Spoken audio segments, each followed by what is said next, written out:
200-pound rotting red herring, you must be talking about Alex Jones, distracting the masses from the multitude of fake shootings you could point at. Crisis actors he could tweet at and say, "You're a crisis actor. You're undermining our collective sanity with this Psywar stuff jumping out of the screens and making fake real." I mean, that's what they're doing. This is the very definition of mind control. You read about MK Ultra programming. Well, they do it with your TV screens. It's like literally there in your face, your nightly programming. That's why I called the latest book World Stage Deprogramming Guide. It's like your TV guide, but it's your World Stage Deprogramming Guide. And here's the big advancement here, and this is a leap. I think auto-hoaxing, or preemptively calling out hoaxes, not assuming it's real first until you can debunk it, as though we all have the perspective to do that, or that we're logically required to do that, that was a leap. That was a leap past false flag theorists running circles, chasing their own tails, chasing red herrings, never arriving at a real clear picture of what actually happened because they think it's a whodunit. They don't know it's a what is it question. It's a psyop. It wasn't even real. And that's been the case. But beyond just moving past that, we've gone even a little further. We don't mix auto-hoaxing with the false flag theorizing, which excludes the mass media from being counted among the culprits. Like they're just being tricked by the actors. No, that's not how it works. There's a reason why Fox News doesn't call out psyops promulgated by the left, or vice versa. And they could, if they were really competing, but they're not. You have two groups of liars. They don't call out each other's lies. Why is that? Well, it's because they're both lying to us. This explains the space program and the cooperation above. All these different nations fighting on the ground, but up in space, it's all hugs. All right, joined by Travis Cloud. Michael Gimmons is Happy Auto Hoax 2023. Johnny's List. HLGGLH is here from the future. It says 2023 here. Are you back to stop us from wrecking the planet from climate change? Do you know how generic of a plot line that is? Coming back from the future to stop us from wrecking the planet? We've got to go to the past. That's Terminator 2. That's Tenet. That's a ridiculous storyline. Joined by Symbia with the Pyro Penguin. 737, packing the hookah bowl now. Linda Curtis, Happy New Year Saturn Day. Cubstar, End of the Year Smear. Oh, I got a great collection of worst crisis actors of the year. I want to play it straight, but I mean, I'll probably get sued. But I won't call them crisis actors. I'll just play it and I'll say, listen to these tragic stories. As long as we don't say it, we just pretend we believe it. Isn't that funny? We could play videos of piss poor crisis actors, gags, Government Actors Guild, SAG dropouts, wannabe Hollywood actors, sellouts. We could play a compilation of them crying, and we could say this is a tragedy, and nobody would stop us. But the instant we poke holes in it and say this can't be real, boom, they delete us. But again, this is the internet quarantine, which I'll get into. This is also an important thing here, that they use the pandemic model to establish the operation for cleansing the internet of mind viruses. And Elon Musk is not your friend if you're a believer in free speech. He really, I think, popularized or repopularized the phrase mind virus recently, attaching it to the woke mind virus, as though it's any different from the red pill mind virus or incel pill or any of these quote pills. You know, all these prepackaged groups of ideas, but he used that term, and there's no such thing as a mind virus. It doesn't work that way. But they want that model to be accepted by the public so they can quarantine the internet. And shout out to Linda Curtis, who recommended a great Netflix show, a movie. It's called Hot Skull. And I see a lot of us in it. Hot Skull, essentially the basic point of it is, it's like almost a parody of 2020, where mind viruses are going around and driving people crazy. And this is one of the points I've made as of late. You're a healthy super spreader, therefore you're a danger to society because you could spread it further. And you're not affected, but other people with weak immune systems will be. They've made the equivalent with the mentally unwell are now the ones with weak immune systems. They have weak mental immune systems. If you're mentally well and you're spreading these memes or these ideas, maybe it doesn't radicalize you. But one of those other ones, yeah, they catch it, they will be infected. That's the argument they've been making.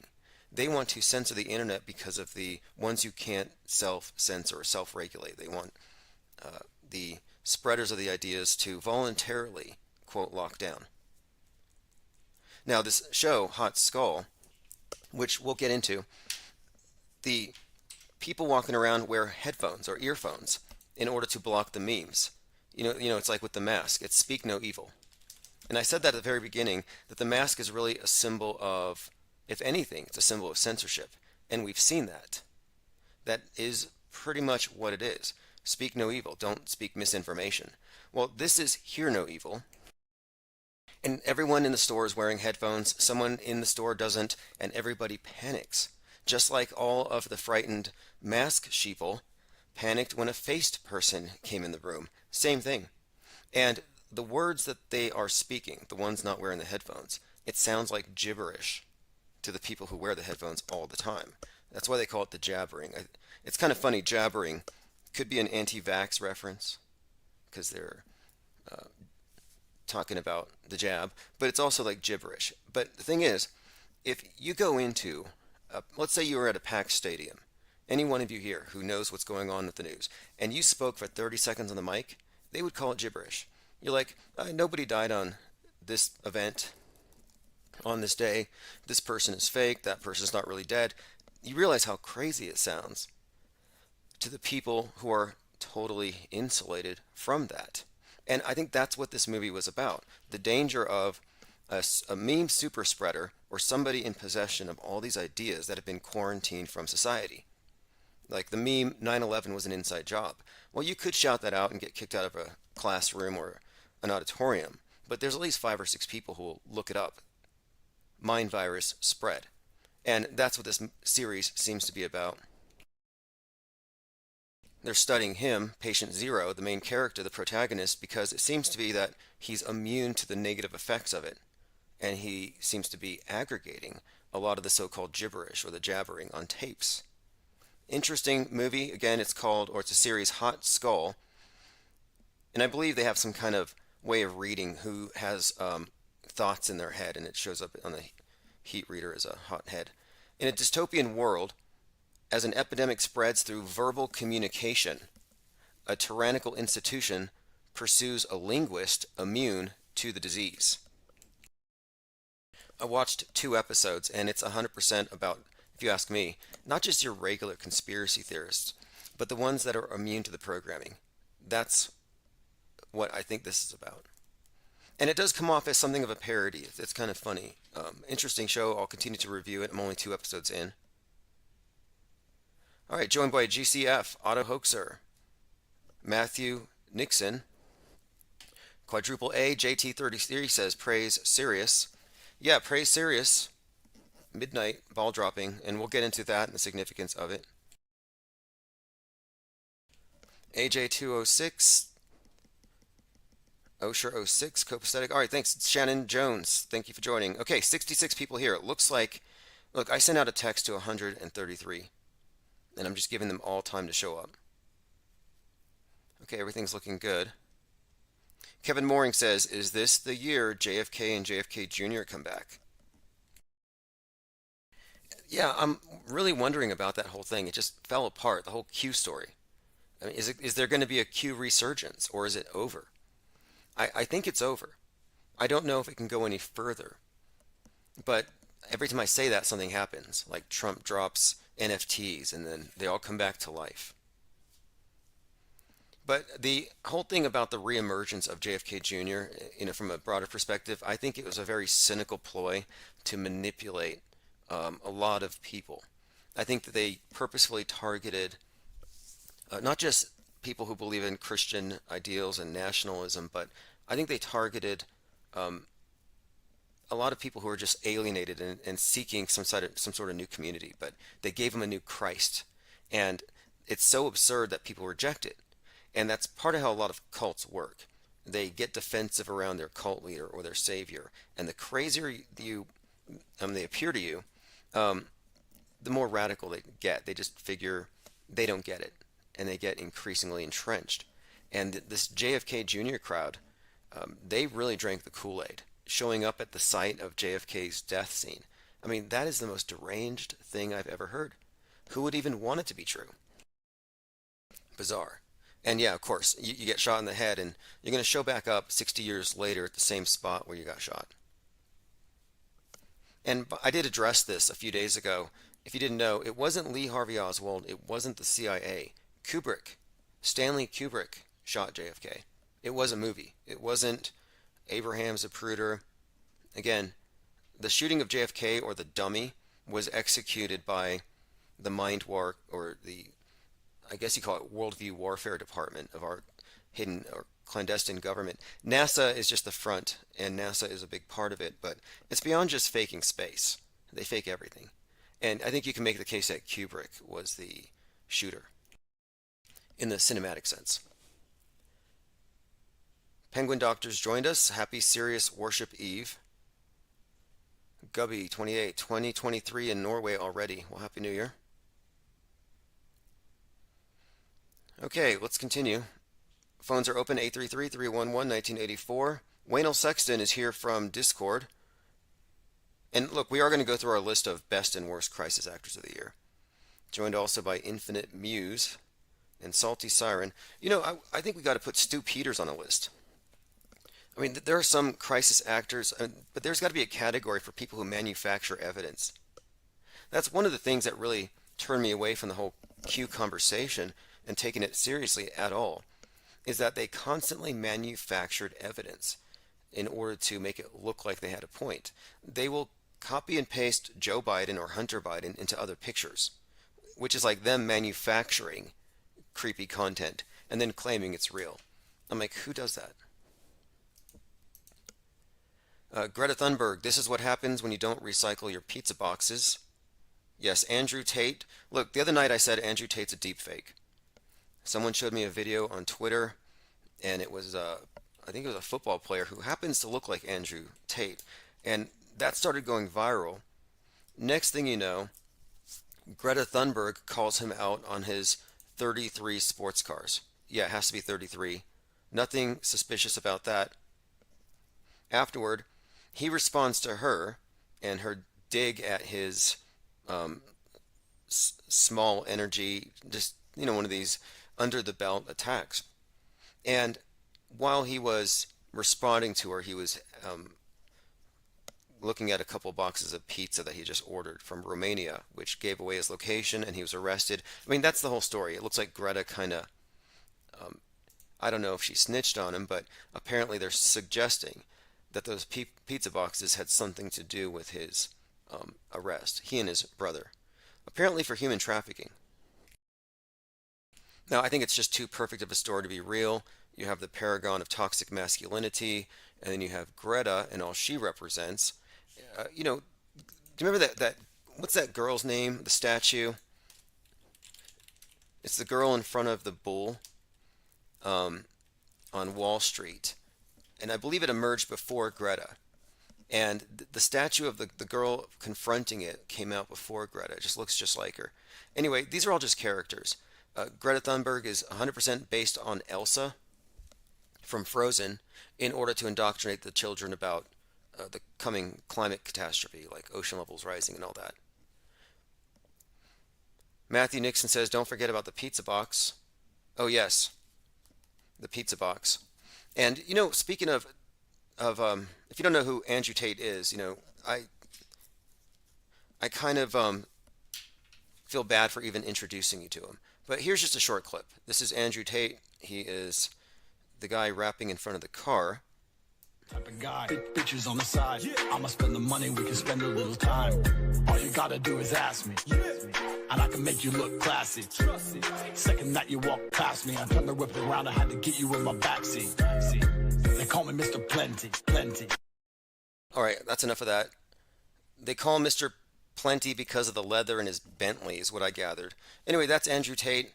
By the way, all these characters are fake, and we've already spoken about this before. Greta Thunberg's birthday is on January the 3rd, 2003. You know who else has that exact birthday? Kyle Rittenhouse.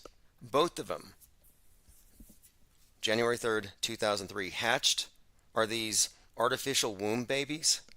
And in some way, they're not twins. They're complete opposites. Like she's his nemesis. He's got the gun, free speech, MAGA rally. Here is, of course, Greta, World Economic Forum, Al Gore, with pigtails, basically, or braids. I mean, we're talking about a hardcore leftist fascist on one side, and then this all-American hero on the right. And Kyle Rittenhouse, fake as hell, is 100% based on Chris Kyle. Chris Kyle's the guy who went to the post-Katrina riots, crossed state lines, and then he shot 30 people. He was lauded as a hero back then. I mean, this is stunning to me. That this guy, Chris Kyle, who is, I guess he's credited with being one of the most awarded Navy SEAL snipers, that he could have gone across state lines, climbed on top of the Astrodome, and then murdered a bunch of people for looting. And this was supposedly a really good thing. Here we go. Kyle, again, Chris Kyle. Kyle stated that during Katrina he heard about civilian strife, and he drove to New Orleans to stop the looters. With the sniper rifle, he traveled, put himself on top of the Mercedes-Benz Superdome. There, Kyle claims started shooting a number of armed residents and looters who were making trouble. Some reports state that Kyle shot 30. I mean, that's got to be a fabrication. 30? It's like 30 bodies that that doesn't make any sense to me. And he's a hero for it. Of course, now he's dead, or they had to remove him, I think, because there's no way he could answer for these stories, if they were even real. Kevin Mooring says the ball in Times Square that falls is made of crystal pyramids. Zinvala says Andrew Tate should team up with Chet Hanks for some sick tracks. Well, you know what? They both shop at the same rubber muscle suit. Like they're both wearing the same chest suits, you can tell. Another interesting coincidence, Betty White trending. This was actually trending last night, and Barbara Walters. I knew when Barbara Walters was trending, because she passed at 93, I knew this would bring up Betty White. Because we all know last year Betty White died, and it was a big story during New Year's. And we pointed out, she was described as a trailblazing star, etc. We pointed out that New Year's is about Sirius, which is called the blazing star. And it's also referred to as the Bethlehem star. And Betty and Bethlehem is something of a connection there with the blazing star. And we were saying, kind of interesting, a lot of serious correlations with the passing of Betty White at this time.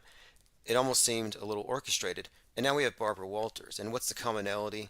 I've been thinking about this, and of course the B and the W, the initials, are something of a clue. But let's look into this before we get much further. Here's a scene we often refer to. This is from the Truman Show, where the stage light falls. Sirius falls. Sirius, Canis Majoris. In the Truman Show, a spotlight used to imitate the light of a star in Truman's faked world falls from the sky and nearly hits him. The label on the spotlight identifies itself as Sirius. His encounter with Sirius gives him a glimpse of true knowledge and prompts his quest for truth. Sirius is therefore the star of initiation, and it caused him to realize the limitations of his studio world and lead him to emancipation. A couple of things about this. The dog star is what it's called. The Sirius associated with the dog and dog symbolism, like for example, on 9/11, there was a dog named Sirius that died. Now, that dog was hanging out with Bill Clinton a year before, and he wrote on a picture of it, Sirius is beautiful. The significance is that 9/11 is the New Year's on the Coptic calendar. A lot of these coincidences, I think, well, not coincidences, pattern recognition isn't a crime yet, and we're just analyzing some pretty obvious patterns here. For example, Jim Carrey's also in the movie The Number 23. The number 23 is actually based on the idea that the dog star Sirius has some kind of role in triggering awakenings in individuals. There's a book called The Cosmic Trigger, which suggests that Sirius is some kind of thing that triggers higher levels of awareness in sentient beings. That's the idea. Robert Anton Wilson wrote that book called Cosmic Trigger, which became the basis for the number 23 movie with Jim Carrey. And in that movie, he's a dog catcher. Very interesting. Ace Ventura, he's chasing after a dog through the whole movie. Very consistent stuff with Jim Carrey. Robert Anton Wilson, Timothy Leary, Philip K. Dick. These are just a few names and Philip K. Dick's very well represented on Netflix. Man in the High Castle, all these things are coming from this. His mind, I think, is also where you get, I think it's Blade Runner. My point is, he claimed that he received his ideas from the Dog Star.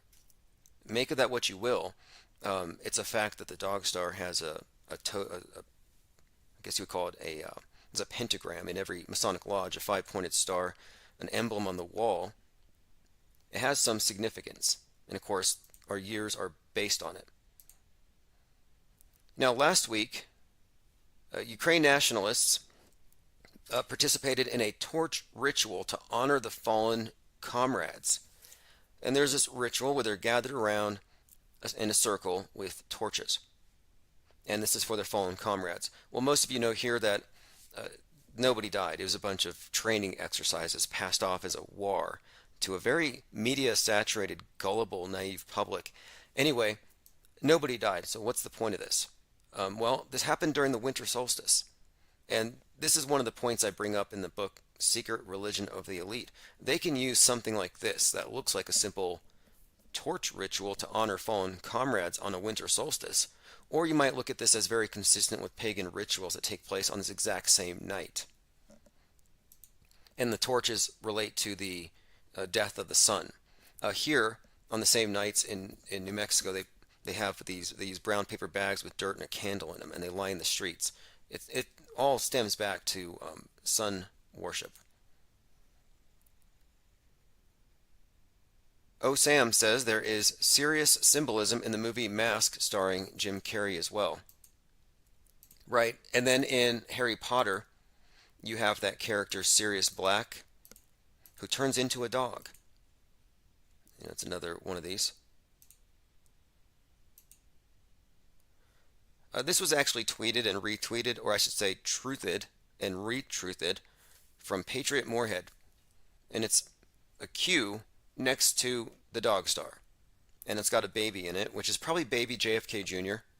And it says, "For unto us a child is born, unto us a son is given, and the government shall be on his shoulder, and his name shall be called Wonderful, the everlasting Prince of Peace."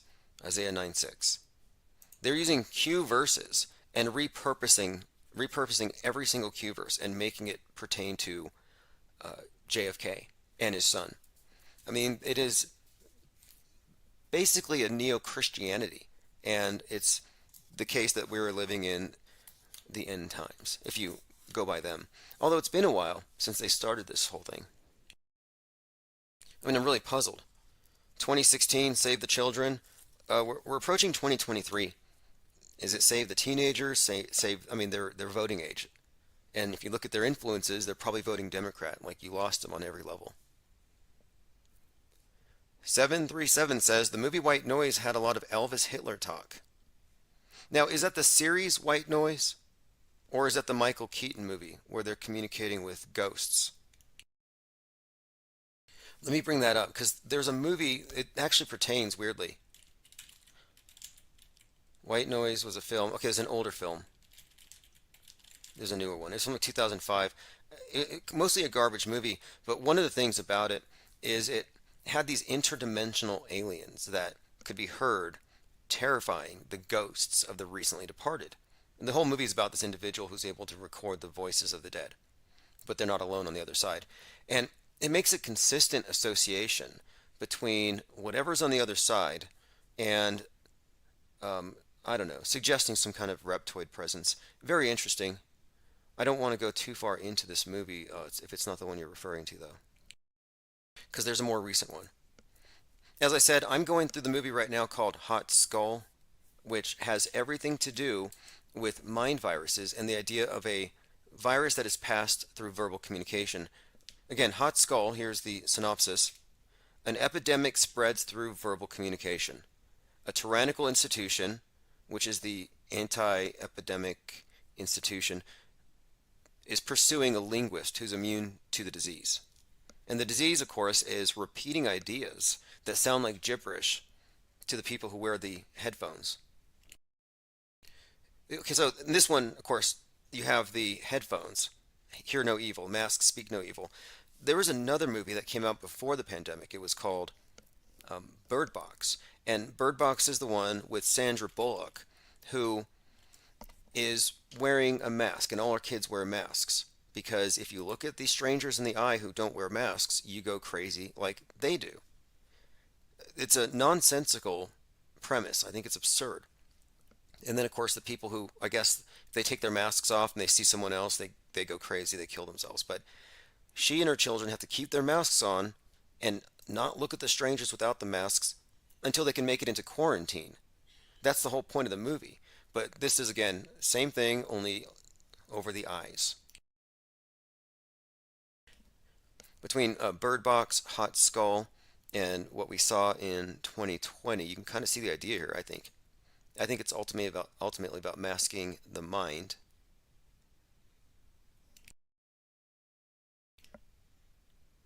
Okay, continuing. Okay, different movie. Okay, The White Noise 2022 has a toxic chemical spill train wreck, says 737. I'll take a look. Alex Jones distributed Newsbenders to his channel. A lot of people are sharing it, and I always recommend it. Newsbenders is key. It's a play, it's 30 minutes. It needs to be watched because it explains a hypothetical. Like, what would it look like? If you want to imagine, what does it look like in a newsroom where they're involved in promulgating fake news? And it's basically a club within a club. I mean, you have the media and the people who work their way in, and then you have an insider club that is connected with intelligence. And it's at this level where it would be coordinated, where events would be coordinated and simulations. And you'll find, and we often point this out, there's always the case. Oh, there's a mass shooting. Happened to be a drill next door at the same time. I can point to a lot of them that you just wouldn't believe, but they're true. Let's just talk about one of these. And my point being, they use the drills to put everything into place for the PSYOP later. And the Newsbender's premise is that they're writing these news stories years in advance. They're bending reality by bending the news, is my point. They bent everything. Now, here's an example of the concurrence of drills that are just super improbable. Like recently we had the attacks on the power grid that happened to coincide with drills done last February with white nationalists attacking the power grid. But Vegas, the Vegas survivors, you had 50 Vegas shooting survivors from 10/1/2017 that were shot at again 13 months later in a different state at a different club. 50 of them. Again, this is Vegas survivors getting shot at the Borderline Bar and Grill. And that was as hoaxy as they come, story full of holes. You all know the story. But during the Thousand Oaks shooting, down the street, there was a drill that coincidentally involved 50 people. An identical number of people that were shot at were at a drill about getting shot at. And the drill, weirdly at the same time, happened to be based on the Las Vegas shooting, a concert shooting. Now, there's only one way to explain this, because it was described as an eerie coincidence by the news media. I mean, imagine, you and 49 friends go to a different state, to a different country concert, hopefully you don't get shot at this time, and you do. And down the street, there's a bunch of actors reenacting what happened to you 13 months prior. Like, it doesn't make sense. My explanation for it is that the drill wasn't meant to be reported. They probably do a better job at obfuscating these things because so many of us notice these things. It used to be so easy. You'd find ads, crisis actors wanted, Vegas, crisis actors wanted, and you're like, or mass casualty drills is what we would find. All right, let's continue here.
walks away. Another angry white kid, just about kept away. Greta's going to be pissed.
When is Greta not pissed? This is One-Eyed Jack and the Shells, just a bowl cut away. Crisis actor for hire. Pretty sure the video got banned from YouTube. Our best material gets banned, which is why we've created a parallel media. We don't even need to breathe the same air as the mainstreamers, the world stagers, and the more of us that aggregate, the more this will become evident. And I'm able to find a lot of the tracks that get banned, and I upload them to my own SoundCloud. Infinite Plane Radio. That's the account on SoundCloud. Thank you everyone for joining. It is January 1st, 2023. Interesting times ahead. Just a couple of headlines here. We'll kind of pick up from where we were at last night. We didn't get through everything. We talked about the retired Pope Benedict's death.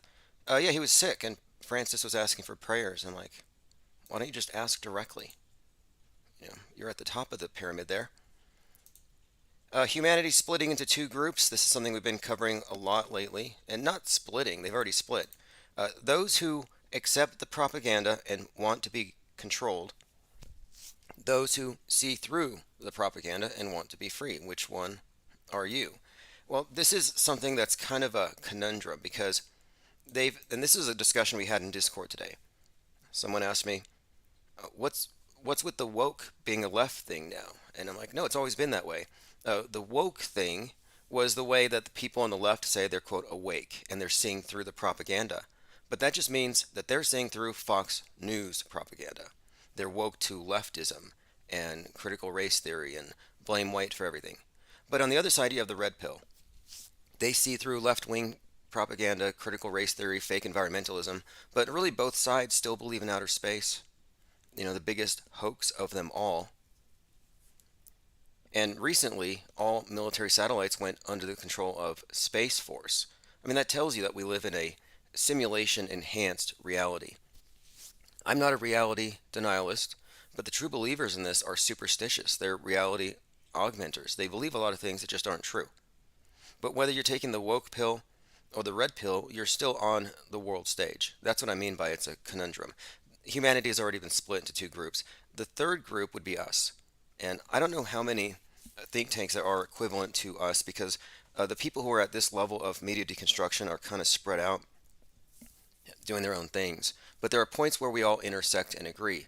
And I drew a line in the sand in 2017, right after the Vegas shooting. I'm like, look, if you still think these are false flags and people are dying, we're going to have to leave you behind as far as our analysis. We're no longer going to sit around and wait for the crisis actors to stop crying before we analyze the propaganda. We just go right into it, and we haven't stopped. Echo Charlie says suspect arrested in the Idaho quadruple, very Norman Batesy. I thought he looked like the guy from No Agenda TV. And he also looks like Ted Bundy, who also went to the university out there in Washington. I have to wonder about it though. Was the Ted Bundy psyop? I mean, was it an actual serial killer? Was he actually killing these women, or was it a psyop? A lot of people are in the opinion here that it's fake. And I would say it's fakeable. And there are a couple of things about it that really stood out to me. One, what's the agenda? Well, he's like a Republican. Maybe the agenda there has to do with misogyny and impugning the right with some kind of pathological hate for women or something. But beyond that, because I mean, he had aspirations to go into politics supposedly. But beyond that, what would be the point of faking it? Just general terrorism, I suppose. But when he was doing these killings, he just happened to be working alongside Anne Rule at this crisis help center, like helpline center. And she wrote a book called The Stranger Beside Me, the shocking inside story of serial killer Ted Bundy. Essentially, this author happened to be hanging out with the most prolific and one of the most terrifying serial killers of all time and wrote the story from an inside view. I'm like, what's more likely? It just seems like this seems fictiony, I'll say. Fake until proven real, but all these are worth looking back into. John Wayne Gacy looks kind of fake, but look, people are sick. I'm not going to deny that. River Styx, to space, force, insanity, and beyond. Oh, yeah, we've entered into the era of space wars, and it's all going to be, simulation, mostly cyberspace. But for the most part, it doesn't matter where you are on the political spectrum, whether you're woke or red pilled, you believe in outer space, and you're going to fall for this big fraud, whatever they happen to do with it. I just watched that movie someone had recommended yesterday, White Noise, and it seems to have some predictive programming for some kind of detonation, fallout, people quarantining. I think that's what it is. And it's very significant because these movies are actually preparing you for what's going to be happening in the news very soon. And 2019, I'm sorry, 2020, 2021, we started to be heavily inundated with stuff falling from the sky. And now, last year, space junk all year. And I think that we're being prepared for some kind of fallout situation. And it will give them an excuse to reintroduce masks, and it won't be politicized. Both brainwashed sides will wear masks. All right, let us continue. I'm going to go ahead and catch up and see who's in here. I see we got 72 in the chat and probably a few dozen on the audio stream, and that's going fine. You can call in if you want, 833-311-1984. Joined by Ashy Dog, says Happy New Year. Johnny List, X322 says Happy New Year, Penguinati. Portal Complex, Osher, Copacetic, Mel Gibb, Redheaded Fool. Raku Calzone, Penguin Doctor in the house. All right, like I said, we have text alerts free. Go to infiniteplane.media or ips.monster and just sign up. Stay in the know. We have the HBIC over there in Twitch. Jungle Surfer was here last night. We'll have to get him on the phone. Jungle Surfer is a OG auto hoaxer at a level that most people wouldn't even go, because you get ridiculed if you go too far outside of the quote mainstream, which is inherently ridiculous. I mean, it's kind of obscene. The mass media is a naked emperor, and its believers are all naked. And if you call it out, they throw you out. UC Jane is here. I'm finally catching alive. Yeah, I saw that you had just subscribed. And my main YouTube channel that I don't use for any political speech or commentary or hoax deconstruction, it's just for scribbling penguins. It's at Infinite Plane Society. That's the handle on YouTube. And that channel is going to be more relevant in the future, near future. Jenna Lovecraft Reeves said, Icon Park, huge wheel, lost power, people got stuck. I followed up on that story. It's like 400 feet up. It's an observation Ferris wheel got stuck. Not sure what the meaning is, although these stories tend to have meanings. You have to recall, remember last night, the dog star was the main object of veneration. It's the midnight. It reaches its highest point in the year, and then it falls for the rest of the year. And that's what, well, people are counting down. They're counting down Sirius falling. Well, it falls for half the year. It's just this cycle. And I've been thinking about this. The whole Jesus born on Christmas doesn't really make sense if and a lot of people have suggested he was born in the autumn. And I think it makes perfect sense that he was born on 9/11, which is the beginning of the Coptic calendar. But it's also, Virgo. I think that would make sense. But these are all these holidays, or these days aren't just secular days randomly chosen. January 1st is chosen, or New Year's Day is specifically aligned with the dog star. And we talked about the significance of this. It is pretty much the god they worship for whatever reason. And look at the movies by Philip K. Dick and all of his work and his books and the stuff derivative from his work, how influential it is. And this is a guy who claims that he got his information downloaded into his pineal gland from a beam of light sent from Sirius. I mean, it's a really common theme with a lot of these, not only occultists, but science fiction prophets. And of course, every Masonic lodge has a big pentagram for Sirius in the corner. Kevin Mooring says, your thoughts on Andrew Tate? We talked about Tate a little bit. When he went to jail, it looked fake. Even in the back of the car, he had these hand signs he was making. It looked totally fake. I mean, if he really went to jail, they would have searched him, and they would have taken off that ridiculous rubber arm and chest suit he's wearing during the pat down. But it seemed entirely contrived, had the hoax code all over it. If you remember, Greta, he had 33 cars, and that's why Greta called him out. He has 33 cars. That's hoax code. And the pizza's got to be some kind of an inside joke. All right, joined by Garrett Summers, Lean Dion, Restless Bears, Invelis 737, Clockwork 113, Exploring Again, R. Cook, Joe Raw, and John Cordone. Again, 833-311-1984. Lean Dion says at the Idaho event, they reported blood oozing from the walls before finding the victims inside. That only happens in movies. Can blood ooze through walls? I mean, if you get blood on the floor, yeah, it will go. It will definitely kind of ooze down the gravity. I mean, it's just not likely. It sounds like a line from a horror movie.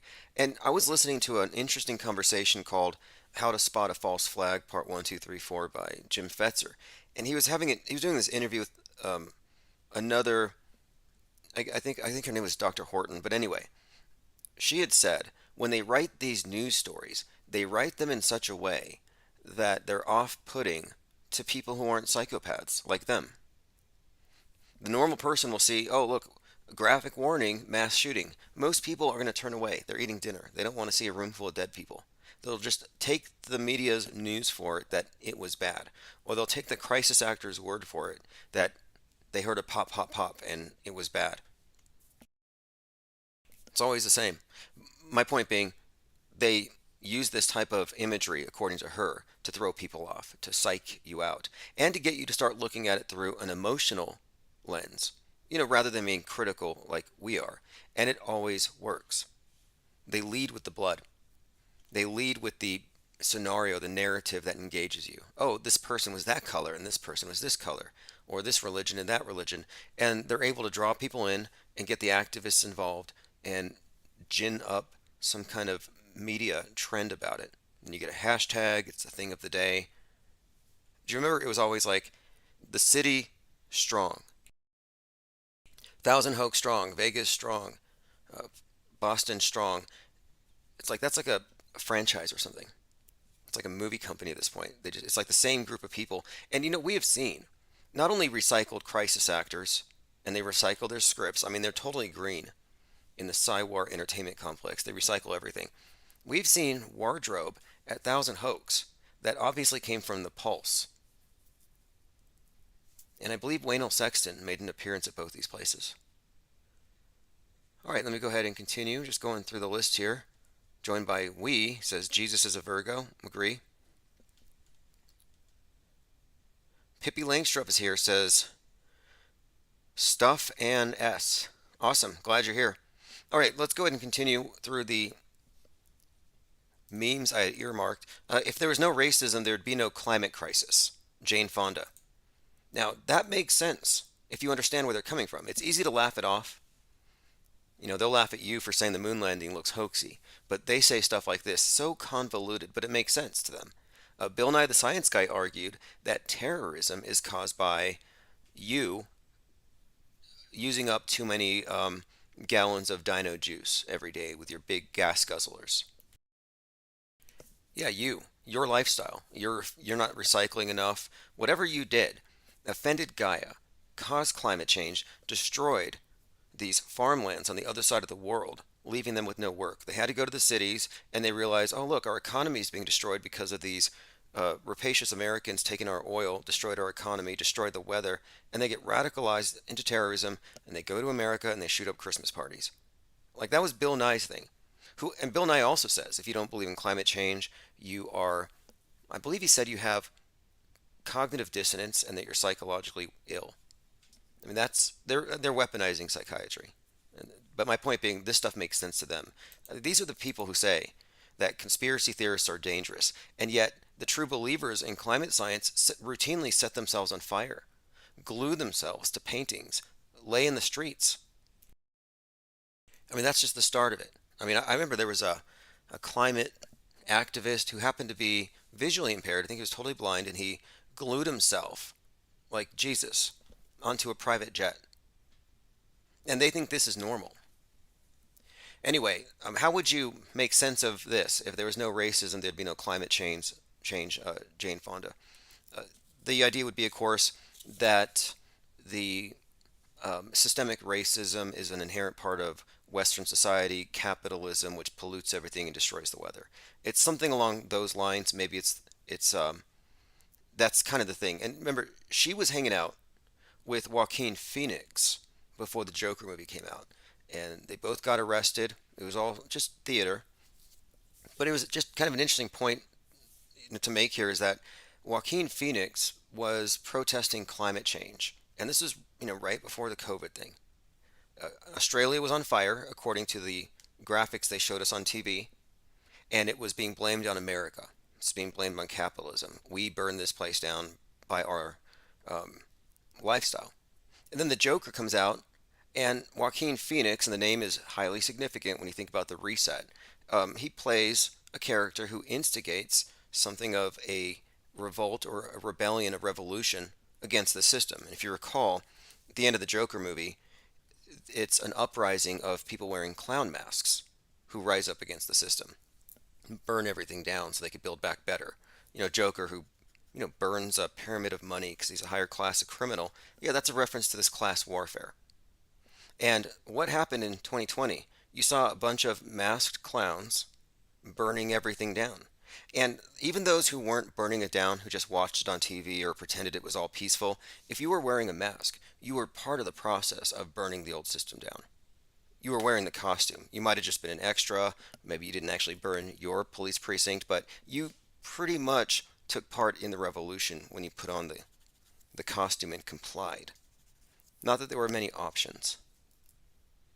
Anyway, the Joker movie preceded this left-wing riot uprising, and the whole climate crisis is really just a cover for capitalism crisis, communist revolution. Joker movie, there's a newspaper by his head that said kill the rich. He becomes a hero because he shoots some rich guys in a subway. And that, of course, was seen as heroic because rich bastards, and he was made a clown by society. The movie was just more or less communist revolution prep. 2020 happened. And then I'm just pointing out again that they used an actor on the world stage to protest the system, and then he does it as a movie character. They do this all the time with all of the actors. They merge real and fake. And this was my basis for saying that the new Batman movie would be followed up by a right-wing uprising. And you've seen it, Patriot Front.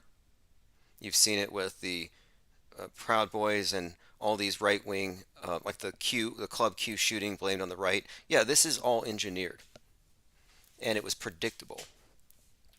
And you can kind of see the distinction here. They play off this duality, Joker, Batman. represents the left and the right, the or the chaos agent, and then the imposition of order. And then the Riddler is kind of a new face they've added.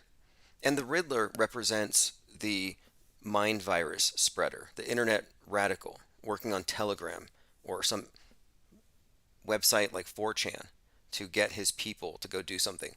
And this was also predictive programming, just looking back at last year. 3/4, March 4th, I said it's March 4th, right wing terrorists. And on that day, Joker, the Boston bomber, had his death penalty reinstated. But anyway, in the movie itself, the Riddler sends his minions to flood the polls. And this was, of course, a terrorist act where they literally put Gotham underwater. And I was thinking, this is fascinating because the Republicans are running with the slogan, flood the polls. We had the entire year last year was just noticing the conspicuous mirroring of the world stage as it's presented on TV and what happens in the movies. And I think this is, I mean, this is template. This is actually how it operates. Tyrone McCloskey says, what does Joaquin Phoenix connote? Well, if you remember the Batman movies, starting back in 2012, they really started to make use of, and this is Christopher Nolan's work, the burning bat as Phoenix. And the Phoenix represents the revolution, burning down the old system, building back, or resurrection. And the symbol of the Phoenix is all over 2020. It's one of these things that we consistently noted and talked about. The Phoenix is also synonymous with the Burning Man or the Christ. It's a death resurrection thing. Now, Joaquin Phoenix's name implies this revolution and the Joker and the starting of the revolution, of course. But beyond that, the Batman movie has made use of a burning bat, like a bat as Phoenix. And what started this previous revolution? What started this, I guess we would call it a revolution, the 2020 pandemic, lockdown, massive transfer of wealth from the bottom to the top. It was started by a bowl of bat soup. That was the catalyst. So the bat is like many other things, it's a symbol. Lean Dion says the first subway fight in Joker was based on a reported real event in the 70s that also sparked unrest. Didn't know that. Another place where they've kind of merged the two. Fascinating bit of trivia there. I mean, that's really key there, if you ask me. Because the whole idea was, of course, a revolution being kicked off. And the Joaquin Phoenix character, if you go into the archetype, he's constantly associated with a Christ-like figure, always dying and coming back to life. At the end of the Joker movie, for example, he's in the back of a squad car, and at a crossroads, and here's a cross, it gets hit by an ambulance, killing the driver, and he's in the back, seemingly dead. They pull him out. The other clowns put him on the trunk of the vehicle, of the police car, and he comes back to life. When he comes back to life, he stands up and he pulls his face into a smile, and then he kind of like has blood on his hands at that point, and puts his hands out like Jesus, like the stigmata, and everybody cheers. And if you look at the symbolism of the movie, just like how they presented it, even in the movie posters, let me give you an example. He's always in front of a burning car, and the burning car is framed in such a way that he looks like he has an aura of fire. In other words, a burning man. And again, the burning man and the phoenix are symbols that are synonymous, the same thing. And this is, when you get into the symbolism that the elite use, you'll find it's easy to recognize the patterns once you see kind of their code. They were going to call the One World Trade Center the One World Trade Center Phoenix, or the World Trade Center Phoenix. They scrapped it because it probably would have given away the occult scripting behind it all. Would have been too obvious. All right, continuing. Wee says rich people don't ride the subway. Right. I see all these subway horror stories. I don't know why anybody would. All right, continuing. Robert Bell says more meta magic. John Cordone says Phoenix equals Falcon equals Horus. Interesting take. I think the American Eagle is definitely a Phoenix. When on the Apollo mission they say the Eagle has landed. Yeah, it's about the Phoenix. All right. And then there was another subway shooting after the Batman movie came out. It was a guy who went by the name Prophet of Doom on YouTube.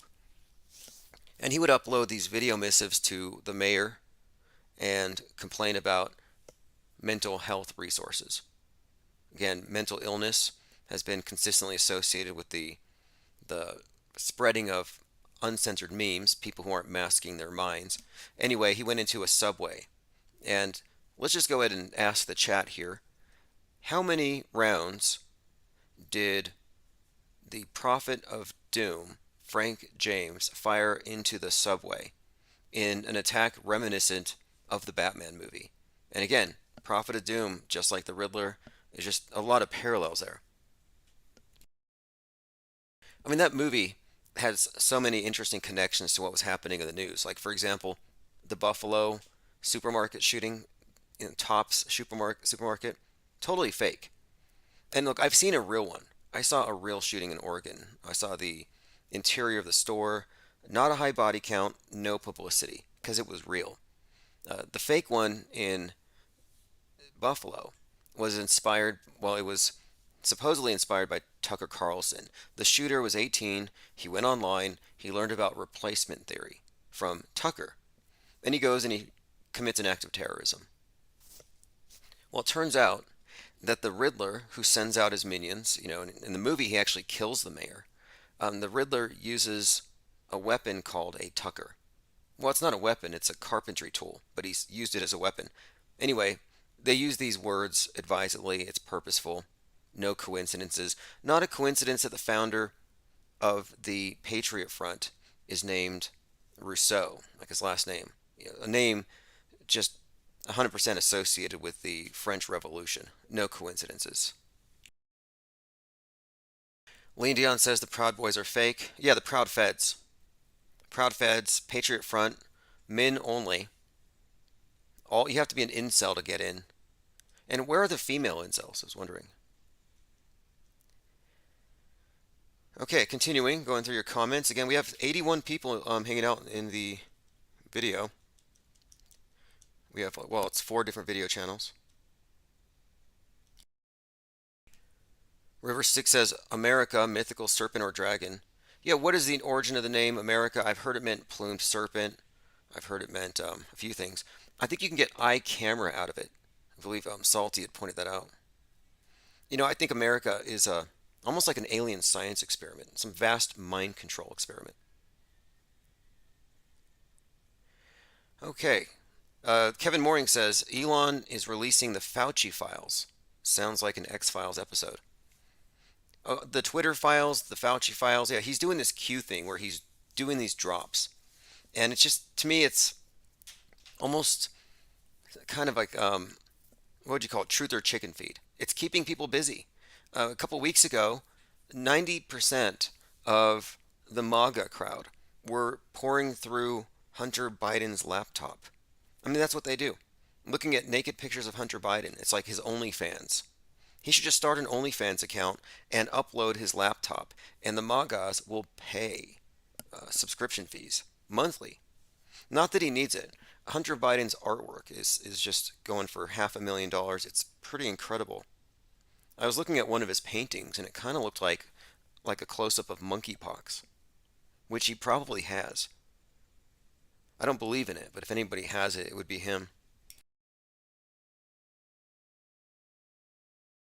Okay, continuing. White Noise, I talked about that movie. I don't want to offer any spoilers. I just want to say it seems to be predictive programming for, oh, that's right, that would make sense actually. It would have to be for Fallout. And what's more, it had a bit of a parody streak in it, like mocking the people who don't take warning seriously, who don't mask.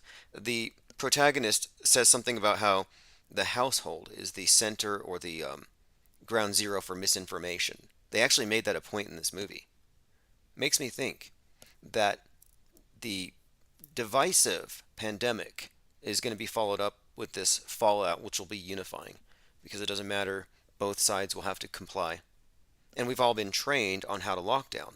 We've all learned how to get Instacart and DoorDash. You'll have your DoorDash dropped off by somebody in a full-on mission-oriented protective posture mop suit. Your food will be in some kind of hermetic container, totally sealed. I mean, that's probably the next thing. If they can't get you to voluntarily lock down for like climate change, I kind of think that climate change activists ought to sell their cars. Like, hey, instead of breaking things and blocking the road, sell your car. You know, stop going out. Do less. I'm totally in favor of preemptively locking up climate change activists because it's one way to reduce their carbon footprint, to keep them from moving around. And it's not just the activists on the ground, it's the top, the ones who fly to these climate change conferences in their jets. They ought to be rounded up by the climate change activists. I mean, hypocrites all over the place. But you know who's not a hypocrite is Greta Thunberg. Greta Thunberg is not a hypocrite. I thought, maybe she's just indoctrinated.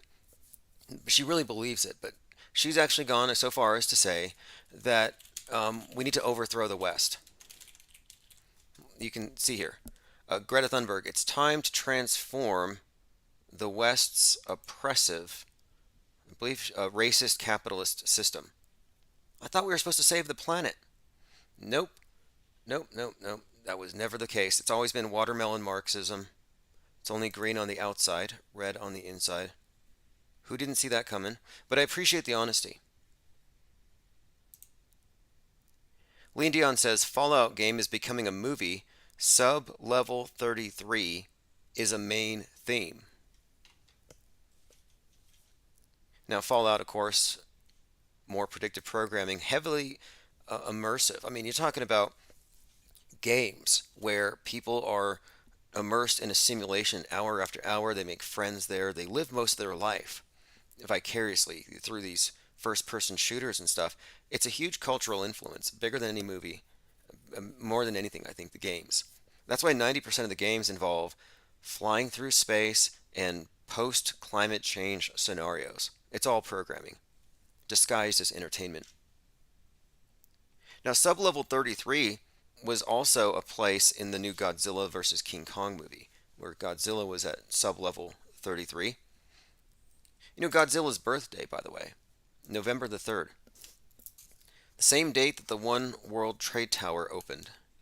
I mean, these dates all have connections, which we could probably get into. I'm only bringing this up, because Godzilla it symbolically means the same thing as the Kraken, and rising from the ocean is one of the themes here, to destroy everything.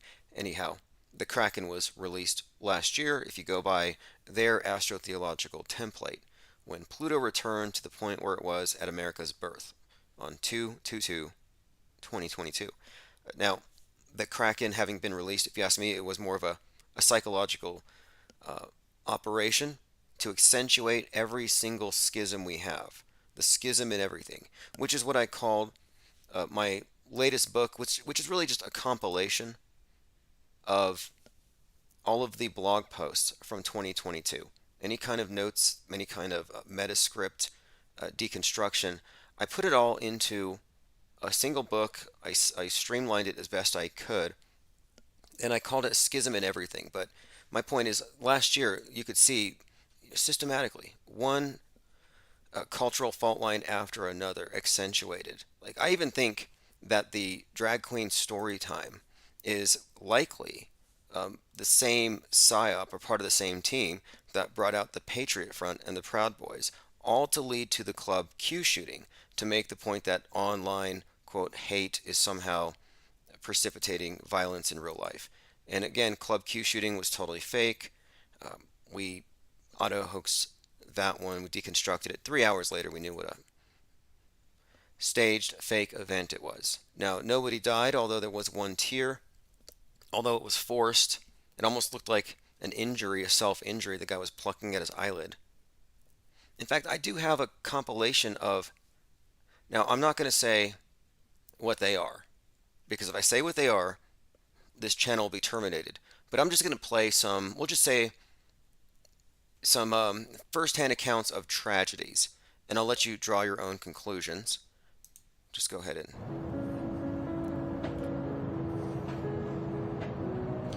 Now I'm going to skip that one.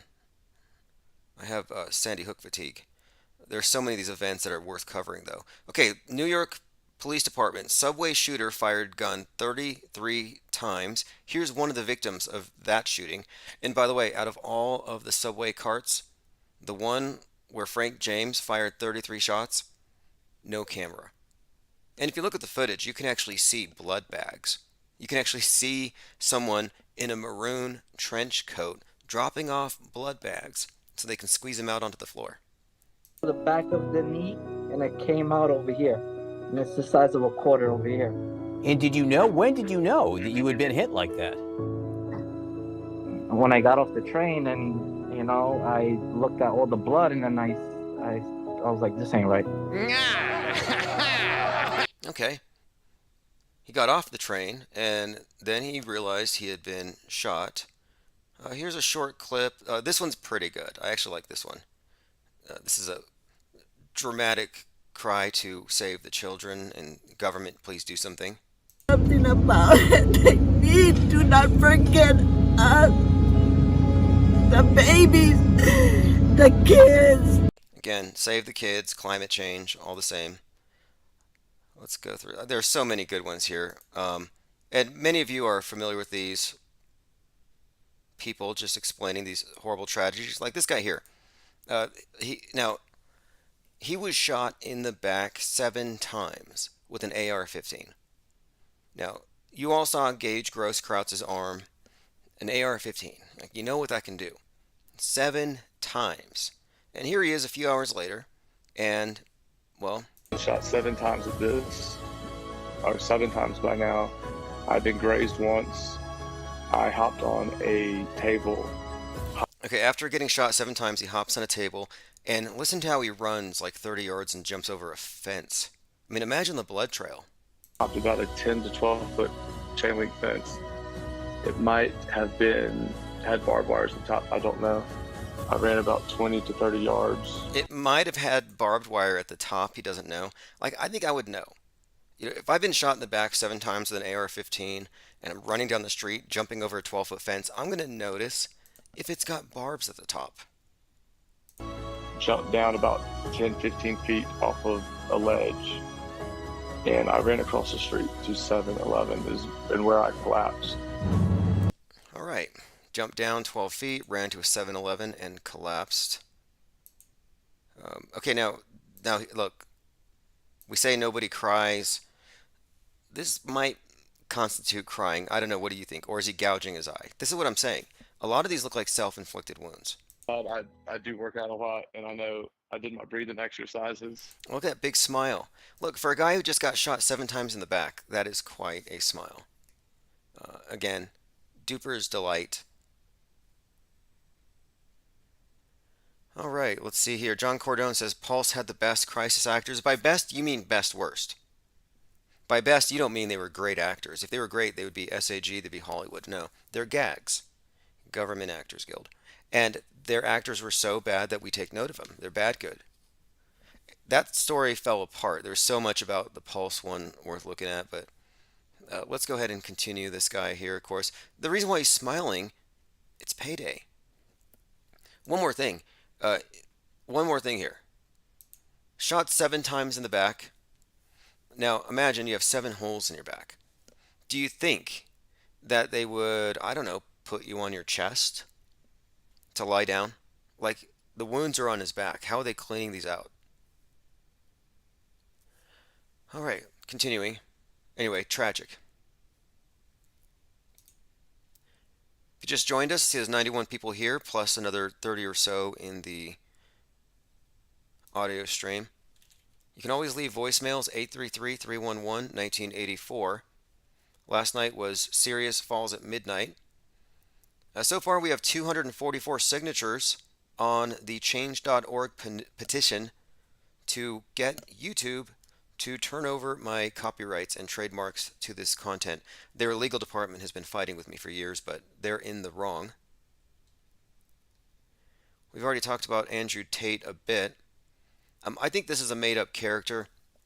There are some indications that he might actually be some kind of sports celebrity from some other part of the world. I mean, who knows? Now, I do have something interesting from the sports world, and this is some The reason that now this is some gematria. Like you may think that pointing out these numbers is bias confirmation or something, but or just it's just a spook code they can signal to each other. But no, the numbers they use, the code that they use, it has a deeper significance. It is an occult language in plain sight.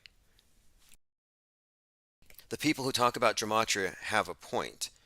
Not always, but I mean, I always appreciate people's research. I think you can only draw so much. However, what you can do is recognize the patterns that are there. And if you don't want to recognize the patterns, you're technically denying reality. The patterns are there. I want to say thank you, HLG, for the support, covering another round of these text alerts. We have like 135 people now signed up for text alerts. That's how we have, 100 plus people here listening. Anyway, let me play this clip here. This is from a couple of nights ago. This is Kyrie Irving being discussed, and they're talking about his number 11. All right, guys, I know we love a good numbers game, or at least Eric Collins, I know you do. So how about this for Kyrie, the reason that he wears number 11? It's a huge significance in his life. He has multiple reasons. He was born at 111. His dad wore number 11 when he played college ball at Boston University. Kyrie Irving is exactly 11 letters long. Even the letter K is the 11th letter of the alphabet. And after playing a total of 11 games at Duke due to injury, he was drafted pick 1 of round 1 in 2011. Now, this is not Zach Hubbard, but it sounds like a female Zach Hubbard. This is straight up Zach Hubbard like material. Gematria Effect News. Again, born at 111. Dad was number 11. Number of letters in his name, the K. This is not insignificant, especially when you consider his role on the world stage as I would call him. Look, I don't think he's a truth teller. I don't think he's a whistleblower. I think he's just a very high profile, limited hangout operative. He's given certain inflammatory ideas to put out there so they can control the leak. He was used to help control the flat earth topic, questioning NASA, the fact that the only pictures we get of satellites are crayon artist renditions. I mean, look, show me. NASA actually produced a calendar for 2023, and I tweeted at them. I'm like, please do a calendar with actual photos of satellites from space. It's nothing but artists' rendition. That's always the case.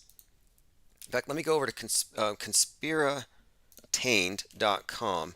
If you haven't kept up with conspiratained.com, it's a AI-generated news site. For the most part, it's like 90% AI-generated. We talked about some of these the other day. Mulgwins, Best of Both Worlds, newly discovered space hurricanes, easily confused with CGI crap. Supposedly those are real. But here's a new article. A simulated hovercraft mission to Neptune succeeds. My point being, the public is just so out of touch. They don't know if something is real or fake. With the Artemis mission, they literally had to label it animation it was like a presentation of what they were going to do. But like, no, make sure you mark it animation or they'll think we already did it. Because there's no difference between the simulation that they give you and the quote real thing. T-Dog135 says Pac was hit 5 times. He took it and smiled, so he says. Yeah, I think Tupac was missing actual scars to correlate with any of that. Tupac was just, if you ask me, another character on the world stage. I don't necessarily think he's the guy from Jurassic 5. I don't think he's the same person. Although it's possible. I mean, it's a tricky thing. If two people look close enough to be brothers or cousins, if they look sort of close, and you put the picture side by side, the mind can kind of bridge the gap. And you can see it's within this range. But I'm not quick to jump on something. But what usually makes me confirm it is when you find people around that person also resembling people that died that were around that first person. And that kind of does seem to be the case if you look at Jurassic 5. It could be the case. It does look like more than one deep faker in that mix, including Biggie. We'll see, though. If there's going to be any kind of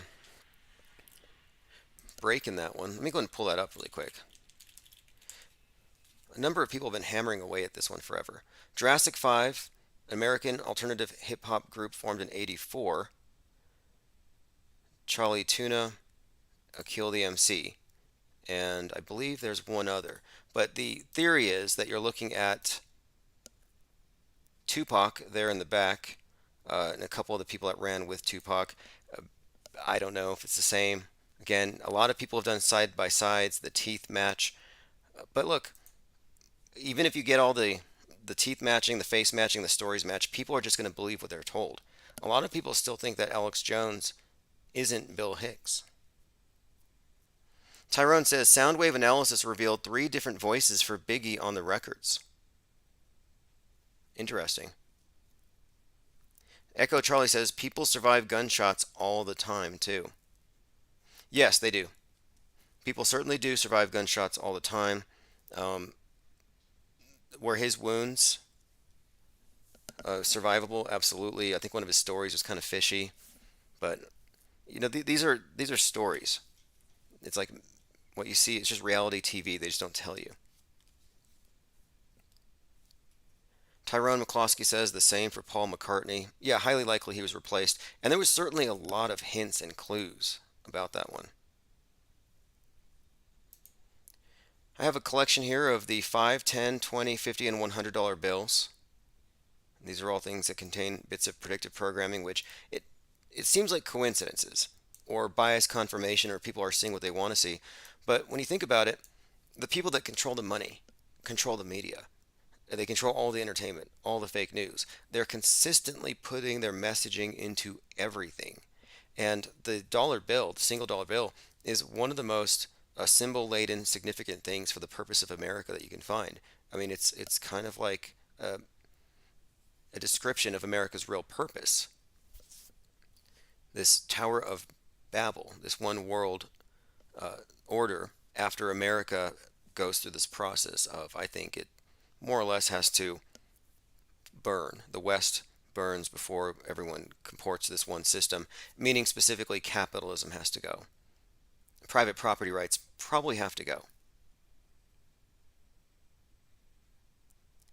Diana South says they control the money and love origami. Oh yes. I mean, they rule us with art. It's aesthetic terrorism. All right, we talked about Kanye West going missing. Mentioned it yesterday. Yeah, Kanye West is missing. And he had a very dramatic fall from grace this year, predicted by this channel as early as February. I had pointed out, I'm like, look, the whole thing with Ye is he's going to be a pharmacos, a human sacrifice, a visible representation of things they want to get rid of from society, certain sins. That's why you're seeing Ye, Musk, and Trump being torn down at the same time. Ye loses his billionaire status. Musk loses $200 billion. Trump about to go to jail. They're doing this on purpose. You have this trifecta of hate and misinformation, malinformation, their own social media platforms grouped together, and they're all being torn down concurrently. Not a coincidence. More theater. John Cordone says, what does the $50 bill turn into? I think that's the flooding of New York. And I've seen some pretty interesting things they've done with it where you change the contrast. It actually looks like missiles coming down and a flood rising. The 20 is the Twin Towers for sure. You can also derive from it the Pentagon. But this is actually showing the Twin Towers being attacked, then falling down to nothing. Another version of the fold on the 100 will give you a space needle with some kind of EMP blast above it. The 50 also gives you a convincing busted Hoover Dam, which was kind of a feature in Westworld Season 4. Again, this flood thing's reoccurring. And I believe I saw some videos. San Francisco is enduring some flooding right now. Like, I've been wanting to go over there, but I'm afraid to walk on the sidewalks from what I've seen and heard on Twitter. But it looks like, I don't know, God hit the flush button or something. Maybe it's going to be clean for a little while. People were literally like surfing on the streets there. Salty says, I see the Challenger in one. Which one? The $100 bill could be the Challenger. I suspect the Challenger explosion was directed by Stanley Kubrick. I suspect it. I don't have any direct evidence yet. Wouldn't shock me. Now, the Challenger is part of a story, a meta script. One of the first and clearest examples that I came across, it was the William Cooper put this together, but it was the statement made from the names of the space shuttles. And the whole space age and our movement into it, it's about a psychological transformation as they take over our mind space. That's what it's really about. They're shuttling your minds into fantasy, into darkness, with false explanations and lies, boxing your minds in, tethering the imagination. But the names of the space shuttles deliver a very clear message. A Columbian endeavor to discover Atlantis. All Challengers will be destroyed. Challenger exploded 1 minute 13 seconds. Very significant. 113. Ties into an earlier NASA explosion, but it also ties into the date that the One World Trade Tower opened, originally to be called a Phoenix. Very significant, though, when you get into it, the Challenger explosion. All theater. And consider this, too. Many people remember watching that in class, sitting down with other students and watching the explosion on TV. Now, if that was you, if you recall watching the Challenger explosion, what you may not know is that it wasn't live.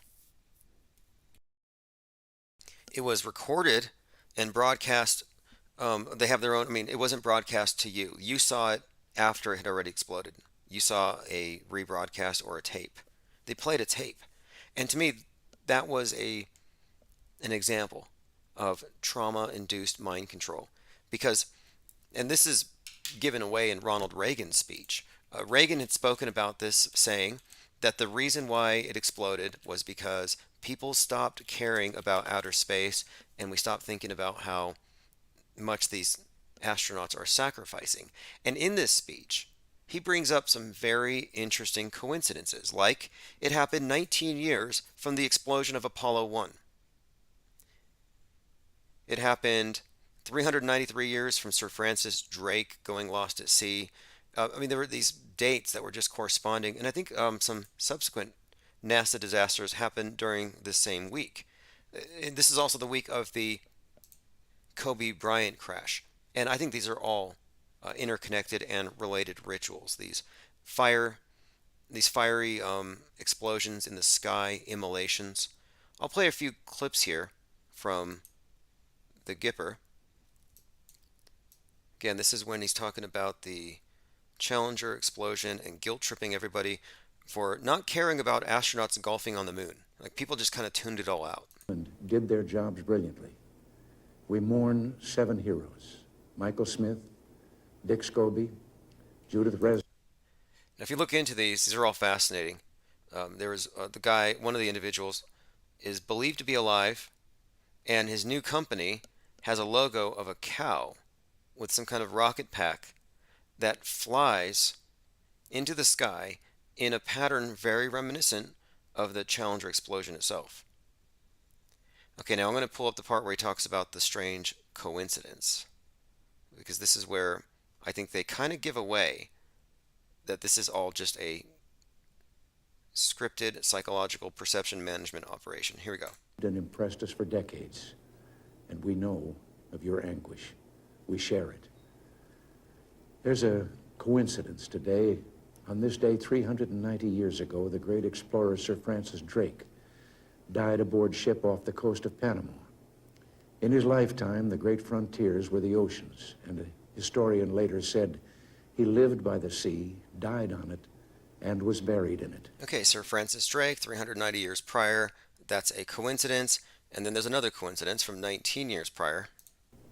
Well, today, we can say of the Challenger crew, their dedication was, like Drake's, complete. The crew of the Space Shuttle Challenger honored us for the manner in which they lived their lives. We will never forget them, nor the last time we saw them. All right. Again, NASA's week of tragedy: Apollo 1, Columbia, Challenger, and one of these explosions was actually kind of predicted on this channel. It was January 2020. Musk sent the Falcon to quote be sacrificed. Again, the Challenger getting killed, destroyed. I think it represents the sun challenging the night and then being dismembered at sunset. It's part of their sun worship and this personification of the sun and its daily battle against night. And these things were happening. I mean, these explosions routinely, apparently. And coming up on 2020, Musk says he's going to, quote, sacrifice the Falcon to Dragon's fire. And it happened to be that same week. And it was like we predicted, big fiery explosion in the sky, and they had dummies in the capsule that were ejected. In other words, burnt effigy, kind of like Bohemian Grove. They didn't have real people in it, but it was a sacrifice. And Musk used the word sacrifice, which is kind of a strange word to use in the context of rocket science, unless it's actually a religion. SpaceX prepares to sacrifice Falcon 9 in Dragon fire, January 2020. Again, I mentioned Kobe Bryant's fake death, predicted in several commercials. Very, very obvious predictive programming in that one.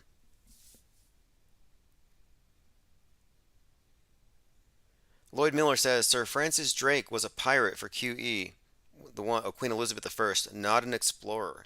Never an explorer. Well, I thought the name Sir Francis Drake was kind of interesting, connected with the dragon, and of course the dates of these explosions. But again, was he? The whole pirate thing is a strong Templar connection as well. All right, continuing, going through my memes that we had kind of put together. Mysterious cave creatures in viral video are actually just actors. You could say the same for Antifa. You could say the same for Patriot Front. They're all just actors. It's like these things go viral on TikTok. I was watching this video this morning and it looked like a bunch of hairy gopher-like creatures gathered on the small island. It was from a short film from 2019. People are taking film clips out of context, throwing it on Twitter. You know, we're at the point where there's so much information that the truth gets lost in the mix. You can have a straight face, deadpan, tell the truth. It won't matter. It won't matter. It's really about force these days, or money rather, I guess. Let me play some more of this again. I want to replay this clip. This is Kyrie Irving and the occult significance of the number 11. Number 11. It's a huge significance in his life. He has multiple reasons. He was born at 111. His dad wore number 11 when he played college ball at Boston University. Kyrie Irving is exactly 11 letters long. Even the letter K is the 11th letter of the alphabet. And after playing a total of 11 games at Duke due to injury, he was drafted pick 1 of round 1 in 2011. He even scored his 11,000th point on the 11th of March. No. On the 11th of March, 311 had made 11,000 points. Okay, this is, again, an interesting collection of coincidences, right? Oh. Yes. Wow. Kept getting better and better and better. Peeling the layers back. Oh, my goodness. Ashley, that is, mark that one down. Clip that one off. We're sending that to the Emmy. You think Kyrie knows this? He certainly hasn't commented on it. I think it's all code, just suggesting that these are insiders, that they're part of a plan. This is the killer from Idaho who killed 4. Apparently he was a student who studied criminology and serial killers. It'd be tragic if he was real and he's studying fake events and then those inspire him to do it for real. The media often speaks of the threat of copycat shooters. And it's like, well, if they're copycatting, then they were radicalized by the media. Like, for example, the Buffalo shooter. The Buffalo shooter was inspired by Brenton Tarrant, by Tucker Carlson. He was inspired by Anders Breivik. You could read it in his manifesto. Now, he was inspired by psychological operations, by fake shooters to do a real shooting. Like, what's more likely? You have a really fake seeming event, but we'll just say it's real. I mean, That he would be inspired by a few fake events to carry it out, I'm sorry, that's kind of a stretch. I think it's more likely that they're all fake, is what I'm saying. Thomas Fries has joined us, says, I love you, Tim. Thank you for joining. And look, this is a nightly thing. I have a lot going on in terms of the channel, what we've added. And I took most of last month off. Well, not most. I took about a week off. But we put together a few things. For example, the printing wing is open. We're going to be back into publishing a weekly or monthly tabloid, then weekly. It's going to be financed by the latest couple of books that I presented. Lean Dion says, sports presenters' voice tones are interesting. They're probably all licensed hypnotists. You look at the clock counting down. Diana South says, what is he wearing? A quilted sleeveless shirt. No, this isn't serial killer fashion. That's some kind of a garment that they put the inmates in when they first take them in. It's a Velcro thing. It might even be a straitjacket. I saw the same one on a couple of others, and I had to look into it. Now, a number of people have noticed that he looked like agenda-free TV, and I see the resemblance. If you can imagine agenda-free TV getting a few hours of sleep, they kind of look the same. He looks like a rested agenda-free TV, like he slept. Quite a gig. Wouldn't surprise me. I mean, it really would not surprise me. It's a really small circle. That's why you have so many actors playing multiple roles.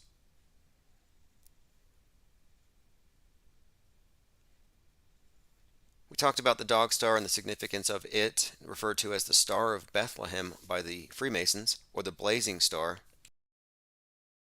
And last year we pointed out that Betty White, again, Betty, Beth, Bethlehem, the White Star. We're talking about the significance of the dog star and the different names, how it correlated with the death of the passing of Betty White. You had the references. One happened around New Year's. Then, of course, she was called a trailblazing star. These are almost like, it seems like called a story. Maybe the death is real, but they release it on a certain date. And I think it's all part of this occult worship of the star. And idol worship is a huge part of their whole system here. This year you have Barbara Walters, and it was trending at the same time. People noticed the connection. I haven't entirely figured it out, but I think there's a connection between Betty White, Barbara Walters, New Year's deaths. May even have to do with their initials when you get into the code of it. The B and the W could mean black and white, maybe a reference to Sirius A and B. Anyway, these are occult rituals that we're attempting to decode. And I document a lot of these patterns in my blog, which you can subscribe to at timosman.blog. And at the end of each year, and this is going to be an annual thing, I will go through all of it and put it into an ordered by chronologically, just an ordered collection of essays that follow the entire year. 2022 from a Metascript perspective, the schism in everything. And if you get this book, it's on Amazon now. You'll note that the artwork is AI generated. And I think it sums up our world. They're all on the same path, but there's a big split in the middle, and it all seems to be orchestrated by some kind of tentacled subterranean alien thing, which would be the media.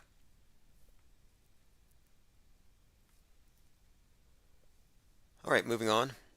Continuing through my list of memes. Of course, these are farm animal. There's a lamb getting injected, and farm animal, spelled P-H-A-R-M, and it's a human sheep getting injected. Pharmakos is a word I mentioned a little while ago. It means human sacrifice. But you can also find references to sorcery associated with that word. Not a coincidence, but it's 2023. I think a lot of the vaxophobia can just be left behind. I think the whole anti-vax thing jumped the shark with Stu Peters, and I'm hoping we can have some more interesting psychological operation to give us nightmares and occupy our time, because I have anti-vax and pro-vax fatigue. I'm completely over that. Pope Musk had tweeted this today. Hope you're having a great day. 2023. One thing's for sure, it won't be boring. It won't be boring. And it reminds me of that curse about may you live in interesting times. And there is an Illuminati playing card called Interesting Times. And the character on it happens to look like Musk. I actually cropped his face onto it. And the character's wearing a white shirt with a question mark. And look, the question mark is the equivalent of an upside down cross. Like it's the pentagram to the church. The church of media, it sees a question mark and it sees a challenge to its authority. It sees a heretic. It sees a mind virus super spreader. Like you're a carbon super spreader when you walk around. You're a mind virus super spreader when you speak or communicate. And I spoke about the movie or the series. I'm 2 episodes in. I'll probably watch a few more. It's called Hot Skull. I'm pretty sure it's about us. It's about a society where verbally communicated mind viruses are driving people crazy, and everyone has to wear ear coverings. Everything's under quarantine and lockdown, safe spaces. And it's ironic because before you had social distancing, you had safe spaces at colleges. And these safe spaces were to keep people safe from right wing memes. That's it. These are communist, socialist, liberal, left safe spaces. First call of the year, Infinite Plane Radio. First call of This is 2023. Harmon. How you doing? Very good. Thank you for calling. I was just looking about that attack last night on the 3 officers. Did you know anything about that? The machete attack. I haven't looked too much into it yet, but what's your take on it? Well, just a few days ago, there was another 3 officers that got shot somewhere. I know it's Australia or was it America? Did you know about that? No, I didn't hear about that one, but I heard about this one in New York. They said it was like possibly Islamic. Yeah, that's what they're going to try to say terrorists. But I'm thinking because of how militant they've become, they're going to try to make them play the victim this year. Because that's the second one. I can't remember where it was. I know I heard about within the last 5 days. There was 3 officers. I think they were shot. Maybe Dallas. I don't know, somewhere. And I don't know how to look that up. I would say. Yeah, I see that here. Okay, I see a couple. 3 New York City officers injured in a machete attack. Again, this is near the ball drop. Fascinating. And then, of course, you have a scene in Bristol where 3 officers were shot. Yes. Is that in England? Yes. Yeah, I knew I heard it somewhere. So they're going to try to do that worldwide. I'm just saying, I mean, it's already done. We can hardly ever guess what they're going to do. You know how hard it is to predict anything. Well, I just look at what's in the news. I look at what is in the news to kind of get an idea of what's coming forward. And there has been an anti-police agenda for some time, demonizing police officers. They see the police officers are defenders of Western chauvinism. That's why they brought out Derek Chauvin to make the show with George Floyd and then instigate BLM. The police have been targeted for being phased out. They want to bring about transformative justice. I mean, to me, this is likely an agenda. It wouldn't shock me if they were going to. Look, one of the points they made with Uvalde was the police weren't adequate to stop the shooter, if you recall that. Yes, I do recall that. And they I don't know why, and that came out of nowhere in a way that they were doing that, because they sat on their butts is what they basically said. Didn't do anything. Well, in Queensland, you had the conspiracy theorists. They had like a YouTube channel, and they shot the police as well. That was another thing as well. They said it was far-right shootout in Queensland. This is late December. But I watched their video, and these were like QAnoners. Another kind of a pattern here is that the police being killed by extremists, and the extremism is always, of course, from the internet. Right. So I said if there's 2 of them now within a week, right? Yeah, we're looking at in the same period of time, right before the holidays, when everybody's home to consume excess media. Right. I just was going to keep my eye open for that. When's the next one going to be now? Yeah, it was kind of surprising to me that they brought out an Islamic terrorist at this time when all of the hype has been white nationalist terrorists attacking the power grid. And we had one on Christmas Eve. They put 15,000 people in the dark in the Northwest. Like, I'm surprised because you have the white nationalist domestic extremists and then you have these external threats. And I remember a lot of like Tom Clancy type propaganda always has some kind of a merging between white nationalist and radical Islam because they have a common enemy in or a common goal. Hmm. Yeah, it's just, I was just not like that. Anyway, I listened to you on Rockfin. I hate to listen to almost anything else, so I listened to you on Rockfin. I sent you a $5 tip there today. Oh, I So appreciate it. if And yeah, by people, the way, because a few people are using Rockfin consistently, and I almost have 2,000 subs there. Think I can't even get 500 on YouTube. I see we have Mischief Brew over there right now, who says some very mean things about Greta. But yeah, I see that. Appreciate it. And look, I'm streaming there from now on. Anytime I go live, when we're taking calls, I'm going to be streaming on Rofkin from now on. And I see about half a dozen how do I people. get that text message thing to get a text message? I don't get any notifications. Go to ips.monster, and at the very top of the page, it has an SMS sign in. Again, ips.monster.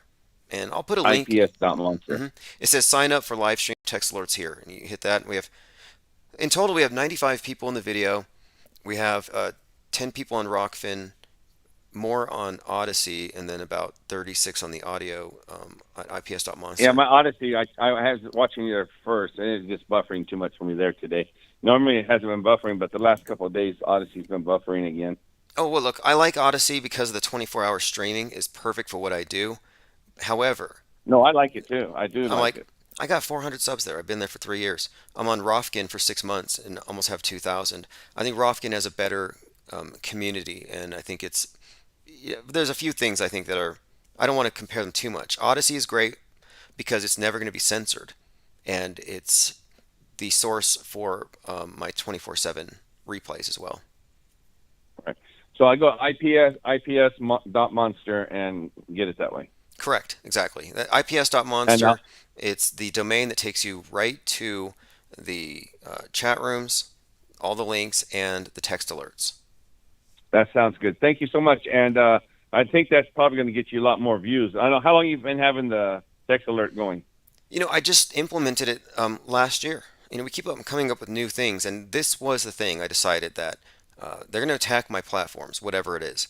And if we get text Right. alerts, we can meet anywhere. We could do anything. It's just a matter of having that signal. And this is the way that we keep everyone on the same sheet. So definitely sign up and appreciate the support and the tip over there on Rofkin. Thank you for the call. Okay, you take care. Awesome. Thank you. First caller of the year. Again, ips.monster. It's the domain. InfinitePlaneSociety.com takes you to the same place. ips.monster is easier to spell, and it contains our mission statement, which is to metastasize what we are doing. There you will find all of the relevant links as well as archives. And you can also find links to the 3 books that I published at the end of 2022. Secret Religion of the Elite, 2nd edition, World Stage Deprogramming Guide, and The Schism in Everything, 2022, from a Metascript perspective. I think it's important to put these ideas out there in every possible way. Print is key here. And also, we're systematizing it in a way it can't be censored at the IPS Institute for Advanced Media Deconstruction. Sample notes from Autohoaxology 101. If you want to go to ips.monster and click that link, I make some basic points here for anyone who's new to what we're actually talking about, which is really about how we describe our deep-faked reality, why it matters, the philosophical crisis that it has purposefully placed us in, our new hoodwinking. We do PSYOP deconstruction, media literacy. These courses are mind war inoculation. You might be anti-vax, but you're going to want this. It's all concise, informative, and at the end of each lecture, I am actually including a glossary because we introduce new terms all the time to describe things. If you still call a fake event a false flag, you're totally in error. And it's understandable because this isn't taught. Unless you're in the capstone level of the media, at the part where you see how much is perception management and psychological warfare, you wouldn't know these things. This to me is insider information, And I think that if you're not including it in your perspective, you're kind of being left in the dark, which is intentional.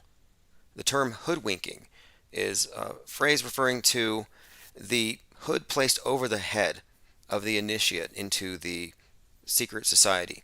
The Masonic societies, they all do it, the hood over the head. And it means that in the outside world, they live in darkness. In our temple, you get to see the light, but you got to swear all these oaths. Again, the outer darkness, it's the world that we live in, meaning that from the inside, they talk about us as ignorant or the profane. What we're doing here is we are taking a lot of this information that is meant to be out of our reach, stuff that we've come across, discovered, human intel. I mean, that's what this has been from the very beginning. Little bits of information, puzzle pieces on this multi-million piece puzzle, and over time we have consolidated a picture. I mean, you can only get so far when you push the envelope with your questioning of things, like calling out the fakery in NASA, the fake ISS. There's a point where I think we need to systematize the way that we approach this stuff and show that not only do we have a point, but the truth is knowable, that we actually have a model here. We're not shooting in the dark, we're not guessing. It's not, is this real or is this fake? The model here is that there's the real world and there's the media, which colors our perceptions. That the screen is not a window to the world, but it's a filter. Not just a filter for a bias left or right, but a filter on a much deeper level that is designed to override your critical thinking when it comes to things that you would normally have to rely on an expert to tell you about. These areas where we can't fact check. And that's what we've been discussing this entire time. The edge. Not the edge of a pancake disk earth, but the perimeters of our worldview and where false explanations have stopped people from going beyond. The idea of even actors simulating news wasn't available to the most ardent truth seeker out there prior to 2012. It just wasn't available. You had to be an insider to know this stuff. And I just think that since then there's been a great leveling, but very few have really taking it up. Like, what do you do with this information? It's socially unacceptable to talk about the fact that we're in a midst of a multi-generational mind war that's been going on forever, that we were born in a quarantine, a mental quarantine. They didn't just build it. It's not just Fox, it's not CNN. It's both, and it's a mental quarantine we were born into, and there are some cracks in it because of the internet.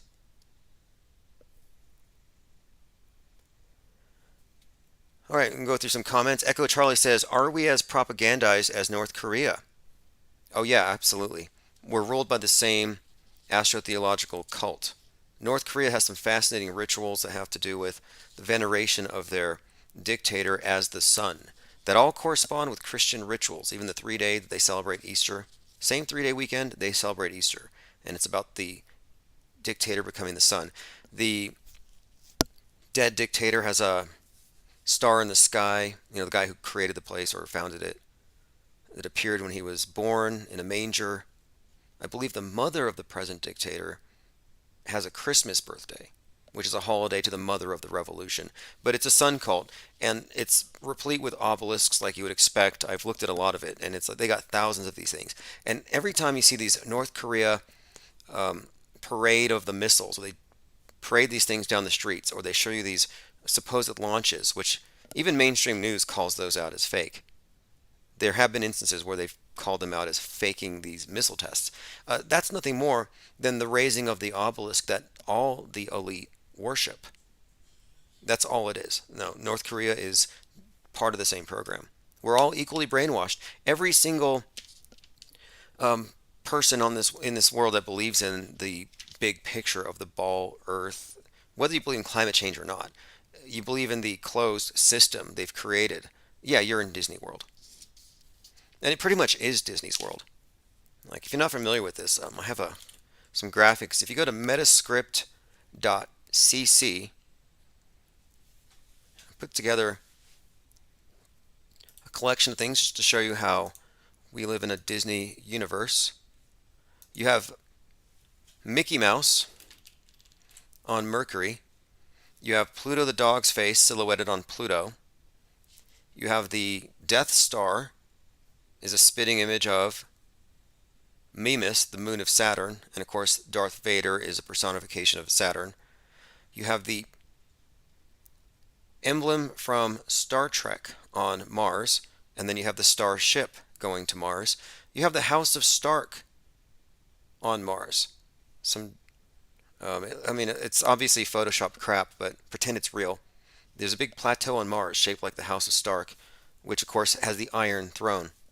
And Kabbalistically, metals have these associations with the planets, and Mars is iron. This is why Musk is Iron Man, and that's why Iron Man's name is Tony Stark, and they have the House of Stark. These are examples of, again, the overlapping of fiction and reality. Olaf from Frozen is the basis for, he's been compared to Ultima Thule, the most distant object ever spotted. It's in the far, far, far north. This is, again, complete fabrication. I mean, you got to watch the space news to see how fake it is. It's like Halloween's coming, big skull in the sky. Valentine's Day, big heart-shaped asteroid. The wreath on Christmas. I mean, it's endless.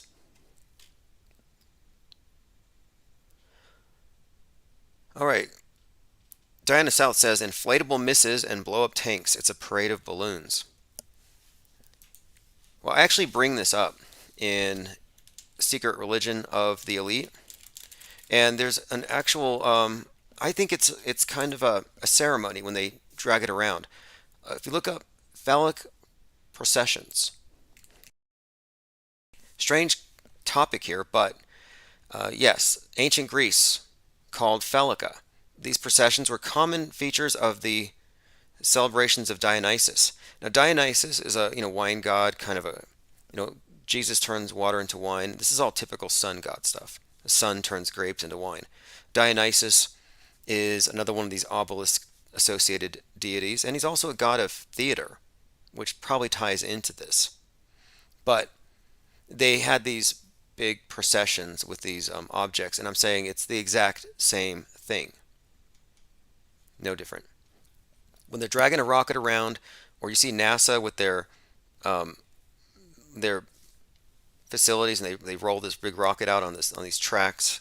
Yeah, that's a procession.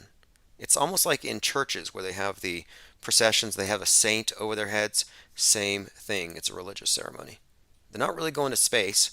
Space is just the modern counterpart for heaven, and it's the heaven that unites even the atheists. Even the people who don't believe in God believe in the wrath of globe.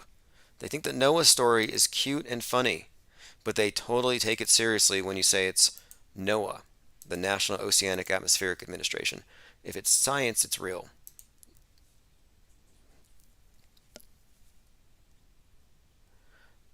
All right, phones are open, 833-311-1984. We've been talking about the dog star Sirius, how inundated with this symbolism we are. Look, this is a perfect example. This is a perfect example of what I was just talking about. This is from Futurism. Space Force official showed off, yes, adult toys at work. This guy is literally, this is from Futurism, Michael Scott from The Office. Remember Space Force? No, not the Netflix comedy featuring Steve Carell. We're talking about the newest branch of the military established under Trump. As the Air Force Times reports, the head of the Space Warfighting Analysis Center, Andrew Cox, has been engaged with astonishingly inappropriate workplace behavior. And it involves a pair of handcuffs and a bunch of sex toys. Again, his name, give me a break. In 2018, Cox went so far as to wear a mankini over his clothes in a mockery of Borat. We're talking about Space Force, who control all of the military satellites. And they're goofing around like this. It's because that's all they do. I mean, it's been a joke from day one. SpaceX, it's always been a cult. It's a fertility cult. When man shoots for the stars, he'll want a hell of a lot more than rocket fuel. SpaceX in this article here is describing the problems inherent in this. And I read somewhere that they're only sending cis women to Mars. That way no one gets pregnant on the way. Just send an abortionist. All right, this has been great. We have 1,903 followers there on Rockfin. I highly recommend it. The platform has really stood out. Best new platform for people who care about ideas, for people who just talk about things and don't want to be censored, is easily Rofkin. I don't discount Odyssey. I use it for different things. There's a few platforms, but I recommend Rofkin as the place where you're going to find my most consistent archives. Still waiting to see what's going on with Ye. Is he out milking goats with Owen Benjamin? I kind of thought so. At first I thought Owen Benjamin was making it up when he said they were talking, but that's one place I would go look for him if you're looking. New York City's first baby of 2023 is a 6-pound Brooklyn boy. I'm looking at the picture, and both the mother and the father are wearing masks, but the baby was born unmasked, which makes me wonder, are we sure that's the father? Again, first baby of 2023. I hope everyone had a happy New Year celebration. My dog was terrorized by the fireworks, so I spent most of the night basically shielding him. VW Tech says Owen and his cult are cringe. Are you talking about the Bears? I would go to their Beartaria if it ever manifests. The way it's been written about by the Daily Beast, you think it's going to be the next like Ruby Ridge. There's a lot of fear and trepidation when the media looks at organizations or people organizing outside of the world stage. People who've been censored and just don't care anymore. And that's where I'm at. You can exist outside of the MSM snowflake ecosystem. Lloyd Miller says fireworks. We had AR-15 bursts here. Yeah, I'm pretty sure I heard an AR-15 burst. Like I heard it definitely sounded like it. Now, Rofkin, I was doing just archives, but I started doing live streams as of, this year. Rofkin will carry Infinite Plane Radio live streams, not the 24/7, but I'm still going to section off each night and upload it separate. But if you're a subscriber to Rofkin, you can catch it live there. Quadruple A says, is it going to be a dark winter?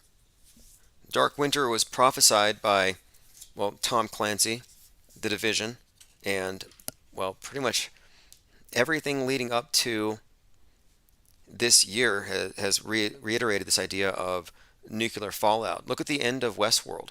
Look at the end of the Game of Thrones. A lot of these movies that ended, like Westeros burns. The theme is West burns. And along with that is the Dark Winter. And the movie I just watched today, I mentioned a little bit ago about the White Noise movie, about some kind of catastrophic event that triggers what looks to be like nuclear fallout. No spoilers, but it's a reoccurring theme. And it involves a blackout. I mean, that's one of the other things too, the blackouts. In a lot of movies. I just watched it sounds like I watch a lot of movies. They're always on, doing my research all the time. I checked out another one, Midnight Mass. Blackouts, everything burns, ashes from the sky.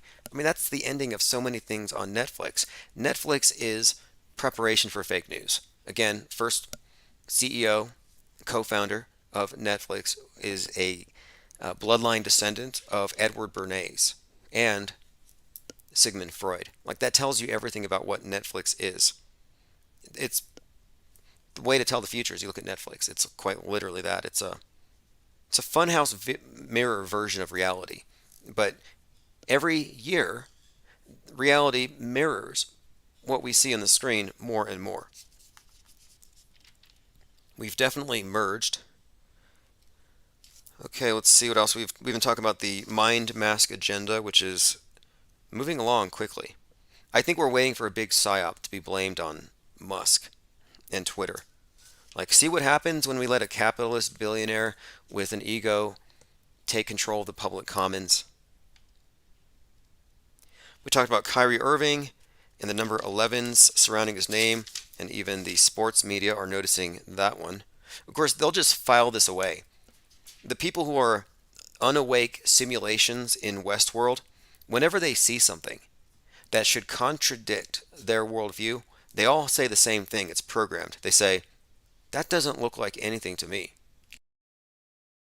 Like you could point out Kyrie Irving, number 11, and born at 111, and all these different ways that that number follows him throughout his life. And people will say, wow, that's amazing. But then after that, it just fades. Garrett Summers says, watching movies is cool, just don't eat popcorn while you do it. Yeah, just don't enjoy it. Because again, it's propaganda analysis. Now, the truth is, I really do like movies. I do like film. I like the art. I think the actors are great. I've always been a fan of film. I just didn't realize that it was 100% propaganda first, and entertainment's kind of a secondary thing, if they can squeeze it in there.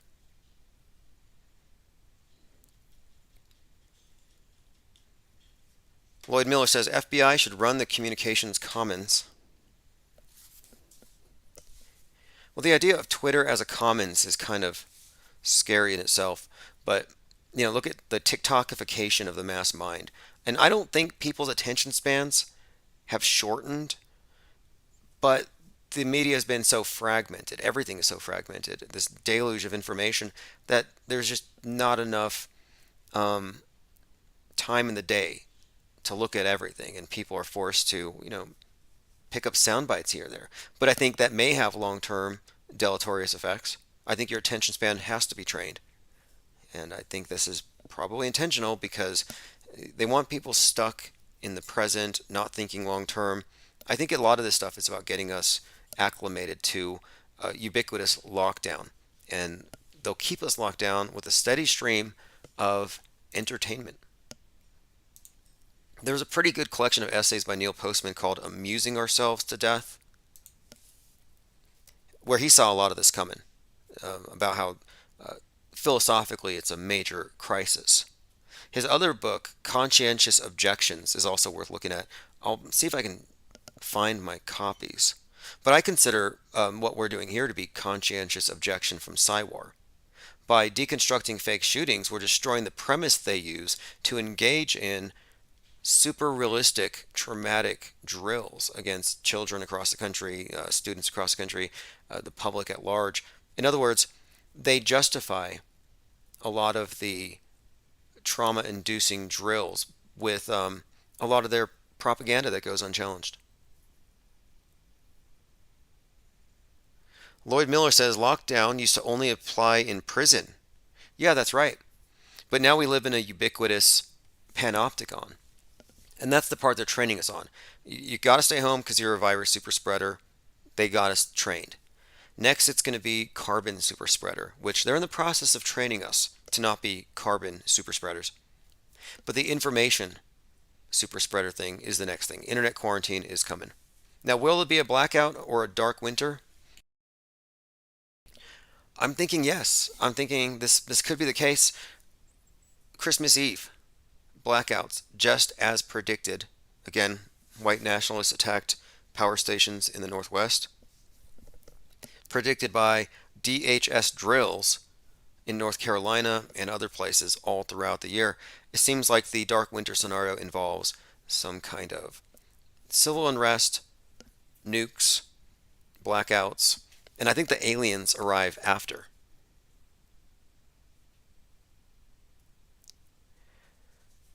All right, continuing here, look at Sum of All Fears, 2002 American spy thriller film based on Tom Clancy's novel of the same.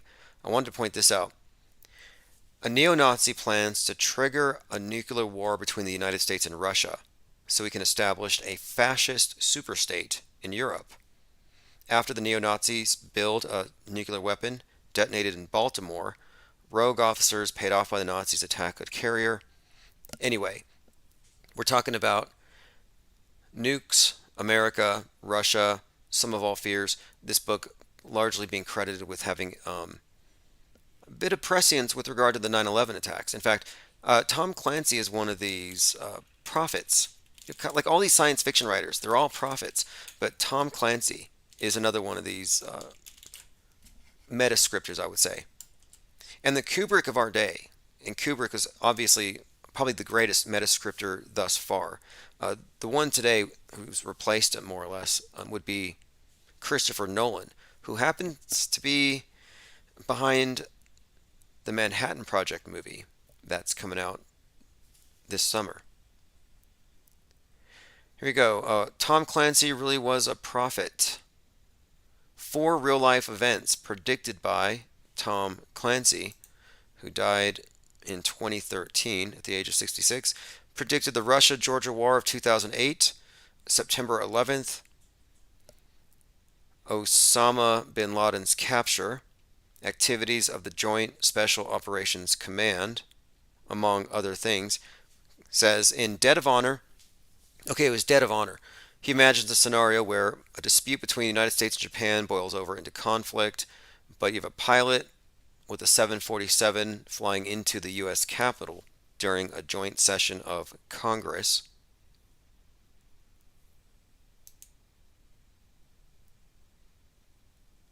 Diana South says, there used to be signs for fallout shelters. I haven't seen one in decades.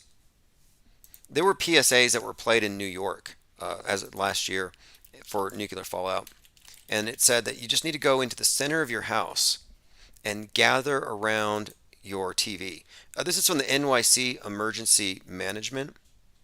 But apparently, the most important thing here is that you stay in touch with media so they can tell you what to do.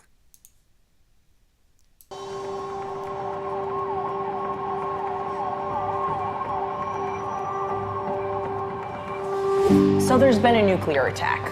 Don't ask me how or why, just know that the big one has hit, okay? So what do? There are 3 important steps that I want you to remember. Step 1, get inside fast. Quarantine. Don't pause, don't call your friends, don't get in, just run inside your house. You, your friends, your family, get inside. And no, staying in the car is not an option. In that movie, White Noise, the people who were in their cars had to stay in their cars. People had to stay. It was like, I think, again, it was templated off of our response to a nuclear attack, even though in the movie that's not precisely what it was. Now, this was from 5 months ago. You need to get into a building and move away from the windows. Step 2, stay inside. Shut all doors and windows. Have a basement? Head there. If you don't have one, get as far into the middle of the building as possible. If you were outside after the blast, get clean immediately. Remove and bag all outer clothing to keep radioactive dust or ash away from your body. Again, this is all basic decontamination procedures that they're pre-educating us on. Months before the pandemic, Netflix had a series called Pandemic, or I think it was called Epidemic or Pandemic, and it was literally a 5-part documentary leading up to it. It was called Pandemic: How to Prevent an Outbreak. I mean, imagine this: 10 Netflix movies to watch for building awareness. Pandemic Netflix predicted coronavirus. And this was from April of 2020. It was dismissed as a, quote, show about the flu. No coincidence, but all this series did is it taught people about PPE. Nobody knew what PPE was before this pandemic thing and all these movies hyping it. Well, now they're preparing you for the next thing. Step 3, stay tuned. Follow media for more information. Don't forget to sign up for Notify NY. There you go. Follow the media for next information. That's pretty much the main thing. All right, this has been excellent.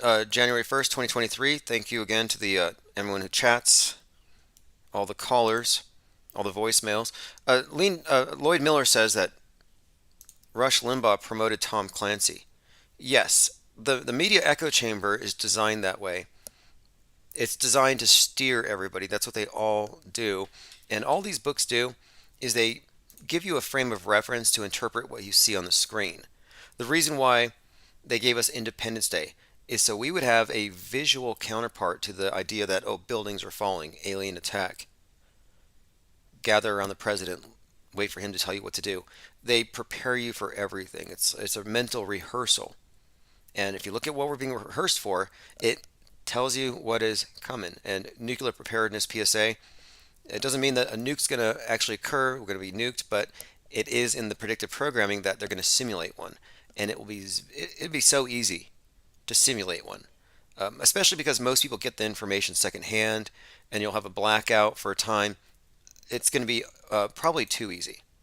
I mean, look how easy it was to get people to bowl over to the COVID thing, and there was no evidence to support it other than a few celebrities with the sniffles. Remember Tom Hanks with the sniffles? I'm like, wow. Back in Wuhan, they were falling on their faces. We called it Kung Flu because it was like, wow, these people are getting kicked in the back of the head by some invisible thing. They're just falling, and it was dangerous. It looked like people were just going outside was dangerous. You would just drop dead. But when they brought it over here, it wasn't like that at all, not even close. But people responded to the fear, and it worked. And I think that the fear is going to put everybody into lockdown. Now, if you get a press pass from infiniteplane.media, you will be unlockdownable. Again, go to infiniteplane.media, pick up a press pass. If you carry a press pass, you'll be considered an essential part of media, and you'll have the right to go around and document what you see or what you don't see. For example, empty hospitals, empty testing centers, conditions outside of the televised version of things that in no way comport to what, there's no match between what the public believes and what's actually there. The empty hospitals, the empty tents were the equivalent of decoy inflatable tanks of World War II. You put a bunch of inflatable tanks, and I said this in 2020, it's like if you had a bunch of inflated tanks, like red tanks from China, positioned in every city, people would say, okay, we've been conquered. They would probably stay home. They would lock down. They would surrender. They wouldn't even go see if these things were real tanks or not. And this is not an exaggeration. Ukraine was using wooden fake rocket launchers supposedly to trick the Russians into wasting missiles. Meanwhile, the Russians are sending dummy warheads. It's decoys and dummies on both sides. It's deep faked for your benefit. Both sides, quote unquote, are deep faking for the purpose of mediating our minds. That's why there's cooperation internationally with the space station. It's kind of like World Wrestling Federation or entertainment. On the stage, they're enemies, but backstage, they're all best friends. But the people in the audience aren't meant to know that. And we're the audience, we're not backstagers. Well, we are. Or at least we have some of the information about how it works backstage. Even if we don't have a whistleblower, they kind of give themselves away, as we're constantly noting here. Anyway, thank you for joining. This is Fepe Akbar. Same time, roughly tomorrow, and I'll turn it back over to the 24/7.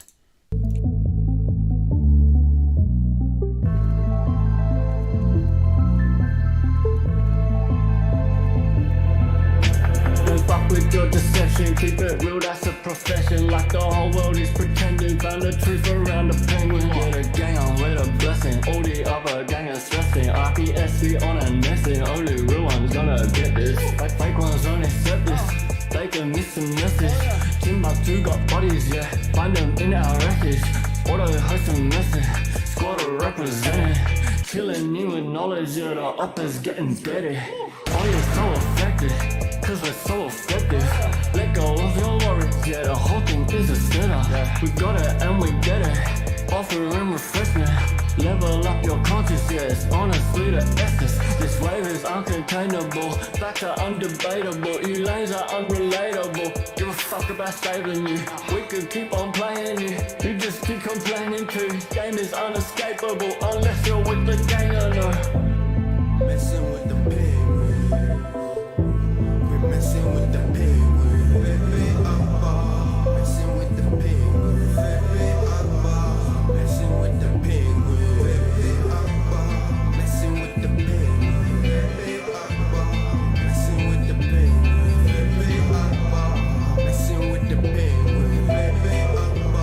fucking with the penguins, yeah, with the penguins, coming with a vengeance. trying to make you come to your senses. Forget the general consensus, just pay attention. The road to hell is paved with good intentions. I'm clenching my back wrenching, representing only the most superior independent media. We got that real shit fucking encyclopedia. We're bringing an end to this mass hysteria. They wanna know why it's so serious, cause you must be delirious. If you're still believing stuff, get a grip and show some evidence for your own claims. We don't play no games, we stay relentless, exposing those events. Quick, the IPS are making an entrance. Busting doors down, cause now's the time for interventions. Did I mention we're affecting so many men across the spectrum? We stand out from the crowd, we don't blend in. Steady gaining tremendous momentum. There's nothing close resembling. Check the emblem, it's a penguin, not a gremlin. Just letting you know you're on an infinite plane, it's never bending. We strike like temping, killing all fears and breaking the tension. Got another hopes army, digging deep in the trenches. Come and join in, be adventurous. Quit being so sensitive, forget the censorship. We ain't telling fibs. Messing with the penguin. We're messing with the penguin. You're messing with the penguin. You're messing with the penguin. Messing with the penguin. You're messing with the penguin. Messing with the penguin. Fucking with the penguins, yeah.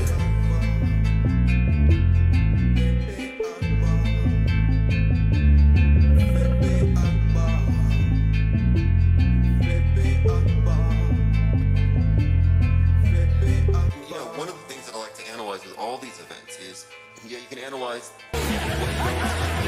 the actual victims. You don't see any evidence of real mass casualty. The victims, the crisis actors, you never see tears. You haven't seen a single tear.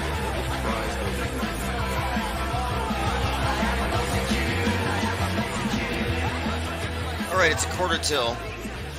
Text message notifications went out, and as promised, I said we'd start when we hit 50. December 31st, 2022, Sirius falls at midnight. And that's the first thing I want to address here. We often talk about the world-spanning cult that runs the world being a bunch of wizards, warlocks, people into all kinds of occult mumbo-jumbo that obviously escapes and eludes most people's attention. They tell you, you're crazy if you pay attention to it. Oh, there's no way the world's run by Satanists or whatever they say.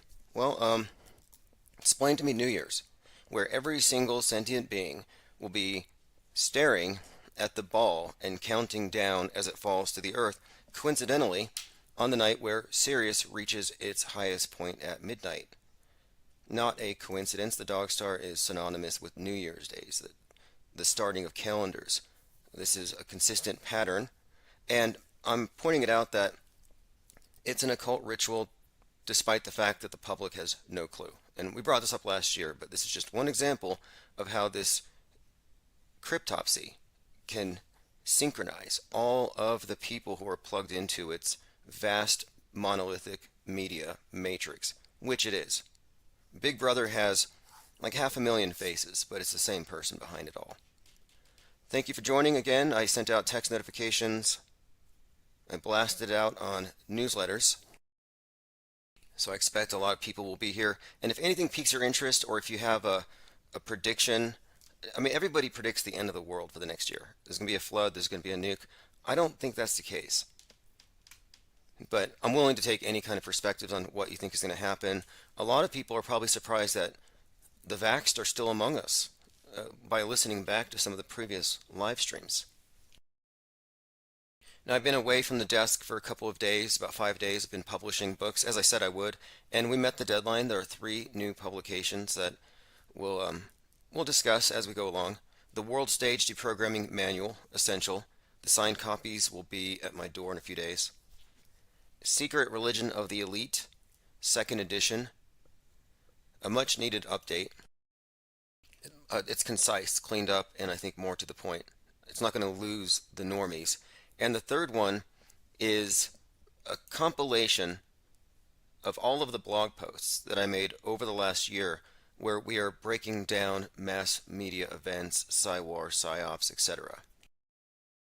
All of these metascript breakdowns, where we find all the bizarre symbolism encoded into mainstream movies, such as Top Gun 2 is one or Free Guy, a number of movies and series that we talked about. It's undeniable what we're revealing here. And I put all of these blog posts into a book.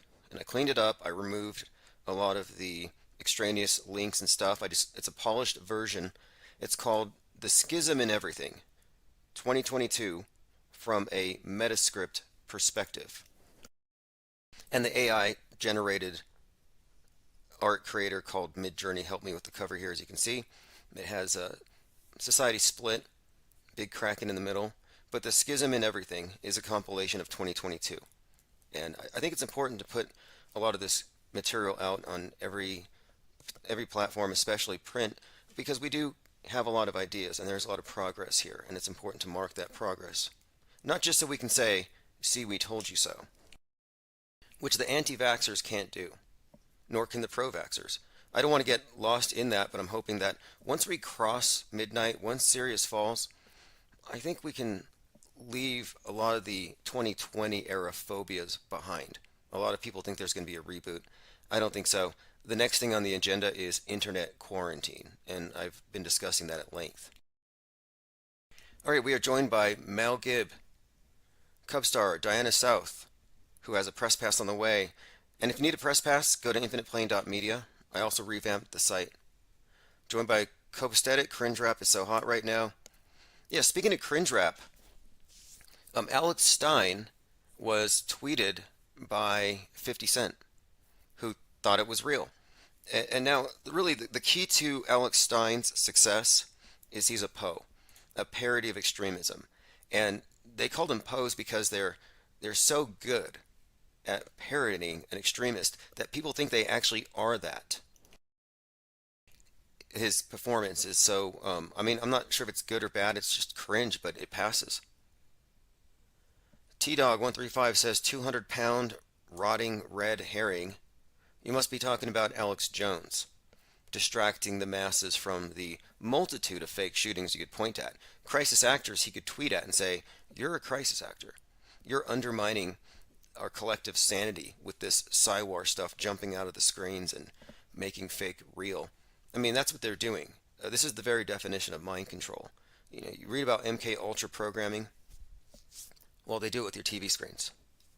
It's like literally there in your face, your nightly programming. That's why I called the latest book World Stage Deprogramming Guide. It's like your TV guide, but it's your World Stage Deprogramming Guide. And here's the big advancement here, and this is a leap. I think auto-hoaxing, or preemptively calling out hoaxes, not assuming it's real first until you can debunk it, as though we all have the perspective to do that, or that we're logically required to do that. That was a leap. That was a leap past false flag theorists running circles, chasing their own tails, chasing red herrings, never arriving at a real clear picture of what actually happened because they think it's a whodunit. They don't know it's a what is it question. It's a psyop. It wasn't even real. And that's been the case. But beyond just moving past that, we've gone even a little further. We don't mix auto-hoaxing with the false flag theorizing, which excludes the mass media from being counted among the culprits. Like they're just being tricked by the actors. No, that's not how it works. There's a reason why Fox News doesn't call out psyops promulgated by the left, or vice versa. And they could, if they were really competing, but they're not. You have two groups of liars. They don't call out each other's lies. Why is that? Well, it's because they're both lying to us. This explains the space program and the cooperation above. All these different nations fighting on the ground, but up in space, it's all hugs. All right, joined by Travis Cloud. Michael Gimmons says Happy Auto Hoax 2023. Johnny's List. HLGGLH is here from the future. It says 2023 here. Are you back to stop us from wrecking the planet from climate change? Do you know how generic of a plot line that is? Coming back from the future to stop us from wrecking the planet? We've got to go to the past. That's Terminator 2. That's Tenet. That's a ridiculous storyline. Joined by Symbia with the Pyro Penguin. 737, packing the hookah bowl now. Linda Curtis, Happy New Year Saturn Day. Cubstar, End of the Year Smear. Oh, I got a great collection of worst crisis actors of the year. I want to play it straight, but I mean, I'll probably get sued But I won't call them crisis actors. I'll just play it and I'll say, listen to these tragic stories. Listen to these tragic stories. As long as we don't say it, we just pretend we believe it. Isn't that funny? We could play videos of piss poor crisis actors, gags, Government Actors Guild, SAG dropouts, wannabe Hollywood actors, sellouts. We could play a compilation of them crying, and we could say this is a tragedy, and nobody would stop us. But the instant we poke holes in it and say this can't be real, boom, they delete us. But again, this is the internet quarantine, which I'll get into. This is also an important thing here, that they use the pandemic model to establish the operation for cleansing the internet of mind viruses. And Elon Musk is not your friend if you're a believer in free speech. He really, I think, popularized or repopularized the phrase mind virus recently, attaching it to the woke mind virus, as though it's any different from the red pill mind virus or incel pill or any of these quote pills. You know, all these prepackaged groups of ideas, but he used that term, and there's no such thing as a mind virus. It doesn't work that way. But they want that model to be accepted by the public so they can quarantine the internet. And shout out to Linda Curtis, who recommended a great Netflix show, a movie. It's called Hot Skull, and I see a lot of us in it. Hot Skull, essentially the basic point of it is, it's like almost a parody of 2020, where mind viruses are going around and driving people crazy. And this is one of the points I've made as of late. You're a healthy super spreader, therefore you're a danger to society because you could spread it further, and you're not affected, but other people with weak immune systems will be. They've made the equivalent with the mentally unwell are now the ones with weak immune systems. They have weak mental immune systems. If you're mentally well and you're spreading these memes or these ideas, maybe it doesn't radicalize you. But one of those other ones, yeah, they catch it, they will be infected. That's the argument they've been making. They want to censor the internet because of the ones who can't self-censor or self-regulate. They want the spreaders of the ideas to voluntarily, quote, lock down. Now, this show, Hot Skull, which we'll get into, the people walking around wear headphones or earphones in order to block the memes. You know, it's like with the mask. It's speak no evil. And I said that at the very beginning, that the mask is really a symbol of, if anything, it's a symbol of censorship. And we've seen that. That is pretty much what it is. Speak no evil. Don't speak misinformation. Well, this is hear no evil. And everyone in the store is wearing headphones. Someone in the store doesn't, and everybody panics. Just like all of the frightened mask sheeple panicked when a faced person came in the room. Same thing. And the words that they are speaking, the ones not wearing the headphones, it sounds like gibberish to the people who wear the headphones all the time. That's why they call it the jabbering.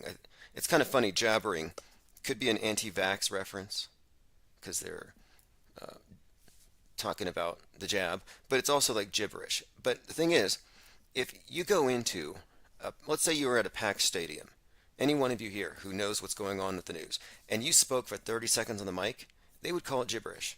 You're like, nobody died on this event, on this day, this person is fake, that person's not really dead.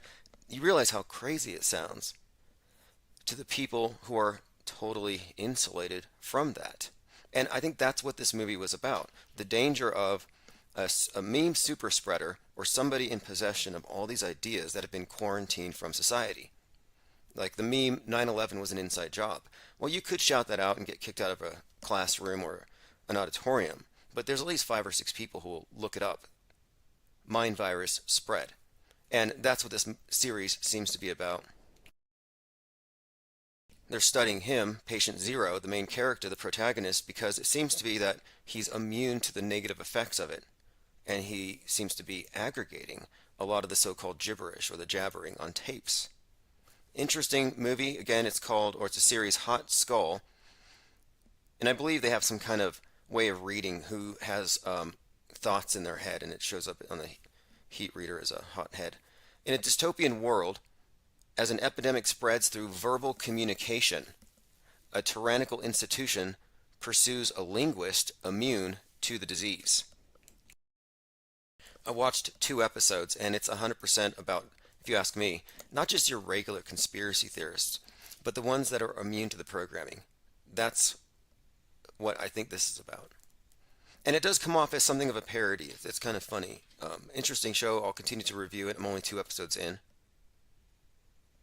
All right, joined by GCF, Otto Hoaxer, Matthew Nixon, Quadruple A, JT33 says, praise Sirius. Yeah, praise Sirius. Midnight, ball dropping, and we'll get into that and the significance of it. AJ206, Osher06, copacetic. All right, thanks. Shannon Jones, thank you for joining. Okay, 66 people here. It looks like, look, I sent out a text to 133, and I'm just giving them all time to show up. Okay, everything's looking good. Kevin Mooring says, is this the year JFK and JFK Jr. come back? Yeah, I'm really wondering about that whole thing. It just fell apart, the whole Q story. I mean, is there going to be a Q resurgence, or is it over? I think it's over. I don't know if it can go any further. But every time I say that, something happens. Like Trump drops NFTs, and then they all come back to life.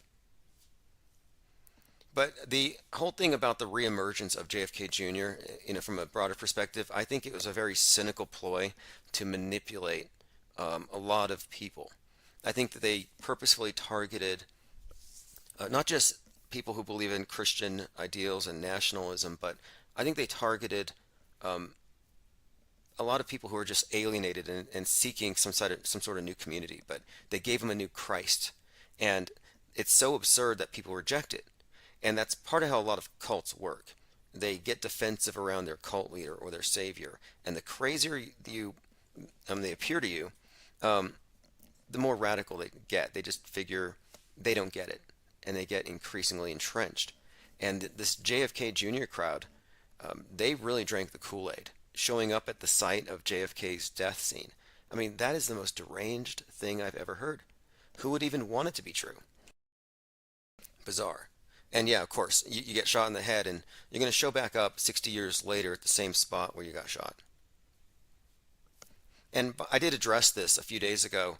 If you didn't know, it wasn't Lee Harvey Oswald. It wasn't the CIA. Stanley Kubrick shot JFK. It was a movie. It wasn't Abraham Zapruder.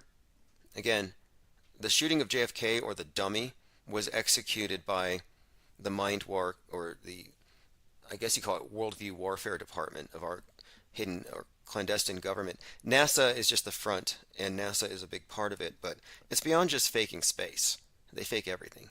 And I think you can make the case that Kubrick was the shooter in the cinematic sense.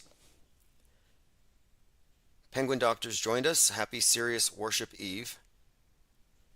Gubby 28, 2023 in Norway already. Well, Happy New Year.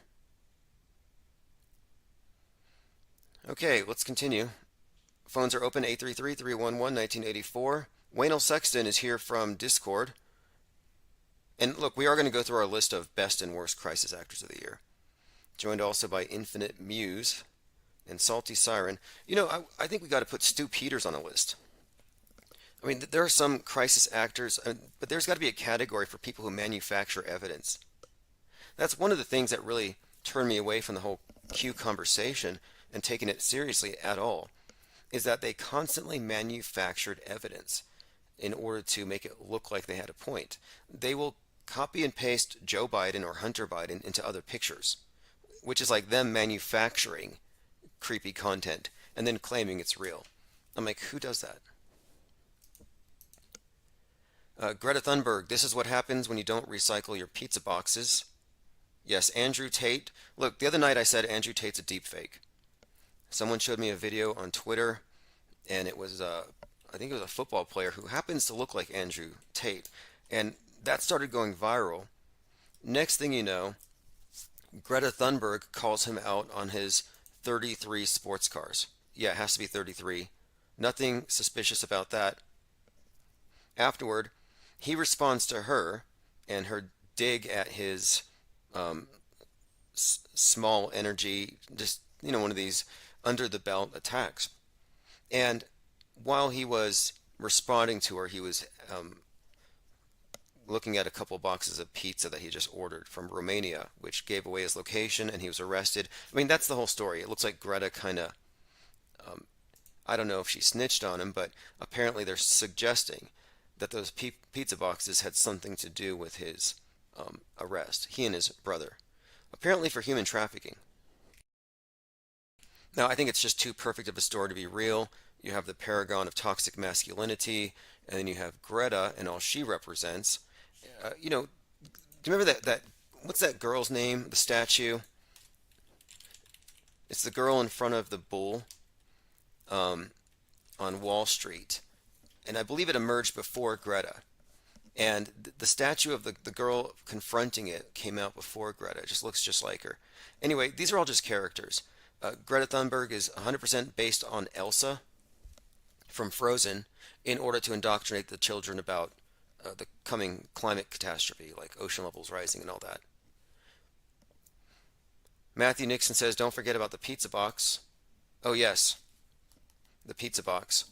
And, you know, speaking of if you don't know who Andrew Tate is, you know, I kind of feel bad for even introducing you to him. But here's just a short clip. This is Andrew Tate. He is the guy rapping in front of the car. Type of guy, bitches on the side. I'ma spend the money, we can spend a little time. All you gotta do is ask me, and I can make you look classy. Second that you walk past me, I turned the whip around, I had to get you in my backseat. They call me Mr. Plenty, Plenty. All right, that's enough of that. They call him Mr. Plenty because of the leather in his Bentley, is what I gathered. Anyway, that's Andrew Tate. By the way, all these characters are fake, and we've already spoken about this before. Greta Thunberg's birthday is on January the 3rd, 2003. You know who else has that exact birthday? Kyle Rittenhouse. Both of them, January 3rd, 2003, hatched are these artificial womb babies. And in some way, they're not twins, they're complete opposites. Like, she's his nemesis. He's got the gun, free speech, MAGA rally. Here is, you know, of course, Greta, World Economic Forum, Al Gore, you know, with pigtails, basically, or braids. I mean, we're talking about a hardcore leftist fascist on one side, and then this all-American hero on the right. And Kyle Rittenhouse, fake as hell, is 100% based on Chris Kyle. Chris Kyle's the guy who went to the post-Katrina riots, crossed state lines, and then he shot 30 people. He was lauded as a hero back then. I mean, this is stunning to me. That this guy, Chris Kyle, who is, I guess he's credited with being one of the most awarded Navy SEAL snipers, that he could have gone across state lines, climbed on top of the Astrodome, and then murdered a bunch of people for looting. And this was supposedly a really good thing. Here we go. Kyle, again, Chris Kyle. Kyle stated that during Katrina, he heard about civilian strife, and he drove to New Orleans to stop the looters. With the sniper rifle, he traveled, put himself on top of the Mercedes-Benz Superdome. There, Kyle claimed he started shooting a number of armed residents and looters who were making trouble. Some reports state that Kyle shot 30. I mean, that's got to be a fabrication. 30? It's like 30 bodies that that doesn't make any sense to me. And he's a hero for it. Of course, now he's dead, or they had to remove him, I think, because there's no way he could answer for these stories, if they were even real. Kevin Mooring says, the ball in Times Square that falls is made of crystal pyramids. Zinvala says, Andrew Tate should team up with Chet Hanks for some sick tracks. Well, you know what? They both shop at the same rubber muscle suit. Like, they're both wearing the same chest suits, you can tell. Another interesting coincidence, Betty White trending. This was actually trending last night, and Barbara Walters. I knew when Barbara Walters was trending, because she passed at 93, I knew this would bring up Betty White. Because we all know last year Betty White died, and it was a big story during New Year's. And we pointed out, you know, she was described as a trailblazing star, etc. We pointed out that New Year's is about Sirius, which is called the Blazing Star. And It's also referred to as the Bethlehem star.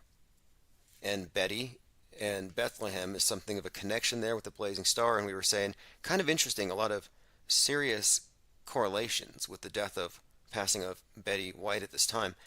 It almost seemed a little orchestrated. And now we have Barbara Walters. And what's the commonality?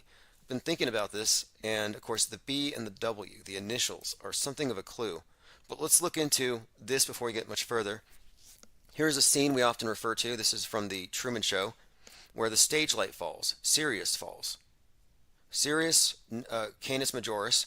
In the Truman Show, a spotlight used to imitate the light of a star in Truman's faked world falls from the sky and nearly hits him. The label on the spotlight identifies itself as Sirius. His encounter with Sirius gives him a glimpse of true knowledge and prompts his quest for truth. Sirius is therefore the star of initiation, and it caused him to realize the limitations of his studio world and lead him to emancipation. A couple of things about this.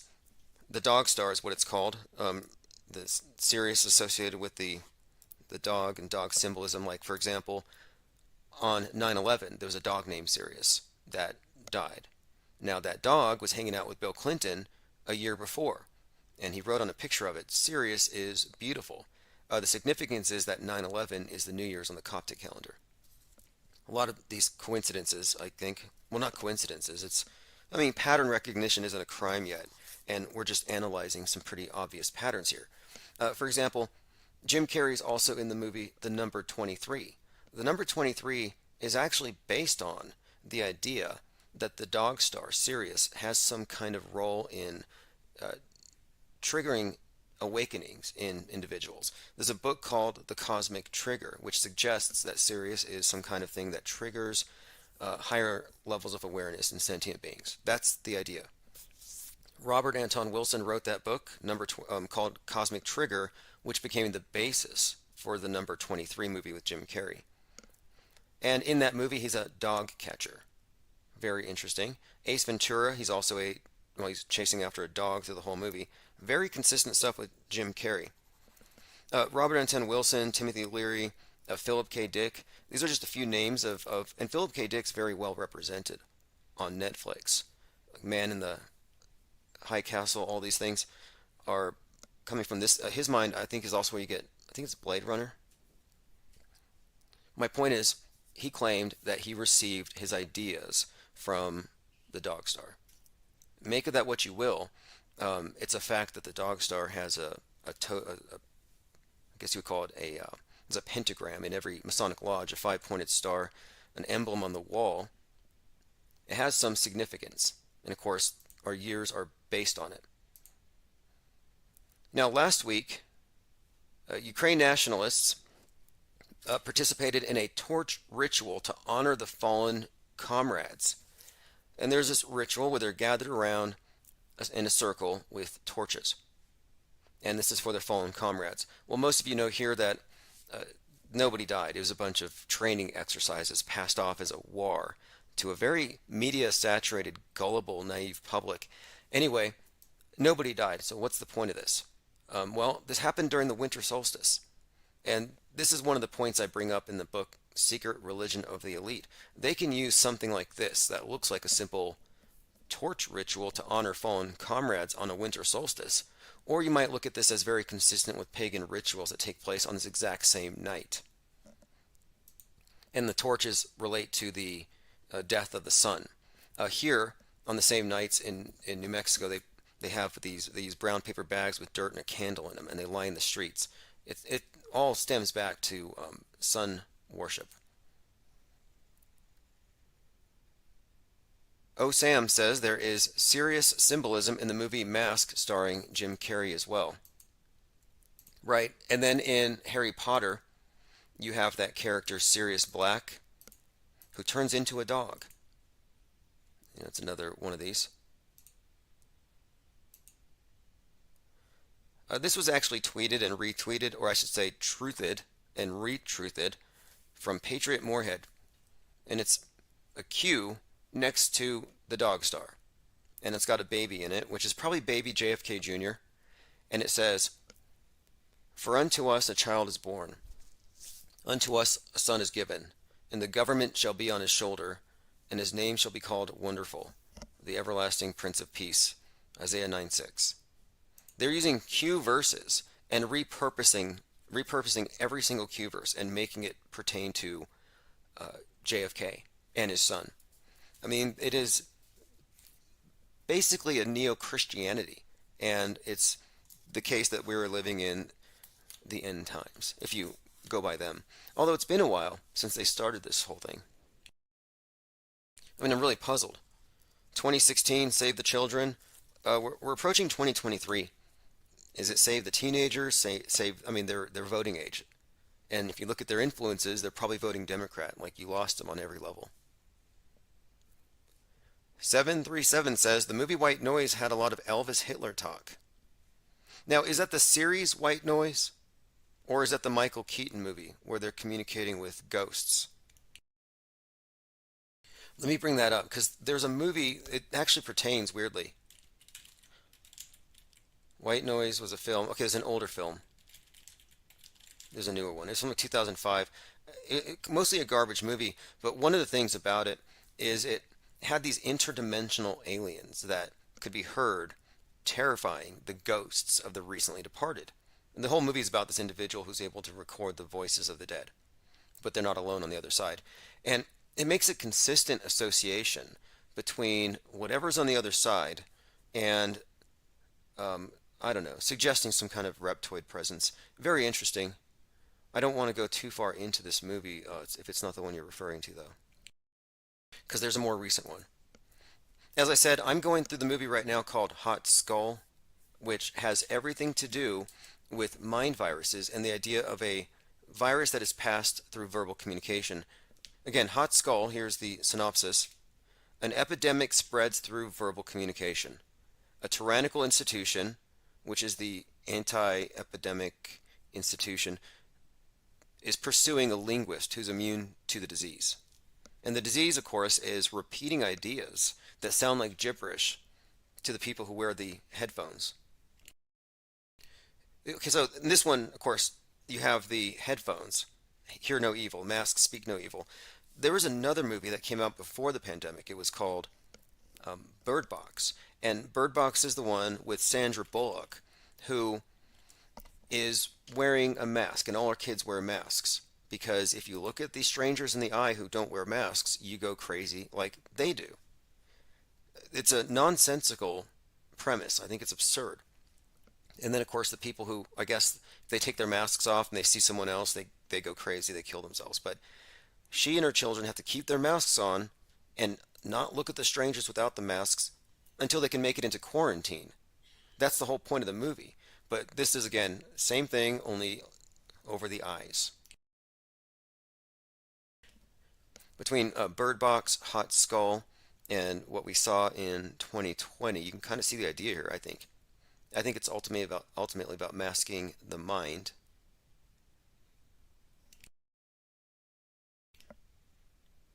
Okay, continuing. Okay, different movie. Okay, The White Noise 2022 has a toxic chemical spill train wreck, says 737. I'll take a look. Alex Jones distributed Newsbenders to his channel. A lot of people are sharing it, and I always recommend it. Newsbenders is key. It's a play. It's 30 minutes. It needs to be watched because it explains a hypothetical. Like, what would it look like? If you want to imagine, what does it look like in a newsroom where they're involved in promulgating fake news? And it's basically a club within a club. I mean, you have the media and the people who work their way in, and then you have an insider club that is connected with intelligence. And it's at this level where it would be coordinated, where events would be coordinated and simulations. And you'll find, and we often point this out, there's always the case. Oh, there's a mass shooting. Happened to be a drill next door at the same time. I can point to a lot of them that you just wouldn't believe, but they're true. Let's just talk about one of these. And my point being, they use the drills to put everything into place for the PSYOP later. And the Newsbender's premise is that they're writing these news stories years in advance. They're bending reality by bending the news, is my point. They bent everything. Now, here's an example of the concurrence of drills that are just super improbable. Like recently, we had the attacks on the power grid that happened to coincide with drills done last February, with white nationalists attacking the power grid. But Vegas, the Vegas survivors, you had 50 Vegas shooting survivors from 10/1/2017 that were shot at again 13 months later in a different state at a different club. 50 of them. Again, this is Vegas survivors getting shot at the Borderline Bar and Grill. And that was as hoaxy as they come, story full of holes. You all know the story. But during the Thousand Oaks shooting, down the street, there was a drill that coincidentally involved 50 people. An identical number of people that were shot at were at a drill about getting shot at. And the drill, weirdly at the same time, happened to be based on the Las Vegas shooting, a concert shooting. Now, there's only one way to explain this, because it was described as an eerie coincidence by the news media. I mean, imagine you and 49 friends go to a different state, to a different country concert. Hopefully you don't get shot at this time, and you do. And down the street, there's a bunch of actors reenacting what happened to you 13 months prior. Like, it doesn't make sense. My explanation for it is that the drill wasn't meant to be reported. They probably do a better job at obfuscating these things because so many of us notice these things. It used to be so easy. You'd find ads, crisis actors wanted, Vegas, crisis actors wanted, and you're like, or mass casualty drills is what we would find. All right, let's continue here. Whoever controls the media controls the mind, Jim Morrison.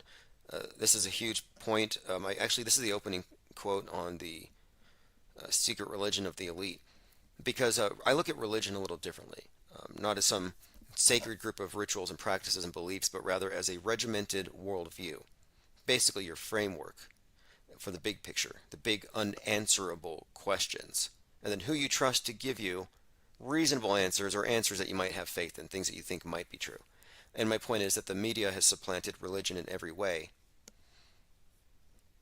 And this mass mind control is through, when I say media, I don't just mean nightly news and TV. I mean entertainment, and fashion is another huge point. A point of interest here, fashion. 2020 was spread by a fashion statement. They used the ability of mob or group coercion to make you stand out if you didn't comply. They made you the odd man out, and that kind of coercion is difficult for a lot of people to deal with, especially if you have a life, and it's just easier to go along. But it was a fashion statement. PPE was there to give you the visual counterpart to the internal transformation, or at least the premise you accepted. Anyway, Secret Religion of the Elite, 2nd edition. Go to infiniteplane.media. I'll explain the cover a little bit. There's a couple of points I want to make here. The cover art is the devil on a black monolith. He has a television screen for a face. In one hand, he's got a vax needle. In the other hand, he's got a rocket. And at his feet, Adam and Eve glued to the monolith. To his left and right, Saturn V rocket, Washington Monument. Atop these is an eye and a triangle capstone, the Seattle Space Needle UFO, and Saturn. But I arranged it exactly like the Devil Tarot card. And the Devil Tarot card is not Baphomet. And this is probably a separate discussion. But you could look at the Devil card as representing what people think of as the devil. Bondage to matter, spiritual darkness, ignorance, evil, depravity. But Baphomet is actually the perfect opposite of it. It represents perfect balance between male, female, light, dark, positive, negative, and the bestial, the goat face, and the angelic, the wings, and of course man being in the middle. The Baphomet is actually more like Hermes. It's more of a kind of a composite deity representing arcane perfection. It is not the same as the devil, and it was never worshipped as an entity. It's just like a totem. But the devil card, this one actually does have, I think, relevance to what we're seeing today. In the devil card, he's the bat-winged, goat-legged character sitting on a black cube with Adam and Eve chained to it, and he's carrying a torch, but he's pointing the torch down. Now, the Baphomet has a torch pointed up between the horns, which represents enlightenment and the seeing beyond duality, and then the torch upside down is therefore a symbol of endarkenment.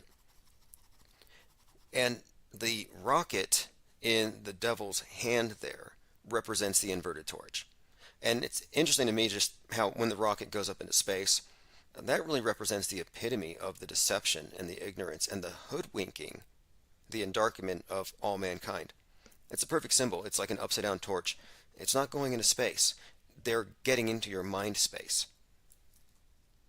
I actually think that's NASA's true purpose.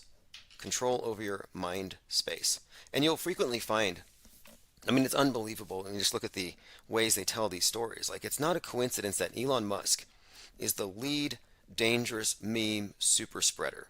If you go by the press and how they're dealing with what he did to Twitter, he opened the floodgates to hate and memes.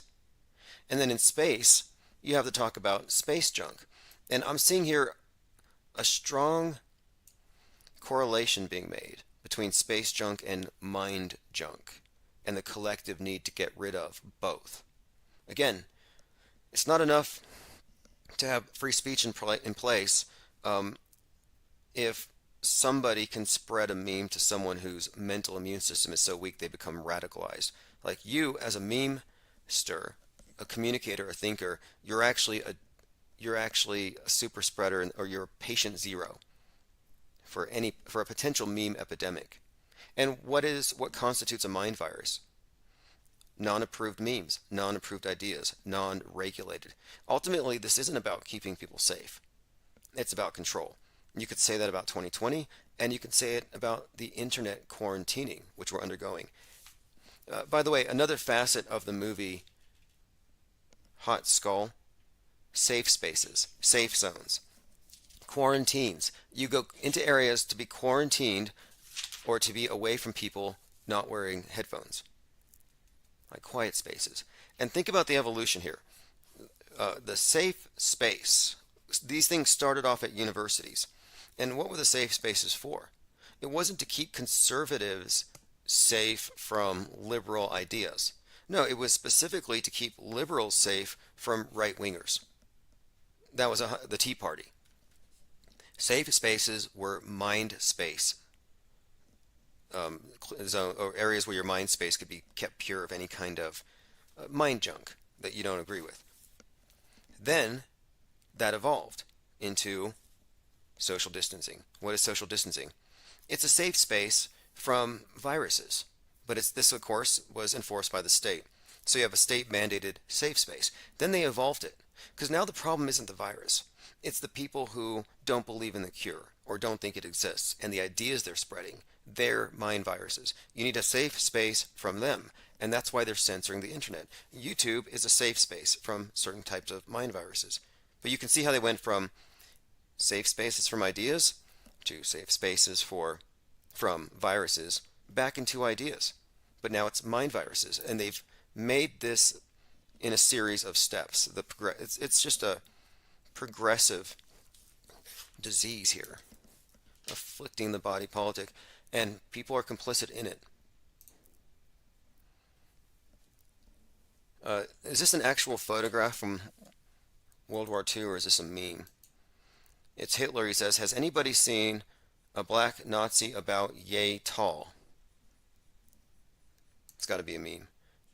Yeah, by the way, yay's missing. If you're wondering, the screen, it's got yay there at about the height of Hitler's outstretched arm. Yay's missing. I heard it's because there's a $4.5 million lawsuit dangling over his head. Look what they're doing. Okay, right now they're going after Trump for tax fraud and insurrections. They're trying to get Trump taken down. They're pulling his character down. The defamation is ongoing. Ye, we saw what happened to Ye already. Well, right now, Elon Musk, and this is the trifecta of hate speech and misinformation. Ye, Musk, and Trump. Ye with his attempt at Parler, Musk with Twitter, Trump with Truth Social. But look, Elon Musk becomes the first person ever to lose $200 billion. The Tesla CEO has seen his wealth tumble in the recent weeks after shares of the electric car maker tumbled. Now, I've got a question here. How can this be real if space is fake? Like, how can they have such control over Elon Musk that they can take 200 billion when he could just tell everybody, hey, by the way, I have proof that the government faked moon landings, but mine will be real, or whatever. He could play that card. This shows they're on the same team. If they're on team space faker, they're not on team truth, or whatever you call it, team free speech. They're making the case that he's kind of like, in a way, he's playing a role to set an example. Oh, well, the reason why we need to censor the internet is, Musk and Ye. We've got to get rid of influencers like Ye, too much influence. And then, of course, the mental illness thing. He caught those memes from Nick Fuentes, an influencer. And note the use of the term influencer. Whenever I hear it from the left, they always make it sound like they're saying influenza, or like they make the same connotations, like you're giving them mind flu. Oh, we can't let these mind flu spreaders speak freely. Got to mask your mind. And that correlation has already been made. If you get a chance, and I should just have this printed as a poster. Chinese sharp power. The Economist cover from 2017 shows a ball Earth covered in spikes, looking like a big COVID. Only the only portion that's red is China's portion. The rest of it is still blue because it hadn't spread yet. This is only 2017. If you were to color the whole thing red, it would look like a COVID ball. But now look at the title. The New Shape, there's your novel. The New Shape of Chinese Influence. Like a novel, Chinese influenza, turning the whole world red. And it's the sharp power of the communist system being implemented under the guise of protecting us from first the flu, then it'll be mind flu. I really think that's the next angle. Look, I don't think we're going to have a repeat. I think they're going to just evolve it as they have been. All right, continuing here. Linda Curtis says the new white noise is a parody of normies. So funny. Yep, the Pope is dead. Pope Benedict has died. All I know about him is he looks like one of the emperors from Star Wars, and he's associated with covering up for a lot of his pederast pals. And look, I don't think there's a few bad apples.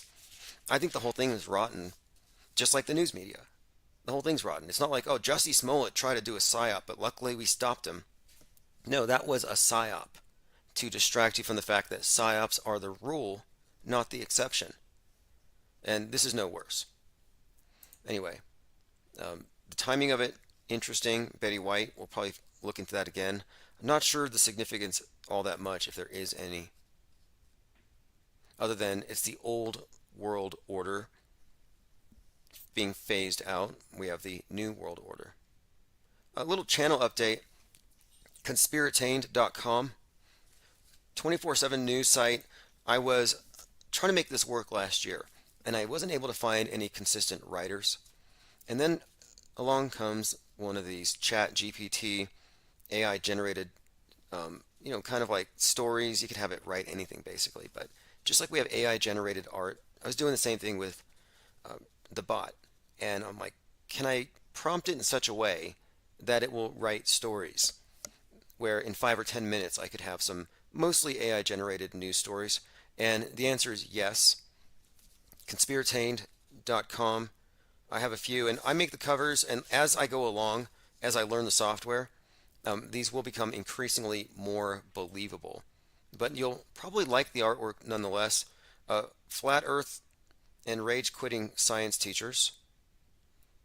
Newly discovered space hurricanes, easily confused with CGI crap. Again, these are just parodies. Quote, it wasn't even theoretically known. Space meteorologist or something. Now, again, this is a parody because it's actually based on a real thing.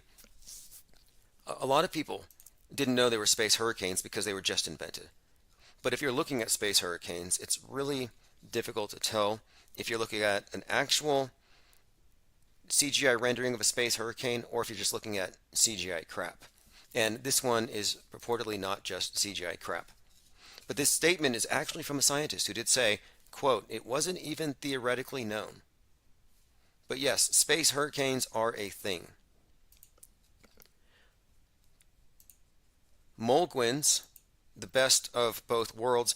I asked the computer, I asked the bot, to give me a hypothetical hybrid mole and penguin. And I came up with the art myself. A hypothetical hybrid mole and penguin might be a small, sleek animal with a body adapted for burrowing. It would have a streamlined, cylindrical shape with short, powerful legs and strong claws for digging. Its fur might be dense, allowing it to ease. Anyway, it goes on about what it might look like. Anyway, Mulgwins. For every one you see, there's 33 you don't. Okay, you can get these at conspiratainment.news. One final one here. Cattle abductions continue because nobody believes them. This is a two-part story. The first part is just describing the abductions themselves, and the artwork is top-notch. This is all from Midjourney. But I had the second part of this article written from the perspective of Bessie. Bessie sighs, disappointed that the farmer doesn't seem to believe her. But she knows that she's done all she can to convince him. For now, she'll just have to wait and see if the saucers come back.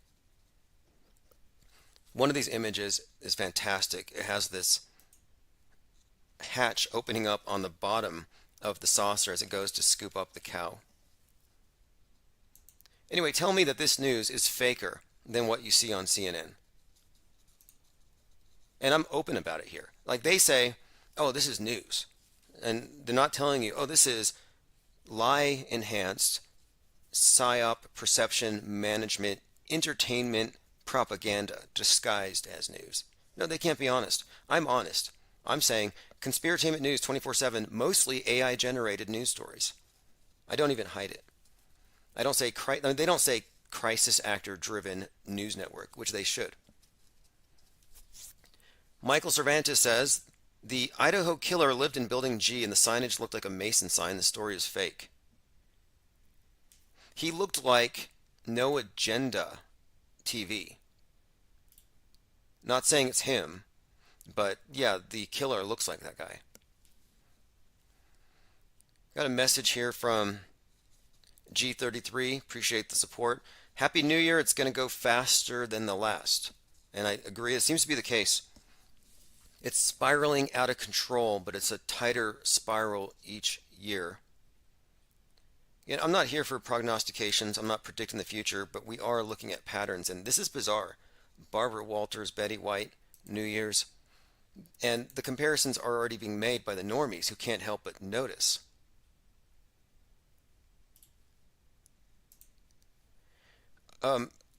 Like every year, this is just a meme from Lean Dion. Hoax, hoax, hoax, Merry ISS-miss. Every year, NASA comes out and says, you can look at Santa if you just follow our ISS app. And it does more damage, but it just confuses and muddies the water. There's no reason why you should believe that that light in the sky is ISS until the thing has been established as real first. And CGI crap doesn't count. Anyway, they've mixed the two, and I think it's ironic because the same level of evidence that would have you believe in Santa is equivalent to that which would have you believe the ISS. It's all hearsay. It's all you heard it from somebody else. Oh, well, of course, I mean, it's like, of course Santa must be real. Otherwise, we wouldn't be putting our cookies out and our stockings out. Like, they're kind of just assuming, and it's this very circular kind of logic. But no, there is no International Space Station, and one of the objectives for this year is to bring it down as far as like bring down any legitimate claim that it's up there. Like you are looking pretty foolish to me if you believe it's up there and you don't have any reason to believe it or you don't know anything about it, which is usually the case. And I came up with a new term for what I call uninformed believers. I believe in it because the consensus, not because reasons. Oh, you don't have reasons? How hard is it to get the reasons? Like, if it's that easy, go do it. And they don't. It's a form of, I almost want to call it, I hate to say laziness, but There is something lazy about blind faith conformity. I mean, it does take effort to refute lies, and we're in a lie-saturated environment. That's the big paradigm shock, though.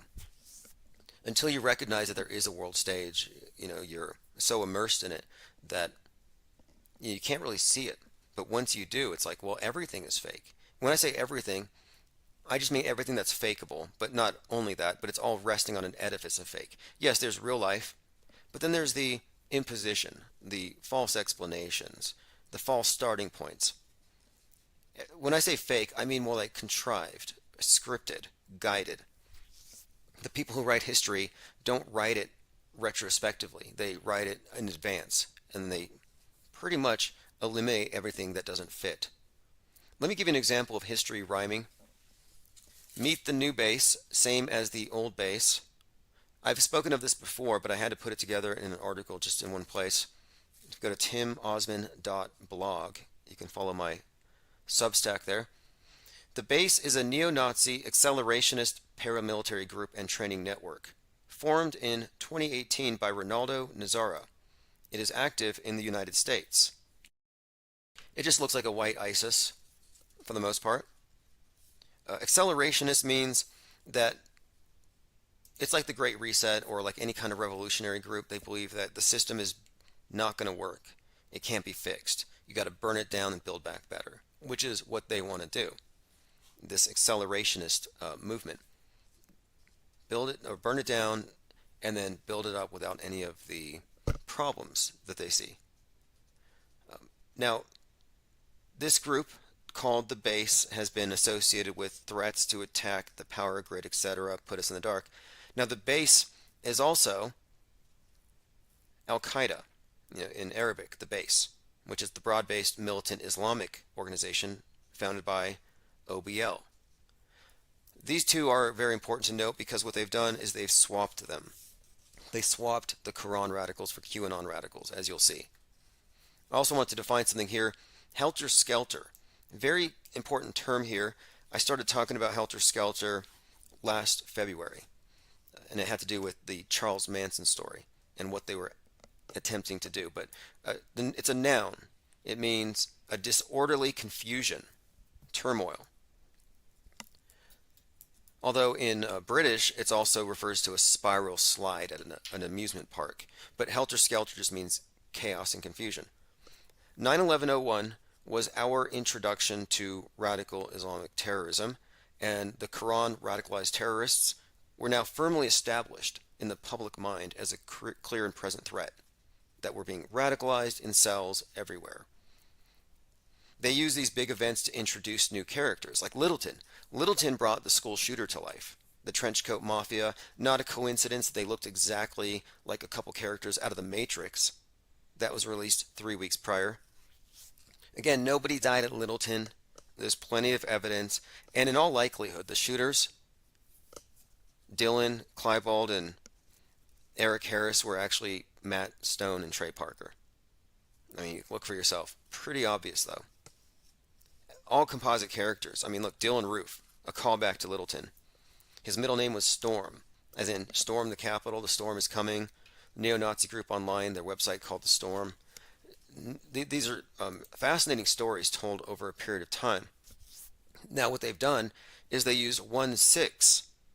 The 1/6 attempted insurrection was framed by the media as a 9/11 attack. I joked about it that day. I said, look, this guided tour, this drunken frat party, is going to be called the next 9/11. And they've done it. They've already made these comparisons. But this was the introduction to radical domestic extremism. The QAnoner as terrorist was established in the public mind with 1/6. Like 9/11, 1/6 was another reset on the whole terrorist narrative. This is the new enemy. Well, there's more. The QAnon radicalized basement dwellers and incels are analogous to the sexually repressed jihadis on a holy war against the great Satan. And who are the QAnon radicals against?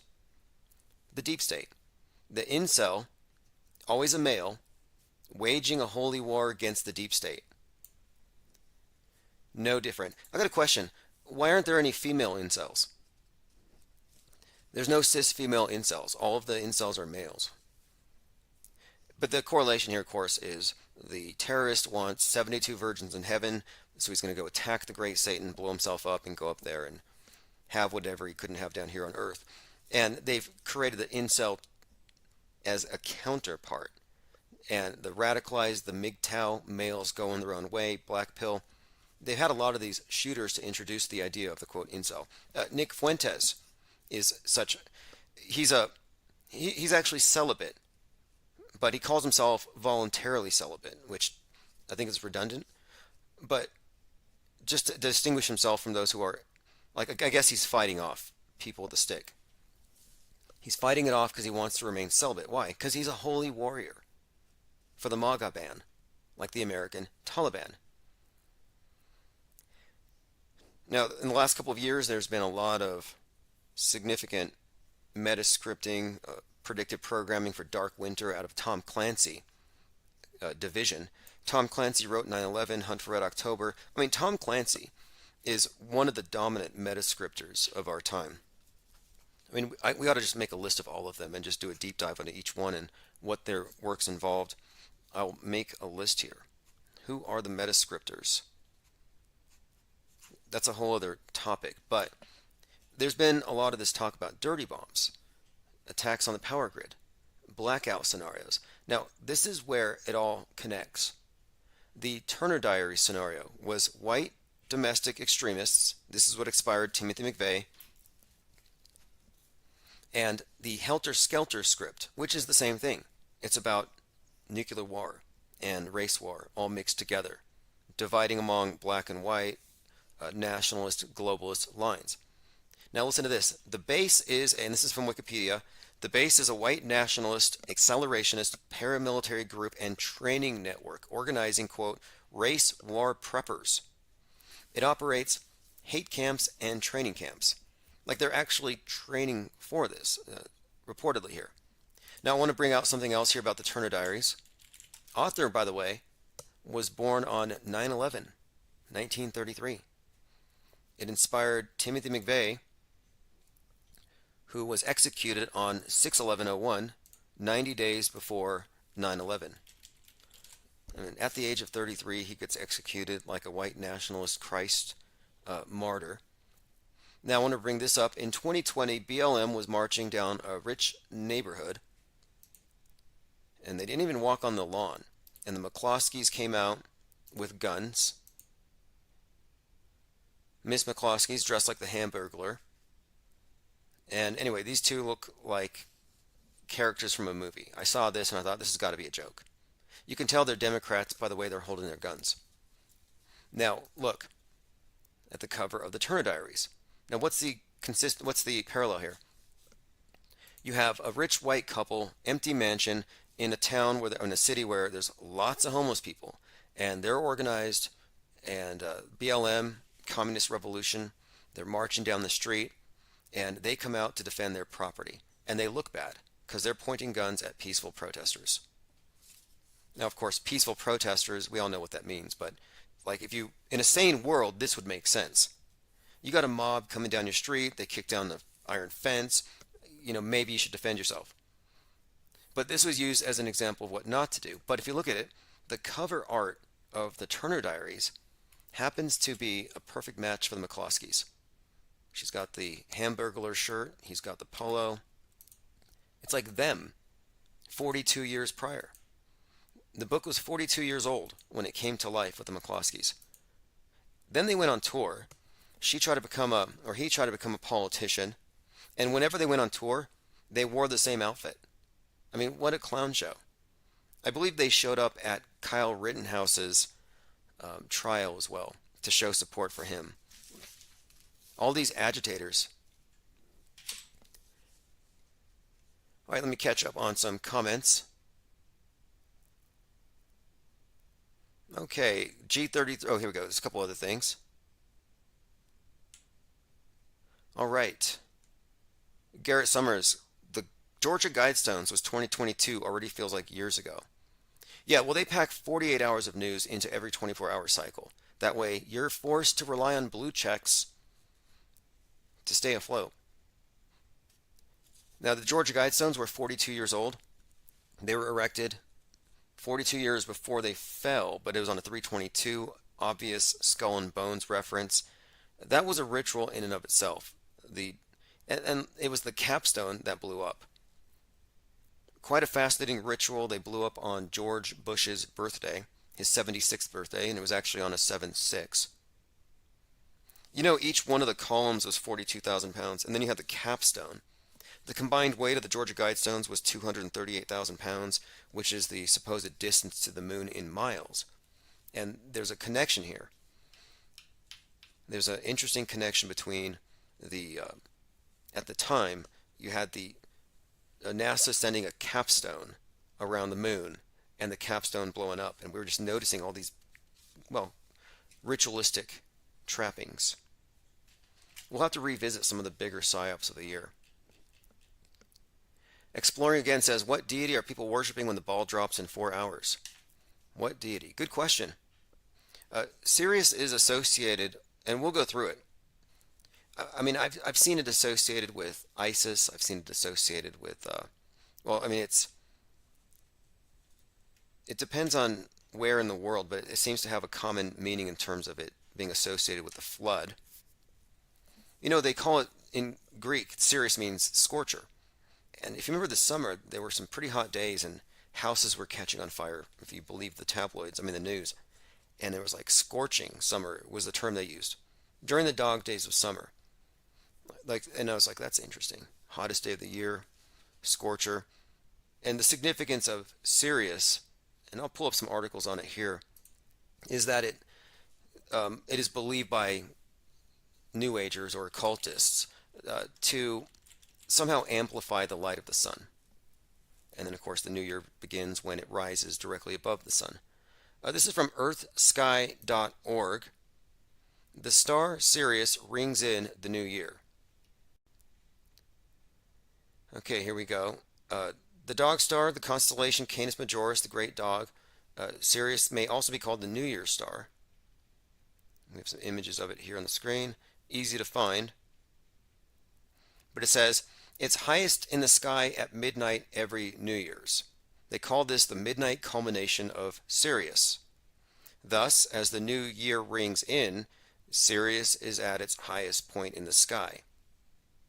To clarify, by midnight we mean the middle of the night, that is midway between sunset and sunrise.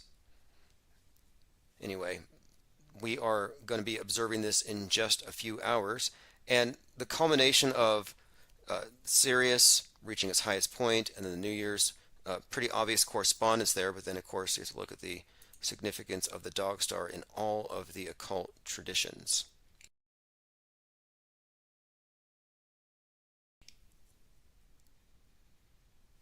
All right, let me continue.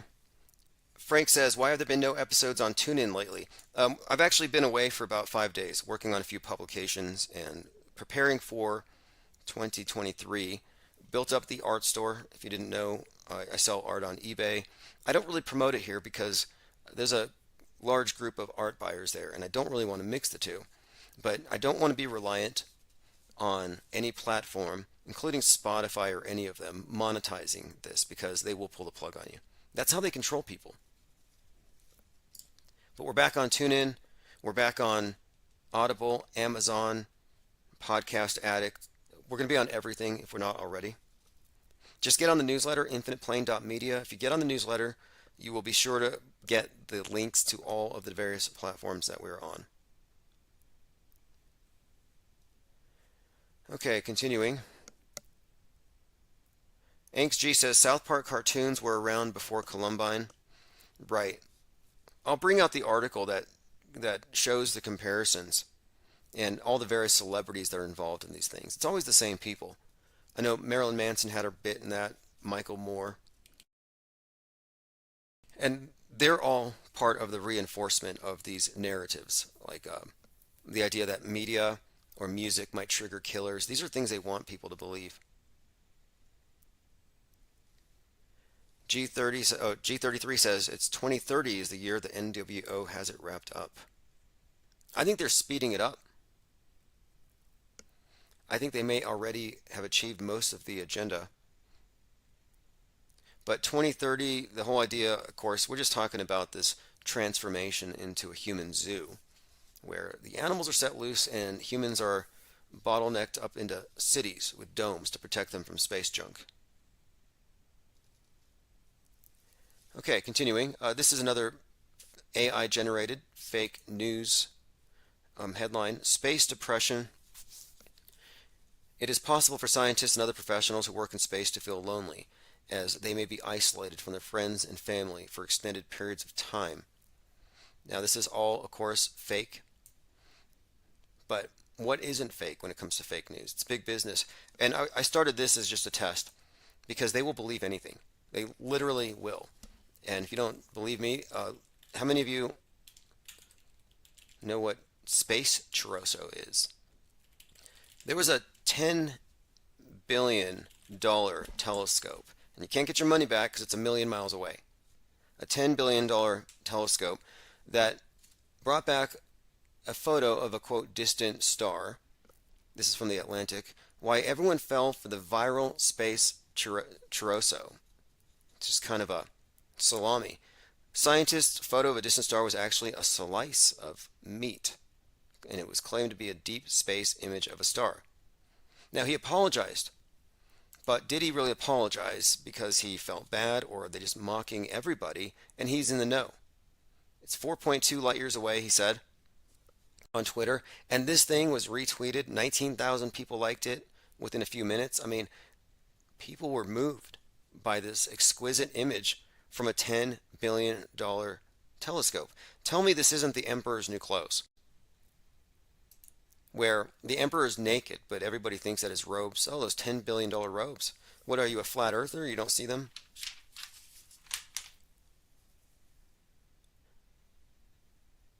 Unbelievable. But look, you can believe, you can, I guess it is believable, apparently. Space salami is believable today. Santa Claus is believable.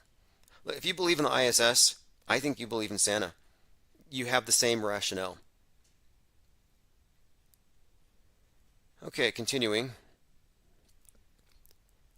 A lot of nothing burgers, which I think are safe for breatharians and vegetarians. Nothing burgers from these Twitter drops. How Twitter quietly aided the Pentagon's covert online PSYOP campaign. Musk is consistently leading these drops. It's like he's taking over for Q. And it's just truth or chicken feed. You remember all the QAnoners would say, just eat your popcorn, and they're always tweeting pictures of popcorn? Because they think they're in the know, and they're just amused by the whole movie of it all. But no, what they've been given are false leads. It's chicken feed for truthers. Truth or chicken feed. That's all the popcorn is. And Musk is one of the major league dealers of truth or chicken feed. And who are the big hopium dealers today? They seem to have scattered for the most part. Let's see. Fact check. No, Biden did not place his hand on Zelensky's buttocks. The viral image was digitally manipulated, and then it was shared. That was even on major news networks. Again, what does this mean? It means that they are automatically believing that what they see on the screen is real. They're choosing to just say, instead of critically examining this, I'm going to just go with it. Okay, that is an abnegation of your responsibility to think. That is actually saying, I'm not going to think. As an individual perceiver, I'm going to go with what the hive thinks. And this is the norm. This is how people have been taught to think, which is actually the opposite of thinking. Mike Pence files paperwork for a 2024 bid. Turned out to be a joke. I mean, it would have been a joke if it wasn't a joke, but it was a joke. He's not actually running. But I want to take this opportunity to point out that Mike Pence could easily be a deep fake. Every expression, every nuance of how he speaks is exactly like American Psycho era Christian Bale. Before Christian Bale picked up the fake accent that he uses now to distance himself from that persona, that is his Mike Pence persona. Now that might sound insane, but Christian Bale played Dick Cheney. And if you look at Dick Cheney, as a deepfake, it's 100% believable. He has experience playing vice presidents. Once in a movie, once on the world stage. I mean, that was the ongoing theory. The images speak for themselves. But then there's another little clue here, I think. Dick Cheney is exactly, to the day, 33 years older than Christian Bale. Continuing. 3 men plead guilty in white supremacist terror plot to disrupt power grid and trigger a race war. Just a couple weeks ago. You can see the story building. Now, why are they doing this? Because it's predictive programming. They have the public convinced the threat is there. Now they just need to detonate it. Matthew Nicholson says, I've lost my wrench. You know, I'm locked out of every single YouTube account.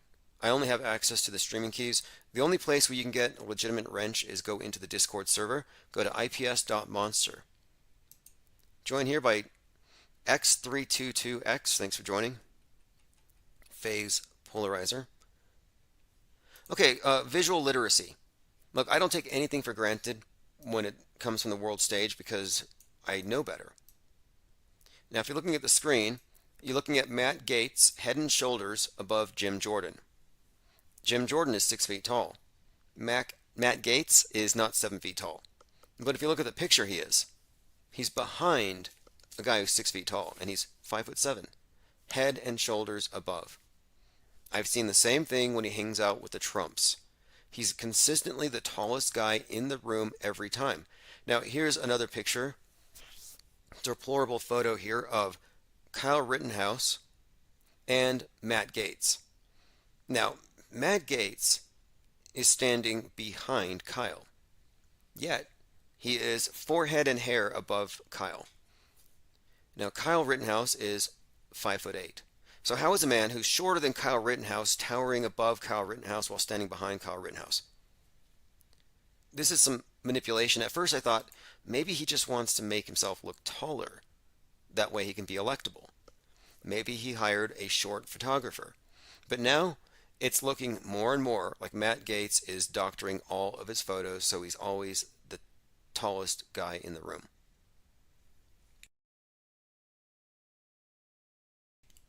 Celestial Wonder says, sorry Tim, no Discord for me. Well, no need. Look, the think tank doesn't have a platform, and Discord is compromised. It's already being YouTubed. Look, you can't have 50 Discord socks. You can't be anonymous. You got to have a phone number attached. They want to be able to contact trace every meme. That is the agenda. The internet quarantining, the mind virus remediation, the infodemic, that is the agenda, and they want to make sure that every single meme can be traced to its source. It's a mistake to put all your eggs in any one of these baskets. No way. As long as you're here listening, as long as you're on the text alerts, as long as you're on the newsletter, you're in the know. And you'll be the most in the know. We are cutting edge fringe. I don't really think any network of media analysts exists comparable to what we're doing. And as the months roll by, I think it'll be clearer what it is exactly that we're doing here. I mean, we're fomenting something important, something lasting. All right, to continue, I want to show you again what I mean about people manufacturing fake evidence to support their side. My Hero Q, free speech, tweeted, how many on-air vax deaths before people who are vaxxed realize their situation? It's a news reporter who died on TV, goes viral, common story, suddenly dead.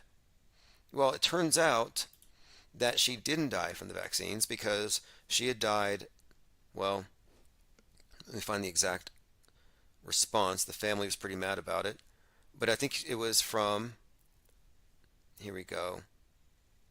Oh, she didn't die. Here's the issue. She had fainted. She had fainted. Anti-vaxxers have been using her on-air collapse as fodder since November, but no, she's not dead. They're saying she's dead, and now she's just sort of like, okay, I'm not dead. And that's what I've been seeing. This is like some kind of inverted civil war. The two sides, instead of shooting at each other, each side is attributing deaths on the other side to that side not following their advice. Oh, pro-vaxxer dies, it's because of the vax. Anti-vaxxer dies because of COVID. Each side thinks the other side is dying and they deserve it. And they're grave dancing. Meanwhile, nobody's dying. It's a morbid, morbid spectacle.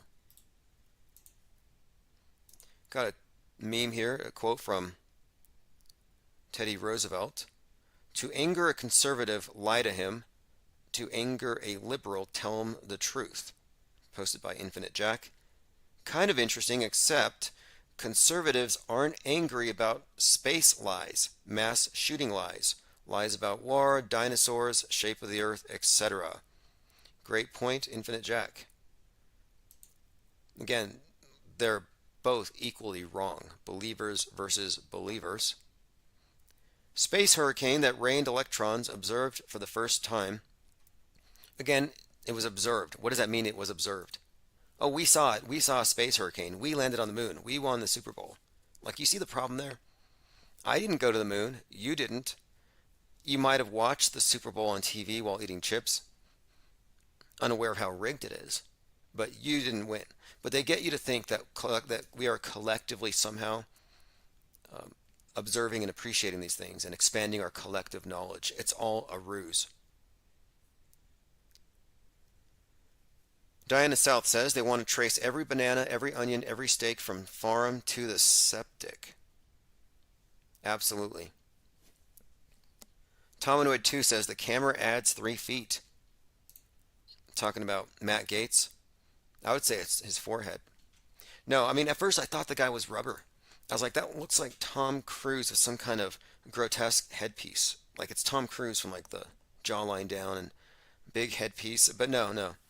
I've looked back in the past, and that is him. Matt Pizzagates ordering 17-year-old pizza on Venmo, not knowing it was public. I got a great clip here of predictive programming about the Green Police and the coming lockdowns to save Gaia. Okay, yeah, this is fantastic. Unbelievable. It starts off, and again, thank you to He Shall Gather. The Green Police Climate Change Protection Police. Plastic. That's the magic word. Green police. You picked the wrong day to mess with the ecosystem, plastic boy. Battery! Battery. Let's go. Take the house. Come on. Put the ride down. Sir, that's a composting virgin. Now, it's just like with the COVID police, but it's Green Police. They found a battery in a guy's trash can, and he gets arrested. And you have, it looks even like, it's an eco check ahead. It looks exactly like COVID testing sites, but it's eco roadblocks. You got a TDI here? Clean diesel. You're good to go, sir. All right, the Green Police. Green never felt so right. This is insane. But this was years ago. And look, this was a joke then. Just like that movie I mentioned about the hot skull. It's kind of funny. These people are freaking out that this person is not wearing headphones, but again, epidemics spread through verbal communication. Catch a meme through your ear. It infects you. I made this point before. I brought this up a couple years ago. I said, look, they're using specific language to identify ideas. That way they can create the mind virus and get people to believe that these things can be diagnosed, traced, and eliminated. It's a way of, like, perfecting they're going to perfect society somehow. Okay, pop quiz. There is a black rock at the center of the magnetic North Pole, according to Mercator's description.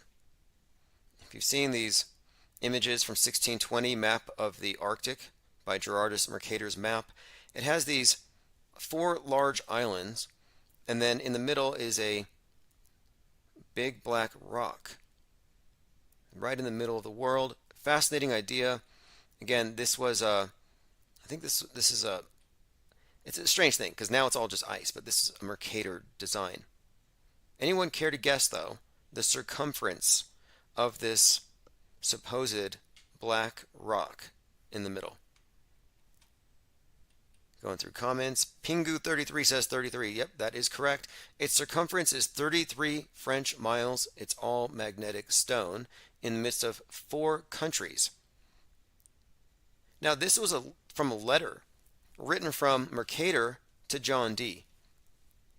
One of the reasons why I find this interesting anyway is simply that John Dee coined the term British Empire.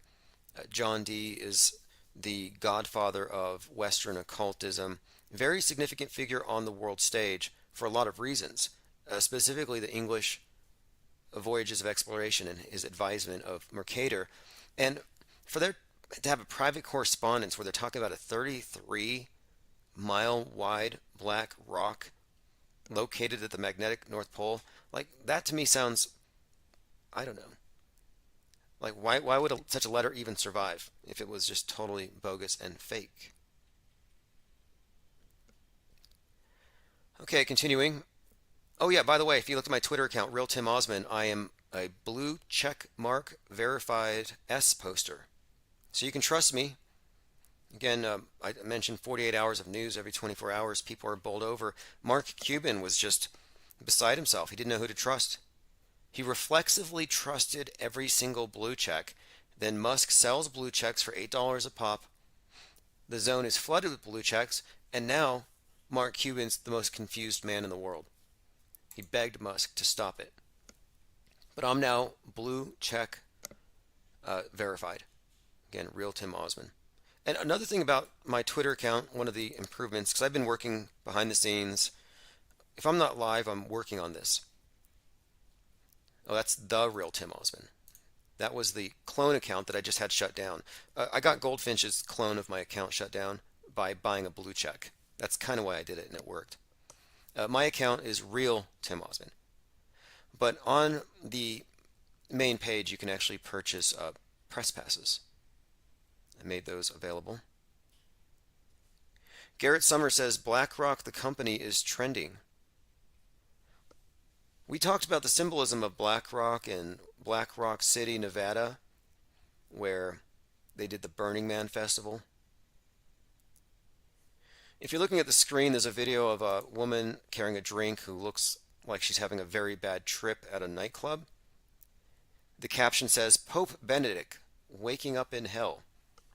Now that's from Matt, who's got a blue check, so I assume it's not misinformation. All right, we're going to be wrapping up here, but we're going to be back on our regular schedule. There's a lot going on tonight. I wanted to make sure we got ahead of this serious worship, the ball dropping and all of that. Ye, as far as I know, is still missing. Trump's about to be arrested. Andrew Tate was arrested by Greta, or instigated by Greta. So there's some intrigue there. We'll dig into it. My initial take on it, though, is fake. I mean, come on, he has 33 cars.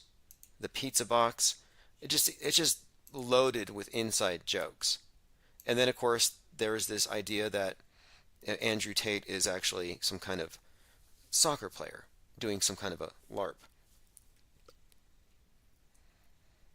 All right, I was getting into the Homeland Security attacks and specific attack plans, and tonight would be such a night, but I've seen similar plans. I'm looking at power grid attacks that have been planned and also comparing with things that Al-Qaeda was doing because it's templated. And here's a couple of examples because I'm thinking this is too consistent with the dark winter thing. Power grid threats, anti-government groups, attacking critical infrastructure, encouraging attacks, recent disruptions of LGBTQ events by domestic extremists. Now, this is something that's been going on for the last year in drills, and now it's really happening. But look what happened on Christmas morning. 15,000 people in Washington State. Now, Washington State, our mind mapping would reveal this as well. The whole blackout thing, it all really seems to kick off in the Northwest. But 15,000 people woke up without power after 3 substations were vandalized in the early hours. And I've made this mind map, making this correlation between Turner Diaries, the helter-skelter scenario, and what we're seeing right now with these recent developments. But we'll continue to delve into this here in the near future. Shannon Jones is here, says Happy New Year. Yes, thanks everyone for joining. Uncool Ben, HLG, GLH, and all the others supporting the channel, keeping this thing moving forward. And even though I've taken a break for the last few days, I've just been working on publishing manuscripts that have been sitting around needing to be updated, important information that I want in print. And if you ordered a signed copy of the World Stage Deprogramming Guide, I'll have it in my hands on Tuesday or so, and then you'll have it by Friday. By the way, if you missed it, Chief Crow had a live performance the other night. If you follow me on Minds, you probably joined us. It's another reason to subscribe to the newsletter. You won't miss a thing. Anyway, thanks for joining. We'll be back. I'm going to be turning this over to the 24/7. This is COVID Cooties, Symbia. I'm so COVID cute, I think I've got a real bad coop. I need to get out of the house instead of doing what you tell me to. I caught the COVID cooties, now my life is like a movie.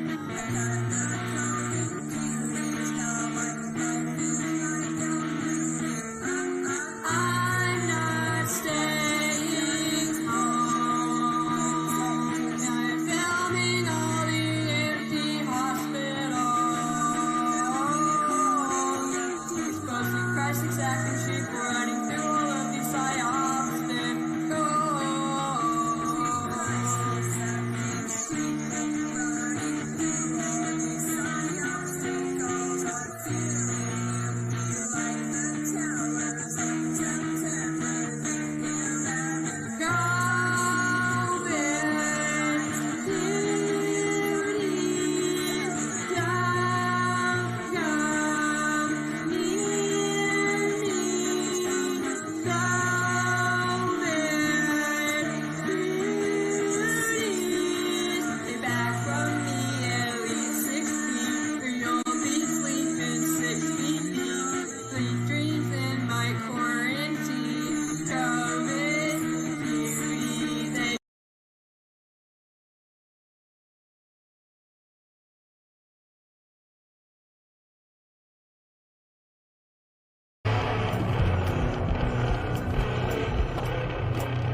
Alright, it's 11 a.m., 12/13/2022, and the mud flood, the digital mud flooding of the mass mind continues, and we are moving into a dark age.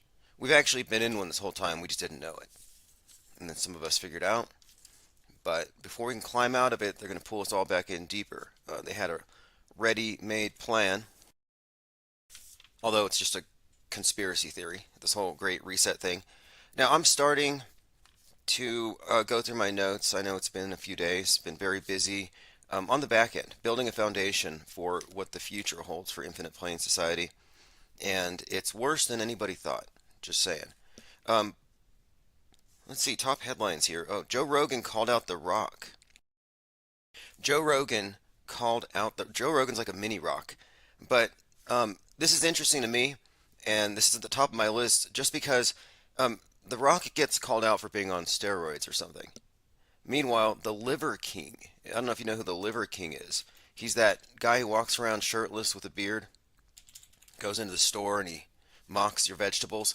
Anyway, Liver King, who built a huge online empire by eating like raw livers, has been exposed as using steroids.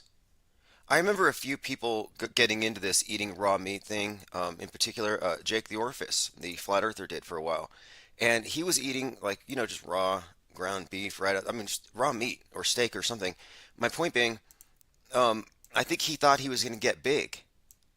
And last I checked, it hadn't made much of a difference. And here you have the Liver King, and you're like, wow, how do you get a body like that? This guy looks like The Rock. And this is what got me thinking. Liver King comes out as a steroid junkie, and then Joe Rogan comes out calling out The Rock, and I'm like, what these guys have in common? I don't think The Rock is using illegal drugs like that. I think that would damage his long-term prospects. And I don't think the Liver King is either. I think both the Liver King and The Rock are wearing rubber bodysuits. And if you look very closely at the Liver King, I mean, it's kind of like Chet Hanks, where the chest just, I mean, it's not that they're top heavy or the chest doesn't match, it's that it's literally a rubber muscle suit. And you can get these with anything. You don't need surgical augmentations anymore. Like I've been wondering about this. It's like Madonna, for example. You've seen her recent videos, I'm sure, and some of these other celebrities who've invested heavily into plastic surgery. And I'm thinking, you know, it'd be so much easier just to buy a mask of yourself and just kind of freeze it at a certain age whenever you go on camera. And yes, that is the Liver King. My contention is that he is actually Rubbermaid. Now let's look at Black Adam, Rock, The Rock. Here we go. And the movie Black Adam, I'm going to watch it and review it for a few reasons. We may get into that. And now I'm just saying that what you're looking at here is not physically sustainable, and that his transformation wasn't the result of drugs, but rather the implementation of this next level of deep fakery. We often talk about fakery here, like space is fake, if you didn't know, it's a cartoon. People think deep fakes are filters that you use on Instagram to erase your age, or bringing in some celebrity into a movie who wasn't there, creating these face swaps. No, deep faking has always been deep disguise. And we're talking synthetic bodies like this. The Liver King and The Rock are both rubber. Again, just pointing out that Joe Rogan coming out calling The Rock out on steroids, he's just running cover. Now, Joe Rogan's on steroids. Okay, let's get to the headlines today. There's a lot going on, as always. And if it's not interesting, we tend to make it so. It's been a few days. Criminalizing fake news, why it won't work. Kanye West called Elon Musk a genetic hybrid. Yeah, no, this is all kind of interesting. We'll slightly touch on this for a moment here because it's been a few days.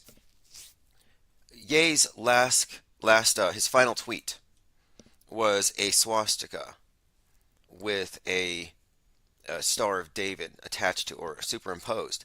And what's fascinating to me is that that's the symbol of the Raelian cult. And I did attempt to investigate them a number of years ago. I got their PDF called Geneocracy. And if you didn't know, the Raelian cult is a group that believes that the human race was basically created by aliens, or Elohim, they call them, that descended and upgraded the monkeys, the apes. The apes got some kind of alien upgrade, and there you have man. And that what's more, the Raelians claim to have actually cloned humans. So forget about Dolly, the sheep. I mean, they've been cloning humans and supposedly for a long time. Now, I'm looking at this symbol of the Raelians, which they did trademark, and Ye posted it. Now, the masses think, obviously, it's him being anti-Semitic, combining the swastika and the star. And I think the truth of it is that symbol is much older than its more recent propaganda use. But what's more, I think it might have been a shout out to this Raelian thing. Not only because Ye followed that up by calling Musk some kind of a genetic hybrid, but it turns out that Elon Musk actually has his Raelian bona fides. He's a bona fide Raelian. I think they made him some kind of, here it is. It goes back. Rael awards honorary guide title to Elon Musk. Now the name Raelian, it's Ra-El, like Israel, ISIS, Ra-El. You can look at these as composite names. That's how they use them sometimes. Like, the Masons worship something called Jabalon or something. Jehovah, Baal, and Dagon, I believe. You'll have to ask your local Masons. Okay, Rail Award Honorary Guide title to Elon Musk. I've decided to award the Honorary Guide of Humanity to Musk, said Rail, the leader of the movement. He called himself a free speech absolute. This looks like a troll. But then again, the Raelian Embassy for Extraterrestrials is a real thing. And not only is this a real thing, but it's no weirder than what the masses believe. Embassy for Extraterrestrials project presented to 50 cities around the world. I don't want to get too far into the Raelians. I'm just pointing out that their symbolism was used in this recent drama with Kanye West, and I'm suggesting that it wasn't some random symbol that he grabbed, but that Ye may even consciously know what he's doing. Like what I'm suggesting here is that there's an esoteric side to the media, and specifically the celebrity drama. When I look at someone like someone of the magnitude of a Ye on the world stage, his significance as a fashion mogul. Look, fashion is lesser magic, mind manipulation. If you don't believe me, look at 2020. What enforced this new paradigm, the new normal? A fashion statement, PPE. Was it medically protective or was it a fashion statement? Come on. All right, let me go ahead and catch up on the comments. It's been a minute, and again, I want to point out that I have a lot of new plans. I've spent these last few days, I kind of compared it to like, Muhammad in the cave talking to the crazy angel and dictating a new book on how to rule the world. I was like, just kind of in my office going through my notes, and I really systematized everything. Like right now, I have a very quick manual notes to speech to text to Bluetooth print. Like I can print my notes very rapidly. It's just like it's an app away. I click a button, hit send, and then I have it in print. And everything that I print, all my notes throughout the day, whatever we're talking about that I think might be worth discussing, goes into my red folder, which is by my desk. In this way, I won't miss anything. And any of the conversation we have in Discord, like anything we've talked about in the last few days, none of it gets buried. Because that's what we're really looking at. I opened up with One Eye Jack and the Shells track Mud Flood, and I said that we were experiencing a digital mud flood. And what I mean by that is the Brave New World, Huxleyan vision of so much information, nothing means anything anymore. That's kind of where we're at.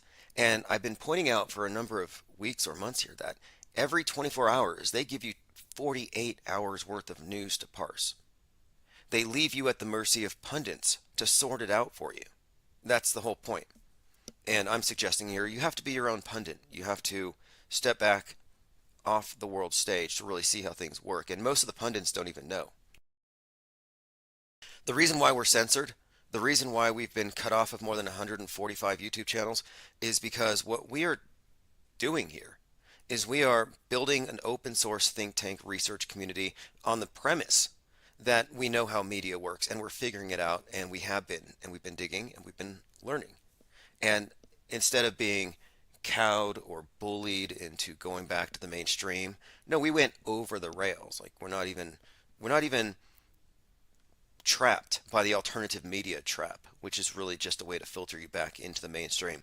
And what we're doing here is actually growing the IPS think tank, and that's thanks to all of you here, supporters. And for the last few days, even though I've been gone, I've been working on building, really, like I said, a foundation, because we're moving into print.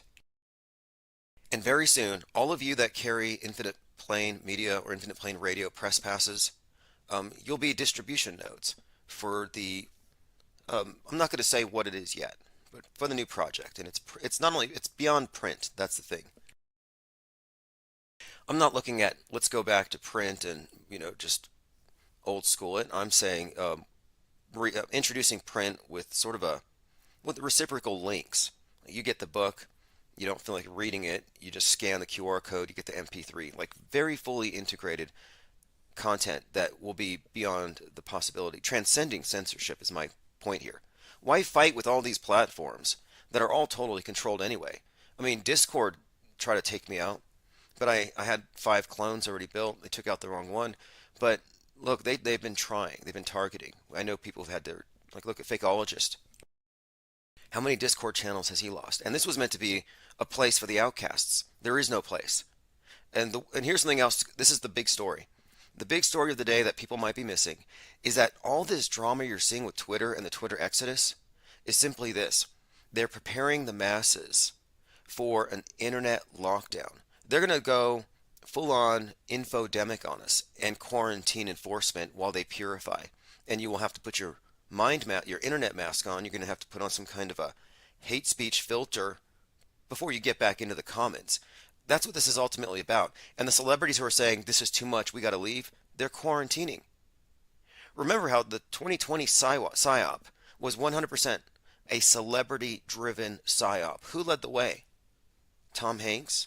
Various celebrities getting the sniffles, leading the way into quarantine. Look at me, I'm quarantining, virtue signaling.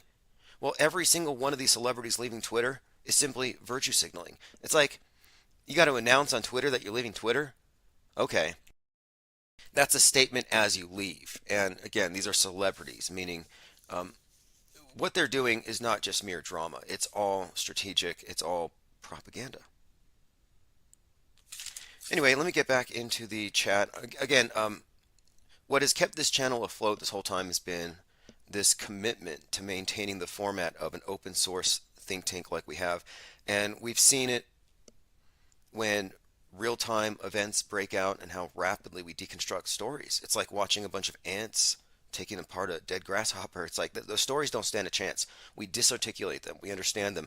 The Club Q shooting recently happened at midnight. We had already more or less deconstructed the narrative and the purpose by 3 a.m. I woke up. My auto hoax senses were tingling. I woke up and checked my phone. It's like Club Q. Okay, this is going to blame the right, specifically the QAnon fringe. Okay, it's an LGBT. Okay, I get it. It's going to tie into the drag queen storytime protests. And exactly. All right, joined by AA, Benton, Cubstar, Zinvilis, Osher6, Uncool Ben, Heidi, Belanger, thank you for joining. Your mama's here. Salty Siren says chest vest. Oh yeah, Chet Hanks and his chest vest. He's got some cool tattoos on it. Less painful that way. Everything is just so fake. All right, Cubstar says skinny tramp in a muscle suit. Yeah, I'm not saying that The Rock is a beanpole. I'm just saying he's not as big as he looks. And they call him The Rock because everything they do is the opposite. Up is down, good is bad. They invert everything. So wouldn't it be such a huge joke that The Rock would be actually rubber? You know what I mean? Like, how perfectly inverted is that? And that kind of makes me, there's something Kevin Hart said. I hate doing live research on the fly, but Kevin Hart said something kind of peculiar, where he made some kind of a troll on The Rock, and I believed he said something about The Rock possibly even being made out of rubber. Oh, here it is. He asked if Dwayne The Rock's forehead was really prosthetic. Yeah, this is a very bizarre video. I'm not going to play it, but The Rock and Kevin Hart were making these jokes back and forth, and yeah, Kevin Hart suggested The Rock was prosthetic, and I'm suggesting his body's rubber. Same with the Liver King. All right, to continue. Yeah, the Liver King is Rubbermaid, and The Rock is, yeah, the guy's wearing a skin suit. I've seen examples. I don't want to search it right now on the fly, but you can look. You want to look good on Saturday night, and you want to have a body like The Rock, you just got to order it from Amazon. Or you want to look like any female, you can order the right chest pieces, or any in between. It's like we're Mr. Potato Head world now. Just get the parts you want, put it on. Truth Hurts 21 says these people take it to the extreme, are promoted to mock animal-based diets. I thought it might be some kind of a mockery. All of the people promoting the eat the raw meat are kind of, I don't know, they look like federal informants for the most part, or trolls, paid trolls. Like I considered a troll operation, and I can talk about it now since I'm not going to do it. It's not technically a spoiler. But I considered hiring a couple of actors to pose as breatharians, where for like 90 days they just eat, or rather imbibe the nutrients from the ether. And then for 30 days we follow them, or 90 days, and we just interview them every few days. And all they do is they breathe in the ether, and they eat ions or something. I don't know what they do. They drink water here and there, but for the most part, they're self-contained, and they meditate. But then at the end of the 70 or 80, 90-day period, I have them busted at a Burger King, like just eating Whoppers as a, Whopper, kind of an inside joke. But the whole thing would be, it'd just be a funny troll, and we'd get millions of followers, and obviously we'd all be driving Lambos. You can make big money in the hoax industrial complex. It's huge. The reason I won't do it is that in today's environment, so many people would actually copy them that people would be starving to death and it'd be blamed on me. They'd be basically, it would be, yeah, it'd be skeletons in the basements. They'd be like, yep, Infinite Plane Radio suggested you don't have to eat, and he's been interviewing these people. All right, let me continue. Travis Cloud says, Black Adam was okay. Rock's acting is so simple. He just has a bunch of one-liners and he makes a face. Yeah, I'm pretty sure they pay him like it's in his contract, like every time he raises his eyebrow or something. It's always these signature cliche facial expressions and poses, and they're always trying to relive whatever made them cool. And it rots over time. It loses its impact. The last movie I saw with The Rock, I don't remember what it was called, but he was chasing Ryan Reynolds around. And I was just like, this guy's got to turn sideways to walk through a door. That can't be real. AA says, Synthol's funny guys with huge, weird biceps from injecting oil. Okay, now Synthol was a thing, and is a thing, where you inject yourself with oil. Those guys didn't get the memo. You can wear your oil packets on the outside. I mean, you don't have, you can just buy your little balloons full. I don't know what these rubber suits are. I've never, like, I'm pretty sure The Rock feels like real muscle. But I think these things, I don't think it's just pure rubber. I think there's some kind of inside squeezy material. We ought to send an Infinite Plane Radio reporter to one of the, or just crowdsource one of these bodysuits, have them test it out. All right, continuing.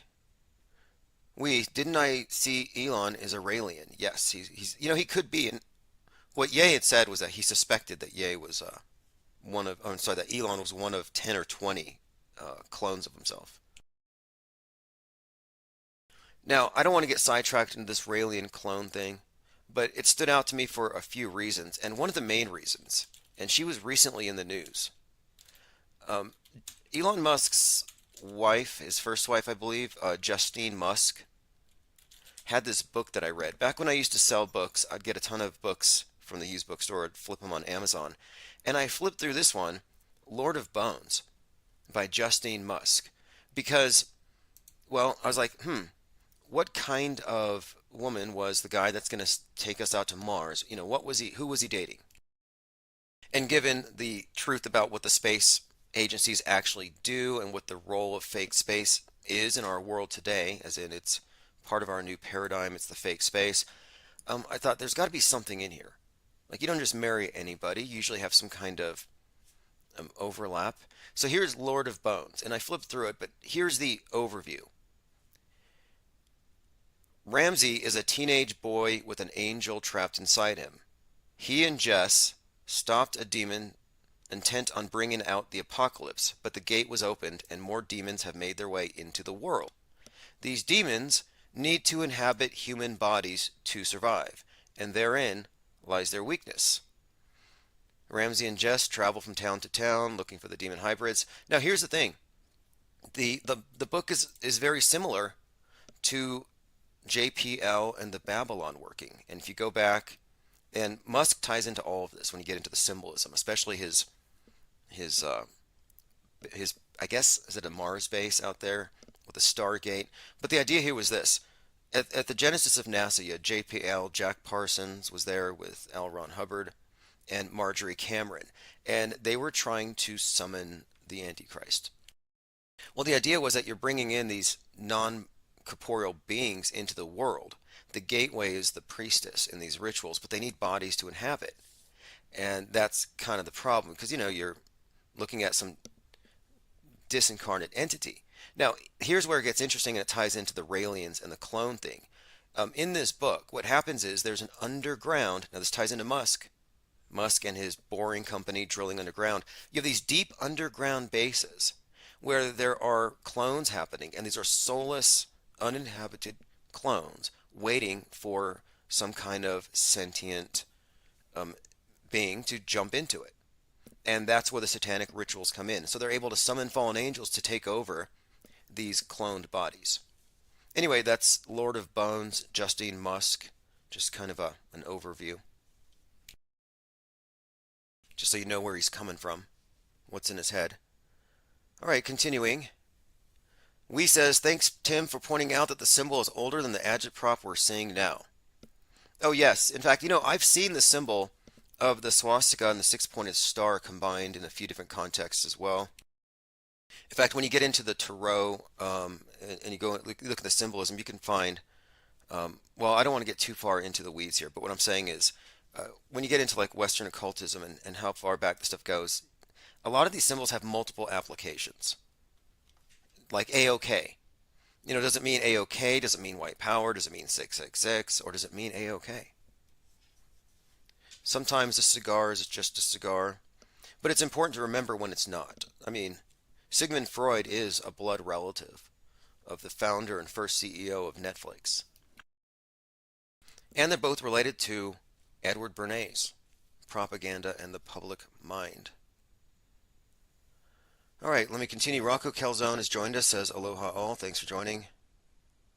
And my new plan, by the way, is 90 minutes, just mainly just content and research, and 90 minutes caller-driven content. So 3 hours a day is my basic schedule, morning and evening, or all in the evening, just depending on the day. But my quota is actually 3 hours. Someone asks if the Penguinzilla is on. Let me check. You know, I'm going to have to turn that back on momentarily. The Kraken. Joined by Copaesthetic, says Autohook senses were tingling. Yeah, you know when, you can sense that some big news story happened. Like you can sense a disturbance. Like the herd is suddenly a little off, on edge.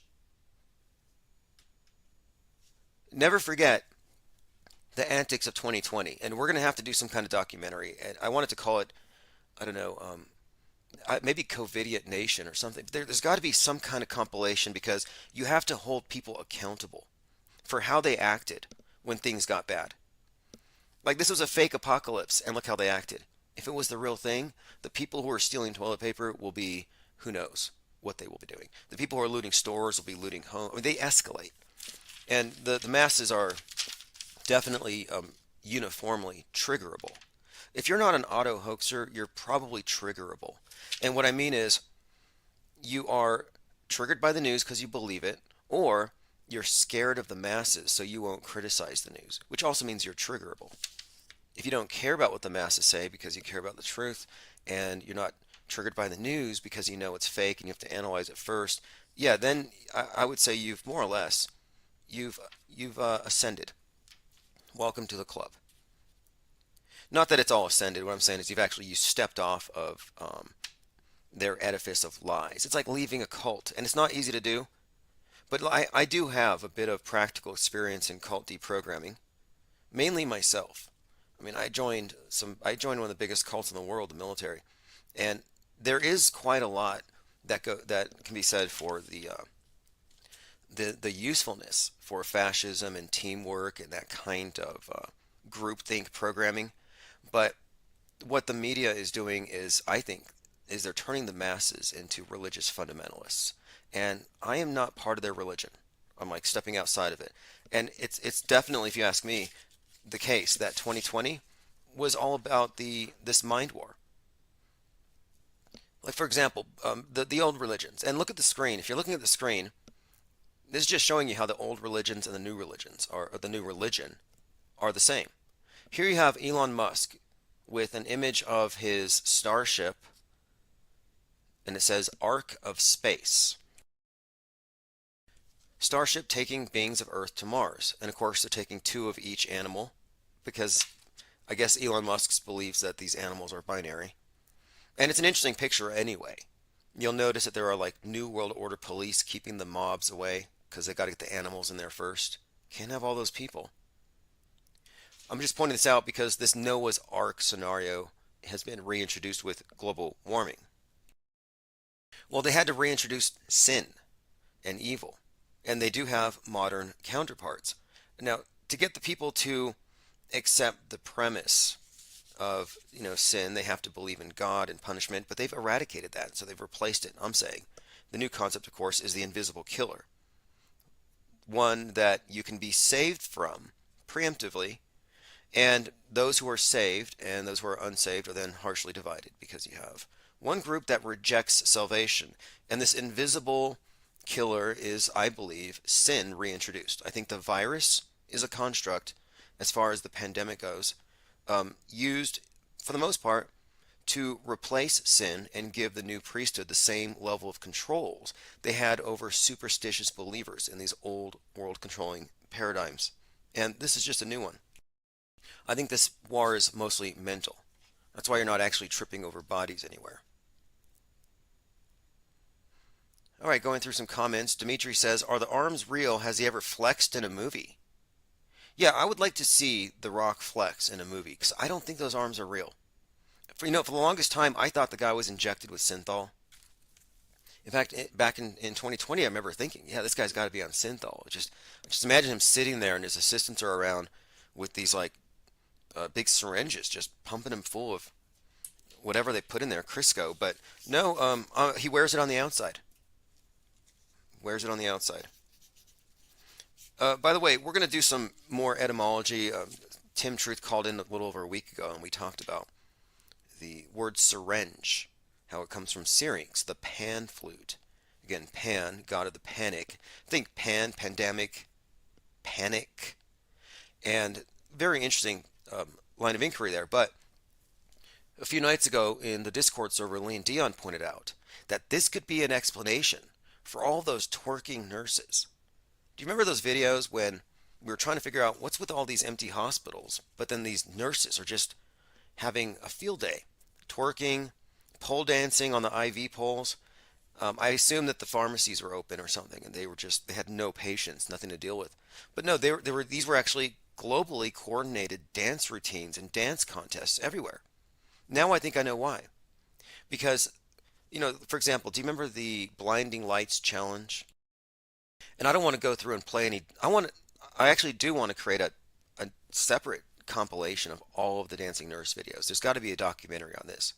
But my thinking is there were some points where we thought this is very hive-mindy. They're all wearing this PPE, can't see their faces, they're moving and dancing like zombies. And it's all being globally orchestrated, like the blinding lights challenge, all these nurses. What's going on here? Now, here's where it ties in.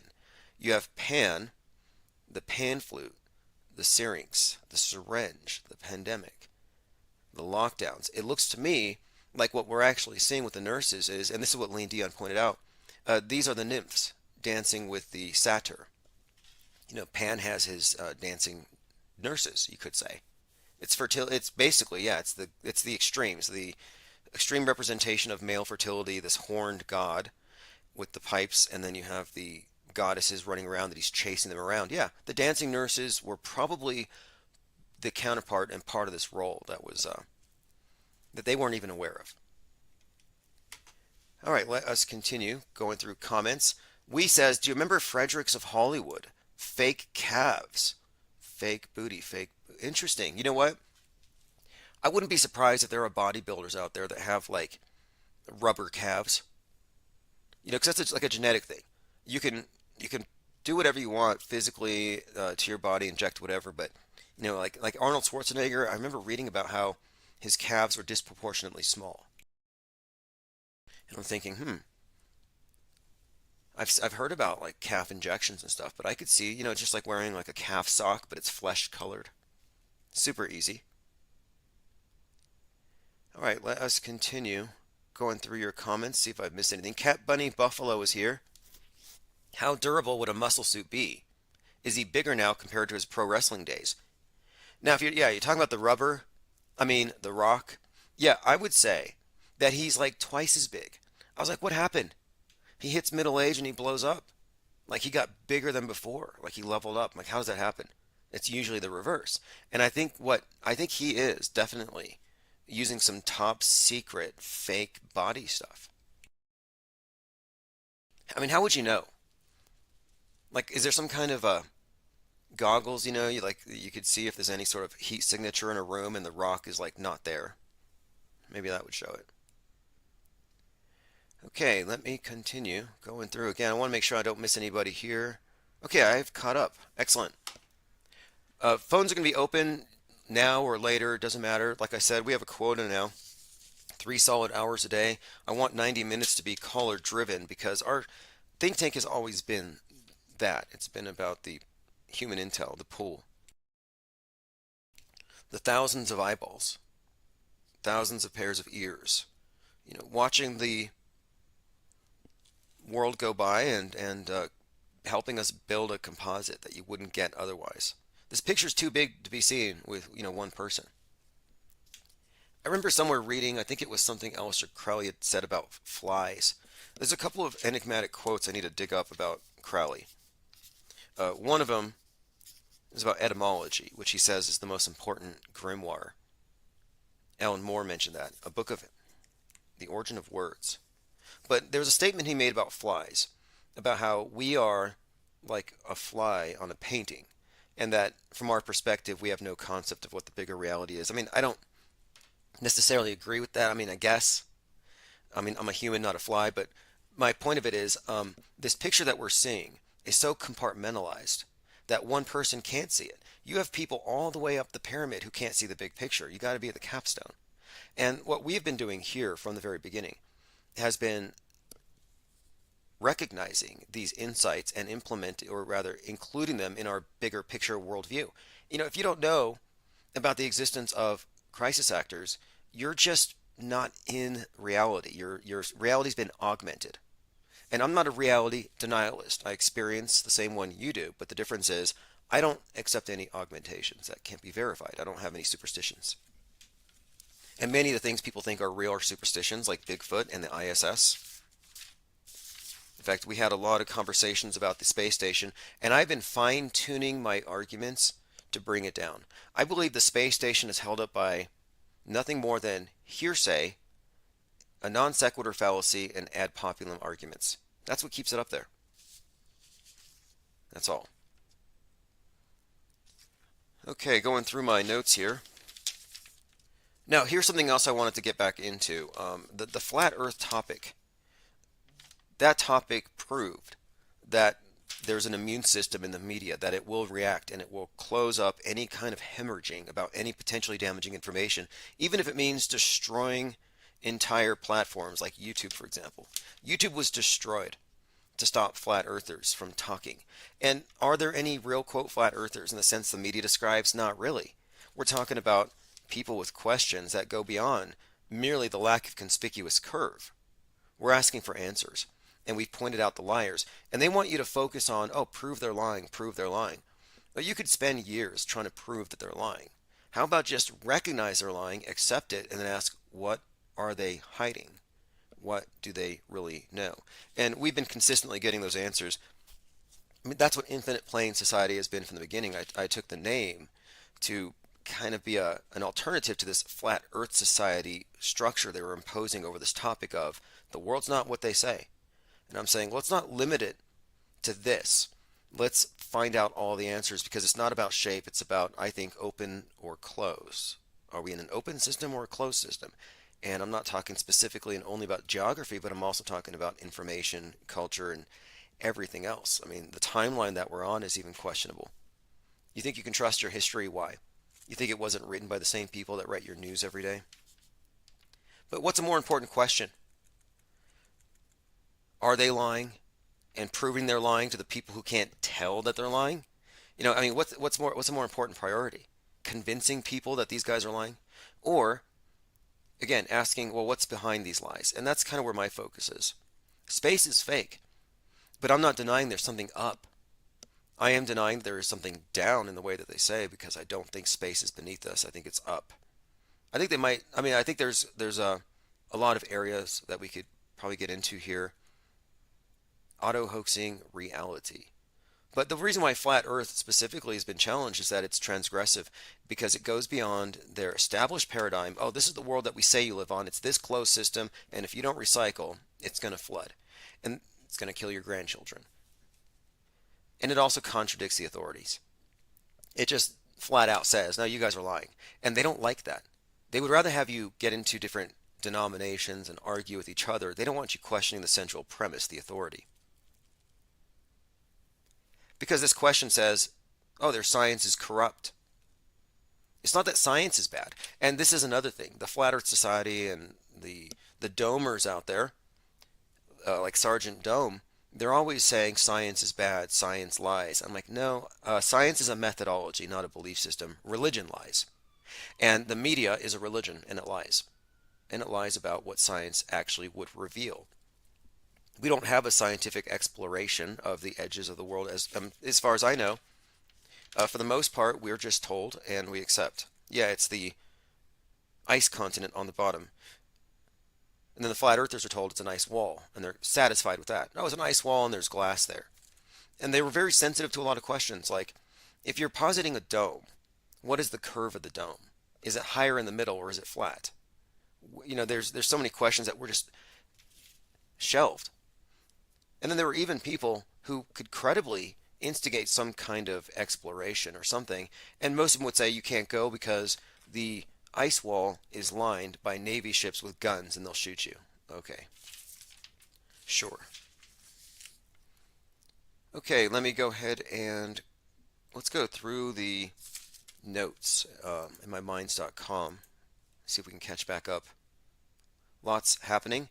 I got a message from the blind skeptic who is not skeptical about Kanye West, who is married to a Kardashian and has been a lifelong part of the PSYOP entertainment complex, connected to the Kardashians, connected to the OJ thing, connected to the... I mean, really, when you get into it, you want to say that Kanye West is on your side, be my guest. The blind skeptic, though, he says to me, how are you grouping Kanye into this? He's fighting for the independence. He's calling out feds all over the place. Really? He didn't call out Nick Fuentes. Just because Ye's in the spotlight doesn't mean he's one of them. He's trying to break free and he's being smeared. But I agree with you about Trump and Musk. Okay, well, one, Musk believes in outer space. He promotes that whole lie. You want to trust Musk is like somehow fighting for your freedom? Okay, if he was, he'd pull the rug out from underneath NASA, like yesterday. Then when it comes to Trump, is he on your side? I don't know if he's... I think he's a straw man, a populist type who's meant to take a fall. I mean, that's pretty much what's happening there. He's Biff Tannen right now. We're just waiting for his glorious exit, which some posit, and Donnie Darkened on Twitter really believes this, that he's going to be the Antichrist. And I wouldn't be surprised. Not that I believe there's going to be a, quote, Antichrist. That's all made up stuff. The fact is, the world stage personas that we focus on are generally composite characters, and you can find out who they're based on pretty blatantly. Jeff Bezos is Nimrod, the builder of the Tower of Babel, and I can point out 100 ways where they've made that his persona. But to stay on topic here, I answered him because he said again, how are you grouping Ye with Musk and Trump? Because I said this was a trifecta. And I said, Ye's on the script as a right-wing activist, a partisan provocateur. He takes part in satanic ritual, satanic fashion, and his entire fall from grace was predictable. I called this last January, and the 2-2-2-2-2 ritual was definitely a welcome party for the Antichrist. And what do you all think? Is he on your side? Are you following Ye? Was he right? I mean, I've learned from it. I've actually come to believe that the explanation that he gave for who controls the world is a right-wing fringe explanation, counterpart to the left-wing fringe explanation that blames white privilege for everything. You know, this blame whitey for everything, blame Jew for everything. Yeah, it's partisan. If it's partisan, it's fake. That's generally the case. If it's a partisan issue, it's just another football. It's another scapegoat, and it's not going to go away. The gun grab's never going to go away. The womb grab's never going to go away. They want to regulate our guns. They want to regulate our wombs. Think about that. It's the male and the female. These are, again, the guns on the right, the abortion on the left. You can see how it's masculine, feminine polarities are playing off of. These things do not go away. The explanation that the Jews are controlling everything is always going to be a facet of the right. And the blaming of the whites for everything is always going to be a facet of the left. To say that he's somehow promulgating the truth is, look, red pill has been for some time pretty much just the right-wing version of woke. If you don't like woke, then red pill should also nauseate you because it's the same exact poison. Oh, but my poison's red and yours is blue. I want to point this one out too. This is the story of Bankman Fried who just got arrested. Crypto creep busted in Bahamas. Fraud, money laundering. I effed up, he says. Now I'm looking at this and I'm saying this is a deep fake. This is a persona. Just as fake as the Rock's rubber body, his rubber muscles. Just as fake as the Liver King's rubber body, the Rubber King. This is a scapegoat. People are asking, where do the billions go? I would imagine that the billions went to people who are smart enough to create a fall guy who would be easy to point at, easy to distract everybody from who's actually making money. They're going to dress him up. He's going to be this devil in a nerd's clothing, always in a dirty, stained shirt, messy hair. I mean, this is so fake. And people are believing it. Like, where'd the money go? Yeah, whoever paid for this thing. He could be animatronic. He could be rubber. He could be an actor. I don't think you're looking at an actual person here who's surprised at what's happening because he knows that he's running cover for all of these other people. Salty Siren says Elon is so butthurt. Oh yeah, you know what? You're right about that. He got booed at a Dave Chappelle. Is it comedy or is it political grandstand? I mean, look, he's a comedian, sure, Dave Chappelle, but for the most part, it's just become partisan, and it's become, in many ways, gatekeepy. He's like, I don't understand the philosophy of the flat Earth society or the flat Earth. It's like, I don't understand the philosophy of believing everything you see on TV and trusting everything as though they've never lied before. But commenter says Russia will be launching nuclear strikes against NATO population centers in 48 hours, making final preparations. They will not be launching the first strike at the U.S. Yeah, I've been thinking that they would be, well, hitting Seattle first, but we'll see. Wee says, in my opinion, Ye didn't call Fuentes because he was desperate at that moment for someone in his corner. Yeah, but he chose a guy who says that women shouldn't have the right to vote. Like, if you don't believe in women's suffrage, then yeah, champion Fuentes. Fuentes is also said some very disparaging comments about all races, not just Jews, who he wants to purge from government. I mean, he's literally a white racist nationalist, and he's proud of it. And he's also an uber incel who believes that if you're having sex outside of marriage, you are in somehow mortal sin. Like, it's this kind of neo-puritanical streak that I see coming from the far right. But I think it's all fallacious. Even Kanye, he's blaming pornography for the destruction of his family. But then you hear about accounts of him at work, and he's like, make me a shoe I can have sex with. I'm like, I'm pretty sure these guys are actors, but maybe not.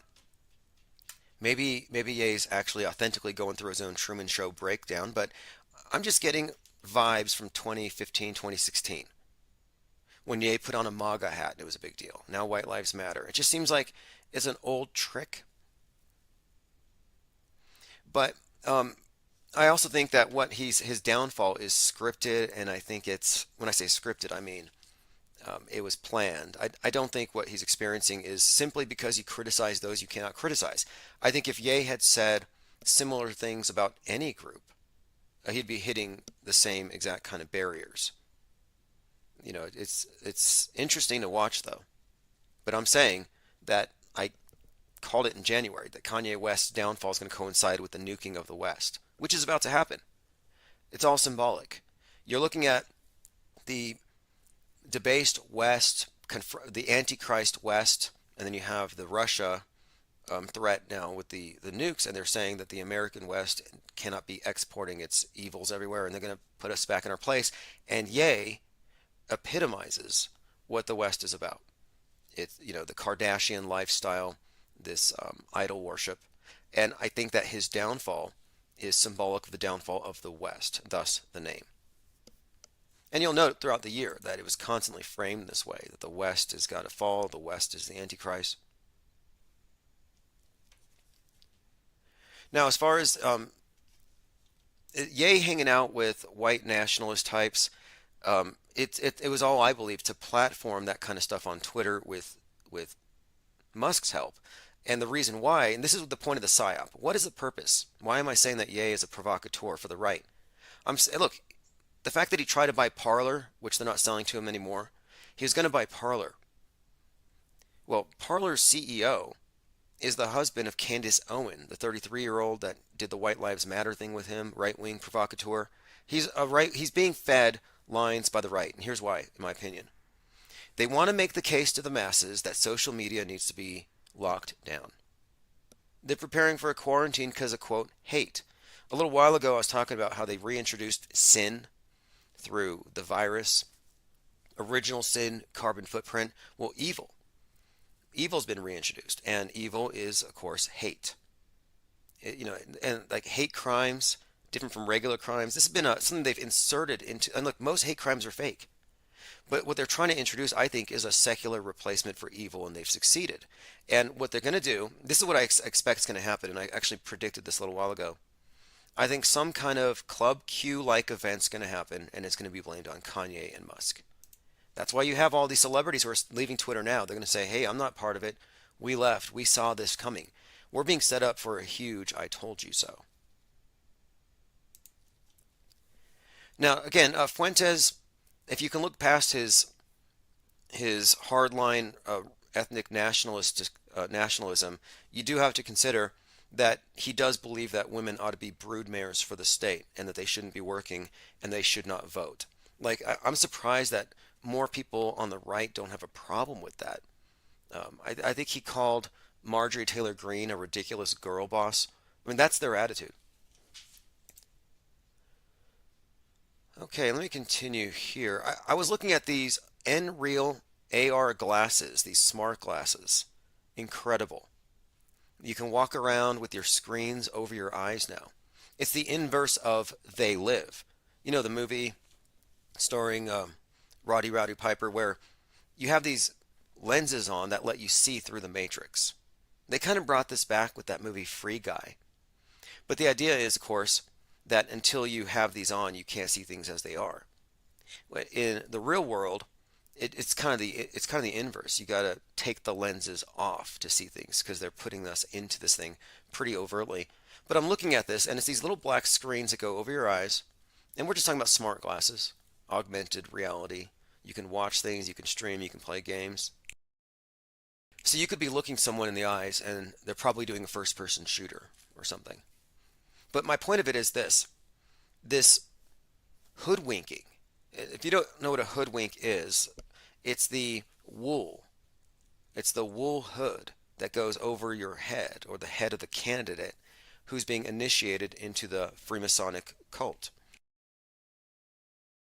And this is consistent with all of the cults. They all do this. They put the wool over your eyes. We all, look, the masses who don't know the news is fake have wool over their eyes. They've been hoodwinked. Now, when the wool is taken off your eyes, when they take the hood off your head, then of course you're shown the light. But this is only done within the confines of a sealed temple. Because outside of that sealed candlelit room, the world is considered to be a, quote, wilderness of darkness. And my point is, I think the space age, and Space Odyssey pointed this out with the whole black monolith. I think the space age is about bringing man into space. And what is outer space if you think about it? Endless, limitless darkness. I think that man is being led into a new wilderness of darkness. In other words, this is the new hoodwink. And I've been saying this for some time, that the metaverse is overcoming the meatverse. And what this means, I think, is that we are being put into an increasing level of susceptibility to this total hypermediation and what that represents. And if you don't know what it represents, I mean, I can point to numerous examples. One of my favorite examples to point to is the TV show Space Cadets. This was a British television program where they had a number of individuals convinced that they were in low Earth orbit. How did they do it? A couple of ways. Key thing here, half the people there were actors. So half of them were actors and half of them were dupes. And the dupes thought they were in space. This is, again, a show called Cadets, Space Cadets. This is in the Wikipedia article, quote, in order for the hoax to stand a realistic chance of succeeding, the cadets would have to remain unaware of the true nature of the show. Now, it says here, they selected people who were, quote, susceptible people who are creative, and want to go along with the crowd. They chose people who were wacky personalities or uninhibited. They didn't want people who are too inhibited, which is kind of interesting. People who are attention seekers. People who are gullible and conformists and ignorant about the show's subject matter. So let me replace this. Because the intention was to obtain a group of cadets who are highly gullible, conformist, ignorant about the show's matter, and attention seekers. Now, if we can replace a group of cadets with just regular TV viewers, that's what the mainstream media is doing. They want their viewers to be gullible, conformist, attention seekers. This is a huge part of why social media is all about making your personal life public, commodifying your privacy, destroying privacy. 1984, cameras everywhere, you couldn't avoid them. Well, the way they actually made this happen was they trained us to surveil ourselves inside and out. Social media is not just monitoring what you post. In a way, it's actually reading your thoughts. I mean, it's creating a great profile about every single person. But my point is, I think that social media is getting people to become a little more extroverted, used to getting attention, seeing value in getting attention.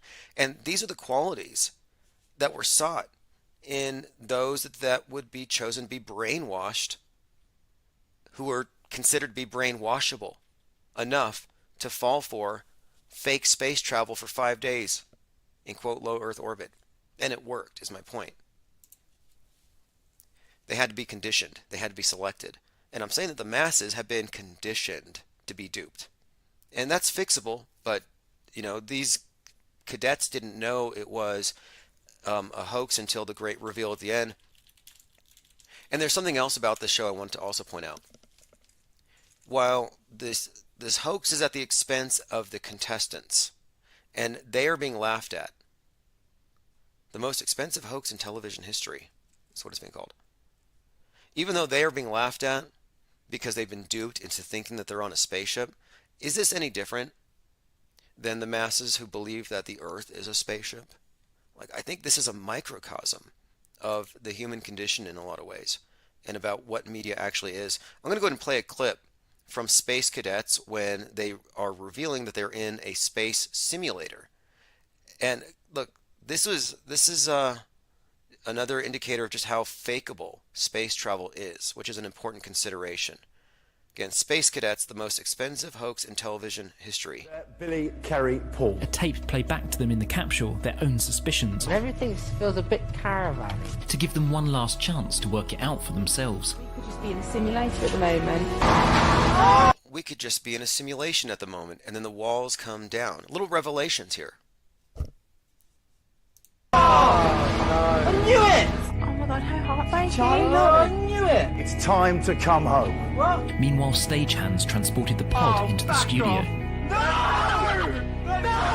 Before the doors were... They cried, they screamed, a lot of them wanted to be space cadets. Yes, they were duped. Now, is this going to happen in real life? If Musk was truly some kind of liberator or savior who wanted to expose the big hoaxes, yeah, he would expose NASA as exactly space cadets, but for the masses. He would expose it, but he's not going to. Why? Because it would unravel the global warming hoax and everything else. When Musk agreed that cryptocurrency isn't green enough, that it's bad for the environment, I realized then, okay, he's one of them. Well, I didn't realize then. It just reaffirmed. There's no way there's a mole. There's no way you've got someone insider who's there's no white hats. I'm sorry. Oh, by the way, tomorrow is the, 10th hoaxiversary, Sandy Hook. We have this documentary or this little video here. And I wonder if Gabby Petito is going to get a special mention. Remember Gabby Petito played the role of Persephone a couple late summers ago as we entered into the fall. The kidnapped victim happened to be in a Sandy Hook video. A memorial, and she carried a sign that said, "I'm not replaceable. I'm not replaceable." And then she disappears. Anyway, here's a video, kind of a parody. It's from the Sandy Hook Promise. Back to school essentials. This year, my mom got me the perfect bag for back to school. These colorful binders help me stay organized. These headphones are just what I need for study. Now, you're looking at a commercial that's really cheery, and then it gets dark, and they start talking about how they're going to survive school shootings. My parents got me the skateboard I wanted. It's pretty cool. Kid uses a skateboard to break out. He looks like he would have been the shooter. Look at that haircut. And he's white. And these are the only shooters the media focuses on. They don't care about gun violence in any other context. Here's another scene. Again, this is a commercial from the Sandy Hook Promise, where a kid's using a sock to tourniquet the leg of another kid. They can be a real lifesaver.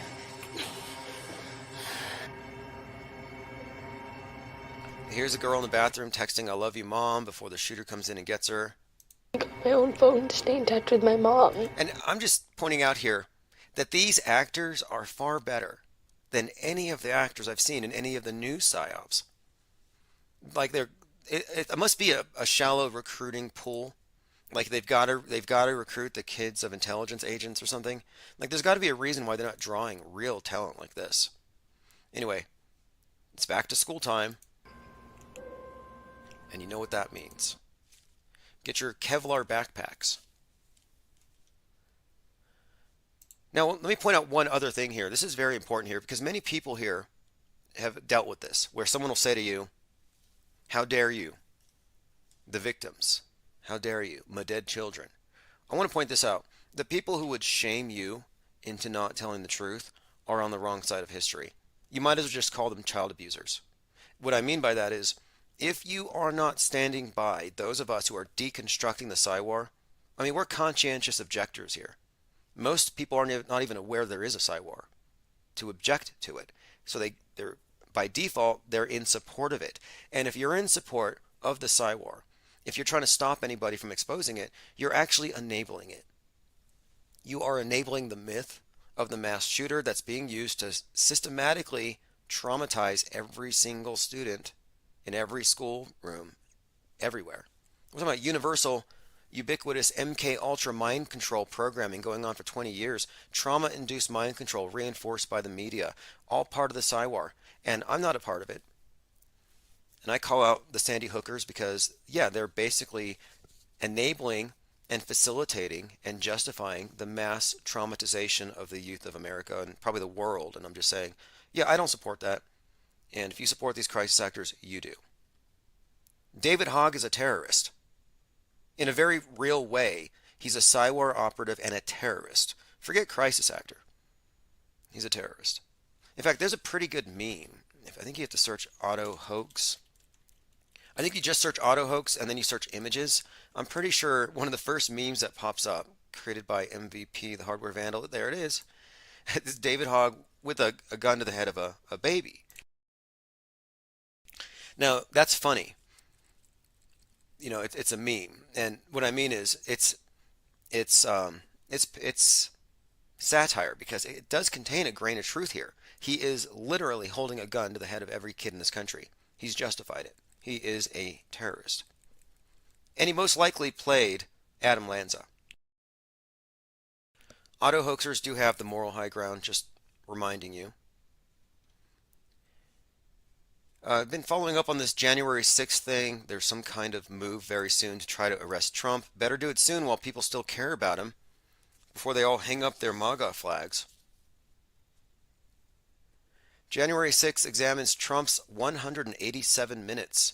I was talking about, in the Discord server, about the numerology and how it tells you what the story is. You have markers. 187, homicide. It was all over this 1-6 thing from the beginning. And a lot of this tells you it wasn't spontaneous. It was meant to go down that way. Although MTG, Marjorie Taylor Greene, recently got into a bit of heat, and I don't know if she's going to be investigated for this, but she was at a MAGA rally or MAGA friendly political event, and she said if she had organized it and she had planned it, they would have been armed and they would have won, is what she said.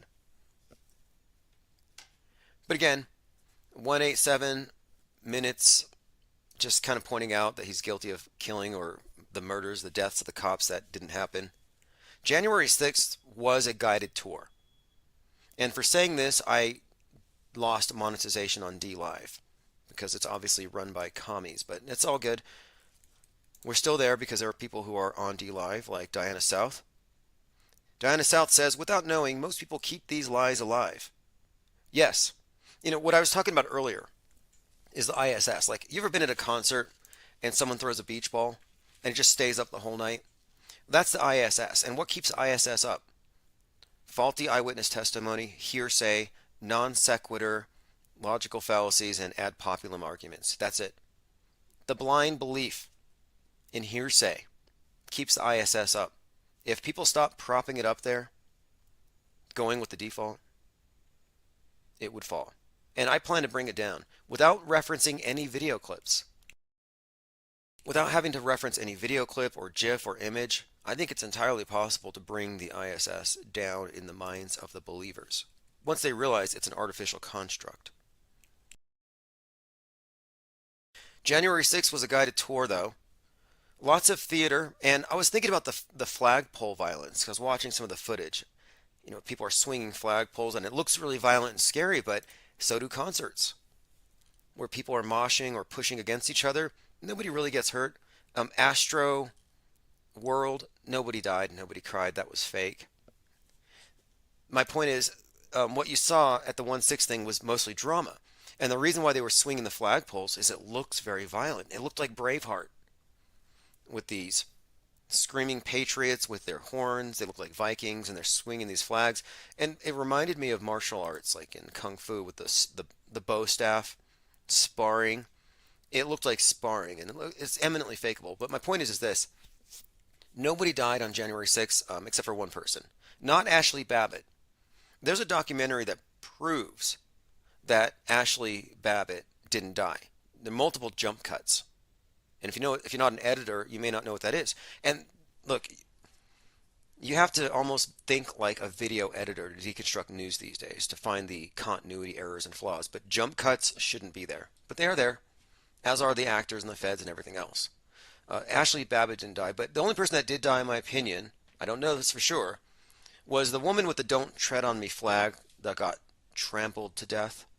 I'm willing to suspend disbelief in that one case. She's got a "Don't Tread on Me" flag, and unfortunately, they just trampled over her. Sounds believable. Of course, I'm being sarcastic. Nobody died. Nobody cried. But I give credit where due. I did see a kind of I guess it was a tearful face at Club Q. But it looked like method acting. I could see him thinking about losing a puppy or something. But he was also plucking at his eyelid with his finger. Like, if I was an acting coach for crisis actors, I think I could outperform a lot of whoever's guiding them these days. I almost don't want to give away some of the ways I've come up with to make it look like somebody's been crying. Like, there's this sunscreen I know of that if you put it on your eyelids, you will look like you've been crying. You will actually have tears. You can take a big bong rip of some skunk weed. I mean, there's a lot of things you could do to come out looking puffy-eyed and sad. I've been doing a lot of reviews on the side here. I'm preparing some. I've been watching things. I got Netflix, and I don't know how I got Netflix. It's like every month it's either Netflix or HBO. I get an email like, oh, we billed your account. Well, I got e-grappled by Netflix the other night. And so apparently you're signed up for life. I thought I remembered at some point years ago getting a free trial, but you can never let it go. It probably gets passed on to your kids. They're going to be billed for your Netflix. But since I'm on Netflix, I've been watching things, and I checked out this show called 1899. No spoilers, but it has many parallels to Westworld and to the present day, and I think it's given me a couple of glimpses into what a lot of this Hades symbolism has actually been pointing out. Let me move on. Like I said, we have a quota now. 90 minutes live a day. I want 90 minutes or so to be caller driven. So I'm going to be hanging this up here shortly, and then we're going to return later, and hopefully you all have things you want to talk about. I'll send out a newsletter, and we'll try to catch up as best we can in the last few weeks. I added a new lecture at the IPS Institute on the topic of off-world stage media, which is a very important concept, and we're going to be delving deeper into what that actually means. If you believe in COVID or climate change, please stay home. Trust your science. Please don't spread it. Just some helpful advice there. Anyway, thanks for joining. We'll be back later on, like I said, open phones. And space is fake. Space is fake. This is Chief Crow and the Flat Earth Worms. No need to run from this fact. In fact, have you ever looked away from Earth? It's time to double down into it, I think. We'll be talking more about how fake space is and what that means and what's behind all the fakery. We'll see you all later. InfinitePlane.media. We were never able to see stars from the lunar surface or on the daylight side of the moon. It's not black and white. I mean, it's black, but there's all kinds of polka dots. Space is fake AF.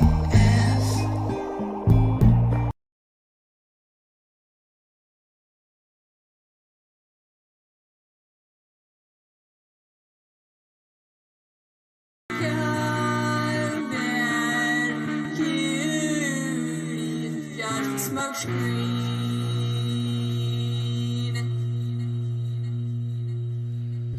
Alright, that's COVID Cooties by Symbia. Thanks everyone for joining. I'll put a link to that delightful song.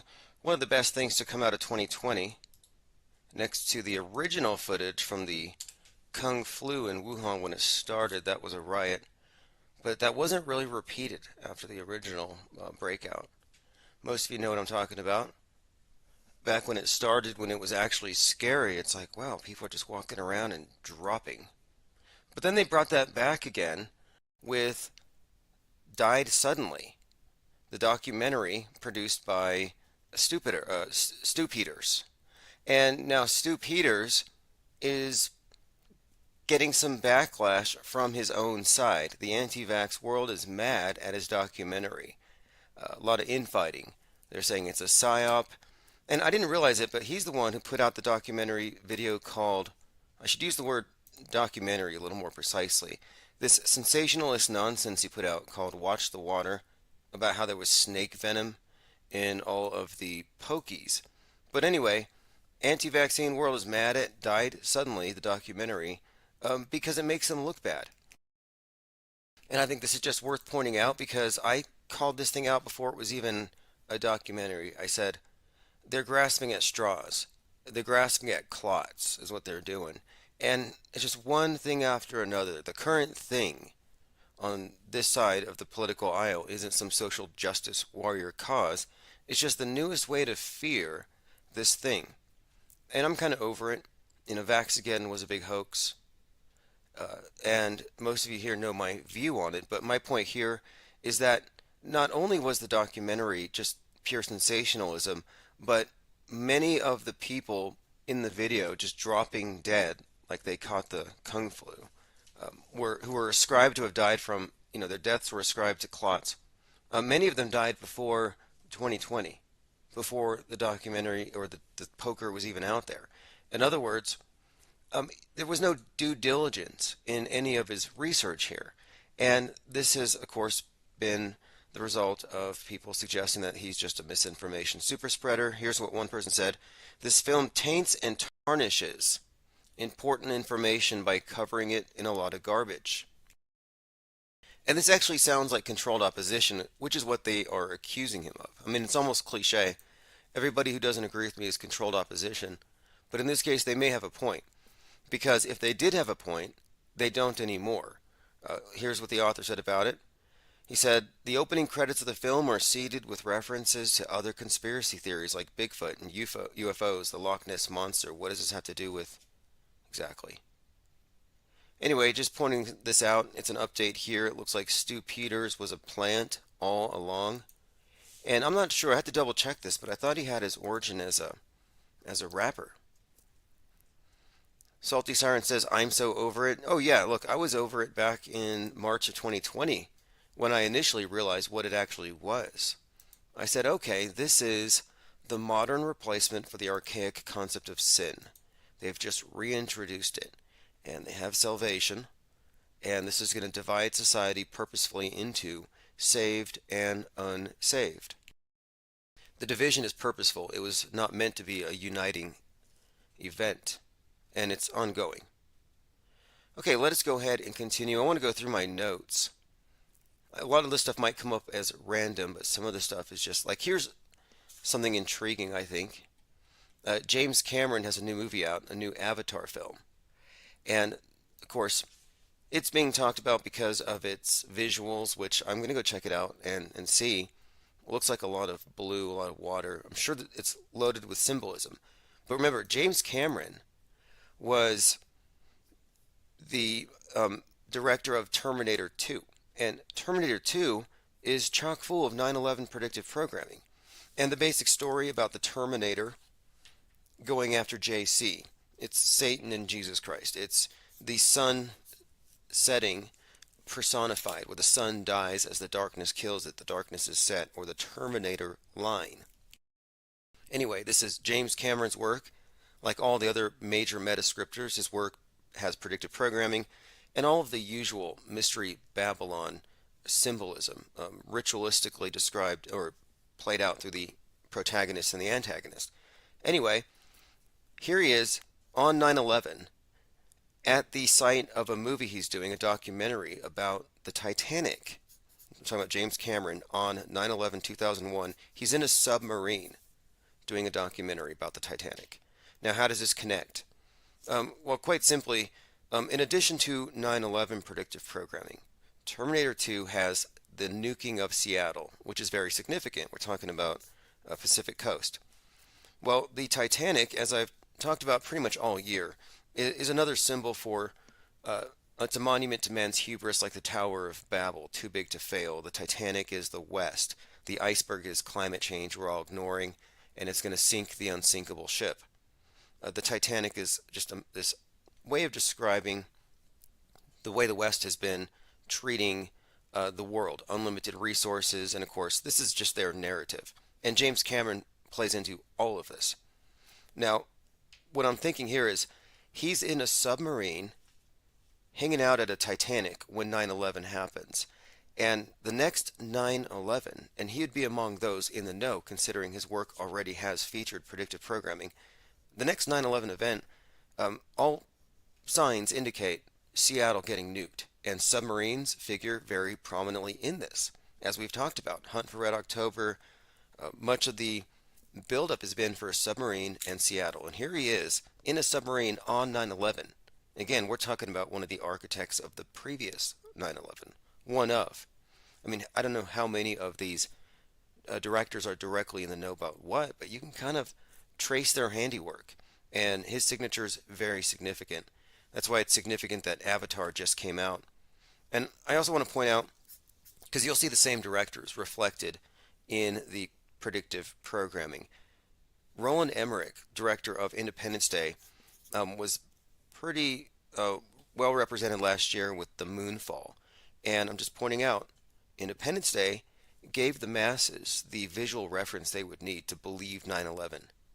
Buildings falling down, alien invaders, surprise attack, and in that movie they all rally around the president. I mean, it was just predictive from start to finish. But same director brought us Moonfall, a more recent film about, well, the moon falling. And I'm not saying the moon's going to fall, but that movie gave us a lot of visuals of satellites falling, junk falling, space stations falling.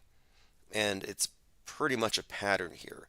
If you're seeing it in the movies, they're preparing you for it in, quote, real life. So just a heads up there. Very significant again. And then one more point to it. Not only was James Cameron in a submarine on 9/11, hanging around the set of the Titanic, the wreckage, and again, it's about the wreckage, but the Deep Sea Challenger is the name of the submarine that he was in. Deep Sea Challenger checking out the crashed Titanic on 9/11. I mean, what a day. Another level of symbolism here is the West is the Challenger. That's why the Titanic being destroyed is very significant. It's all symbolic here. And the Challenger, if you may recall, blew up at 1 minute 13 seconds. 113 is the date that the One World Tower opened, the one that replaced the twins. Anyway, just some James Cameron. You're going to hear more about him. I talked about him a few months ago because he was in an interview discussing how if there was some kind of Skynet, some artificial intelligence that wanted to get rid of us, it would do exactly what we're experiencing every day. It would look like this, that it would be using deep fakes and fake news to pit society against itself, and we would self-exterminate without destroying all the infrastructure. All right, let me catch up on comments. I'm going to try to catch up in a week. A week's worth of content here, which is really 14 days because they cram 24. Well, every 24 hours, I think they cram about 2 days worth of news. So we're going through like 2 weeks for the week we missed. It's a lot. A lot has happened. But I haven't missed anything. I've been very busy working on publications. The Infinite Plane Society Institute for Advanced Media Deconstruction is where we're systematizing a lot of our information. Not just specific events that we've deconstructed, but the methodology, how we arrive at these conclusions, why we approach mass media the way that we do. I'm putting it into a Teachables online course.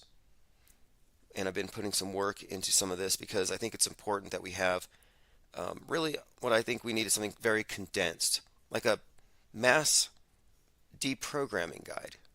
You have your idea of your regularly scheduled programming, and this is your regularly scheduled deprogramming.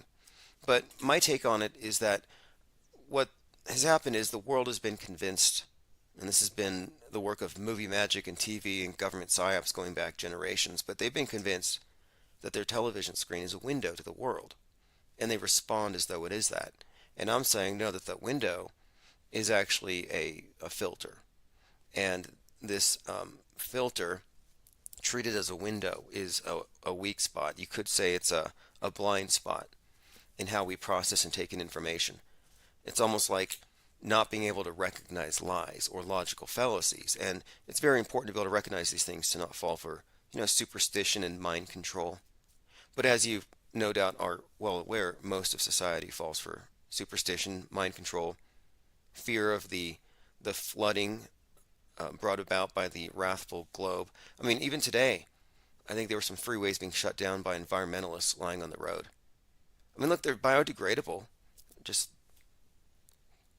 go over them. I'm not saying run over them, but for the most part, I think they should just all be arrested. If they want to auto-compost, let them. I'm just saying, let them live consistent with their values before they impose it on us. They want you to live in a shanty town. They want you to do with less. Well, let them demonstrate by arresting all these climate change activists. Because what they're engaging in is a form of terrorism. It's subtle, but that I think we can classify them as terrorists. Before we start calling conspiracy theorists terrorists, let's call the people who want to shut down society because of their wild beliefs conspiracy theorists. We see these insurrectionists brought up as, oh, this is the end result of conspiracy theory. No, it's those nutcases gluing themselves to paintings, destroying art, lying in the roads, and setting themselves on fire badly. The guy that last set himself on fire during that tennis match barely got his arm to burn. His shirt said, "Ban private jets in the UK." And I'm like, okay, well, he clearly didn't believe in using jet fuel because he barely burned anything.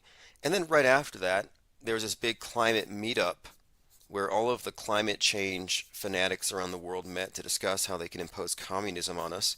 And they all went out there in their private jets, like hundreds of private jets, to go talk about how they can solve the climate crisis, so-called. All right, let us continue here. We are joined by says burning house, sinking ship. Oh, speaking of sinking ship, I just binge watched, because I've been painting, I've been working on private commissions, but I've been watching a show called 1899. Not going to give you any spoilers, but it contains a lot of the same ideas that we've seen in Westworld, and the idea of the West as a burning house, or a sinking ship, or a falling Tower of Babel. Reoccurring themes.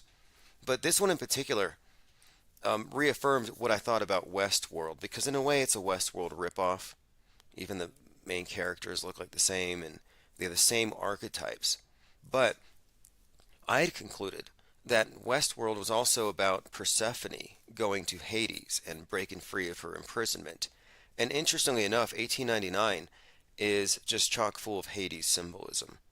Even the name of one of the ships, named for the three-headed hound of hell. Fascinating series. I'll probably talk about that some more if you haven't seen it. 1899. But the main thing about it is, this is not even a spoiler, but in my view, what it's about is the end of the West and at some type of peak chaos, we have a savior arrive. Savior from space, likely, but the movie has this reference to Starman, David Bowie song, which actually has some very weird Kanye West tie-ins. If you haven't caught up with that, I have some notes. We'll go through that. All right, let me catch up on who is here. Again, we've been offline, but we'll be back on a regular schedule now. It took me about a solid month nonstop of painting 8 hours plus per day to get the eBay store rolling, but it's all going fine. I just sent out easily 100 paintings in the last month, and pretty much everything is moving according to plan here. A lot of big news, things coming up. Next month's going to be huge for Infinite Plane Radio, Infinite Plane Society, in a good, bad way. And I guess the best way to put this is just so you understand what's going to happen, or why you won't be surprised. Well, one of my lawsuits involves a countersuit, which involves a really ridiculous and dishonest attempt at a trademark infringement suit, but it all went through by default because of my unwillingness to participate, because they wouldn't add the second defendant to the case, which is critical. And I'm going to fight the result, but anyway, next month I'm likely to be hit with a judgment. Then last I checked, like $640,000, like pretty big. And it sounds egregious, it sounds insane, but I'm telling you it's a good thing. And the reason why, as you'll see in the coming months, is this channel, what we do here, it's worse than a Trojan horse. Like, this is a gigantic can of worms. And what we are doing is stealing the fires of Olympus, if you think about it. Exposing how mass media operates, like how it operates at levels beyond your teleprompter reading level of news media. The people higher up in charge of perception management, psychological operations, concurrent programming that coincide with the political agendas of the day.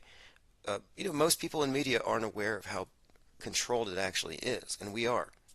And not only are we sharing this information, but we're using it in order to understand how media works at a very high level. And I think what we're doing is very important, because most people are visually illiterate and they can't tell the difference between real and fake.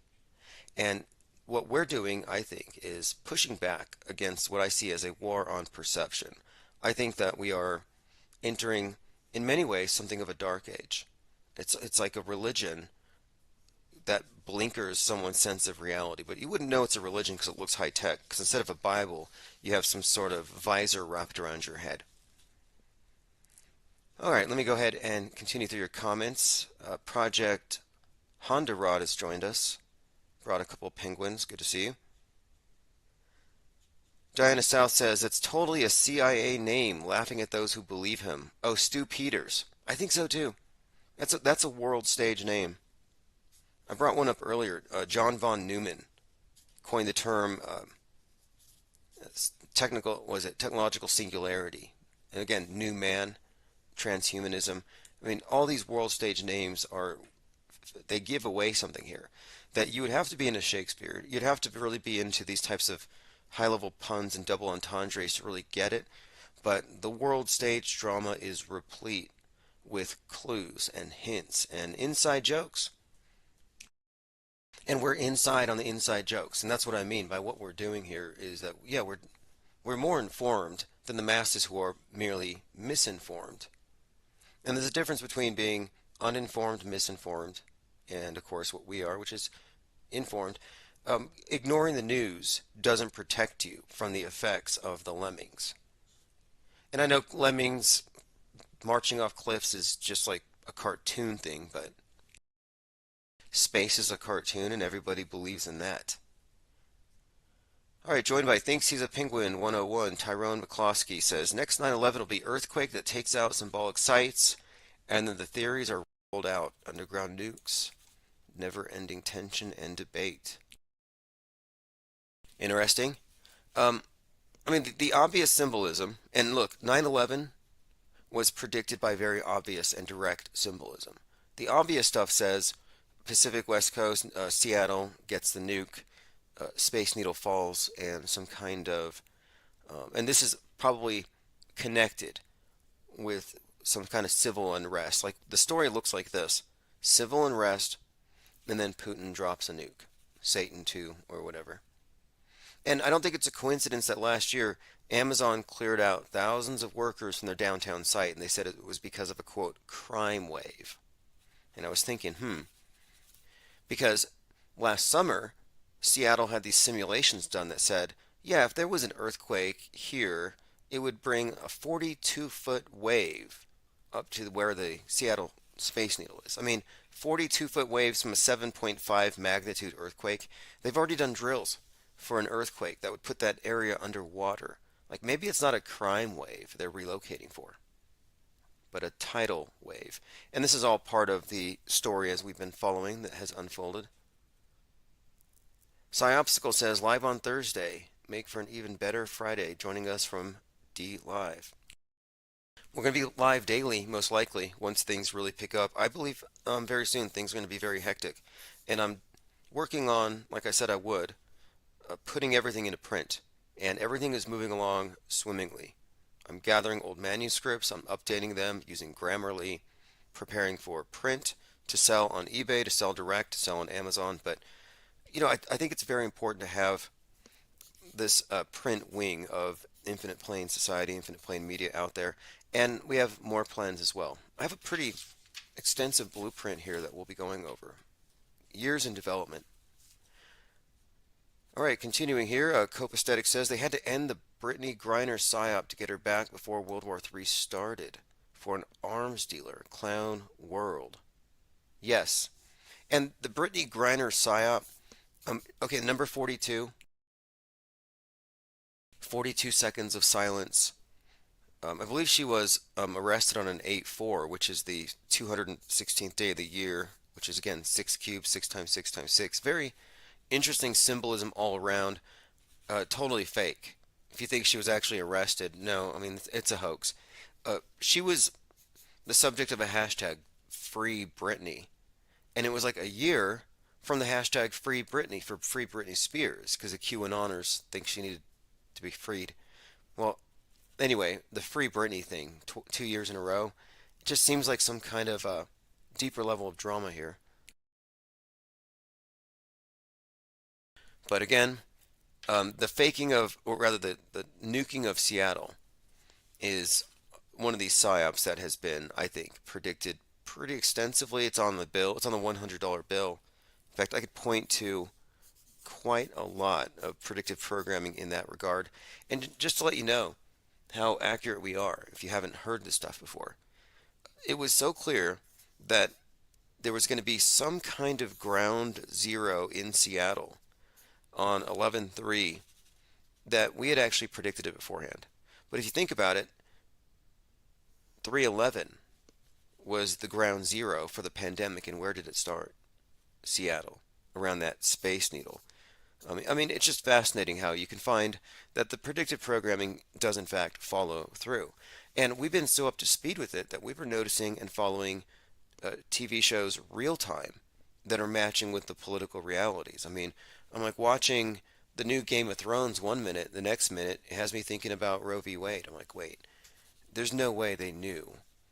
I mean, these writers aren't psychic, but how are these storylines perfectly coinciding with real-time events? Like the Uvalde shooting happens, and the storyline matches the storyline of the season finale of FBI, which they didn't air because it was just too close to the real story. Or like, look at the lone gunman right before 9/11. I mean, the list goes on. There's a 5-part documentary called Pandemic on Netflix before the thing. Most of you here are not new to any of this. I'm just pointing out that, you know, once is coincidence, maybe, but, you know, we get so many of these piling up, and the pattern has emerged. And the pattern is simply this. Your news is bent. If you haven't seen the 30-minute play from 1968 called News Benders, I cannot recommend it highly enough. And Newsbenders is about a news agency hiring someone who has a job offer he can't refuse, presenting the news, only they write it 5 years in advance. That's what the newsbenders do. And he gets some kind of implant, and he's under monitoring. And if he were to ever say, hey, the news is fake, we're going to fake the moon landing, his head would basically blow up. Like they have some kind of safeguards to make sure there are no whistleblowers, which is one of the storylines in the new series Inside Job Season 2, where this individual gets a job, and yeah, if he talks about it, his head will blow up, or little nanobots will eat his brain. I mean, this is a reoccurring theme. I mean, how do they keep all the secrets? And in fact, the other day, and maybe I'll get to this in the notes, someone had said, why aren't there any whistleblowers among the crisis actors? And I think we came up with 13 different reasons why you wouldn't have any whistleblowers, why you wouldn't even expect them. And we'll probably get to that. All right, let me go ahead and continue. Diana South says, imagine living through the past 1001 days and still not being the slight bit suspicious. Oh yes, look, we've been vindicated. It's not cherry picking. Some of the stuff just stands out. 911 days after the novel Corona, the Queen dies. I mean, it's just too perfectly scripted, like I said. And there's this default explanation that I continually argue against. Oh, there's just no way man could do this. It's too complex. Oh, these patterns, no way. It's AI, it's God, it's coincidence, it's synchronicity. No, it's a movie. You know, you don't watch a movie and at the end just be totally surprised if you watch it more than once that it ends the same way. It's like, no, it's basically a film. There are no surprises, there are no coincidences. It was never random in the first place. You have to think about the fact that what they're doing is they are presenting a movie like a reality TV show over a period of time, and the public goes along with it, or if they don't, they're called conspiracy theorists. But you know, the dominant storyline sticks no matter how many of us call it fake. Let me catch up on comments. Let's see here. We have Zinvelis, thanks for joining. Restless Bear says, I love how the club victims all had butt in their name somewhere. Oh yes, Club Q. And again, Club Q is blaming, the shootings blamed on Club Q, the political right. But the names of the people were, like, there was Loving, there was, I can get the list of names. Look, it's a nightclub, and all their names, it's like Loving, Rump, I don't know. And the hero who stopped the shooter owned a brewery, and at the brewery he had this display with bullets that were colored for the rainbow. And I'm like, there's some clue that maybe he had some kind of, I don't know, role in the future, some kind of LGBT related shooting. The Club Q shooting was totally fake, nobody died, and you should be happy about that. It's disappointing when you bring somebody the good news and they want to treat you like a bearer of bad news. Like, no, I'm just presenting objective facts, and the fact is, that was a psyop engineered to play into the hands of the right. Because check this out, and this is also something that if you listen to this channel, we talked about this back in May. That, hey, look, the DHS is doing drills for domestic terrorists attacking the power grid in North Carolina. And what's happening right now? Exactly that. And they're blaming domestic violent extremists on the right who are trying to shut down drag queen shows. That's why they're attacking the power grid. They have created this MAGA ban that I have talked about. In America, they have created the counterpart to the Taliban. They have created the counterpart to the radical Islamic terrorists in their cells, only now it's incels, but they're still sexually repressed, and they are after Western women. They want to destroy the deep state, Great Satan. It's the same story, but it's just been transplanted from foreign alien invaders to domestic violent extremists. But the rationale is the same here. Not a coincidence, and we'll go into it because that's exactly the story here. And look, it ties into this though, because the day of the Club Q shooting, you actually had some high-profile incidents of right-wingers protesting a drag queen story hour. And of course, this is a way of making it look like, because if you recall, Alex Stein of all people was over there protesting one of these drag queen shows, and someone had said to him, something about, well, they had guns out, and he had said to them, he was mocking them, why do you think you need these guns? It was just kind of a joke to him. They don't need guns. Why do they feel threatened? And I'm like, well, they're posturing as threatened. If you act like you need AR-15s to protect yourself from the right-wingers, they look really bad. So I thought, okay, that's just a psyop. They're setting up the right. And what happened that night? The shooting. And then they pointed out, look who caused it, basically. Alex Stein shot up Club Q. You shot up Club Q if you oppose the drag queen story hour thing. I was thinking as an experiment, by the way, kind of a side note. What if we just invited a group of drag queens to read the Constitution and teach 9/11 truth at the local libraries? Like Building 7 type stuff. I mean, just basic 9/11 truth. I'm not even saying go full flat earth moon landing fakery. Then you would find out, what is this really about?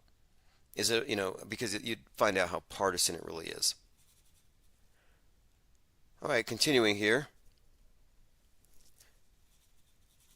Many interesting comments here. Phoenix Mercury was her team. Oh, Brittany Griner. Okay, yes. Yes, and of course, the Phoenix is one of these reoccurring symbols that the cult loves to use. And mentioning that, I said she was arrested on 8/4. Well, that's the 216th day of the year. Again, 6 times 6 times 6, but 216 has to do with what Pythagoras called the Phoenix cycle. So if you look up 216, I think the way it works is that's the time between incarnations or something along those lines. The 216-year Phoenix cycle. The metatonic cycle, the Pythagorean 216-year rebirth period. Very interesting material here. This is from druidcraftcalendar.co. But again, this date 8/4.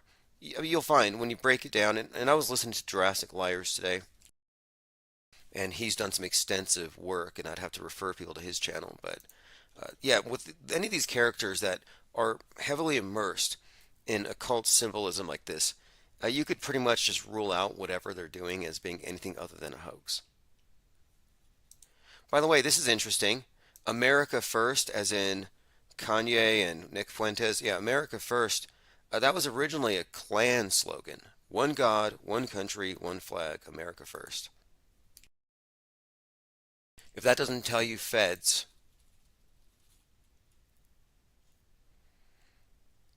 All right, continuing. I had to go through all of my notes here. I mean, it's been a very interesting week. One of the things that came up was someone had presented an ISS transit, or what they alleged to be an ISS transit. And we had to talk about this for a long time because I've been trying to determine, why do so many people believe in the space station when they haven't seen it? People will say, well, you can just see it. Just take your app. And my argument for that has always been, well, then you could just take your app and prove that Pokemon is real. He's on the app. Again, my contention here is that the app is just there to track where this hypothetical would be, but it's like a simulation.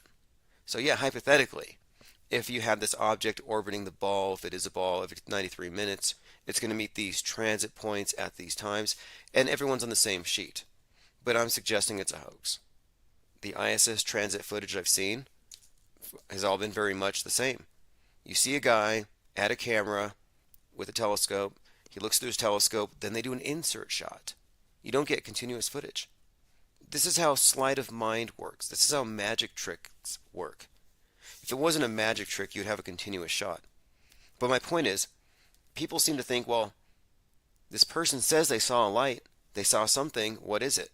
And now, instead of having actually established that there is something there, you have people discussing, is it a drone?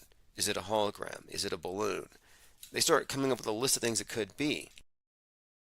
The trouble with this is, for anything to meet that 93-minute orbit, circuit, trek, and match the app, it would have to be going 17,000 miles per hour.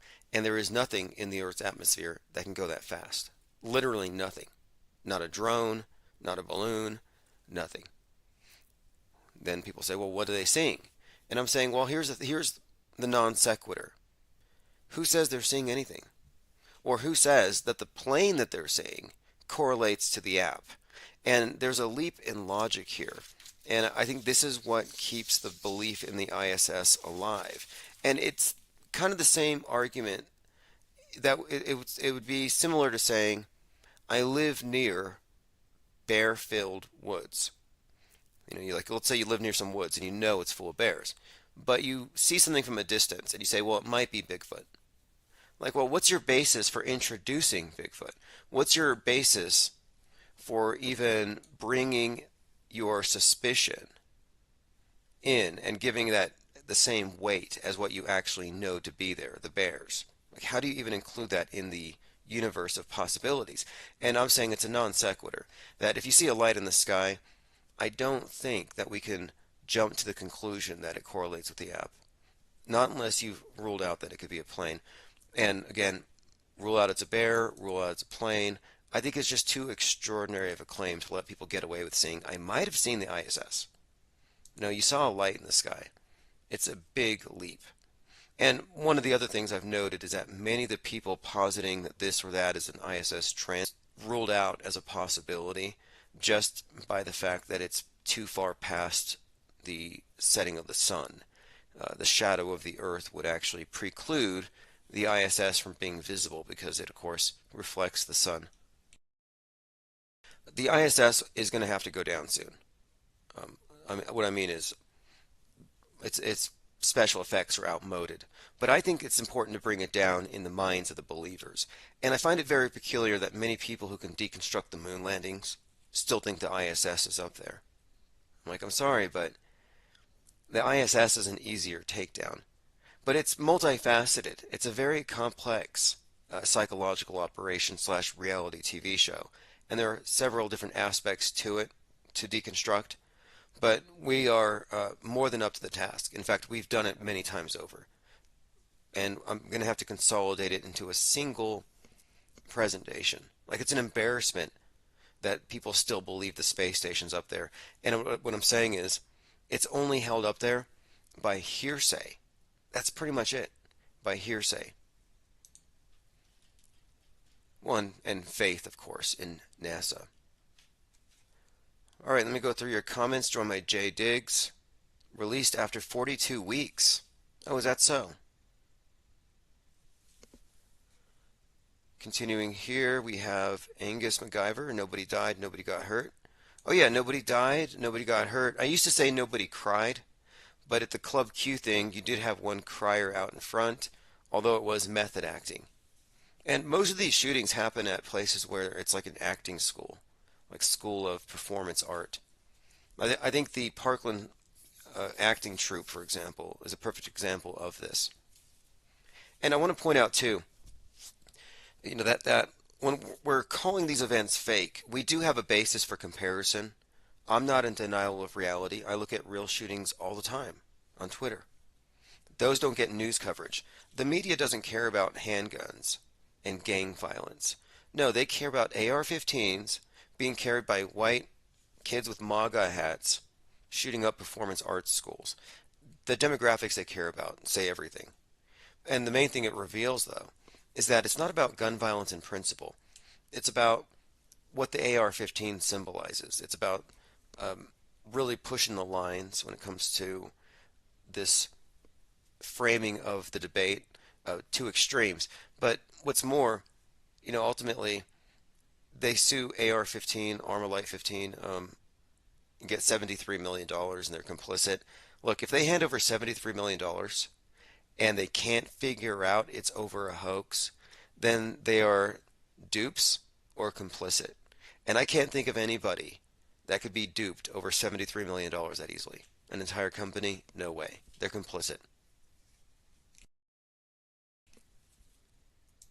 Look, same with Alex Jones. And, I don't want to be hypercritical. A lot of people are critical of him. He's being sued for $1 billion, etc. But the fact is, if you're being sued for $1 billion and you can't state the plain, obvious truth with a 1-hour video breakdown of that PSYOP, then you're not trying very hard or you're a dupe. And no one's going to dupe me for $1 billion. If I'm going to lose $1 billion, I'm going to tell the truth. But you'll notice, too, that they focus on that one event without focusing on the entire Psywar. Look, you have 20 years of fake school shootings. They focus on one tree so you don't see the forest. I almost think that Alex Jones is actually a red herring, that his purpose is not only to facilitate the arguments the public need to justify more censorship, but I think he's there so we all focus on that one event and not on 20 years of consecutive events that are all interconnected and all equally fake. That should have been the domino that brought down the PSYOP entertainment complex, but no, they managed to do damage control around that one event. Probably not a coincidence. All right, let me continue through your comments. Lots of people here. Victory has joined us. Lickety Split, Travis Cloud. Joined here also by, all right, looks like about 40 people in the chat room. Again, it's been a few days, almost a week, and I want to catch up. I don't want to gloss over anything.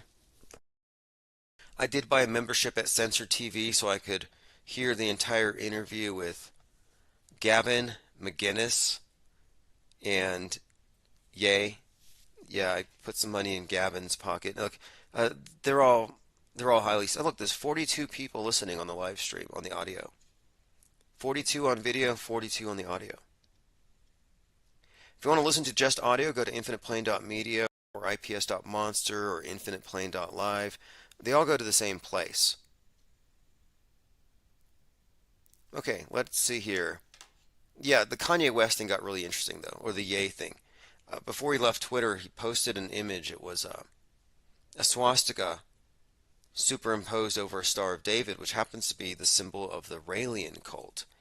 And it turns out that Musk is a Raelian.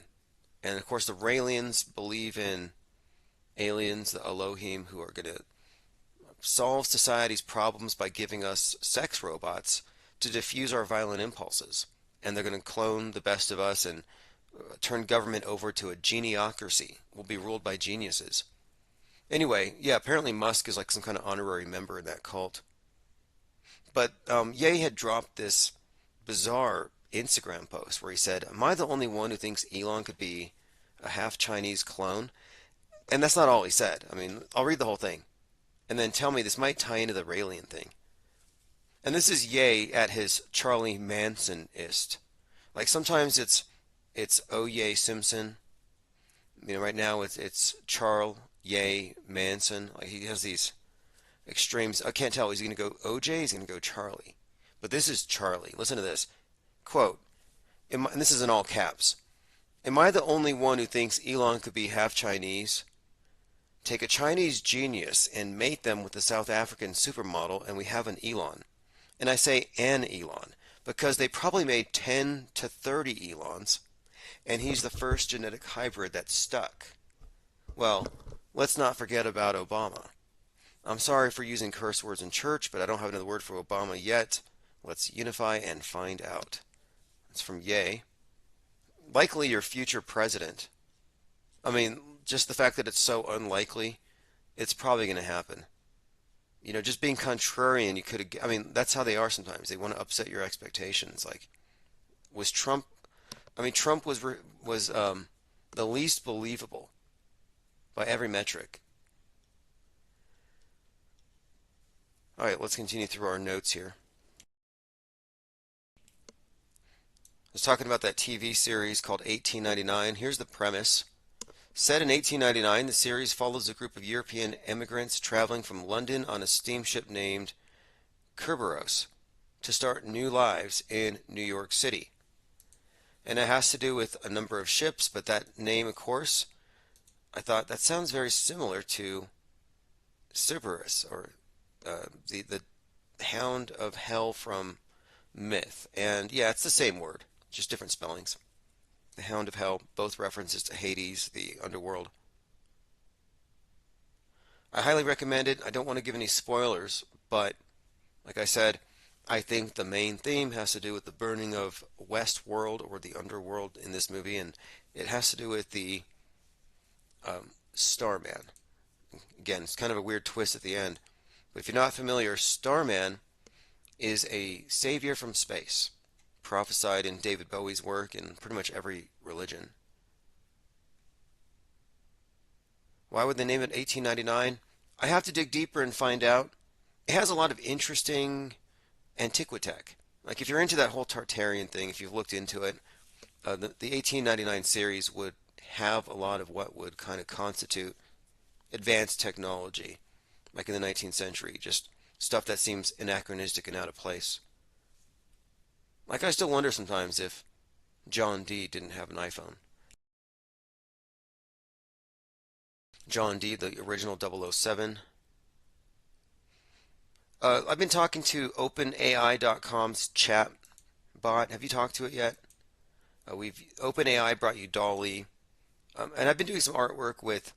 I'll draw something, I'll tweet it, somebody will mix it with AI, then I'll try to paint it with some kind of medium to represent it, like just a new iteration, but letting it get remixed by this quote, AI. But I've been looking at chatopenai.com, and I was asking it questions, and this is not objective.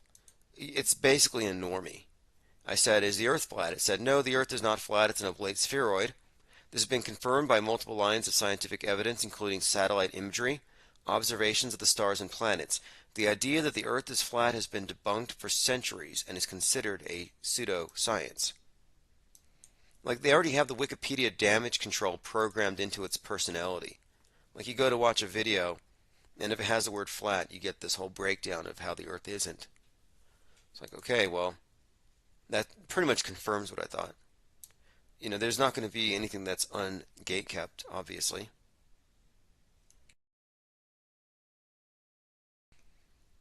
Now, in the Discord server today, I think we briefly veered into a conversation about, I brought up Darth Vader. We were talking about the Terminator, and I was comparing him to Darth Vader. Terminator versus JC, John Connor equals Darth Vader versus Luke Skywalker. It's an analogous set of archetypes here. And I brought up the statement about Luke, I'm your father. And of course, that's a Mandela effect. And somebody said they remembered it. And they were a little taken aback, I think, because I said, no, you don't remember it. I guess it's because I'm saying you don't. I said, you don't remember it. You have faulty eyewitness recollection. And he said, you're telling me what I remember. And I said, yeah, I am. You can't remember it that way, as it was not that way. You're tricking yourself. You do not remember, Luke, I'm your father, as it's not possible because it wasn't in a script. And he said, you're drunk.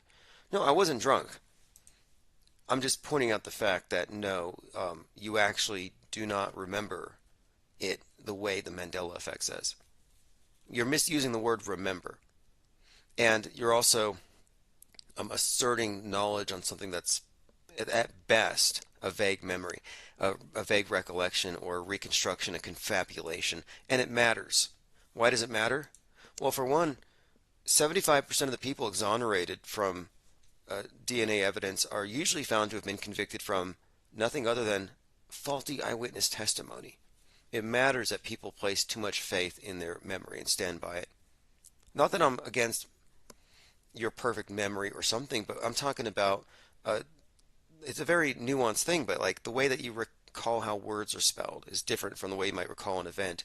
And misspelling a word does not mean that reality shifted or that the dictionary changed. It means that you made a mistake, and we make mistakes all the time. I won't take somebody serious on their claims to be Mandela affected, that they're actually in belief, that they actually truly believe they remember it this way, unless they can demonstrate perfect memories. Like, unless you're a spelling bee champ or you get perfect grades, I'm not going to take your faulty eyewitness testimony as an actual eyewitness account of what you experienced. We have a documentary about the Mandela effect, by the way, in the works, but it's going to be a little more extensive than originally planned. As in, I don't want it just to be a slideshow with a narrator. We're adding some more content from real life. It has to be a real documentary, real people, etc. Okay, to continue, speaking of crisis actors, turns out that there is kind of a reference to the name Sexton, which is a very popular name among conspiracy theory researchers. Happens to do with the JFK assassination. On the corner of Bloody Elm and Houston is the Sexton Building. We're talking about Bloody Elm, Main Street, and Commerce that form a trident pattern with a triple underpass. And this is where the JFK assassination happened, the location.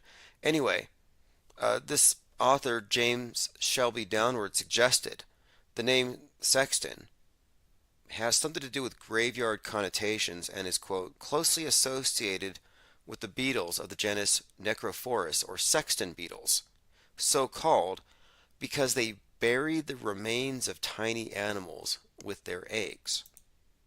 And I looked into it, and it turns out that yes, there is something called a sexton beetle, and they are black with red markings, and bearing beetles are true to their name. They bury the carcasses of small vertebrates, such as birds and rodents, as a food source for their larvae.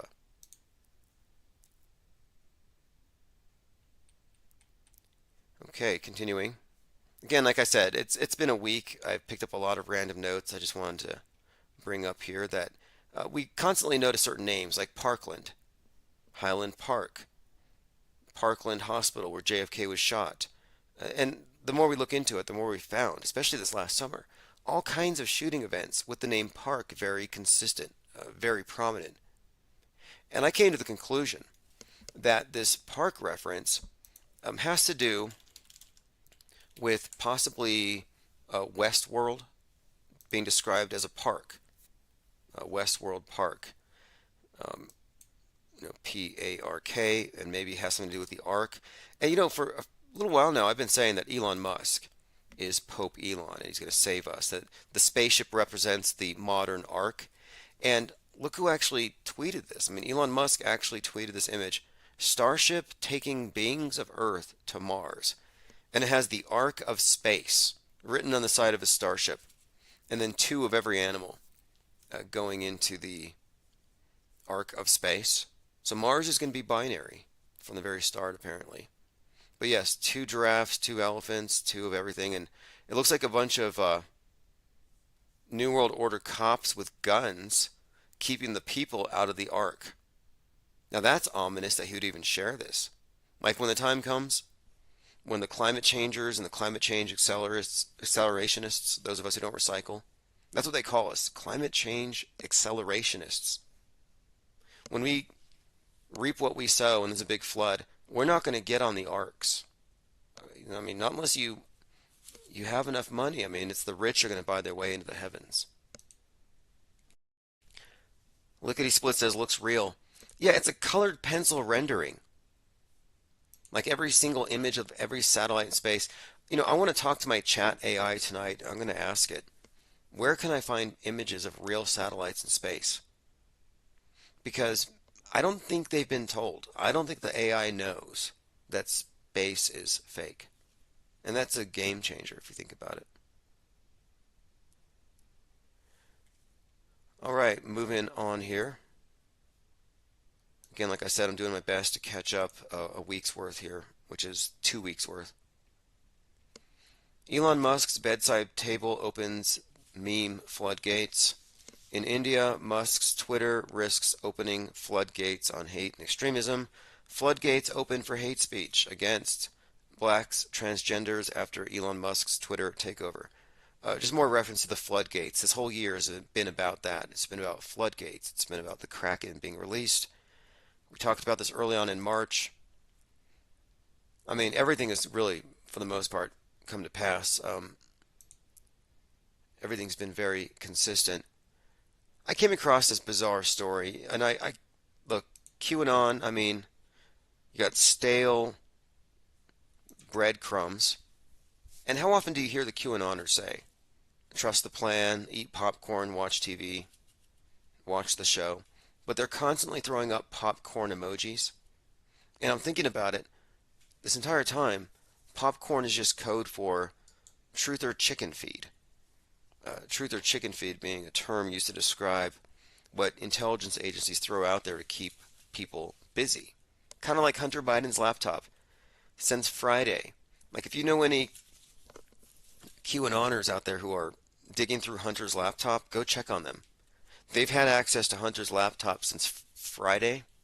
Like they're fully immersed in this man's sexcapades and drug habits. It's like a really twisted OnlyFans account, and they're just immersed in it. It's been days and days and days. That's chicken feed.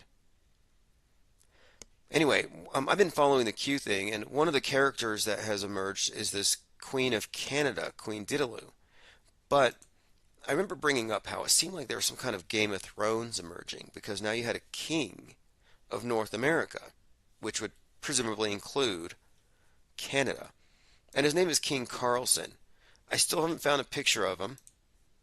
I heard he smacks his lips a lot, and it doesn't seem very king-like. I don't think it's related to Tucker, but the King of Canada, and then you have the Queen, oh no, the King of America and the Queen of Canada. These are just a few. But it turns out there are others. There's a King of Britain, there's a King of Sweden, and every one of them, they have their own groups. There's Queen Helen Edwards of Australia. There's Her Excellency Karen, Minister of New Jersey. Here's Queen Charmaine. Again, they all have basically jurisdiction over different areas. These are QAnoners, kings, and queens. Now, here's King Carlson being described, Vice.com, wearing a Florida Gators t-shirt. The Arizona man in his mid-40s attempts to convince hundreds of thousands watching his live streams that he's the real leader of the United States. King David Carlson explains he has a few million people to take out before he's done with his plan to install QAnon kings and queens across the world. Quote, we've managed to infiltrate large portions of the world's population to cut off the heads of the snake in many places around the world. Now, he's talking about some kind of a global coup. Now, what got even more interesting, I was kind of digging into this Queen Didaloo's trip across Canada with her RVs, and I guess it was kind of a tie-in to the truckers. And the truckers are very patriotic. You know, the Canadian truckers driving across Canada to save it. Well, she goes out there with her RV, and when they get to the site, she says that the flag of Canada is red because of the blood of the children that the deep state in Canada's government sacrifice. And she burned a Canadian flag in front of a bunch of these Canadian trucker patriots, and they were chased out of town. All right, continuing, Travis Claus says, Tim, you're going to break it. Not sure what you mean, but I agree with you. We do have plans, actually, and it's beyond Trojan horse. Like, they will not accept anything. We provide a Trojan horse gift, it won't be accepted. Nothing that I ever say here, nothing that we ever talk about will hit the world stage. They really are trying to essentially vaccinate minds against what we're talking about here. I mean, that's why this channel has been so suppressed. We have more than a dozen YouTube channels available to us, and they're all struck down. We were on 25 podcasting platforms. We were pulled down with fake copyright attacks.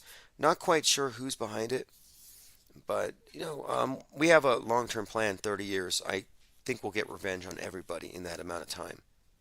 But every single time this channel takes a hit, I focus on something else. And by the time we get this thing back and up again, things are better. We do build back better here routinely. And this time around, I think it's been very productive, as you're all going to see, especially with the publication wing. Angst G says, does Stu Peters' documentary qualify as chicken feed? Oh yeah, no doubt. Truth or chicken feed. I said this early on, and there were some individuals featured in the documentary that I contacted before it came out. And I said, I was an embalmer at a central care facility. We had a high caseload, and clotting is normal for dead bodies. And embalmers are not medical professionals. And by the time they get the bodies, they've been sitting in the refrigerators for a few days. And not only that, but the only ones that you would find these anomalous clots in, as in died suddenly, would be autopsied. If they've been autopsied, then the embalmer is not going to do a single point injection where they're pulling out big clots like you saw in the documentary. No, it's a completely different process. You're talking about arteries being severed during the examination, and that's where they would find. Like, if there was anything to find, it would be found in the actual morgues, not at the embalming centers. The documentary is total garbage. I called it such way before it came out, and I think I've been 100% vindicated. Again, they were grasping at clots. If you want to support the Infinite Plane Society, you can join for 2023 with an annual membership, now 50% off for the next 22 days. If you're in the chat, just click the link there. Again, support IPS by joining. It's the best way to support what we're doing here and to keep this think tank rolling. And ultimately, that's what it's about, the think tank. I could do podcasting, I could pre-record things, but the fact is, when we have this live interaction where those of us in the know are real-time engaging in conjecture, research, and discussion, we're putting together a multi-million piece puzzle together. This is something that I think the powers that be would like to suppress, and I think we pretty much invented it. I mean, look at traditional radio. You have the host and the listeners all scattered. They can't talk to each other, and if they want to talk to the host, and therefore talk to each other, they have to go through him, but they have to go through his screeners.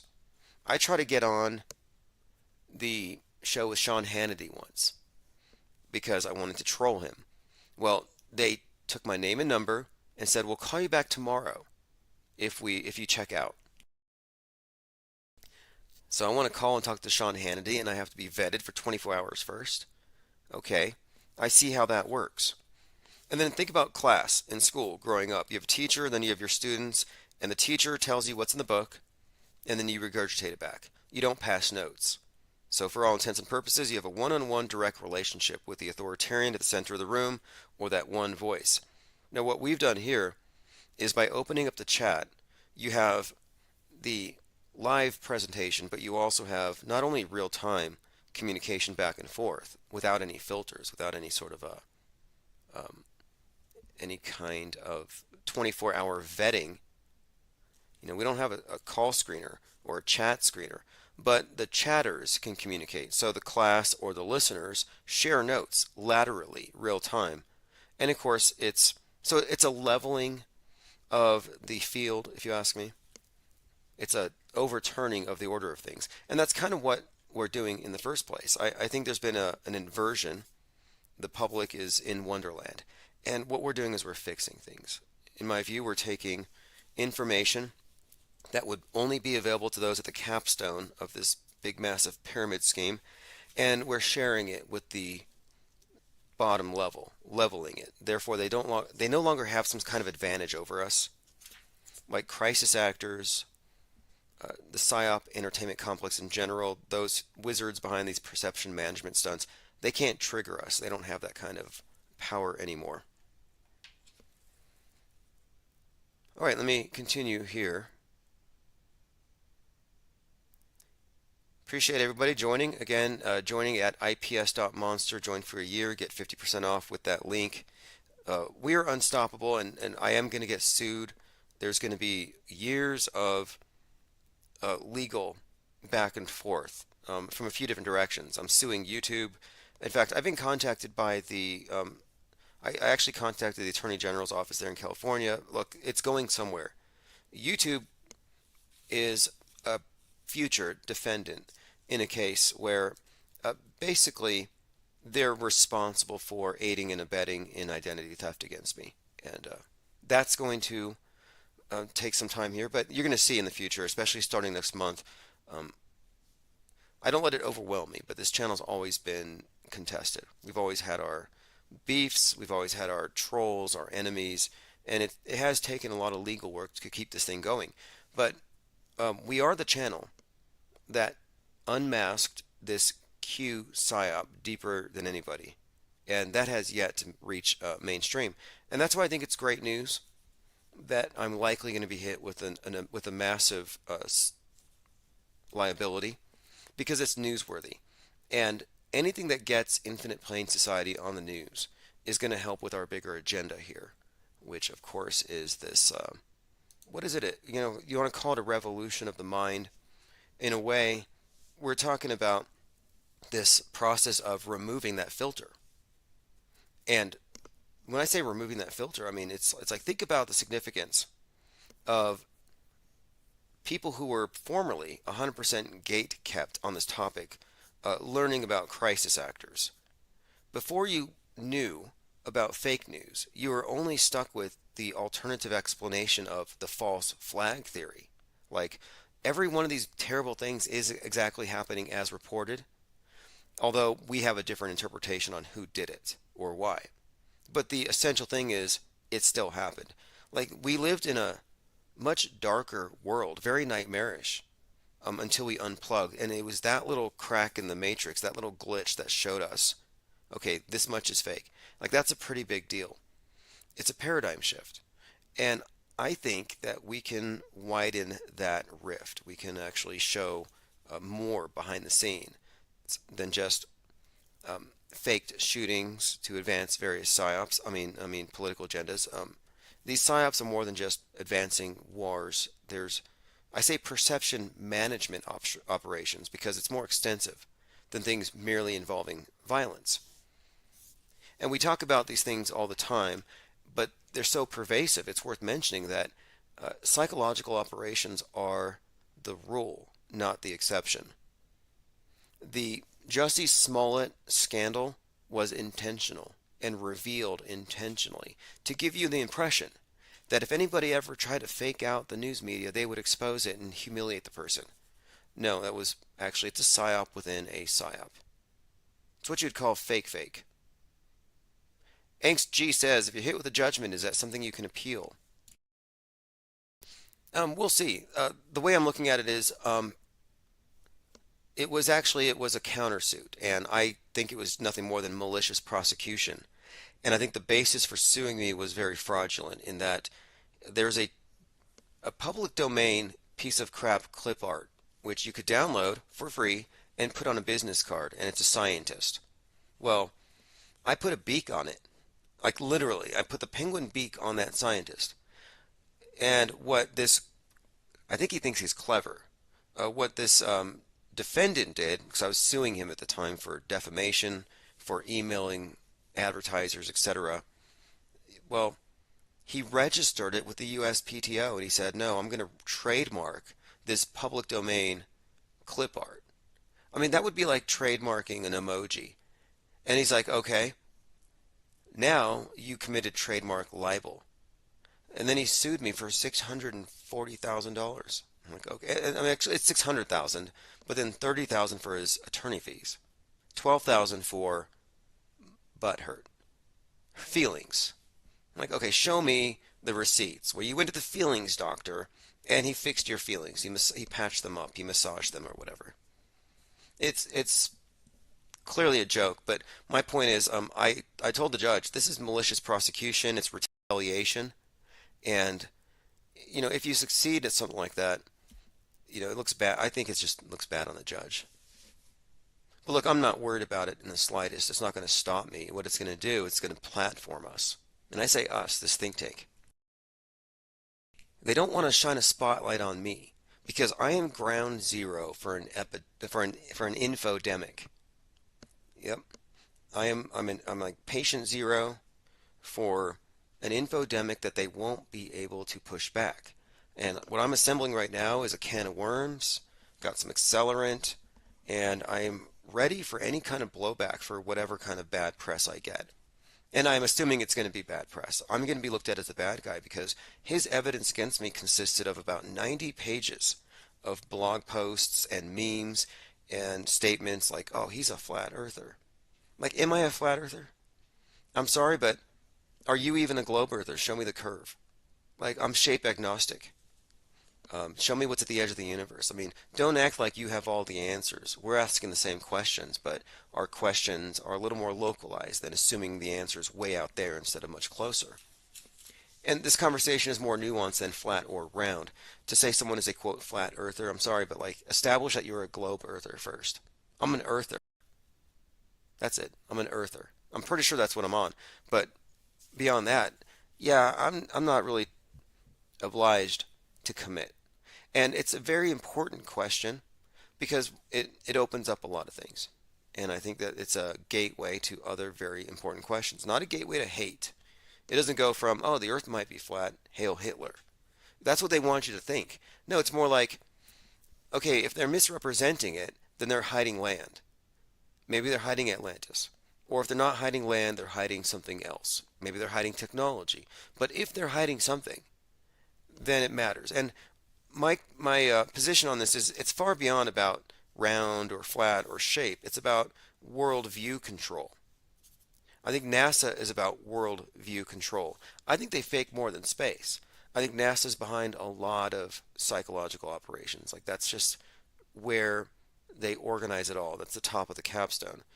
I think NASA is is worldview warfare against everybody. It's not like you think about your military. Oh, it's to defend us from the other guys. No, it's to maintain the illusion of all these big threats. Like I admit it, I was a crisis actor, but I got paid well. I didn't stick around very long, but I think the entire time I was in the military, yeah, look, I was a crisis actor. My job was to perpetuate the belief in nukes, nuke fallout, and pandemics, and of course, all the remediation and decontamination techniques. And my entire job was premised on nuclear fallout, high altitude nuclear detonations, EMP blasts, and preparing for this as though it were eventual. Now, I'm just saying that the fact that everybody in all of the services believe, all of the armed services believe this. They believe in these particular things. They also believe in the official story of fill in the blank psyop. They're all de facto crisis actors. And we did do drills nonstop, simulating things nonstop. One of my jobs was helping to simulate depleted uranium rounds. And then, of course, you find vehicles hit with depleted uranium. You have to detect to see if it's radioactive. You wear the mask. I mean, look, PPE from 2020, if you ask me, I think that was all part of conditioning people to act as though the stuff were real, to make it real. Like a fashion statement was used to spread this big illusion. All right, continuing here. Look, I can admit that I was a crisis actor, but I didn't know it. But in 2020, I was a conscious crisis actor. I was a little miffed that I only got paid $1,200. All right, Wee says, makes sense. NASA would be the cover for the biggest black ops. Oh yeah, look, I think you can draw a connection here between Kubrick, Apollo 11, 9/11, and the JFK assassination. And that's just a handful. And I'm saying it's the same production department. Okay, continuing. Lean Dion says their cartoon fake space doesn't account for their vast daily budget. Yeah, I would say that their money's going somewhere. It's not going into the production value. Like we're not getting Avatar 2. We're getting like something from PBS, like public broadcasting. It's pretty pathetic. I mean, look, the space station has to go down because it's an embarrassment, it's an eyesore, and the special effects are far behind video games. Netflix. I watched stuff on Netflix with that show. I think it's called Love and Robots and Death or something. Really great animation, animated series, short movies. And some of them are so real. It takes me a minute to realize, okay, this is fake. And I am visually literate. I can tell between real and fake, and that some of these take a minute. Okay, let's see here. I wanted to continue. Here's a couple of things. Now, I can make the case that 9/11 was a hoax in several ways, but I think with all of these things, one of the biggest clues here, I think, is, of course, the predictive programming that goes into it. We go back, we look at these different events, and you find out, we should have seen it coming. But at the time, we didn't know how it worked. Nobody at the time of 9/11 could have known the full extent of the hoaxery. But these days, we catch things in advance. But I've been looking back at psyops from years past just to see, who was unraveling it at the deepest level. And I found this really great article from peaceofmindful.com. And he broke down the Littleton shooting, Colorado, Klebold and Eric. Here we go. The Littleton shooters, the Columbine massacre. Now, a couple of things about this. One of the things he pointed out was what he called are spook markers. And by spook markers, he's talking about what we always point out, these strange numbers, the coincidences all over these things.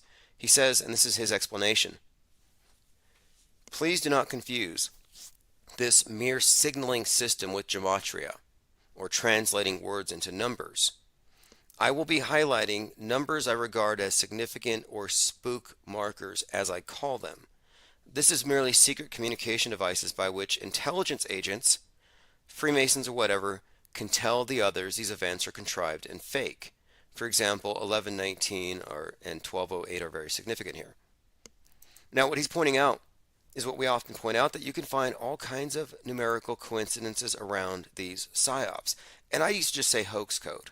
You can leave it at that. You can find deeper levels of meaning, although I do agree with him to an extent that adding and subtracting the numbers and drawing conclusions based on that could just be a lot of misinformation. But this event, again, Eric Harris, Dylan Klebold. Dylan's where we get Dylan Roof from. They use these names that tie together. Anyway, this is a fantastic breakdown of the event and all of the hoaxery. Much of it was filmed in advance. Nobody died. Nobody cried. And what's even more, this movie came out just after The Matrix came out. And if you recall, this movie, The Matrix, brought out that fashion of the black trench coats, the black shades, and the guns. Worth pointing out here that the glorification of gun violence in Hollywood is usually done by anti-gun types. Why is that? They're against guns, but they glorify them in movies. It's all gun porn. Why is that? It's because it's actually an anti-gun agenda. Their glorification of guns, their quote gun culture, is really a construct of the left. The right doesn't worship guns. That's mostly a construct that they give us in these movies to make it look like we have a toxic relationship with guns and we need to get rid of them. It's an exaggeration on purpose. But The Matrix played a big part in that. And if you recall, the shooters came out dressed up just like out of The Matrix. Here it goes. This is from peaceofmindful.com. It had just been released prior to the Columbine event. The image below is striking. On the right are the two actors chosen to play Klebold and Harris, only to build a body of evidence to insinuate that these were real people of a troubled nature. Yes, that's definitely a connection. Now, he does go through a lot of the numbers and the timestamps. And, for example, a 3-hour, 33-minute video from the cafeteria that day. And, yeah, these are consistent markers throughout many of these events. Now, funnily enough, it seems that we might have an actual connection here, or an answer as to who these two characters were. Because again, these PSYOP actors, they're not really dying. It's not a false flag. The government didn't agitate these guys or provoke them. The FBI didn't give them guns and say, go shoot up a school. These were actors and they didn't die. Nobody died, nobody cried. Like, it's as simple as that. But I believe that a number of people have actually come to the same conclusion.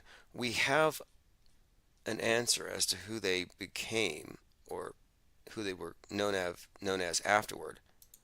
And that would be Parker and Stone. Yes. Now, you can compare the two. We're talking about the creators of South Park, Trey Parker, Matt Stone, and of course they do look like spitting images of the Columbine shooters. And you can just grab a couple images at random, and I've been going through them, and I think this stands, Trey Parker and Matt Stone are dead ringers for Klebold and Harris. Even the most recent pictures, very, very accurate. I think it's them. And there's another one as well. Let me point out another one that's related just to show you how consistent this pattern is. Do you remember Gabby Petito? Like this year, the character, the person who played Persephone was Eliza Fletcher, who was kidnapped. The year before that, it was Gabby Petito, kidnapped by Brian Laundrie. Gabby Petito happened to be in a 2013 music video for Sandy Hook, carrying a sign says here, "I'm irreplaceable." What are the odds from Sandy Hook to that? Going through comments, We says, why waste any black budget on special effects? The public's completely snowed by the crappy video.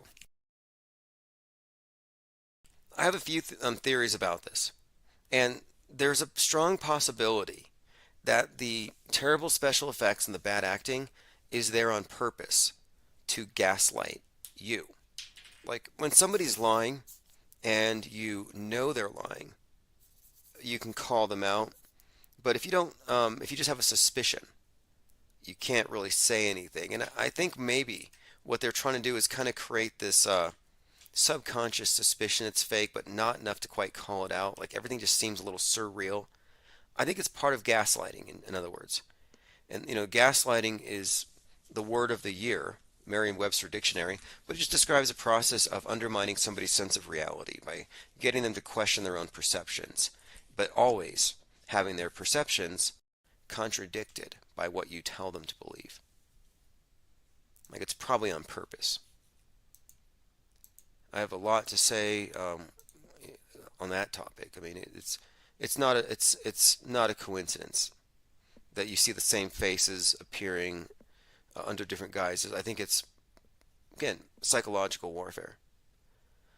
Alex Jones seemed to have some kind of, I guess, remorse about having Ye and Nick Fuentes on his show, because Alex Jones is a guard railer in many ways, and he doesn't go full Hitler. He doesn't go full anti-Semite or anti-Jew. What he'll say is globalists. He uses dog whistles, and that's so they can stay on the air and not get, they really do toe the line. Well, Nick Fuentes goes out and says the quiet parts out loud, and so does Ye. Well, Alex Jones went on to Steven Crowder's show, and he said that Kanye West and Nick Fuentes have some kind of homoerotic asphyxiations with Hitler. That's where he went with it. He says, quote, the real creep factor, this is from InfoWars, the real creep factor is, homoerotic, I have to pay to read The Independent or these ads are going to overwhelm me. But before that, he had said to Ye that Ye has a Hitler fetish. But he was trying to deflect from Hitler. He said, no, Ye, you're nothing like Hitler. You're not like him. And Ye's like, no, I actually am. We need to stop dissing the Nazis. I mean, this story has been ongoing. I think they're not able to totally bury it. But listen to this. This is the damage control side of it. He says, there's a real creepy factor with this Hitler stuff. It's like some homoerotic thing over Hitler. That's kind of what was going on there. There is a Hitler fetish. And I'm not into dudes in fancy peacock military uniforms, by the way. Some of the biggest, and then he goes on to say that Hitler was an occultist. Hitler was a baby killer. Anyway, we got to stop dissing the Nazis, said Ye. I've looked into it, and this did make me think. I did learn a little bit from it, and I've concluded that the argument for this Jewish media mafia control or whatever that Kanye is positing, I think it's just the far right version of the far left blaming white privilege and systemic racism for everything. I think these are equivalent partisan scapegoats, and they can't both be true, which makes me think they're both fake. Now, in the last week, things have shifted quite a bit. I think that when Fuentes and Ye went to meet with Trump and then got dumped on, I think they shifted things a bit. And now the expectations of the far right have been whetted for something a little more extreme. Here, this is from Vice.com. Ever since Rep. Representative Marjorie Taylor Greene disavowed white nationalist Nick Fuentes. The far right has viciously turned on her, calling her large Marge for some reason when she's like 5'2". They're dumping her. And I think they're going to dump Trump. I mean, they are pushing things over far to the right, but I have a theory about it. Like, I don't think this is merely Ye getting clicks. I don't think this is about merely the attention economy. If you look at the overall story here, you have Elon Musk opening the floodgates, independent, QAnon, white nationalists, hate speech. Experts reveal how the floodgates have opened. Okay, the floodgates have opened to what? Hate speech. Now, I've been talking about how Kanye West or Charles Ye Manson, how he's being set up. He is this Charles Manson-esque like character calling for the helter-skelter scenario. Well, here are the floodgates opening to enable this. If anything happens right now, who are they going to blame it on? Let's say some bowl cut pops off at a synagogue again, or something else. Ye is going to get blamed. Musk will get blamed. The Club Q shooting has already been blamed on the right. They've already blamed anybody on the right that said anything critical, anything having to do with grooming. If you criticize groomers, and I'm not talking about Catholic Church, I'm not talking about the Boy Scouts, I'm not talking about the Southern Baptists or the public school teachers. I'm talking about if you criticize the drag queens as groomers, you would be blamed for the Club Q shooting. And this scapegoating needs to stop. Blame the shooter. Blame his dad, actually. His dad was pretty bad, if you saw that. But, I mean, if you ask me, it was all a big setup. And when it comes down to it, setups, I think Nick Fuentes is a Democrat plant. Same with Milo. All right, let me go through some comments. Diana South says, Elon looks like Liberace. He does, actually, in that image there. Elon's a combination of Werner von Braun and I think, a Chinese clone, Willy Wonka, and Iron Man. He responded to Kanye's statement about how he could be a clone, and he said he found it to be quite a compliment. Kanye West is dragging far-right figures into the mainstream. Yep, as I said. Trump called for the termination of the Constitution because of Hunter Biden's laptop, and then it turned out to be a nothing burger, as I predicted. I said it's basically an OnlyFans account for Hunter Biden, and his OnlyFans are the GOP. It's a nothing burger. And it turned out to be a nothing burger. You had all kinds of people on the right, like Jack Posobiec, saying this is the most historic Twitter info dump in history. And no, it was a nothing. Big nothing burger. Elon Musk says he wanted to punch Kanye for posting the Raelian symbol on Twitter. I actually have that audio. Do you want to hear Elon Musk talking about punching Kanye? If this is one of the least threatening sounding threats to punch somebody I've ever heard. Does he even know how to throw a punch? That's not actually legal. So the question is, what is incitement to violence? And I think, posting swastikas in what is obviously not a, good way, is an incitement to violence. I personally wanted to punch Kanye, so... It's an incitement to violence. I personally want to punch Kanye. What? Good way, is an incitement to violence. I personally wanted to punch Kanye, so... Yeah, Kanye's being violent. Off with his head. Okay, we can trust him with Twitter. Now, I'm going to continue this tomorrow. We only got 20% of the way through my notes. We're not even close. Not even. But I just wanted to make sure that we're kind of up to speed on where things are going. Things are going full speed ahead, not stopping. This is a quote from William Blake from The Marriage of Heaven and Hell. And this is with regard to what I've been saying about how the big deception has been this epistemological inversion. They have pulled people through the TV screen. They take it as a source of information. They have mistaken the screen for a window to the world when it is in fact a filter. This is William Blake, quote, If the doors of perception were cleansed, everything would appear to man as it is, infinite. For man has closed himself up till he sees all things through narrow chinks in his cavern.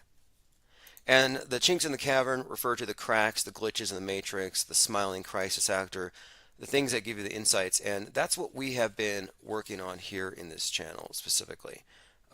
The glitches. And then it's from these glitches that we've been ascertaining the bigger picture. The big picture is basically the public has been left out of pretty much everything. We have an esoteric version of what's really going on. And what you're learning here, what we learn here, what we elucidate is what I would call esoteric media, the inside. What those people at the top of the pyramid scheme are apprised of.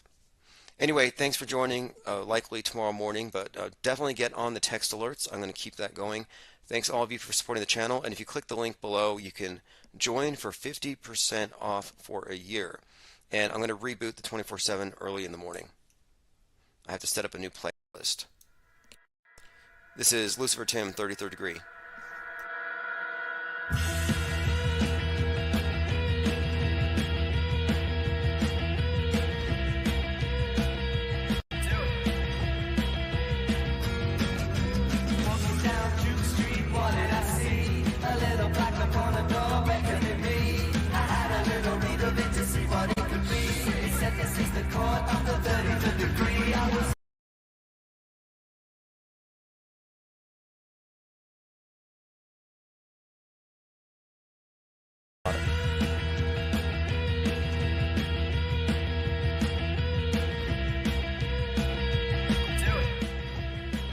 Okay, I'm going to go ahead and hijack this stream. I know we're like 10 minutes early, but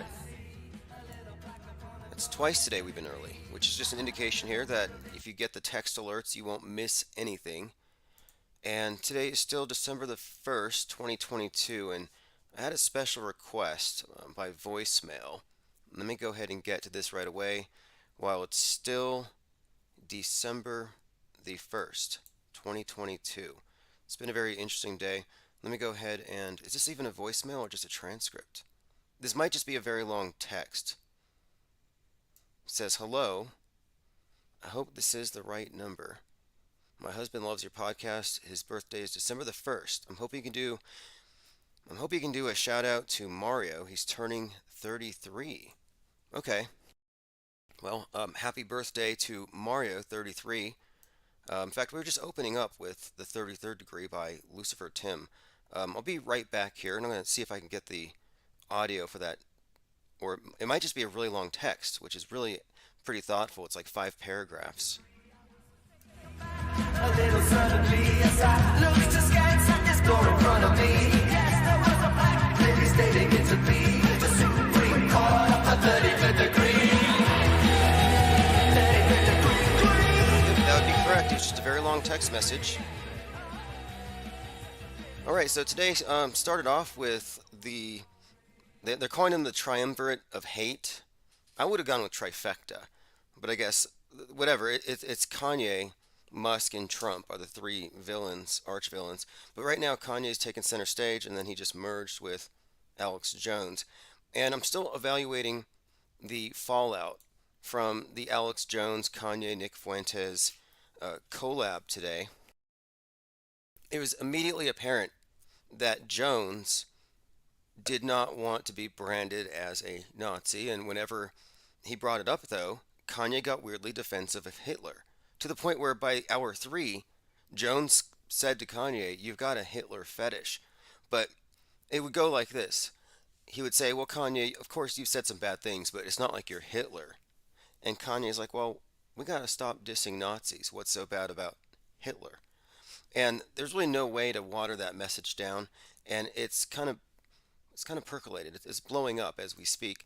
And I just want to point out that this is very consistent with this helter-skelter 2022 mind map that I was assembling.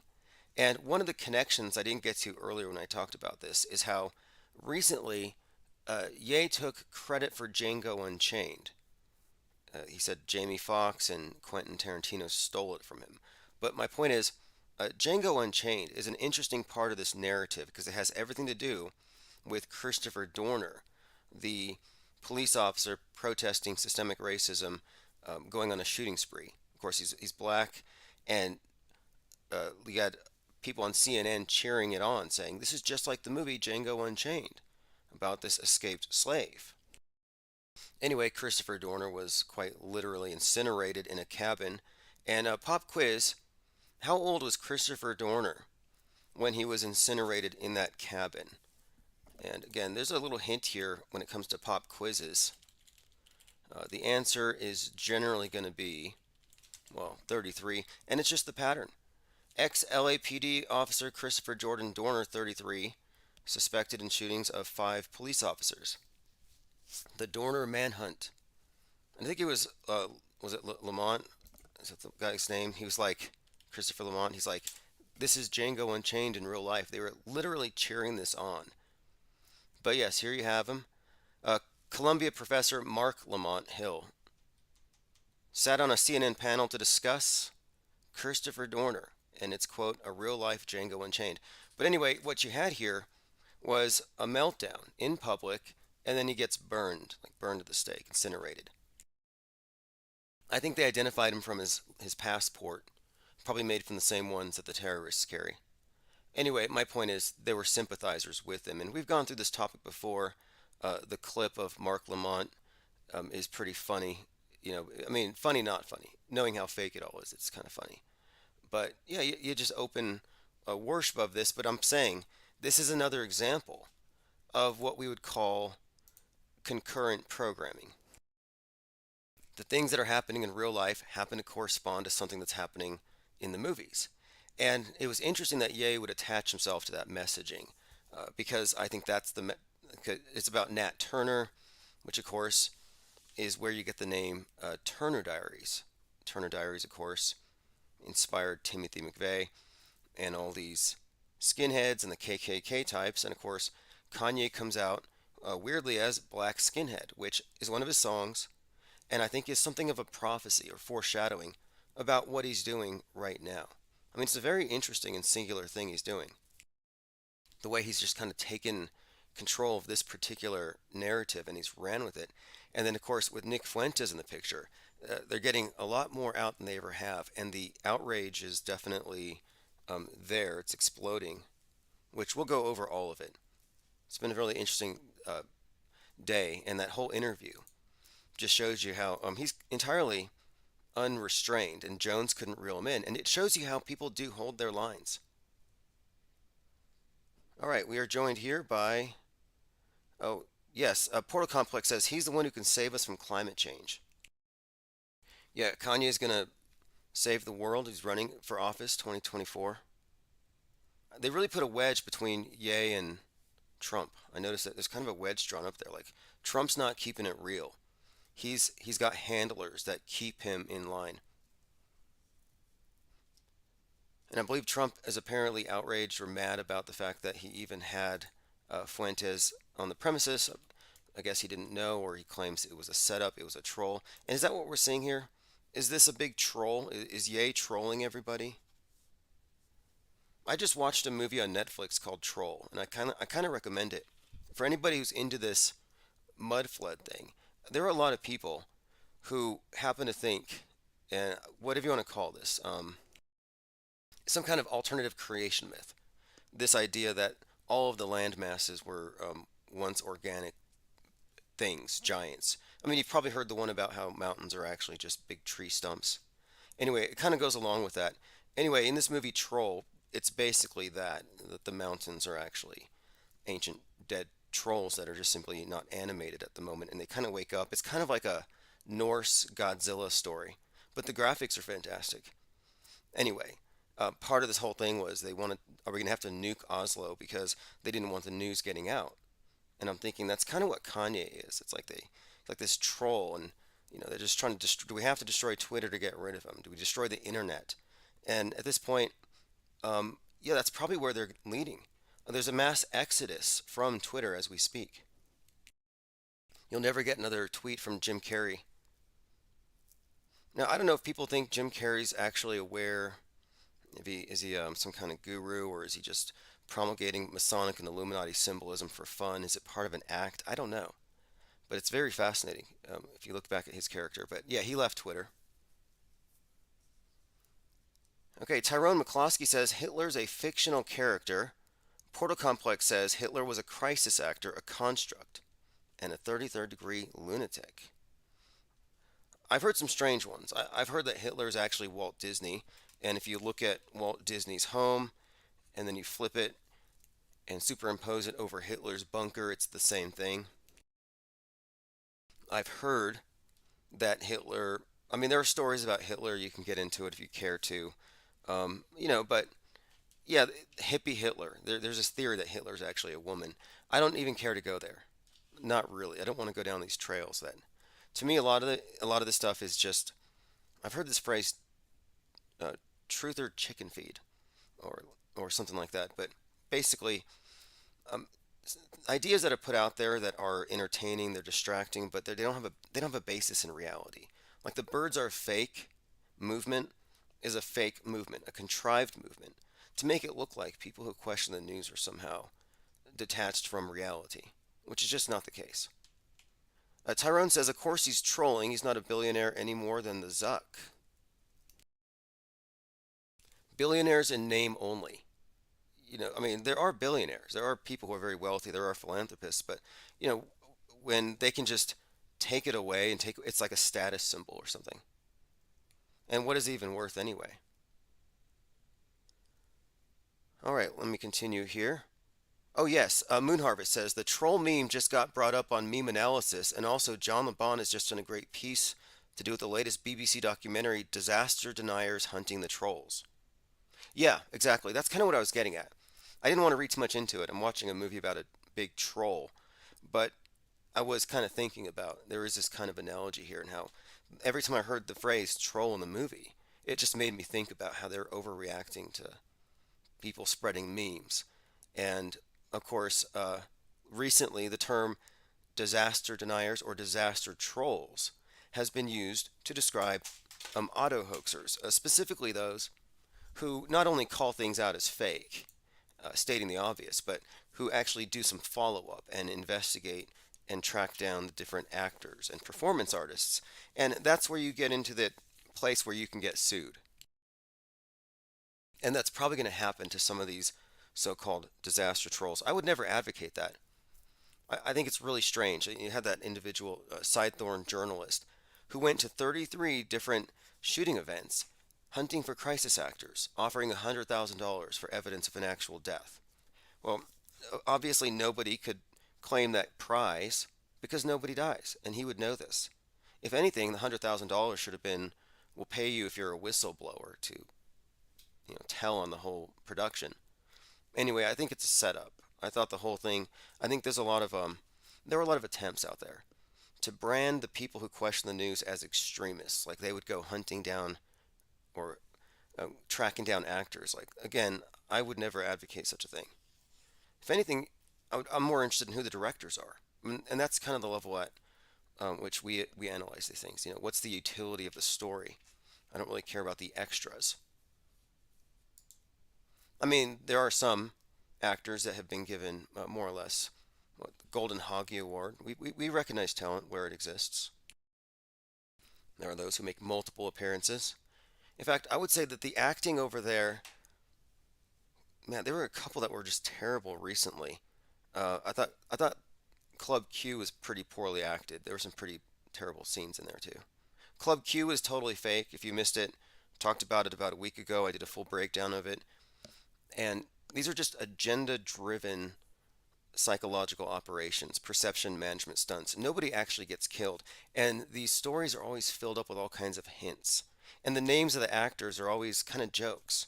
Like there at the Club Q, you had Rump, Loving, you had the names just had certain connotations. Anyway, if you just joined us, it is December the 1st, 2022. It's Mario's 33rd birthday. And we're analyzing the fallout from Kanye West putting on a Riddler hood and going on InfoWars and saying all the things that you're not supposed to say. But again, I don't think that he has a point. I really don't. I think this is mostly a self-inflicted wound, an intentional foot bullet. I think he could have railed against any group, Samoans, for example, and achieved the same exact thing.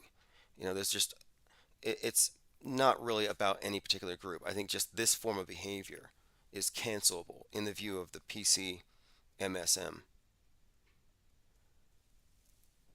All right, if you have any disagreement on that, I'm happy to take calls 833-311-1984. We don't have any kind of restrictions. I'm something of a free speech absolutist in a sense, but I don't think that what we're seeing here is a free speech issue, by the way. Alex Jones being kicked off a platform, it's not a free speech issue. There's a terms of service thing. These are private companies, and it is obviously their right. But yeah, I do think that culturally, uh, we ought to be more accepting of the free flow of ideas and information, and we should be against book burning or the digital equivalent. But for the most part, cancellation or cancel culture is mostly not even a thing. I mean, has anybody been canceled? You can't think of anybody. It's kind of just a way to get street cred.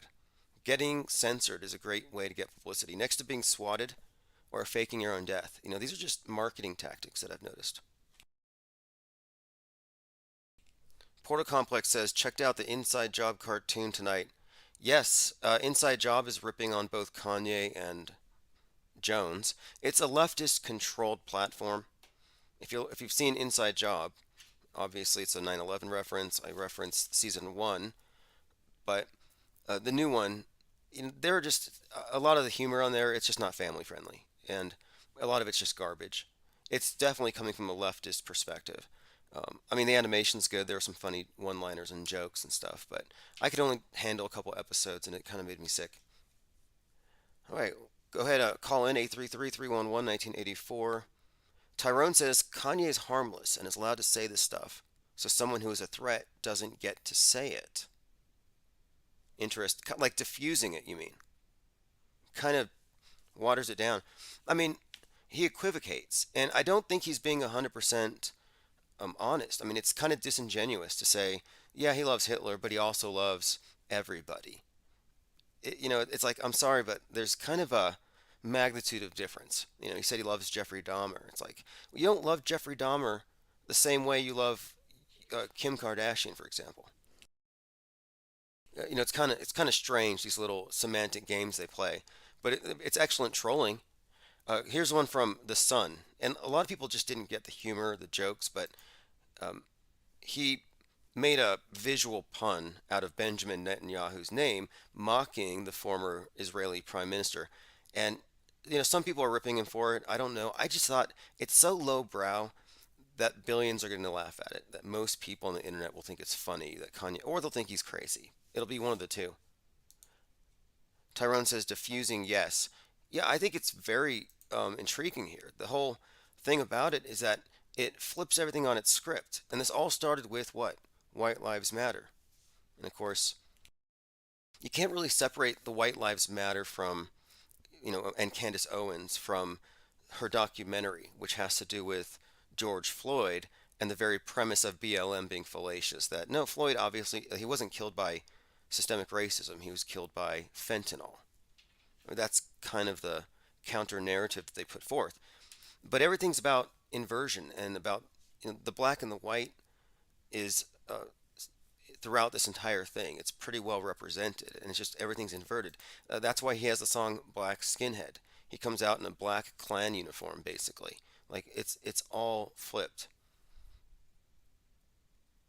And this also, I think, ties in, and I have this all in the mind map, and I didn't want to get too esoteric into this right now, but it does tie in very neatly to this supposed prophecy contained within the work of David Bowie about the Savior, who is identified as the Black Star, and the Starman. And of course, Starman, and then Black Star is the name of Bowie's posthumous album. And that's the album that people believe actually finalizes and affirms that Kanye West is the prophesied Starman, this savior character. And I've done some research into this area and I found some very fascinating connections. And it even extends It extends the correlation between Bowie and Ye to the Man Who Fell to Earth character, played by Bowie, and now played by another actor also born like Ye in 1977. But there's this reoccurring theme of a black stone, a black rock, black star. Very fascinating stuff here. But it goes even further back, weirdly enough, to the Bowie Elvis connection. And the thing is, and I have this all mapped out, there are some strange Kanye Elvis connections that do tie into this. And I think all of it ties into the real meaning behind idolatry, celebrity worship. There's a reason why celebrities take center stage here.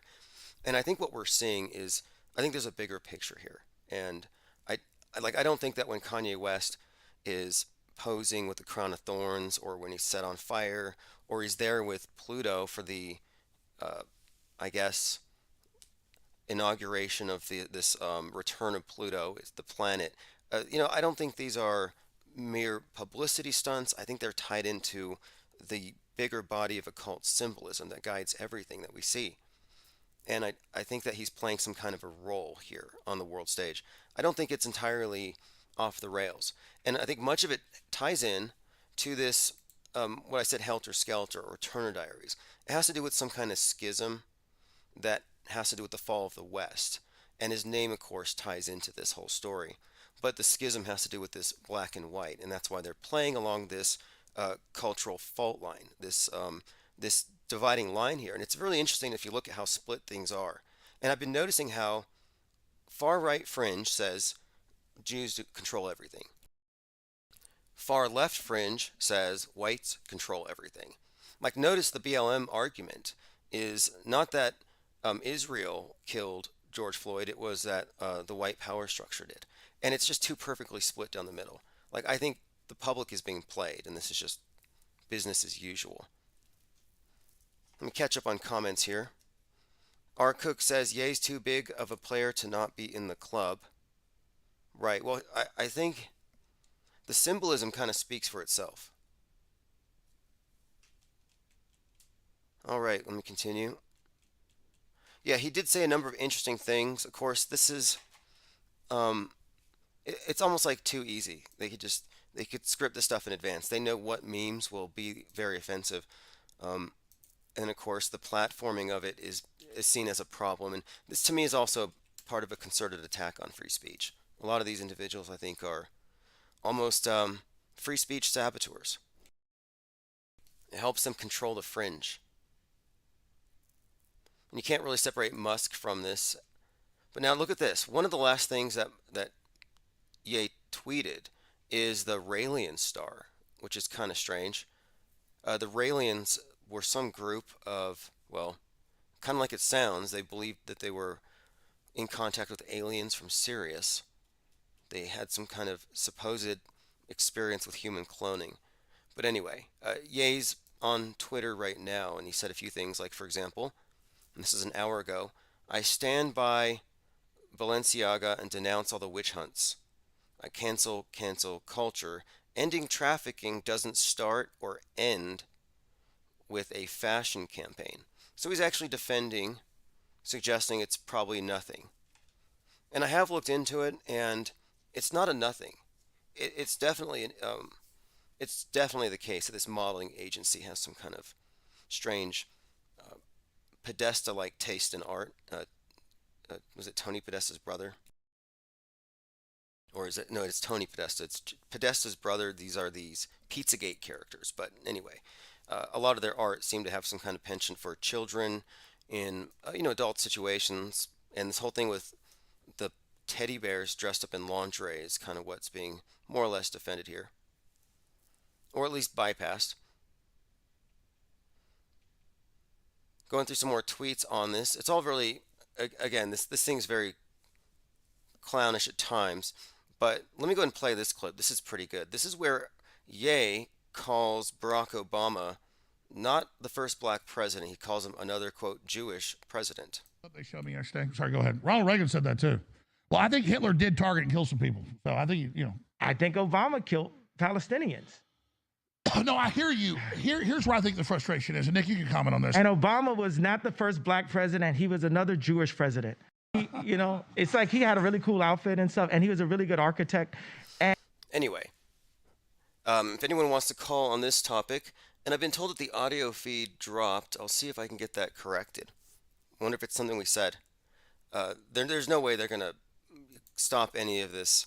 It's all out there. And in the meantime, I've been finding a lot of strange stuff just popping up in my feed about the Kardashians, more than I ever wanted to know. Here's Kim Kardashian and Courtney Cook. Look, I never watched this show for probably a good reason. But anyway, here's Kim Kardashian cooking someone's placenta and feeding it to their family. Lady Luck Fox 9 on Twitter says this is cannibalism, and it's purely satanic. Is it a brisket? Yeah. Cut you guys a piece? Oh, it's nice and tender. That knife just melts right through. Who's going to have the first taste? I wish I could say that I'd like to warn everybody that they're about to embark on a placenta marathon, but the truth is, everybody in this room has probably done something to me at one point, so I can't wait for them to eat up. Some kind of a prank, but I guess that would qualify more or less as Kardashians engaging in cannibalism. Very cutting edge. And this is all just there for people to model their behaviors off of. That's the main thing about celebrity worship. People mimic what they see. All right, I fixed the audio. Thanks for letting me know. Again, ips.monster, you can get all the links. And if you go, I don't think it's all that big of a deal, necessarily, people eating these things. People think that Monster Energy Drink is satanic. I don't think there's a problem with eating bugs. I'm not judging it, but I am just pointing out here, I'm getting a lot of this stuff in my feed. And I wouldn't feed somebody something like that if they didn't specifically ask for it. And I think that's kind of off. Here's a interesting solution to environmentalists blocking the roads. They've had enough. This is a group of motorists actually scraping the environmentalists off the street. And one of the things I noticed here is that when they get dragged off to the side, they play dead like possums. Like they go limp. There's no fight. You can see they literally just play dead. Prenez qui bouge l'encul! Prenez qui bouge l'encul! Vas-y, vas-y! Prenez qui bouge l'encul! Prenez qui bouge l'encul, je prends pas les couilles! Hey, le premier qui revient, je m'en fous! Vous êtes des ridicules! C'est bon, connard! Now, what you're hearing are people trying. Look, this is terrible. They're blocking the roads because, of course, they think they have to shut down capitalism and stop us from using dino juice. But they're hurting everybody. And that doesn't make sense to me. I mean, there could be people on their way to get abortions. They could be taking their kids to story hours at the libraries. And it's all being missed because they're blocking the roads here. But you have some people who really, they just had enough and they dragged them out. At least they're not destroying artwork. But I'm an advocate for locking up climate change activists. And when I say locking them up, I mean jail. For a few reasons. One, once they're jailed, they're obviously not going to be creating problems, destroying property, shutting down traffic. Two, their carbon footprint goes down. They're not traveling, they're not driving, they're not on their smartphones, they're not buying stuff. They're still guilty. Their carbon footprints are still kind of up there. And I think that if they lock themselves up, another thing too, they're leading by example, because what do they want to do? If you look at the overall objective of environmentalism, ultimately it's ubiquitous home incarceration. It's permanent lockdown. It's basically 2020 forever. That is what the agenda is, if you ask me. Yeah, that was France. That was in France. Look, here in America, they coddle the environmentalists. Let's see. I don't want to play too much more of this yay thing. I don't want to give people fatigue, but I just want to point out that this is either epic trolling, or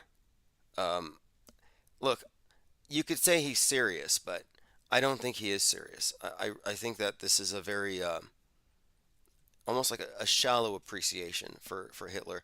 And if you really get into Hitler, I don't think he was really all that nice regarding other races. But I'll have to look into it. Maybe I'm falling victim to propaganda. Maybe he was a nice guy. Listen to this. Like, But I'm tired of hearing I'm a Nazi. I'm really, because I'm not.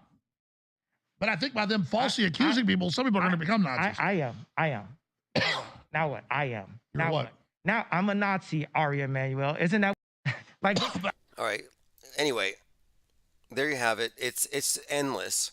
Now this is bad. I didn't want to play this, but this is my Twitter feed, Real Tim Osman.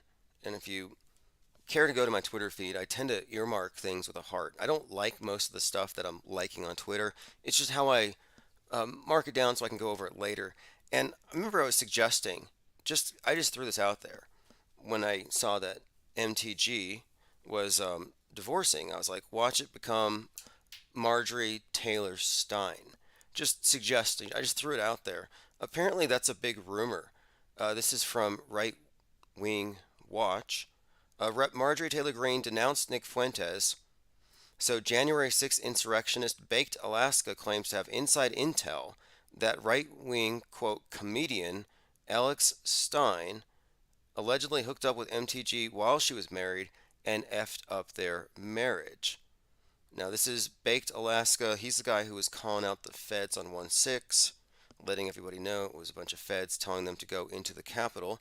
But yeah, here you go. This is a suspicion I had, a prophecy, I guess. Breaking news. I just got some inside intel, and this could be big because I noticed Marjorie Taylor Greene just came out and disavowed Nick Fuentes. Did you see that?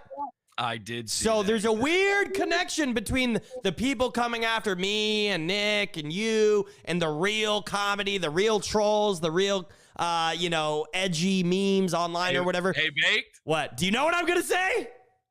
Do you know what I'm going to say? Well, look, these guys are practically unlistenable if you don't know the backstory. Baked Alaska was the one who was, again, he was calling out supposed feds out there on 1/6 saying, the feds are saying go into the Capitol. But then he goes into the Capitol and he's on COVID, coughing COVID on everything, and he gets on Nancy Pelosi's phone. Like, to me, I'm thinking, okay, that's just too much access. He's backstage. And I kind of thought it was just a ruse anyway. To have feds calling out others as feds makes it look like the whole thing isn't a Fed-run operation. Peter W. says blah, blah. Yeah, exactly. I can't tolerate much more. I can't handle the wraparound shades. Here's Obama's take, without naming anybody, but yes, this is his damage control or his take on what he says, your crazy uncles that say crazy stuff. Some folks in our lives who we don't wish them ill will. They say crazy stuff. We're all like, well, Uncle Joe, you know what happened to him. It's okay. They're part of the family. But you don't give him serious responsibilities. Obviously trying to preempt his 2024 run. But look, this is idiocracy. And I think he could win it just based on that. Wee says, do you find this thing fascinating? Are you guys tired of it? To me, this is all just part of the world stage. And, I mean, listen to this take on it. This is Les Luthor, who has a pretty solid grasp on what he calls, illusion warfare. Quote, okay, so this Kanye West business will cover a, quote, system reboot somewhere within the Matrix. We see this again and again. The programming of certain online bots and IRL flesh robots will switch overnight. The thing they were obsessively crusading for yesterday will be forgotten. And that's why I find this fascinating, because I noticed that Islamic terrorism disappeared when COVID rolled into town. And then COVID disappeared when Putin rolled into town. And then Putin disappeared when Will Smith slapped Chris Rock. And it's kind of been this back and forth. What's the public going to care about? 1 minute it's Armageddon, Judgment Day. They're about to nuke us all. And then this guy said bad words on the internet. It's remarkable how the focus just switches like that. And I don't think these things happen by accident. Zinvella says, these world stagers make my stomach turn. Yep. Salty says, I wrote a whole piece on that sentient tonight. Restless Bear says, I'm catching a stream. Yes, it's going to be easier to catch us. I'll be on more and more. I had to stop, not stop, but I had to take a few days to build back all of the platforms that were removed, and then I had to make us basically uncensorable in a few other ways. And I built up the online store, the art store, which is separate from what I do here. And then finally, my video blog, which is mobile now, is going to be the Signal channel. Like, so if you don't get text alerts or you don't get email alerts, you can just get the notifications there, and I'll use that to send live notifications. And the thing about it is, it's at Infinite Plane Society on YouTube. That one will never go down. We'll get that one back up 10,000 plus subs, and that's just because it's the safe channel. I'm using it for art and safe conversations, no phone calls. But we'll be unsafe everywhere else.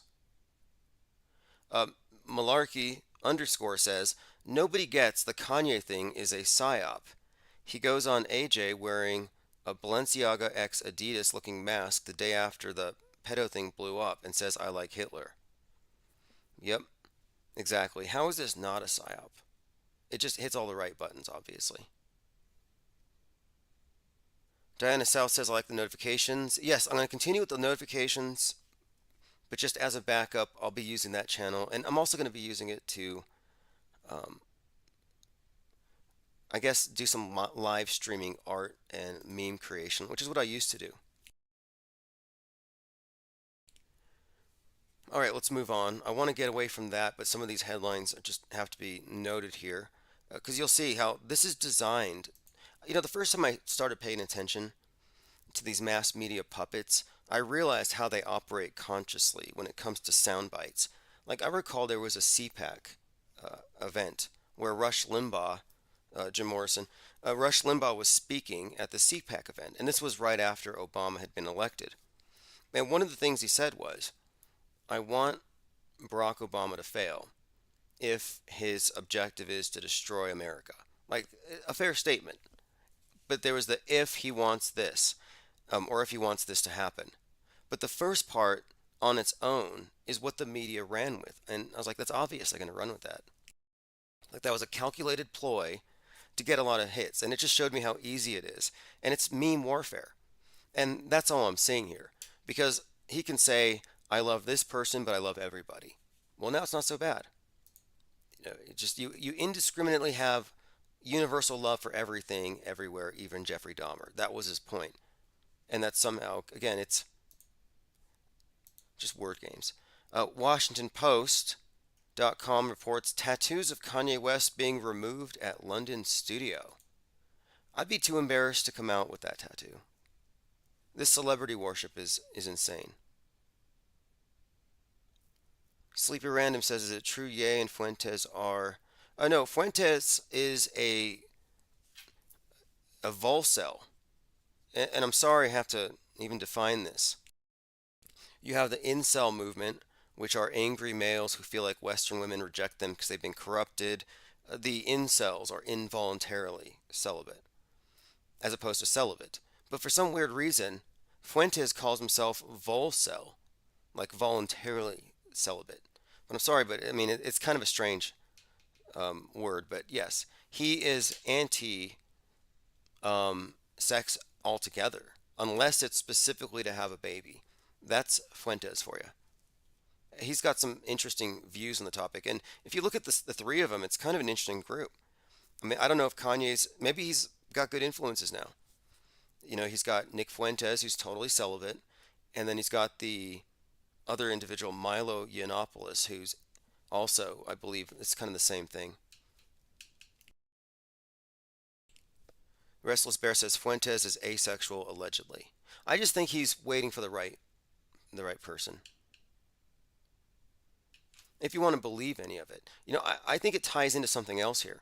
As I've said before, I think the MAGA ban is engineered by the same people who gave us like this idea of the radical Islamic terrorist has been reinvented. I've been talking about this thing. And one of the parallels here, the incel does have a parallel with the terror cell. You know, who are you fearing from the terror cell? It's the incel who goes out with the bomb vest and blows up a bunch of people so he can go to heaven and have 72 virgins. Yeah, that's basically a violent incel. They reinvented it, and I'm just saying. There's a reason why they want the idea of sexually repressed terrorists associated with these basement dwellers. The basement dwellers correspond to the cave dwellers. And of course, Fuentes is characterized as literally broadcasting from his parents' basement.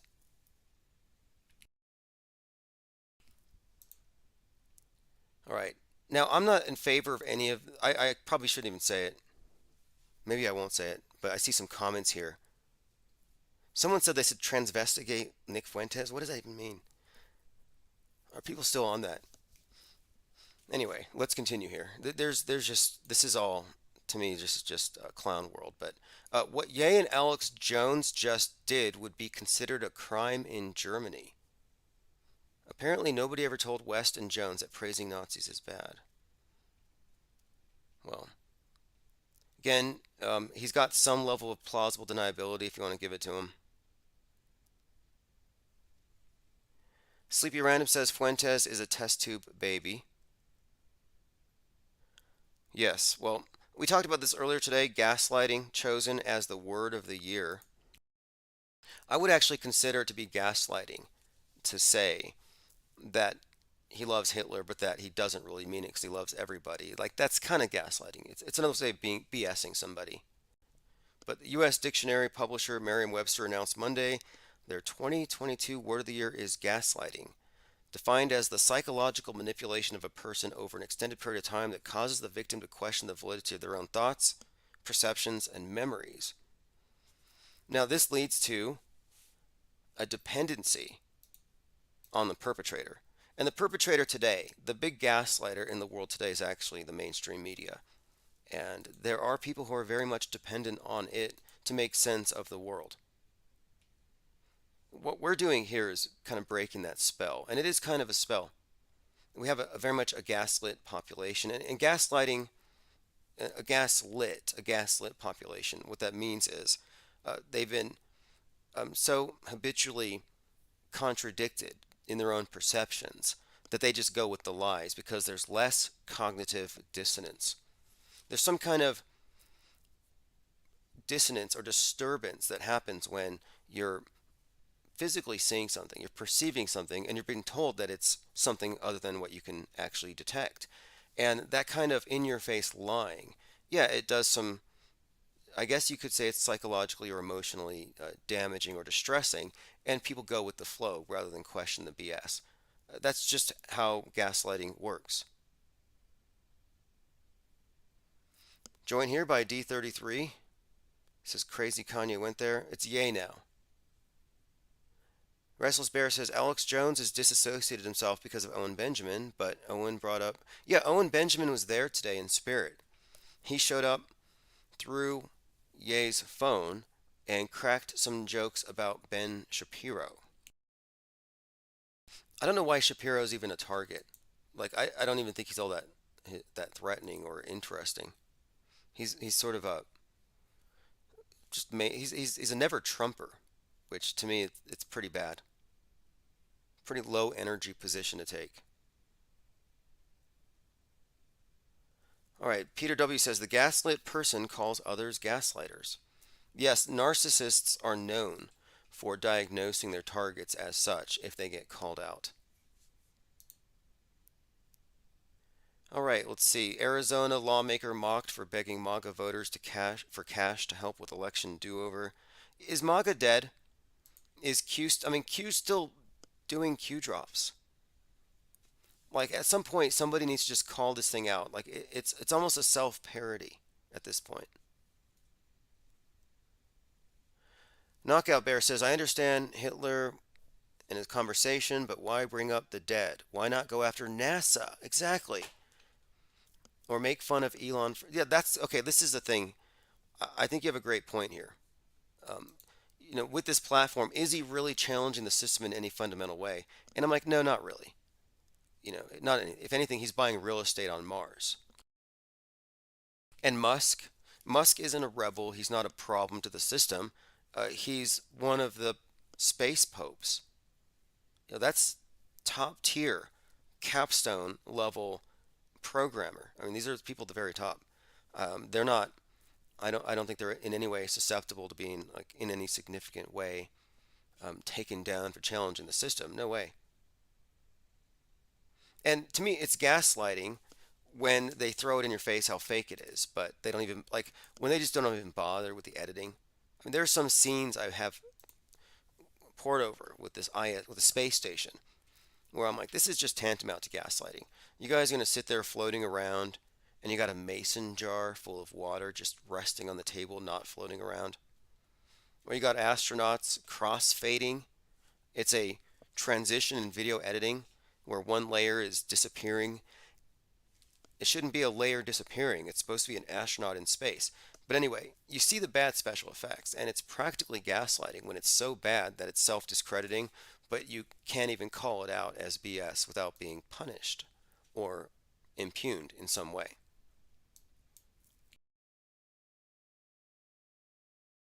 We says perfect description of the media, right on Merriam-Webster. Yeah, look, there's something else too. Sometimes they inadvertently tell the truth, and they tell them themselves. One of the more interesting stories that I just only kind of glossed over, but for like the last 4 months, there have been all these reports of swattings targeting schools, and the schools go into lockdown. And the problem is these swattings are causing the students trauma because they don't know if the drill is real or fake, and it traumatizes them. And I'm thinking this is exactly what they've been doing for 20 years. I mean, MK Ultra in the schools, hyper realistic school shooting drills based on some imagined threat, all fabricated, bolstered by media and the whole celebrity driven psyop entertainment complex. But my point is, they're saying, oh, now we have a problem with simulating terror because it's actually damaging. Like, that's very revealing. And it just underscores my point that this is, in fact, part of the curriculum, the trauma induced mind control. Les Luthor says, and this is on Twitter, if you want to follow him, it's LEZLUTHOR. Remember back in early 2020 when all the Truther podcasts said there would be no food on the shelves in 6 months due to supply chain issues. Well, here we are 3 years later. They don't care about defending the realm. They want views and likes. Now, not to name names, but there was a certain truther who was saying that on April the 1st, April Fool's Day, as some cruel, ironic joke, they would shut off the internet, and that he would likely be dragged out of his house. He'd be sitting on a box of MREs, Bible in one hand, gun in the other, but that they would come for him, shut off the internet. And this was again April 1st, 2020. And at the end of this video, he gave you a code so you could get a discount on MREs, like, prepackaged food and stuff. And I was just thinking, if they kill the internet, I'm not going to get the food that I'm ordering from you. And if they take you, you're not going to get a commission. Like, none of it really seems to work out.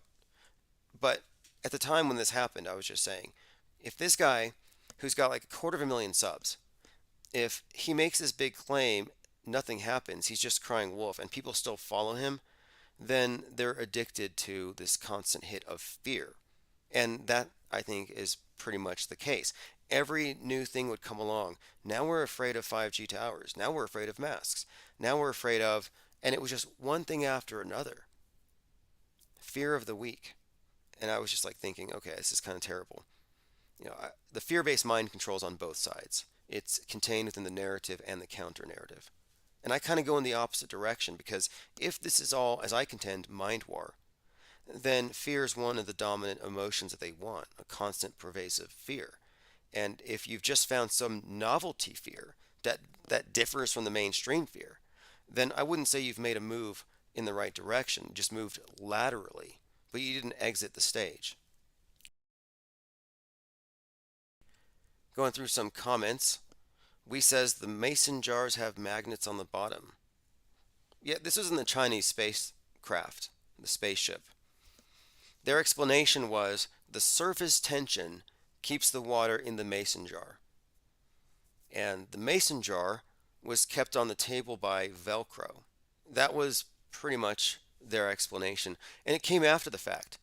And it made me wonder if they put these videos out there to purposefully debunk the debunkers after a certain period of time. All right, I'm going to continue through my Twitter feed. I just wanted to catch up on things. Dave J says, glad nobody died and nobody got hurt on 9/11. Yeah, that's good news. It's worth repeating. Occasionally there are people who push back against it and they say, no, I'm certain that somebody died. The jumpers did. They can't let it all go. They have to hold on to something. And I'm like, no, I think we're dealing with a level of theater that, yeah, it's mind-boggling. It's a paradigm shift to think that the public could be duped on such a level. But if you think about it, media just picked up where religion left off. And religion has had people believing in BS from the beginning. And not much has changed, if you ask me. What's the difference between Noah's flood and Noah's flood? Like, there is no difference. It's been 33 years since we've seen protests like this in China. Shocking protest videos leaked from China. 33 years. Interesting.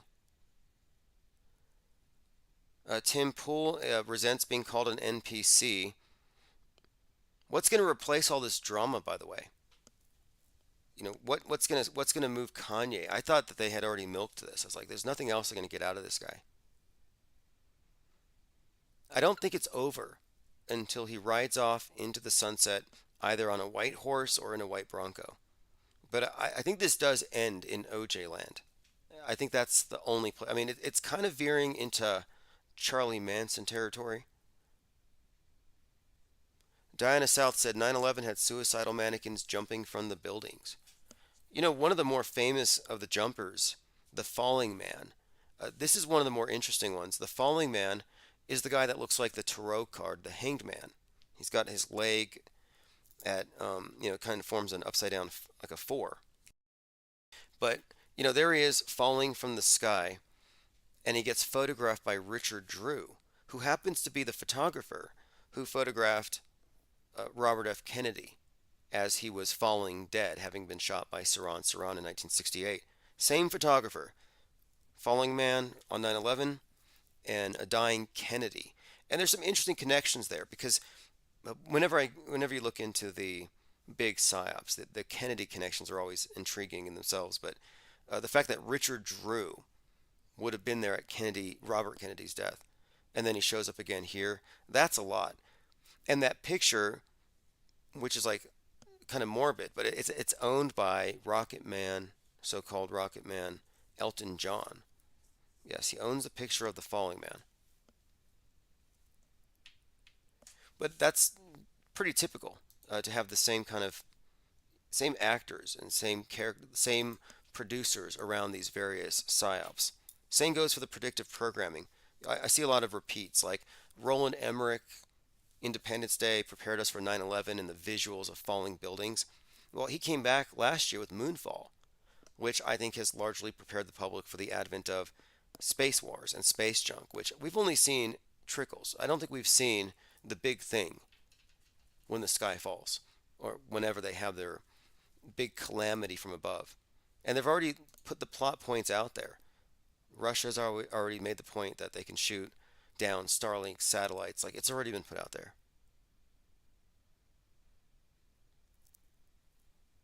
All right, let us continue. Phones are open, 833-311-1984.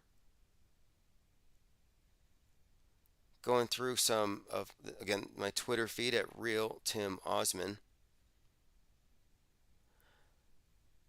Again, Kanye kind of doesn't think there's anything controversial about this Balenciaga ad campaign, the cannibalism, the hints of child trafficking and all that. Suggests it's kind of a nothing burger. But, it's just par for the course. I believe even Nicole Kidman has something to do with that brand. And again, she's connected, of course, with the whole Eyes Wide Shut. More Kubrick stuff. The latest Q drop, pretty pathetic. Reads like an ad for Super Male Brain Force. This is, again, QAnon's latest drop, What is coded in your DNA? Who put it there?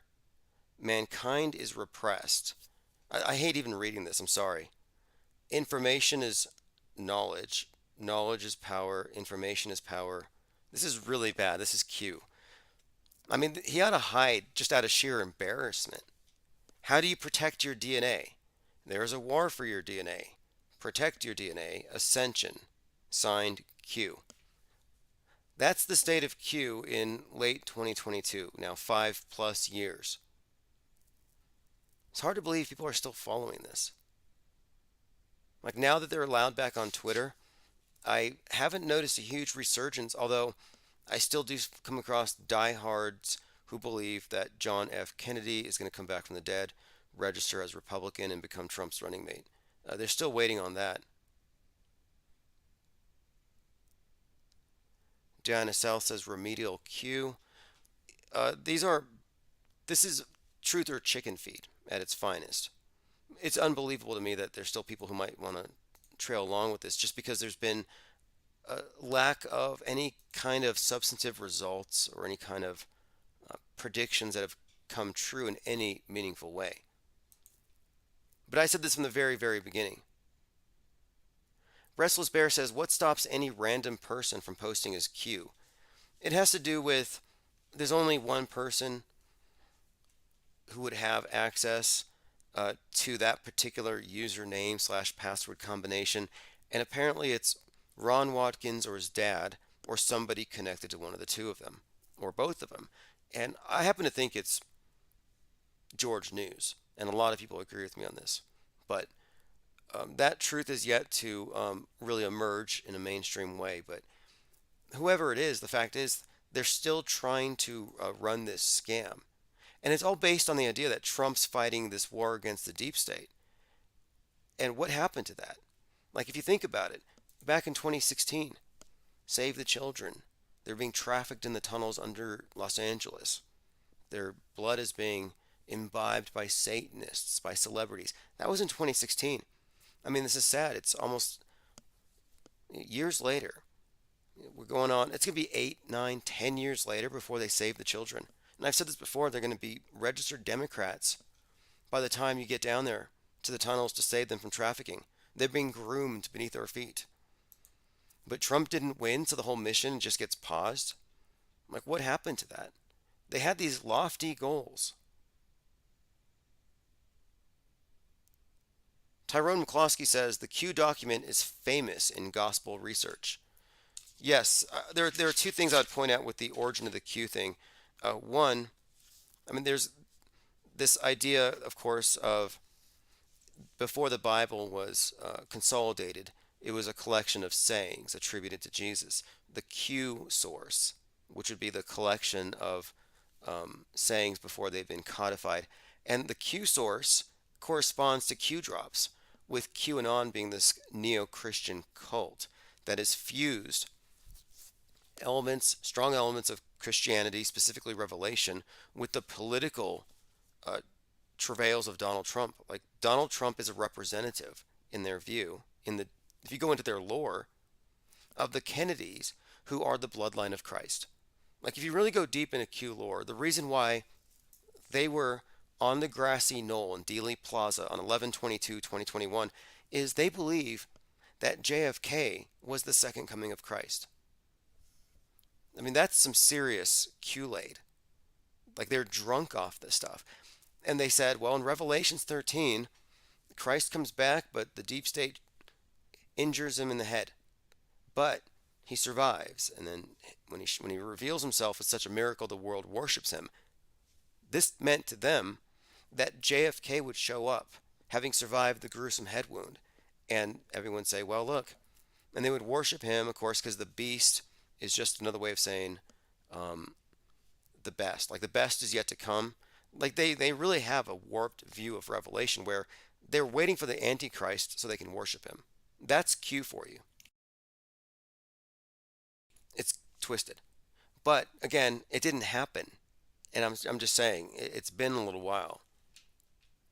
And then, of course, they had their hopes on JFK Jr. And this isn't just some fringe thing. You had people with JFK Jr. flags, JFK Jr. t-shirts. thinking this was going to be an actual thing. Now, a couple other things. Okay, that's one aspect to the Q origin story. This idea, of course, of I think this it's sort of kind of like almost like Quran verses, like religious verses. The way they take these things, it's like prophecy. They'll take a verse and then say this came out 4 years ago, so it has special relevance today. Like the anniversary of every Q dropping has some special relevance in the future. The future proves the past. It's one of their mantras. But no, I actually do think that this Q thing was created largely by General Flynn. I think it's to stab the last vestiges of American nationalism in the back by broad brushing them as a bunch of extremists and by framing them for a bunch of insane individuals. And we've had plenty of those. We've had plenty of QAnoners. That one guy, they said, in a fit of election denialist rage, he shoots his family. Or the other guy says Q said to kill his kids because he's got reptilian blood, and he stabs his kids 17 times with a spear for Q. Like, this is all, to me, a big frame up of the right, and it worked. Commenter says, if the Kennedys are not blood type O negative, they ain't bloodline of Christ. Christ's blood is the universal blood donor. Well, in their fairy tale, you had the bloodline of Christ and the bloodline of Satan, basically. And this is the end times, and Trump was chosen by the Kennedys to bring them back to the world stage. I mean, it's a cool story, but it missed its deadline.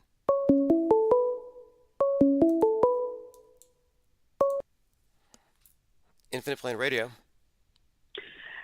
Hey, do you think that Q has been the same person this whole time? It sure seems like they're like totally lame now, where they used to be at least kind of enigmatic and more deep.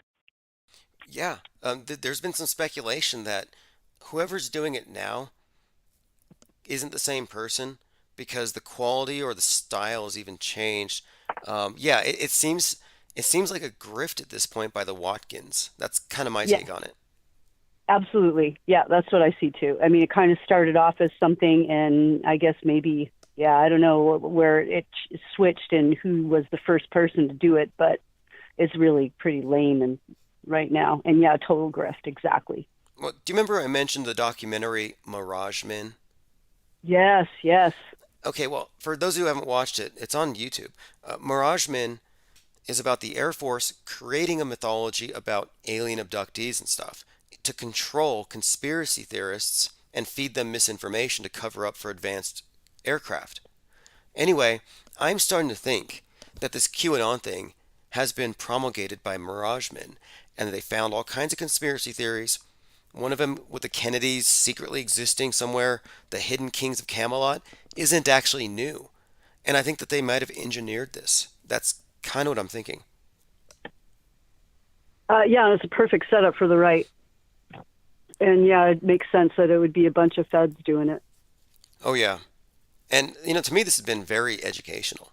Like looking at just the powerful draw of hopium, selling people on the idea that everything's about to just change and be fixed.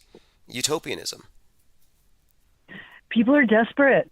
Things are really gnarly right now. And we know what's going on, and it's gnarly. Imagine people that are clueless. I mean, they're going to grasp at straws for sure. Now, in your opinion, is the media overreacting to Kanye West and his opinions? I think the media is doing exactly what they want to do to take him down. Yeah. And, he's kind of like shrugging his shoulders and not caring at this point, it seems like, because they've already kind of raked him over the coals. I don't know what else they're going to do to the guy.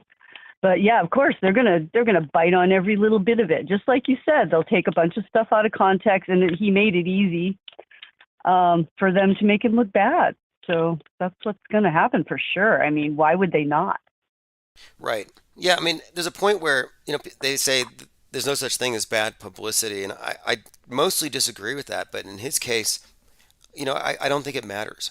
I think the attention is the end goal here. Like right now, nobody's talking about Donald Trump. or how he's back on Twitter. Like he's no longer a threat. He's not even on a radar at the moment. It's kind of interesting. No, who you cut out? Who's not a threat? Donald Trump. I'm just saying, it just seems like Donald Trump has been kind of sidelined, and this whole game. It seems like a game to me. It seems like this whole thing is about getting the most attention, getting the most clicks, and right now he's kind of winning in this weird twisted game.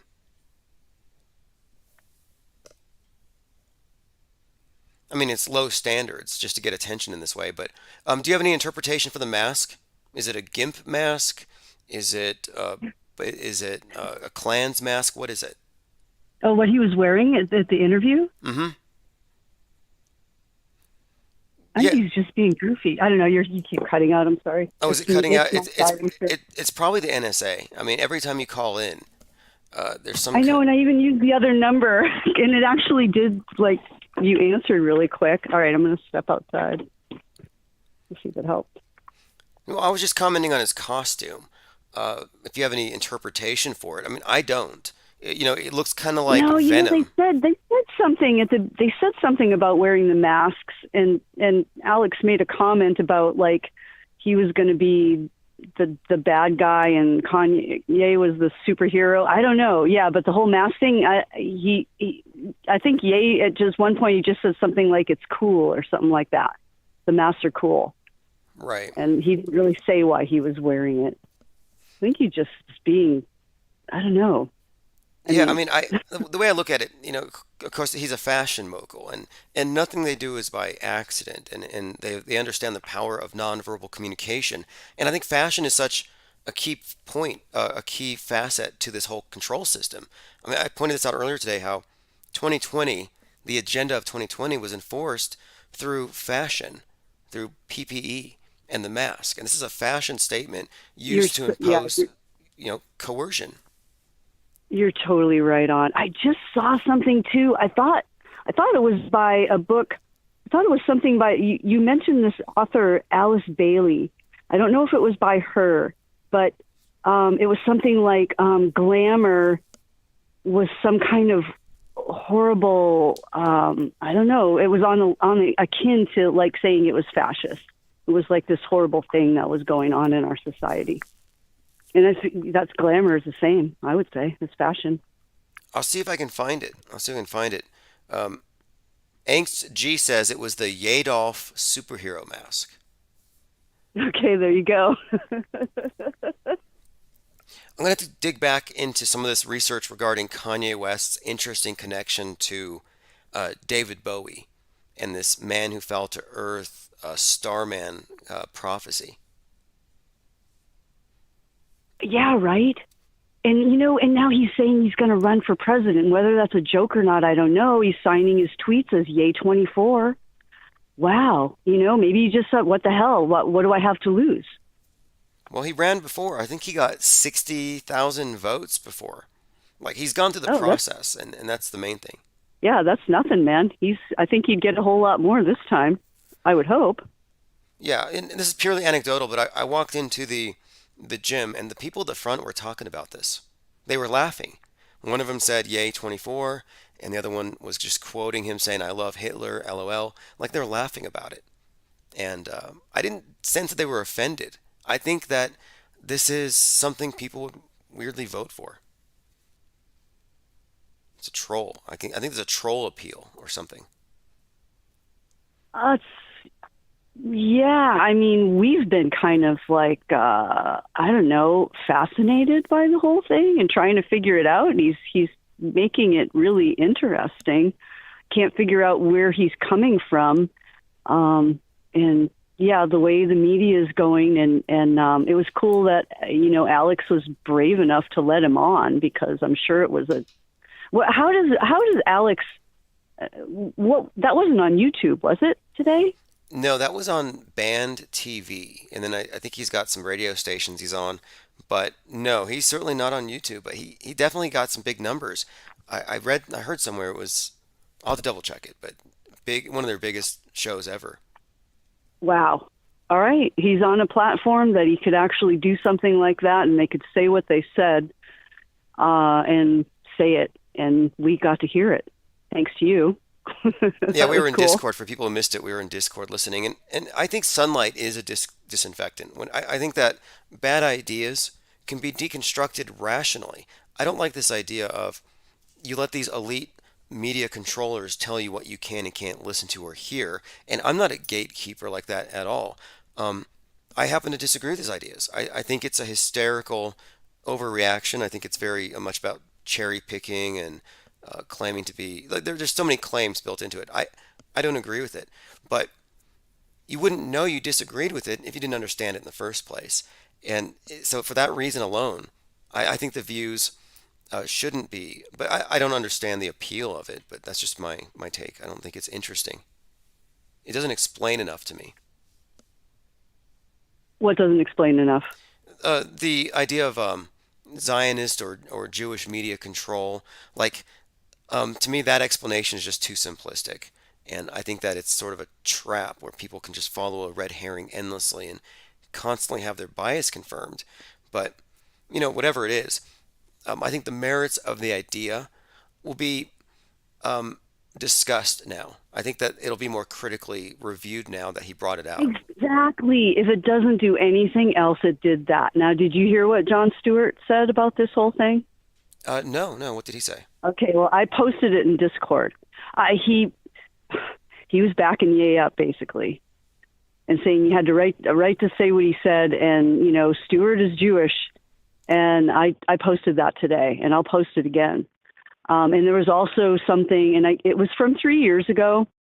It was on a Doggy Diamonds interview with Ali Vegas, and he basically went over what happens before they sign a hip hop star a record contract, the party before the sign up, and what they do. Check it out. I've heard rumors and stories like that. This is all very interesting because if you remember a couple weeks ago, Ye was in his car talking to paparazzi saying how every other entertainer is compromised and he isn't, and he's the only one who can say things. And I thought that was kind of fascinating. And I'm like, well, let's see how far he goes and let's see how true this is before they. And if they have anything to fling at him, they're going to. And the worst that they've found so far is that he played adult videos at Adidas when he worked there, and which isn't inherently wrong. Made some people awkward, I guess. And then he made some bizarre statements about how he wanted shoes that looked so good that he could impregnate them. He didn't use that word, but you see what I mean? Like, that's the worst they could find so far. I think that's funny, I gotta say. And you know what? He was probably expressing how he really felt. He wants shoes that look so hot, they're going to turn you on. Yeah, exactly. I mean, I don't think he meant literally. And if she took it that way, I could see why she was offended or something. Yeah, whatever. People get way too easily offended. That's my take. It's like, chill out, man. Yes. Oh, look, the offended people as a demographic have too much power. It's the offended people that are the basis for censoring everything. I've apparently offended people or my work's potentially offensive. And look, I've never been offended. Like, nobody ever asked. I mean, I don't know what it feels like to take offense at impersonal things that aren't specifically directed at me, is what I mean. And for the most part, yeah, I think that the feelings of offended people are given too much thought and consideration. Yeah, it's this whole pendulum thing. I mean, people are it's this huge backlash. Yeah, I mean, it's just what's happening right now, one after the other. The Me Too's and the Me Too's and then more Me Too, and it just is going to keep going like dominoes until everybody's puked out all their shit, and then we get to move on, hopefully. Well, the one place I don't think he's going to go, I think there's a line that Ye won't cross. I don't think he's going to cross into fake space. I don't think he's going to denounce NASA as a fraud. He's too close to Musk. I don't think he'll call the moon landing fake. I don't think he'll go there. I think that if that to me is the line that he's not allowed to cross. I don't think he believes that it's fake. A lot of people don't. Right. Well, you know what? He's in talks to actually go to space with Musk and do a music video release party, which means that he's going to learn and he's going to have to fake it. But yeah, he may not even know it's fake. But you know what? He's also talking to Owen Benjamin. He's been talking to Owen Benjamin. Owen Benjamin knows NASA's a hoax. There's no way that Ye isn't going to come across that. Well, maybe he'll turn him on, and then Ye can bust that out too. Yeah, Alex won't go there. Alex will never touch well, that. Alex isn't going anywhere. You saw him trying to close down. He tried to back up Ye, but yeah. Yeah, this will be interesting. My guess though is that Ye won't cross that line because he's too influential, and I think that the whole psyop here is about bringing us into the new age, and it's all about Mars and this Martian utopianism brought down to Earth. We'll see. Be interesting. I hope Benjamin has a little talk with him, and we'll go from there, huh? Yeah, exactly. All right. Well, hey, I appreciate the call very much. Call back anytime. All right. Have a good one. Thanks. Yep. All right. Thank you for the call. That would be we. Appreciate your thoughts. We're just kind of assessing the fallout from today's triumvirate of hate, Fuentes, Jones, and Ye, and watching the media overreaction. If you missed it, I sent it out via email from this morning. We were live. It was called Yadoff and Bill Hicks Uncensored. But I thought, I'm going to split this in half. We'll be back later on tonight, take some calls, and just observe and see how this information proliferates and the type of overreaction, which is obviously predictable.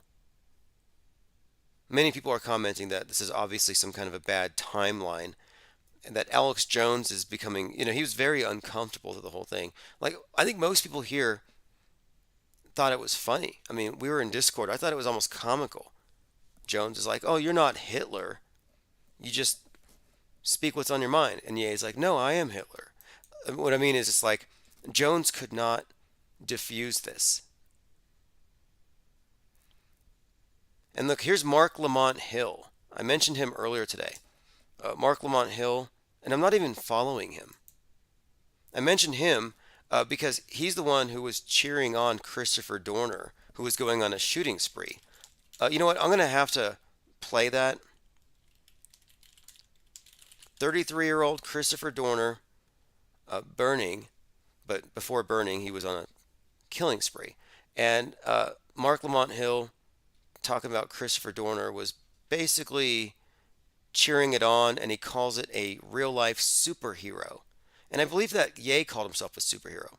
But let me play this clip, and then I'm going to read Lamont Hill's condemnation of Ye.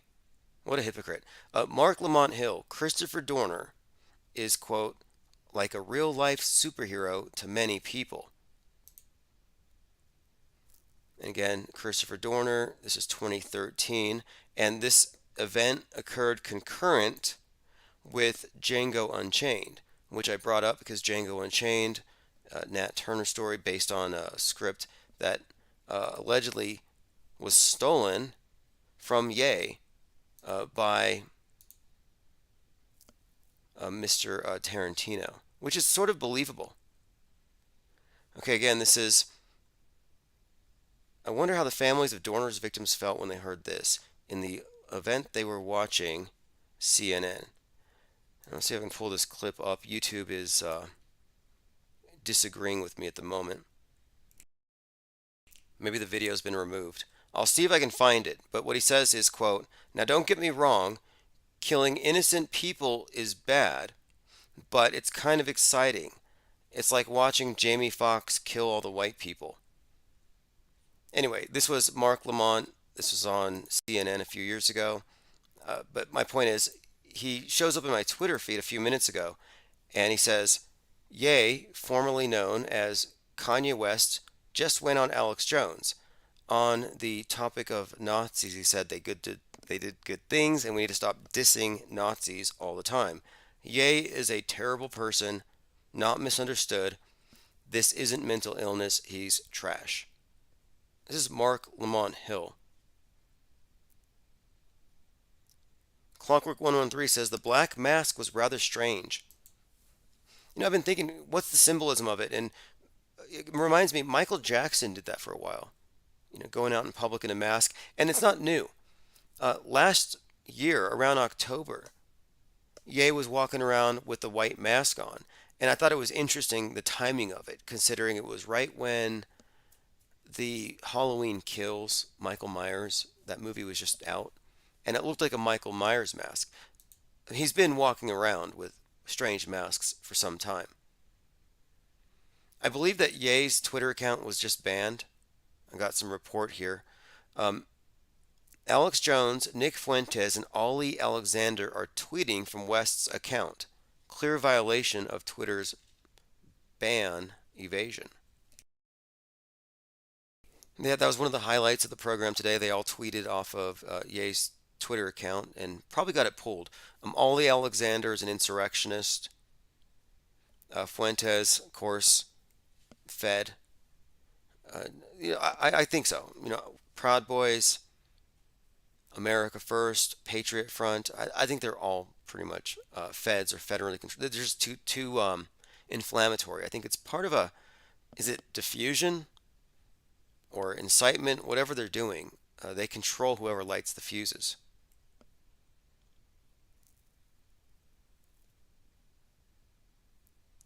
All right, if you missed it earlier, again, it was on InfoWars. We went over it this morning. I don't want to give everyone Kanye fatigue. I think we've pretty much covered it all.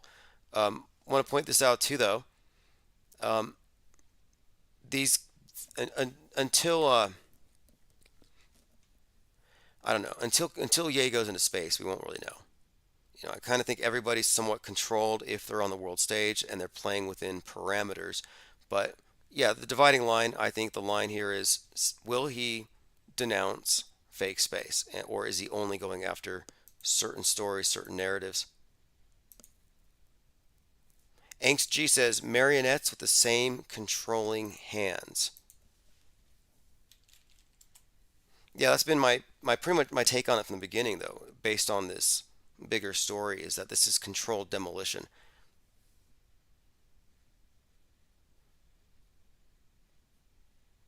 All right, continuing, going through my Twitter account. The other story today that kind of got sidelined by Ye was Musk brain hacking. They're doing Neuralinks, and they're doing the tests on monkeys, and apparently the monkeys are getting infected by the glue that they're using to patch the holes once they put the Neuralink chips in there, and the monkeys are dying. Pretty sad story if it's true. But again, there will be outrage manufactured against Musk by the same people who trust him to take us to Mars. Quite a schism there, if you ask me. In other news, if you recall, there was a cyber symposium, summer of 2021, and one of the main characters, you had Code Monkey Z, Ron Watkins, who was 33 at the time. You had the Pillow Man, and again, these are the individuals who were attempting to flip the 2020 election or fix it, however you want to look at it. And one of the other characters is Professor David Clemens. And here he is out there in Arizona suggesting that Kerry Lake won and that the election has been stolen. And he just made the news because of his speech here, where he called for the sheriffs to come in and make arrests. But I'm only pointing him out because he came to my attention because, one, he's the face of this cyber symposium trying to flip the election. And then two, people pointed out that David Clemens looks exactly like Ingersoll Lockwood, the author of the time-traveling Baron Trump stories. And there was a lot of speculation on the 4chan and these other Trump-worshipping sites that this was in fact a time traveler coming here to save the election. And if you're not familiar with these works, Ingersoll Lockwood had these books that were somewhat prophetic, even starting off with a disputed election on a Tuesday on November the 3rd. I mean, these books were very prescient.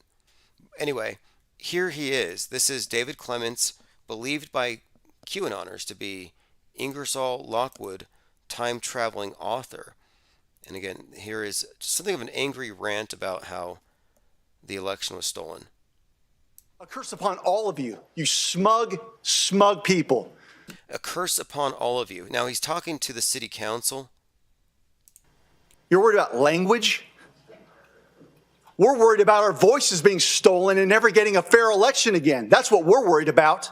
Kids, freedom. So a curse upon you, a curse upon all of you, you smug, smug people. Now, after cursing all of them, he calls for the sheriffs to arrest them. Thank you. right Your through you. time is up. Thank you very much. All right, next speaker is John Landry. And these sheriffs, you got to know who you stand with. This is disgusting. Mr. Landry, thank you for coming to testify today. If you care to speak. Anyway, the sheriffs didn't come to his rescue. Now, they were, again, attempting to basically do to this election in Arizona what they did with 2020. It didn't quite work. It didn't get a lot of coverage. It looks like almost like it was ignored. I don't even know if they have a point. And I kind of feel like this guy is LARPing. So I kind of looked into him, and it turns out that he didn't always look like Ingersoll Lockwood, that he grew out his hair, he grew out his beard, and he adopted that look later, much, much later. A few years prior, he was perfectly ordinary looking and clean cut. And to me, it looks like a LARP. Because again, he was believed, like these are the same people, a lot of them thought and still think that this is JFK Jr. Like I hate to go into the weeds with this Q stuff and the kind of stuff that they were actually circulating. But again, I'm just pointing out Psywar. I'm pointing out characters and actors on the world stage, and I'm like, did this guy get put into a costume? Did they say, hey, we're going to play into this mythology? And it's what I brought up with the caller about Miragemen, the documentary about the Air Force Special Operations creating myths to give to conspiracy theorists. And I'm starting to think that this Ingersoll Lockwood thing might be completely fake, fabricated, backdated books, even fabricated and faked at the Library of Congress level for this big psychodrama. Again, looking at Clemens, believed to be time traveler, obviously not true, but they allow these stories to circulate. They actually promote them. Gives people hope. No, that's not JFK Jr. I remember all these tabloids about Elvis sightings and how that was a thing for years. I'm like, now it's really no different, but it's just more diverse. There are many more sightings. Again, it's the hopium, the hope that this might be true and everything unravels. Anyway, people will be chasing that carrot forever. We'll be back tomorrow morning. We'll follow up on whatever the next thing is. I mean, I don't know what's going to take Ye off the map here. I don't think he's going to go full flat Earth. I think that this is definitely some kind of controlled demolition. More or less, this is scripted theater. Anyway, great news. Nobody died at that fill-in-the-blank fake event. This is all just mind war. And the overreaction, it's really just that. I think that this is scripted and predictable overreaction. This is soap opera level Psywar. Every psyop that we see doesn't have to involve people dying. A lot of the psyops are really just about promulgating specific memes out there.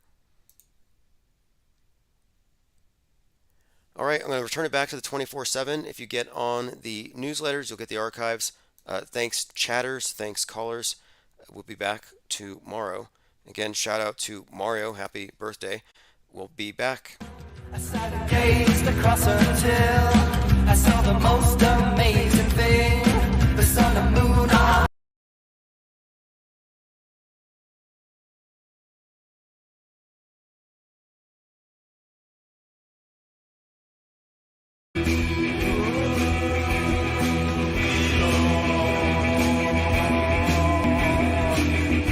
It's 7 p.m. Mountain Time, 11/11/2022. This is Pope Elon by One-Eyed Jack and the Shells. Pope Elon, who right now is destroying Twitter. Diana Southheart says, good evening, accurate observers of reality. Yeah, that's what we are. Our reality isn't going through their filter. We have Portal Complex says big up to all the female penguins. I'm assuming he means cis female penguins. Truman B 3000. David Hazel. T Dog 135 rafting in. Kevin Mooring got the signal. Yes, I sent out text notifications. Maskless Faceless says, I'd rather die in Uranus. Yeah, as opposed to dying on Mars. Absolutely. And if you go with Musk, you would, in all likelihood, die on Mars. He's very comfortable with the idea of indentured servitude. I mean, you can't afford a ticket, but yeah, you could work it off on the potato farms, on the Mars base, or really, you won't even be on the surface. I'll say beneath the surface of Mars. Joined by Infinite Muse, Salty Siren, Robert Bell, Phil LeBlanc says, hello fact checkers and media critics. Oh yeah, we reality test the claims of the media. They consider that to be a thought crime.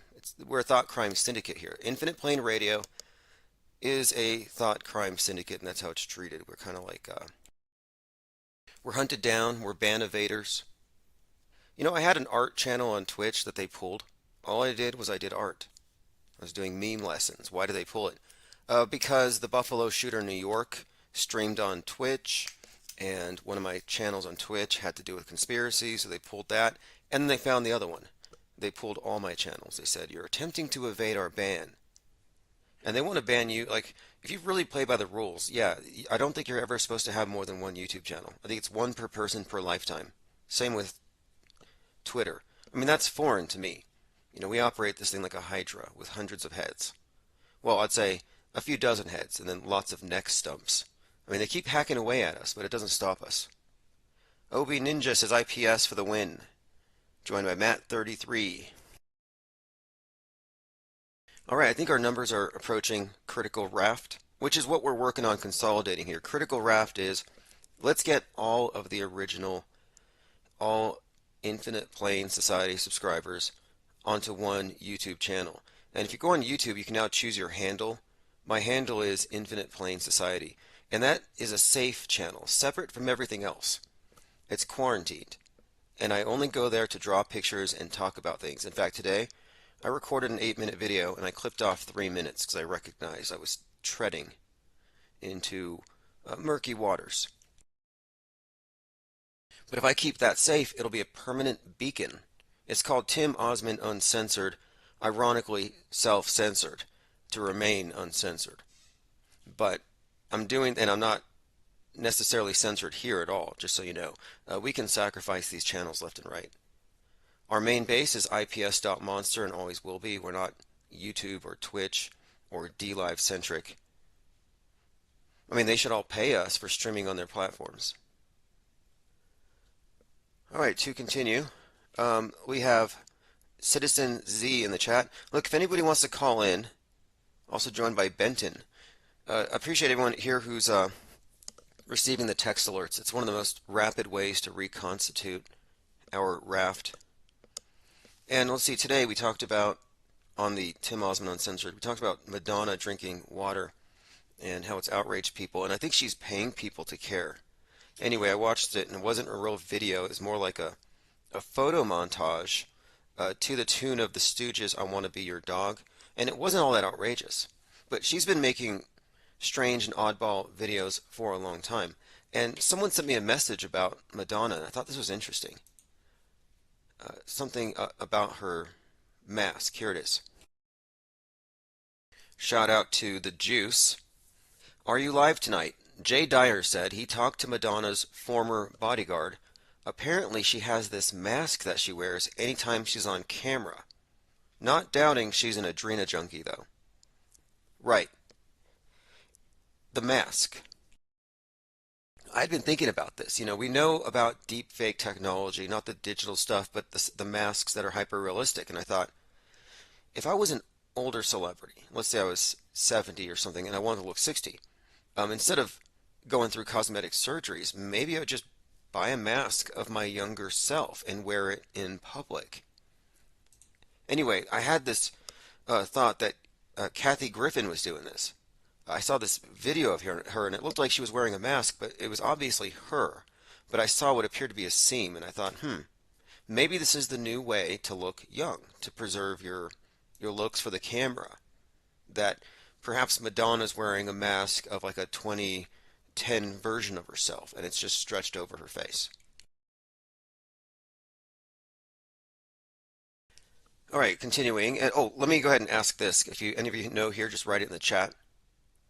And I plan to do a few things here in the near future, as far as like first callers, gift for the first caller. I have some keychains, stickers, etc. But let me throw this out there.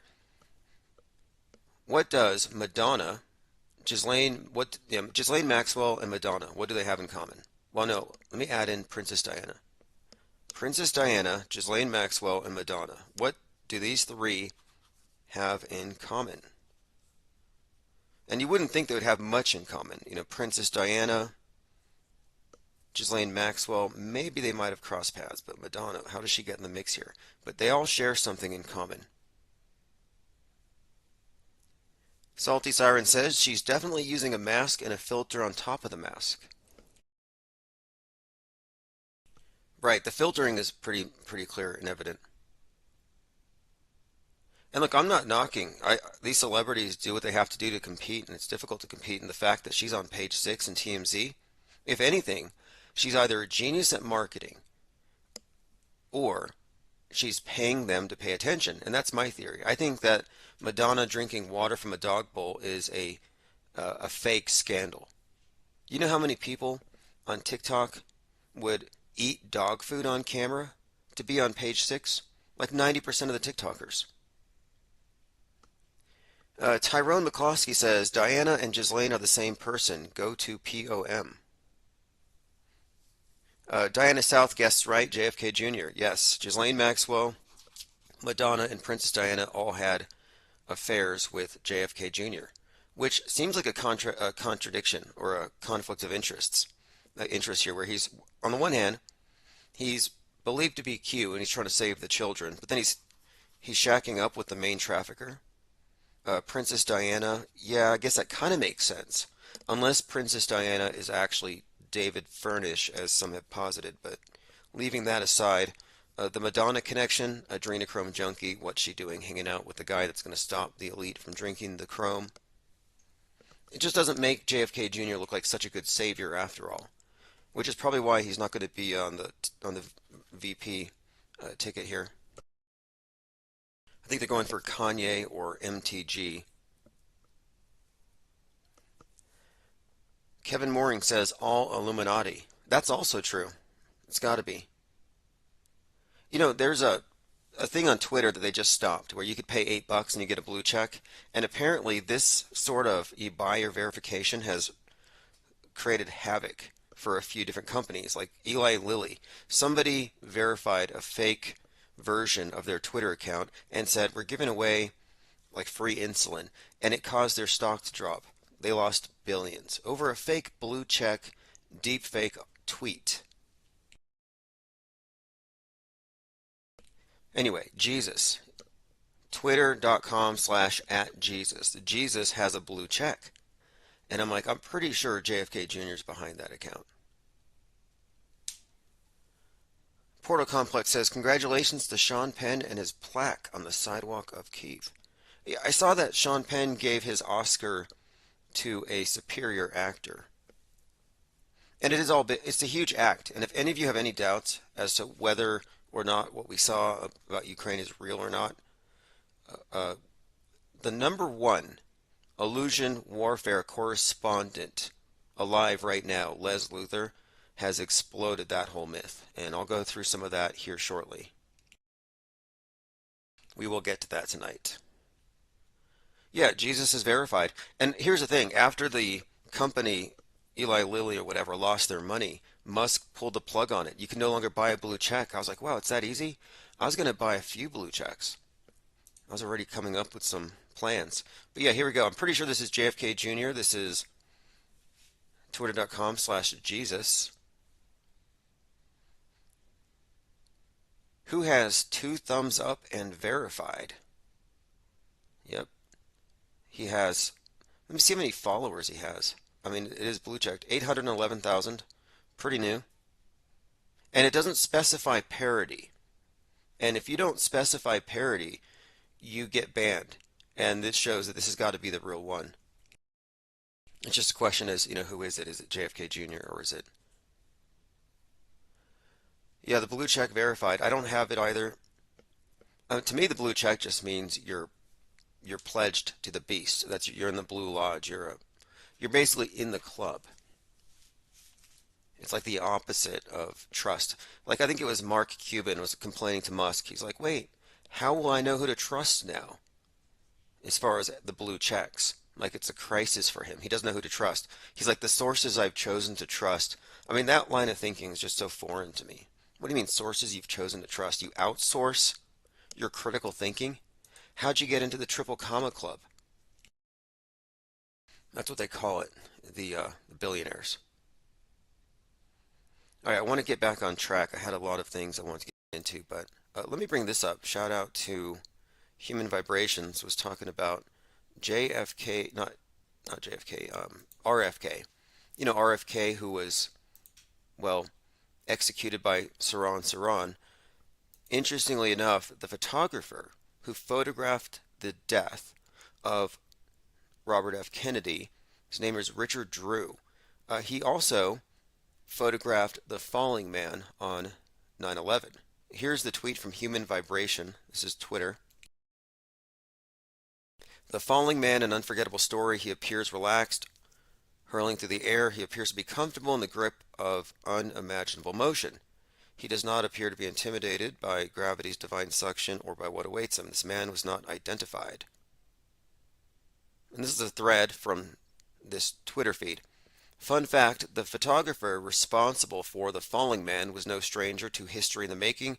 1968, Richard Drew found himself in the kitchen of the Ambassador Hotel in Los Angeles just as Bobby Kennedy was sneaking through and right before he was shot in the head. Richard Drew's jacket was spattered with Kennedy's blood. Imagine that. He jumped on a table and shot pictures of Kennedy with his eyes open. Now imagine this. I mean, this is probably what would happen. Like if somebody shoots you, sadly, the people nearby are going to pull out their phones and they're going to take pictures. They're going to record it. And that's what Richard Drew did. This guy gets shot in the head and he jumps back and starts snapping pictures. Like he catches him as he's falling to his death. The 42-year-old falls to his death. She goes on her post. In most American newspapers, the photograph that Richard Drew took of the falling man ran once and never again. Forced to defend themselves against charges they exploited the man's death, stripping him of dignity. Now, what I went into, my response to it here, and there are some interesting connections between the posture of the falling man and the classical representation of the falling man, or the hanged man rather, in the tarot deck. But one of the more interesting connections to me is that the image itself, the photograph Richard Drew took, is owned by the Rocket Man, Elton John. Like Elton John has a collection of pictures that are just macabre. He says, I collect for the beauty, not the value. And he says, I have The Falling Man by Richard Drew. It is one of the most beautiful and powerful and upsetting images ever. All right, well, this guy likes, what, snuff? But what are the odds this guy would be photographing both? To me, this is just great storytelling, and it's the same storytellers. He gets the same, these are agents in place. Commenter says, Twitter is supposedly worth $8 billion, and they rolled out $8 blue check subscription. 8-8. Interesting. Yeah, we'll get into some of that. There was a lot of interesting symbolism around 11-8 and the whole blood moon, the ultra blood MAGA moon. It didn't turn out to be the red tsunami or the red wave that Dr. Joe Rogan was suggesting was going to be. And many of you may have noticed that Donald Trump is being dumped on quite heavily right now. Like he's being blamed for what happened at the midterms. That this is some kind of way of I guess getting rid of him. There's a lot of people. New York Post, a lot of the people who catered to Trump's base, they're just turning on Trump, and it's interesting to watch, and we'll follow that as it develops. By the way, today, 11/11, Bruce Wayne died. Rest in peace, Kevin Conroy, who was well known for the legendary voice of Bruce Wayne in Batman that went on cartoons, video games, and animation movies of The Dark Knight. Now, again, the significance there, Bruce Wayne, of course, is the one who founded, well, Bruce Wayne's grandfather founded the Skull and Bones Society, if you go by this lore. And, of course, you can't separate Batman and Joker from the major psyops of our time. Boston bombing, 9/11, coronavirus, and whatever's coming next. It's all there. Just pointing it out. Interesting timing, I guess. 11/11, 2022. I don't have any specific fixation on these dates, but the elite do. And the reason 9/11 happened on that day likely is its relationship to the dog star Sirius or the new year, something along those lines. Yeah, you can't get in. Look, if you want to verify, Twitter paused paid verifications.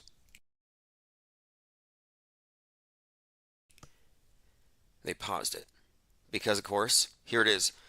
Fake blue check costs at Eli Lilly billions. The account used the name Eli Lilly and Co. and the official Eli Lilly logo. And they tweeted, quote, "We're excited to announce insulin is free now." The tweet gained more than several hundred retweets, thousands of likes, and it caused the stock value to drop. That's what happened. It's Trump's fault.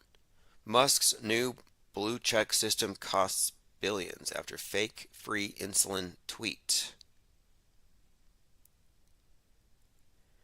Now, I have some Alex Jones news because Alex Jones's assets have been frozen. Like, he's not going to be able to live off anything but his storable food items and neighbor's ass. Like, if you live near Alex Jones, you get to watch it. Alex Jones and Roger Stone are concerned that a lot of Republicans didn't bother voting because now they think all elections are rigged. Now, here's my question. I thought you're here fighting, tip of the spear, fighting the beast, and now you're telling people to vote. Like, you guys are depressed by low voter turnout. The anti-government people are actually big government people in disguise. It's like, you're not supporting Big Brother. We'll need to stop just counting on somebody else to do it. I actually think, unfortunately, the results last night add to a growing frustration. What disappoints me is the number of people who tell me that after the last election, they just tuned out anything political and stopped paying attention. I mean, their attitude is, it's broken, it cannot be fixed. I'm going to go to my kid's Little League game and hope that they're not letting boys play girls' sports and vice versa. So well, that's right. You can't hide from this, folks. They're going to destroy us. You can no longer. Anyway, I get bored by blue pill politics. I recognize it for the game that it is. And it just kind of strikes me as interesting how, at the end of it, they're just leading you to the voting booth. And it's pretty consistent. I'm listening to Steve Bannon War Room, and Alex Jones is on every other day. And I'm like, this is just an extension of the world stage. They don't deconstruct the psyops for this reason. They're part of this infrastructure. But most of you already know that. But what's more, they are freezing his assets. I mean, what would happen if they really give some of these families trillions of dollars? But Alex Jones, of course, has said that he's going to fight it, even if they put a gun to his head. He's pretty adamant that he's not going to stop, but they're going to freeze his assets. It should get interesting.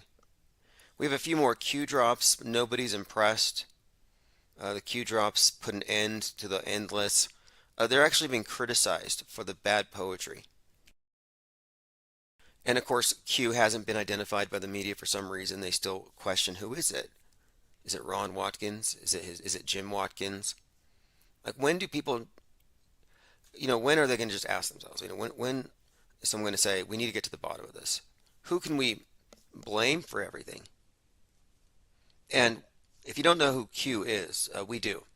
It's the person operating George News, and he's being protected. Every major, I would say, every major magazine and news site that's covered him has kind of protected him. If you look back to 2018, just a little bit of a history here. After the David Hogg story went viral, and David Hogg, of course, crisis actor GOAT, according to Tim Osman, and he really is. But ever since then, this is the thing. He went viral as a crisis actor because of MGTV. That was the name of the channel. He started it. MGTV really started the crisis actor meme blowing up outside of just the fringe of conspiracy circles. Most people don't like auto hoaxers, or they didn't at the time. They were the ones calling out the actors. They wanted to believe these things were real. Anyway, this channel MGTV had a trending video that exposed David Hogg as an actor from some previous reel. He was on the news 6 months prior at some beach. Anyway, the name of the channel, MGTV, was deleted in every single article from New York Times, Washington Post, Vice. They all deleted the name of the channel. Nobody can trace who was the guy that doxed David Hogg. And I'm wondering, how did he get that? How did he get all these, like even Forbes? Anybody who covered that story deleted the name of the channel. And I went to the Wayback Machine in every instance, and I can prove it. Just pointing it out here because that is the person that we believe is Q, and we believe he's being protected. All right, let's roll on here. Just kind of dropping another Q posting. He says, it's just a bunch of questions. I mean, it's annoying. It's like the Riddler. Who are the silent thieves? Why are they manipulating you? How are they stealing your wealth? What is inflation? It's like a pop quiz. Then he says 1913 Q. 1913 is obviously a reference to gold. I mean, just a bunch of Z's, bored. All right, let's go into this. Les Luthor, Illusion Warfare Report, the TikTok war. 13,000 of the most viewed TikTok videos showing, quote, war in Ukraine were fake, using the same exact audio overlay of gunfire attached to old footage, training footage, video game footage, etc. The mainstream media quietly admits this. This is a great thread here. Again, this is Les Luthor, Illusion Warfare Correspondent. If you're in chat, or you're in the Discord chat, I'm going to drop a link there to Les Luthor. I highly recommend that you follow this channel. Retweet, save, screen cap, because at some point they're probably going to delete him. They had to come up with a new term for people who fact-checked these big hoaxes. They call us disaster trolls. In fact, there's another guy, his name is Richard Drew, I believe, who's out there fact-checking, visiting supposed victims of these events, and he's probably going to be given the Alex Jones treatment. Portal Complex says, Les is pure. Oh yes, we've actually had him on as a guest. Unfortunately, Zoom wasn't premium, and I got cut off at 30 minutes, but we'll have him on again very soon. I'm going to have to reach out to him. But I posted a link to his account if you want to follow it. Another reason to go to ips.monster. Like if you're listening on the audio stream and you're wondering how to get in on the chat or find any of the links to anything that we talk about, go to ips.monster and click on the chat button. You'll find all of these links. Okay, here's the thread. Let me go ahead and play a couple of clips here. Again, this is a first that so much intel is made available to the public. Well, we've always done some of that, but this is an industrial strength application of that concept. And I suspect it's a result of some very bright folks on the National Security Council staff, perhaps at state, CIA, and so forth. But it has been quite striking. And of course, then you also have... They're discussing how this war is very public. It's not just hearsay, we're not waiting to hear news, but it's all over TikTok. And that's probably one of the reasons why it's so unbelievable. The advent of the TikTok war. This is the first time where you can really follow real time and watch and see what Russian forces look like, where they're deployed. Now, this is interesting too, because I've been saying for some time here that the democratization of the means of producing media and reporting has made it very difficult for them to maintain these illusions, and that's just a matter of time until people start swarming these supposed psyops and fact-checking things. And we've already kind of made moves in these directions. That's what Empty Hospitals was about. Film Your Hospitals. We were like, hey, why are we going to just sit back and let the media tell us when we are the media? And that's why I issue press passes. If you want a press pass, go to infiniteplane.media. I will issue one out to you. In fact, if you are waiting on a press pass and it hasn't arrived, I have a shipment going out tomorrow. I'll send you tracking information, and that goes for anybody who's waiting for anything, including artwork, etc. But let me continue. He's talking about this being the first TikTok war. And watch and see what Russian forces look like, where they're deployed, and all the rest of that. And, I thought in my mind, maybe Putin could have restricted these areas, but he has forces in so many different areas of Belarus, Russia, and so forth, that he really can't restrict the citizens from their own communities. So you see that, and of course, Twitter and other social media applications, which have been very helpful to those of us just looking at open source intelligence real time and seeing what is being assembled. Open source intelligence real time. It sounds like Infinite Plane Radio. Anyway, that's David Petraeus. This is from Les Luther. Says, quote, the go-to clown expert on how to continuously lose a war is appearing on news outlets and inserting the idea that this is a TikTok war. Now listen to this. Perception management, creating a false reality. According to UK-based Center for Information Resilience, 90% of the TikTok videos coming from the areas allegedly under violent occupation in February were actually everyday normal activities. Walking the dog, cooking, parties, etc. Again, 90% of the TikTok footage from these areas that were being bombed or whatever were just business as usual videos. How do you explain that? And there's more. Fake live streams. Someone using dramatic video from an old conflict, military drills, realistic video games, adding fake audio of gunfire and explosions, starting a live stream, fooling large audiences, and these clips end up on TikTok. CGI video game images, fake aerial battles, fighter jets being shot were particularly popular. This is again from Les Luther, Lezluthor. Those videos that flooded TikTok were from popular video games like Call of Duty and Arma 3. The government and mainstream media did nothing to highlight this to the public. They love to let you dupe yourselves. Like during 2020, how many times did you see literal dummies, simulation training dolls on hospital beds being ventilated, like all the time? We repeatedly noticed this, and I thought, there is a pandemic among these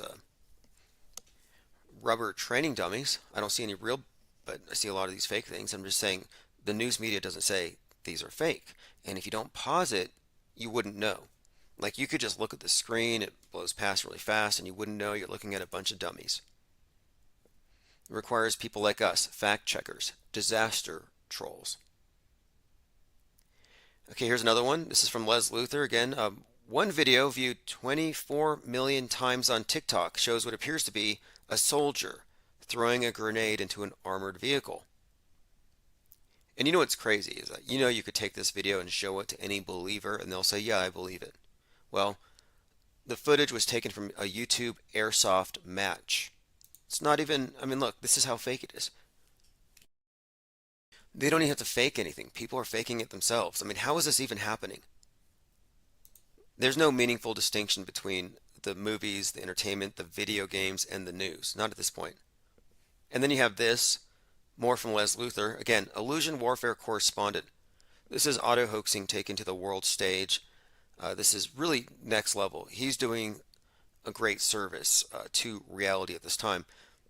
Videos from previous conflicts such as Syria, Libya, Chechnya have flooded TikTok, falsely passed off as breaking news from Ukraine. Whoever's doing this, quote, intelligence service, simply overlays dates and banners onto the old footage and they upload to social media. I kind of see what they're doing here. It's like create your own reality. They're flooding the zone and letting us piece it together. And of course, the people who don't critically consume information are suckered right in.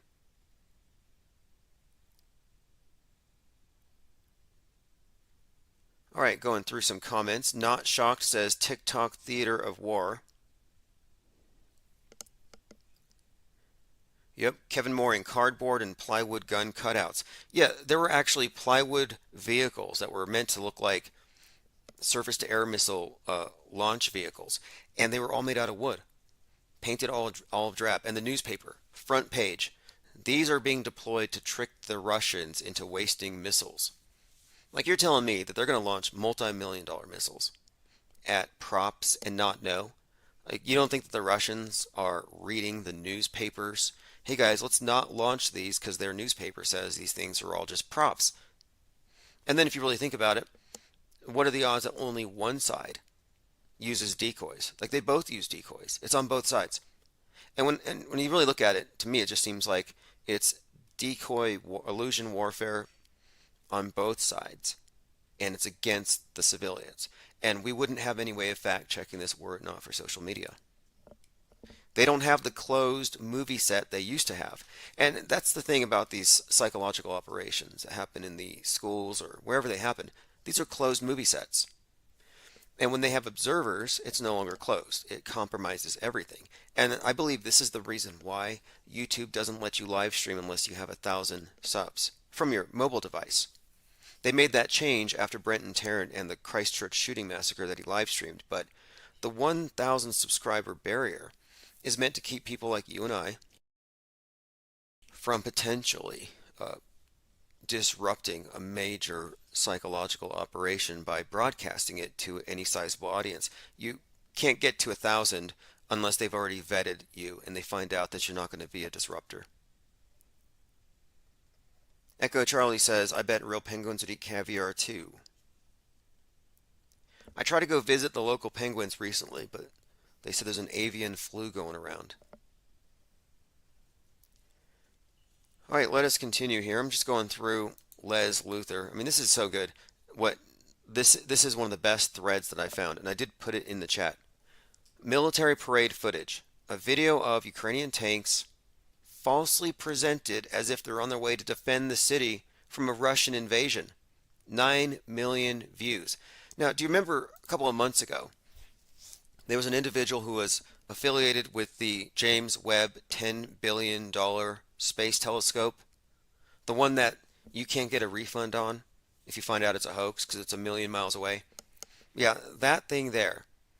Somebody associated with that presented the world with what he said was a star 4.2 light years away.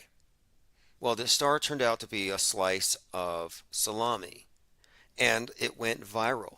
This space salami, mistaken for a star. Now, because they trust the source, they just absorbed it as a fact. Many of these people were so moved to it, moved by tears, they shared it. They wrote stories about it. Look what our $10 billion telescope did. Isn't science great? Turns out it was a big fat hoax, and he had to apologize. Now, was he apologizing for a hoax, or was he mocking the victims of something he's a part of? I'm thinking that's the case. But my point is, millions of people didn't know it was fake. The only people who weren't fooled were the people who've learned to question NASA. Doesn't mean flat earthers, doesn't mean anything. It just means people who've learned to question and fact check, cross-reference, and again, in this case, they were vindicated. The only people who weren't fooled by the space chorizo were flat earthers. So laugh at them if you want to. Anyway, 9 million people were fooled, cheering, crying at their screens, like, look, Ukraine will protect itself, let's go Ukraine. 9 million people. And yeah, this was just a parade. Now, this is just Cywar. There's more. Military activity from 2014 being presented as current. Video claims to show Ukrainian and Russian forces fighting outside a block of flats. 14 million views. It's actually old footage of a training drill. Many of the TikTok videos are in fact training drills. And I thought this was the case. In fact, I think they use drills to record footage to be presented as news later. Sleepy Random says, where's the outer space pizza? Kevin Mooring says, Trump said this Tuesday he has a big announcement. Oh yes, on the 15th, Donald Trump will either announce that he's been president the whole time, surprise, and JFK Jr. is going to jump out of a birthday cake, or he's going to announce that he's running again, probably with Kanye or Marjorie Taylor Greene. Now, drills are how they operate. Drills are how they get the actors in place. This is how they acclimate the public to these things actually being real. I mean, I actually think that I was more or less a Psy-War operative when I was in the military, because my job, of course, had to do with nuclear, biological, chemical decon, making sure that everyone in the unit had a mask that sealed, that they were prepared to deal with nuclear fallout, how to respond. And my point is, you have the entire military trained to respond to something. Everybody just assumes it's real because they all believe it. They all train for it. And I'm thinking, if it doesn't exist, then it makes sense that you would want to have that particular job as a specialty and make it a part of every unit, because it doesn't have to exist if everybody believes it exists. It's just like they simulate it into reality. Robert Bell says Trump Z, Z, Z, Z. Yeah, a lot of people are having Trump fatigue. But DeSantis has literally copied Trump's body language, facial expressions, how he writes. He does the accordion thing with his hands. I'm surprised he hasn't copied the hairstyle. Nothing against Ron DeSantis. He's one of the more sensible people on the world stage. And of course, you can't let people forget the insanity of 2020. Don't let the mask Karens off. Don't let them off because it's in the past. It's not actually in the past. If it was up to them, it would have been permanent. Anyway, there are so many things here, but one response to Les Luthor's work is it's always been this way. And that's the thing. They've always faked things. They've always faked the news. They've always had crisis actors. But we didn't really start noticing until recently. And this has been enabled through social media, what the mass media actually calls the infodemic. Whenever they're talking about disinformation, the DHS says the new weapon of mass destruction is actually misinformation. Misinformation is the leading cause of death. When they say this, it's because they've lost control. The genie's out of the bottle and they're trying to repair it. This is a holy war. They're attempting to get rid of non-canonical texts as they consolidate the new Bible, which is the television's function. The television had function as the de facto world state church Bible, and it's kind of been fractured. This is something of a neo-reformation, but they're putting it back together fast. I mean, outside of those of us who've gone full off-world stage in our critique of media, they've got total control. I mean, that's why they have Alex Jones being burned at the stake right now. Robert Bell says Trump Fetterman 2024. Yeah, I don't understand anything about this anymore. None of these individuals were all that attractive to me as candidates. Candidates for what? What do they stand for? It's semi-fascism versus fascism. Speaking of, the term fascism is overused, but I think it's interesting to note how much PPE resembled a fashion statement and a uniform more than an actual medical device. If you think about its actual use, I don't recall anybody throwing their PPE into red biohazardous waste containers, which you would think you would have to do. My point is, I think it was a fashion statement, and they used fashion to win over people through mob coercion, and it worked. Sleepy Random says Fetterman is one of the sharpest Democrat debaters. Facts. Yeah, I saw him. I'm like, wow. They've really elevated their discourse, the Democrats. I guess the bar has been kind of low ever since Biden, kind of bumbling around, but it's great to see. Let's see. Not Shock says, why do they call them acting troops? Military troops. Good point. The theater, was it theater of war? And of course, all you do is drills when you're in the military. It's just drill after drill after drill. Kevin Mooring says, I posted the Les interview in Discord. Yeah, again, many of you may not know. This is why I'm making the point to point this out to anybody who's just on audio. You want to go to ips.monster and subscribe. We've been targeted for censorship. They've obviously deplatformed us, but we're going to be back on all the major podcasting platforms again here within the next 24 hours. You just have to keep searching. Like if your feed stopped updating, it's because they killed the source, but there are other ones. You're staring at a neck. Like I said, we're a hydra with 80 neck stumps and 20 heads. You just got to research Infinite Plane Radio. All right, let's continue. R. Cook says lobotomies are so hot right now. Joined by Clockwork 113, bringing the popcorn. I'm doing my best to avoid the political clown show, but it's important to know, where the world stage is at. I'm going to read a message from Tim Osman, spelled with an S. This is the guy who believes that the Earth is a giant CGI ball. Quote, I will never forgive you for introducing me to David Hogg, one of the biggest internet shills on the earth next to Mark Sargent.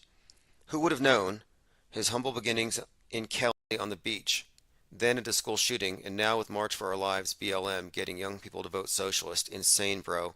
He might be the shill goat. The greatest of all time. I agree. It's like a time traveler. He didn't exist. He stepped off the screen, out of the nightly news, into reality. With die-ins in supermarkets.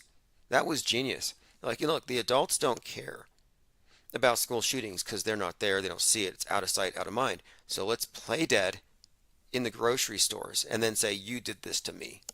And that's exactly what they did. They played dead. They piled up in supermarkets and they had signs. Your Second Amendment murdered me.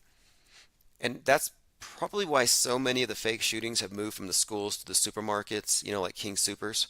Do you remember the King Soopers on 322? Was it 2020?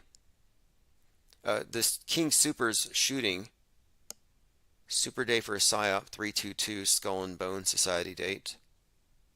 It was King Superstore 33 in Boulder, Colorado, 33 union workers. A totally fake event. It's kind of interesting to see how they were crossing agendas. They were like, here these people are going into the supermarket. Many of them were getting their COVID-19 shots there. And they end up getting an AR-15 shot. Like, it was kind of combining agendas. And the shooter was doing so in retaliation for the Christchurch shooting. And I thought, oh, that's interesting. All of these shootings, they all exist in the same fictional universe. Kind of like Marvel Comics. Like, you have different characters, different comic book writers, but they all participate in the same fictional universe and play by the same rules, and they all know each other. And those who aren't in that universe don't exist. Peter W. says, shootings have been quiet lately. Yeah, lately the thing has been tramplings. You had the trampling at the soccer game, and then the trampling in South Korea at the Halloween party, where you had synchronized CPR to stay in alive. They didn't even turn the music off. It was just the music still blaring, and a lot of people thought it was a dance, a choreographed dance.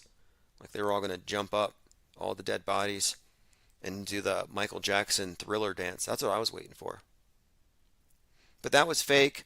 The soccer game one was fake. The tear gas was fake. There was no tears, not from distraught witnesses, nor from actual tear gas.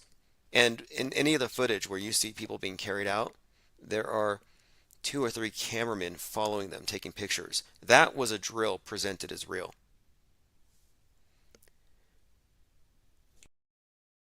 Now, I pointed out how nukes were a thing. Armageddon, Judgment Day, the West is about to be nuked, Hunt for Red October, Satan 2, Putin's going to kill us all. And then Kanye comes out, and he makes some statements about Jewish media mafia, and now nobody's talking about nukes anymore. That just sort of disappeared.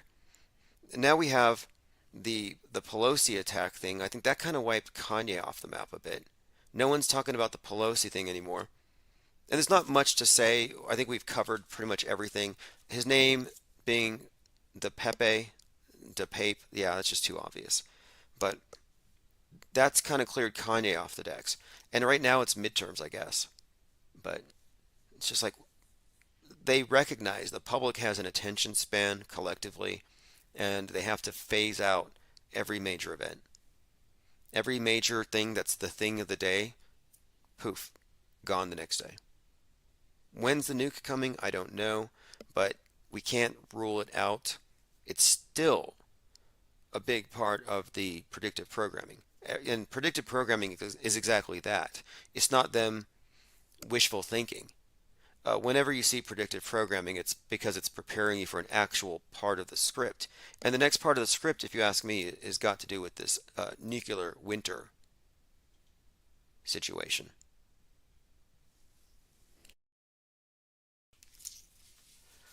Okay, let us continue. I figured also that they were probably putting the brakes on certain psyops until after the midterms. I mean, they really did kind of pack everything in July. We had the July 4th shooting. We had all kinds of assassination attempts. All right, Madonna licks water out of a dog bowl in embarrassing new video.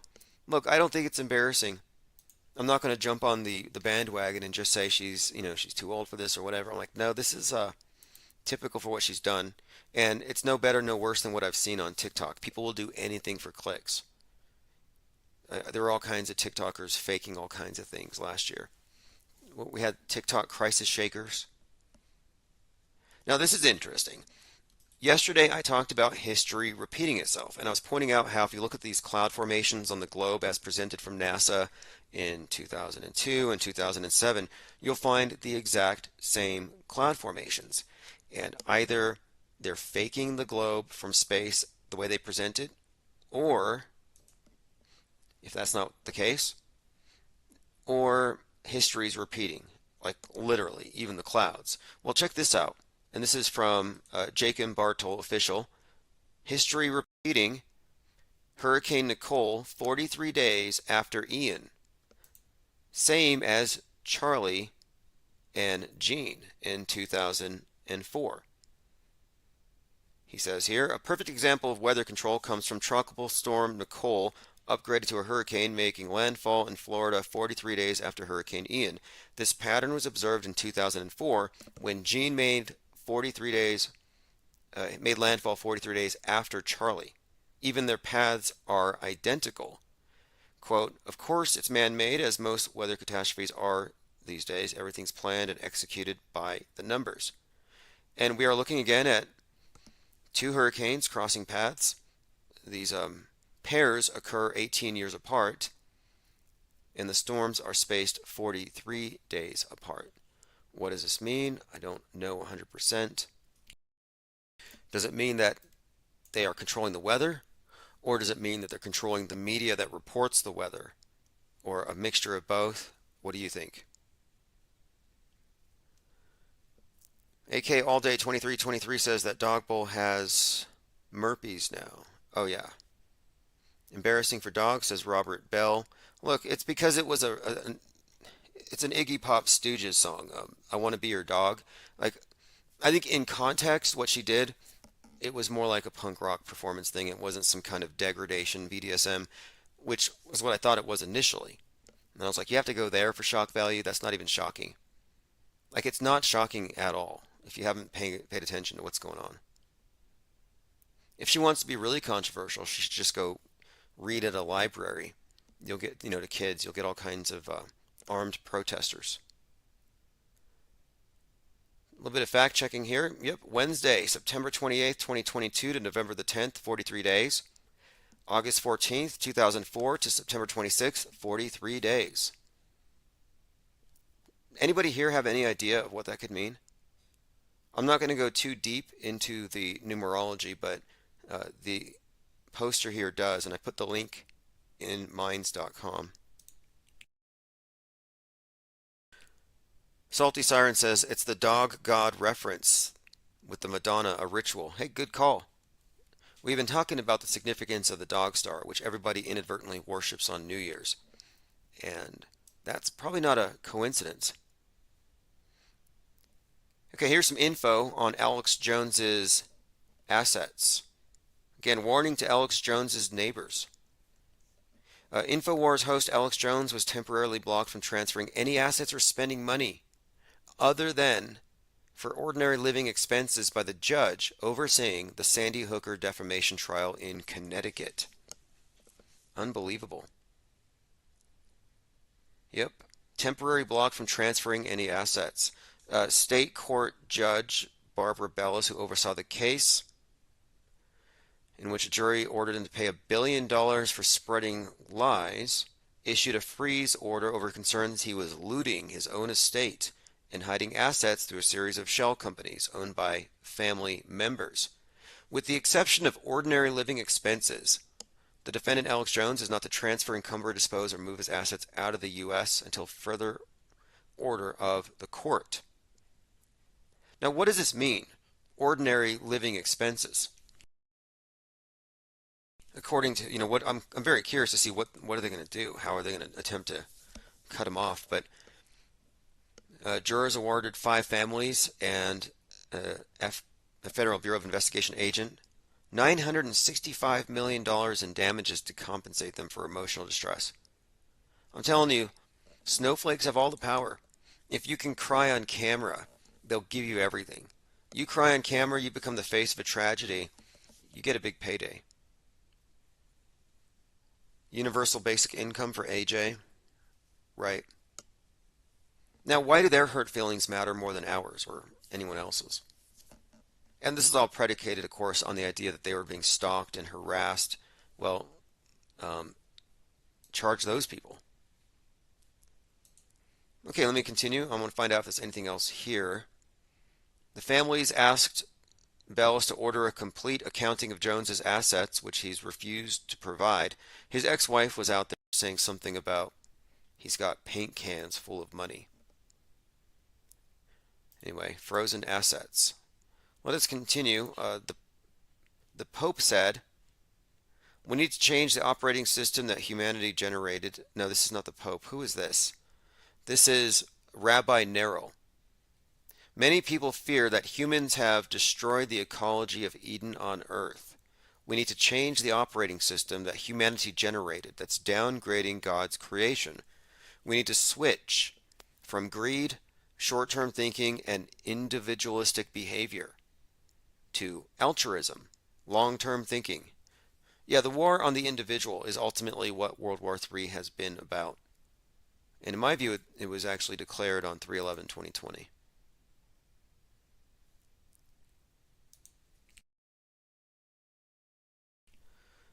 I'm not I guess I am. I'm something of a hopium addict. Like, I don't believe it's real. I don't want it to be real, but I'm addicted to the hopium that people are addicted to.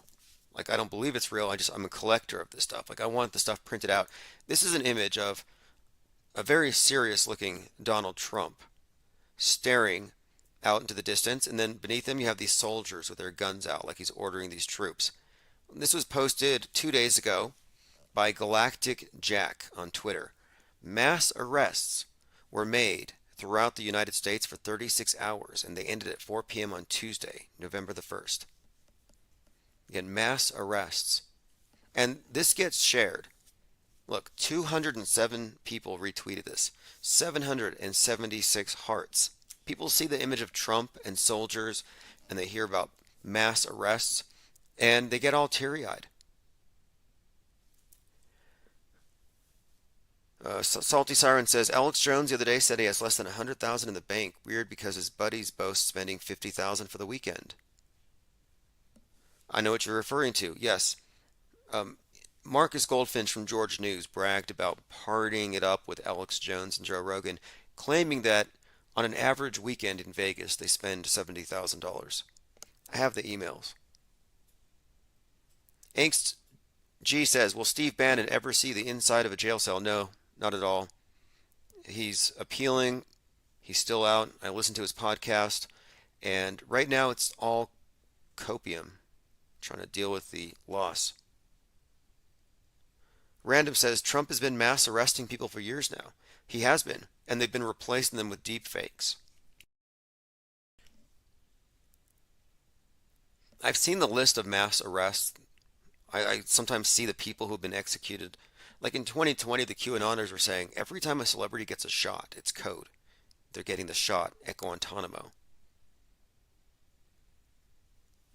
I mean, you can excuse QAnon and laugh at it, but at the end of the day, it's just another fundamentalist religion that delights in watching its enemies face judgment. Got this tweet or this Facebook post from Lynn Ertel. The caption here says, "Don't try and tell me this shit ain't real." And it's an image of a chemtrail blanketed sky, or condensation trails, or geoengineering, or HARP, or stratospheric injections, or what? I mean, what is it? I don't care to get into a chemtrail debate. I'm looking for clarity. And whenever someone wants to talk about it, I ask them, what is the source? Are you going to assert commercial airlines or other? And when you get into other, then we can trace that and find out how likely is it that there's some other kind of craft. And I'm just trying to get some specifics. And I find generally the chemtrail believer will deflect and say, oh, it's geoengineering. Like, okay, you're against geoengineering. Is it worse than climate change? And yes, Sleepy Random says spray it with vinegar. This was a big thing. The Ron Paul supporters used to spray vinegar at the sky to cancel out chemtrails. And apparently it works. I've seen it on camera. Dominic says there's a Bob Saget strand of weed out there. Did Bob Saget really die? Did any of these comedians really die? Do you remember there was a spate of attacks on comedians? Will Smith slapping Chris Rock. Dave Chappelle got attacked. Pete Davidson was being symbolically killed in videos and threatened. You had that other comedian, Heather McDonald, who happens to have Donald Trump's birthday, talked about how she was triple vaxxed and Jesus loves her the most, and she fell and hit her head. Bob Saget supposedly hit his head on the headboard. I mean, how many comedians went down all at the same time? There were a ton of them. And I thought this was code. Like, maybe this is about the death of comedy. Like, some memes go too far. They want you to mask your mind. Because ultimately, it's not about protecting. If you ask me, the whole thing has been about infodemic. I remember at the time saying how, funnily enough, the year before, I was like, look, in 2021, it's going to be mandatory helmets for space junk. And then 2021 comes, and it's like, maybe if you got the inner space junk, you need a helmet.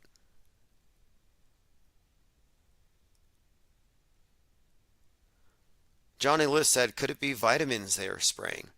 Yeah, I think so. Vitamin, aluminum, and barium. Oh, yeah. I go out every morning for a jog, and I get my daily dose. I like to mega dose on it, in fact. And around 6 a.m. when all the planes are leaving, it's the best time. My problem with the whole chemtrail thing is this. I live near a couple of airports, a military, and then the airport there, the international airport. And it has the best clouds. I go out there to the observation area to watch planes taking off, and it's just beautiful clouds. And I'm like, wait, if these are the things that are dumping the chemtrails everywhere, how come there's never any chemtrails above the airport? Salty Siren says MAGA dose. Oh, like MAGA dose of Kool-Aid. That's probably what's going to spray out of Trump's new, what is it? Trump Force One. What does Trump call his big 737? Trump's Boeing 757. It's going to be spraying MAGA Kool-Aid out the back. Trump Force One. That's what it is. Trump Force One gets a new coat of paint. 228 seats. Very dramatic. He lands, he steps out of this thing, waves. Red tie or blue tie, depending on which Trump comes out that day. Q trails, says Random. Right.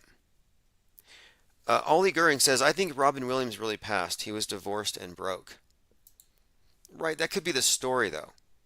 Robin Robin Williams, the comedian, when he died, it corresponded with a Family Guy episode where he commits suicide. He's actually hanging from a door like he did in real life. Look, Family Guy, Robbie Williams. There was definitely some kind of. Here we go. Robin Williams' Family Guy suicide attempt episode airs just before his death. As first reported by the Mirror, BBC Three aired the Family Guy episode that was about Peter Griffin gaining the ability to turn everything into Robin Williams. Yes. Basically, the long and short of it is, you have a Family Guy episode featuring the suicide of Robin Williams, and then he did it. It's not like he watched it, and he's like, man, this makes me feel bad about myself. No, this is scripted. This is a psyop. I don't think that he actually died. In fact, recently, and I might even have it in my notes here, recently somebody found what appears to be a very Robin Williams-y looking person.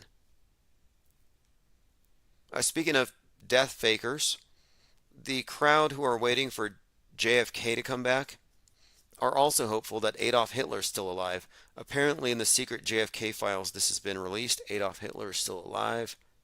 Now, of course, this document's from like 1963, but that hasn't stopped them from speculating if maybe the 106-year-old JFK will be joined by a 130-year-old Adolf Hitler. Now, that would be a ticket there, president and vice president. All right, let's continue. Darn, I wanted to read my tweets, and I was really curious what Mark Dice had to say today, but I'm blocked. Sleepy Random says Family Guy pushed him over the edge. No, the Family Guy also predicted the Boston bombing. Remember the Boston bombing, the guy named Joker? And then you had the Batman response. The SWAT team dressed up like Batman going door to door. But on the Family Guy, he actually detonates 2 bombs, like is exactly what happened at the Boston Hoaxathon. But look, as a rule, there are no coincidences on the world stage. That's why I don't think Trump is like literally a rogue, nor do I think Kanye West is anything other than scripted as being out of bounds. Man found fatally shot in Queens crash was convicted killer, JFK assassination author. Now, I don't know what to make of the story other than it looks like a search engine grab for certain terms. We're getting very close to the anniversary or the hoaxiversary of the death of JFK, and I'm looking forward to this one for a couple of reasons. One, the number 1122, the date 1122, has some tie-ins to some of these villains in the BLM narratives. Like, for example, Derek Chauvin, when he was first released on bail from Hennepin County, it was 11:22 a.m. And then you have the officer who's responsible for the death of Breonna Taylor, the one who falsified the warrant. She's going to be sentenced on 11/22. And then you had the Parkland High shooter who was obsessed with Lee Harvey Oswald, who shot up the parade. And that Lee Harvey Oswald 1122 reference, it's really standing out to me. So just letting you know, I'm keeping an eye on 1122. Let's continue. I think I already read this one. The QAnoners have the so-called digital soldiers, which is the term that I believe General Flynn has actually trademarked. Now they are asking God's assistance. This is real Toria Brooke. As multiple social media platforms and the internet have been terrible, I prayed to God to intervene in the digital warfare. I made him a promise I'd read the Bible and make it a priority. What happened? Within 5 minutes, all of the posts about election fraud that wouldn't post before went right through. This is again a digital soldier explaining how God helped post some things about election fraud, but doesn't explain why God didn't grant the red wave. Now here is a clip from Deadpool. Shout out to JT33. I think this is a flat Earth reference, not directly, but if you know, you know. I bet 50 years from now we're best as buddies. 50 years from now, you're very dead. Your entire generation fucked this planet into a coma. Boom! Spoiler alert. Planets. Planets. Planets. Planets. Nobody says planets like that sarcastically, other than those who know that planets are something of a joke. I watched the latest launch. Bezos didn't 10, but Blue Origin. Dude Perfect goes to space. It's pretty unwatchable. It's like a micro documentary. You don't see, here's what you don't see. And look, this is true for every single time you've seen any of these billionaires sending people to space. You don't see continuous footage of more than 3 seconds. It's always jump cut. Like, you could do this.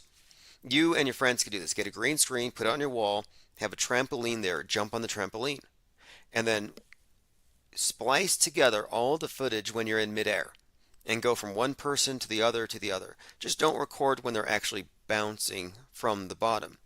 And you could make it look like they're all in the air. And that's pretty much it. Like, I saw the capsule where they simulate the entire launch before they do it. And I'm starting to think that the capsule where the astronauts simulate space travel at Blue Origin is actually one of those birthday party inflatable castles. You know, those inflatable castles that the kids go in and they jump around in? I think that's what they use over at Blue Origin headquarters, and they pass it off as being in space. Cringe perfect, says David A. Pryor. Oh yes. Oh yes. I mean, I would play a clip. You could take his word for it. Cringe perfect. I'll play a clip. Maybe. I mean, yeah, it's pretty bad. If you've seen one launch, you've seen them all. The point of it is the people who go to space aren't people like you and me. These are people who are completely hardwired into the system. Like, in my view, if you're not an actor, you can't be an actor-not. And I'm not a good enough actor. I couldn't go to space. News to me, Peter W. says, Tim, Jim Fetzer resubmitted his Sandy Hook case to the Supreme Court this past week. Very good news. Jim Fetzer has not backed down from calling it a DHS drill that has duped the world. Jim Fetzer is holding the line. Tim and Vic 131 says, better late than never. Tim, great to hear you back on air. Yeah, we were only briefly interrupted because we were cut off from more than 4,000 or 5,000 subscribers on the podcasting platforms. I didn't see that one coming, but I'm glad it happened. I'm glad it happened because you wouldn't want to build a big platform that could be taken down so easily. And I'm glad I found out at 4,000 stubs instead of 40,000 or 50,000. And what we are building now is real. We have a solid ground zero. And, you know, whoever was behind the censorship, what you're doing is obviously unethical and wrong. But my objective is to find out, you know, who's really behind censoring the channel, who fraudulently files DMCA copyright takedown notices. And I'm not interested in suing people. That's a waste of time. And most of these trolls aren't collectible. What are they going to do? Pay you in pizza pockets? Used video game consoles? Like, I'm just like, I want to interview them. If you're a censor, if you're a snowflake, you know, I want to pick what's left of a brain. Infinite Plane Radio. Yeah, it's Lynn again. Hey, what's up, Lynn? Lynn? You put the call out. Yes, actually, I did. The notice out. I put the notice out. I'm glad to hear from you. Everyone here, we have been called by Lynn. In fact, I just read one of your messages about the chemtrails. You shared that video. What's your take on it? Because, look, I just don't have enough information to be fully conclusive. But what's your take on this chemtrail thing that you sent me? Well, we're talking special effects department again. In other words, it's the whole thing about what really happened. Well, it's a special effect. You know, if something is staged, it has to be done convincingly. So, for example, this is why I sent you all that material about 9/11 at the Pentagon. Everybody wanted to talk about the controlled demolitions in Manhattan. But nobody goes to war because of an attack on Larry Silverstein and Frank Lowy, who were the landlords of the complex, so that they could save all that money on asbestos removal with the controlled demolitions. That's not an excuse to, if they had only staged 9/11 with those controlled demolitions in New York, they wouldn't have had a pretext to go to war in Iraq and in Afghanistan. That required the attack on the Pentagon, which, I don't know, always seems to get shuffled to second place in this. It does. It really does. It's like certain things, of course, are more spectacular and more symbolic. Like I noticed that it's always like never forget, but it's always forget Building 7. They are masters at misdirection for sure. Right, and also another thing that bothers me about this stuff is people always say predictive programming. Well, the predictive programming for 9/11 was the 1993 World Trade Center truck bomb. Have you ever studied that? I have studied that one a bit, and again, the blind sheikh Omar Abdul Rahman, and basically the FBI set it up as a sting operation.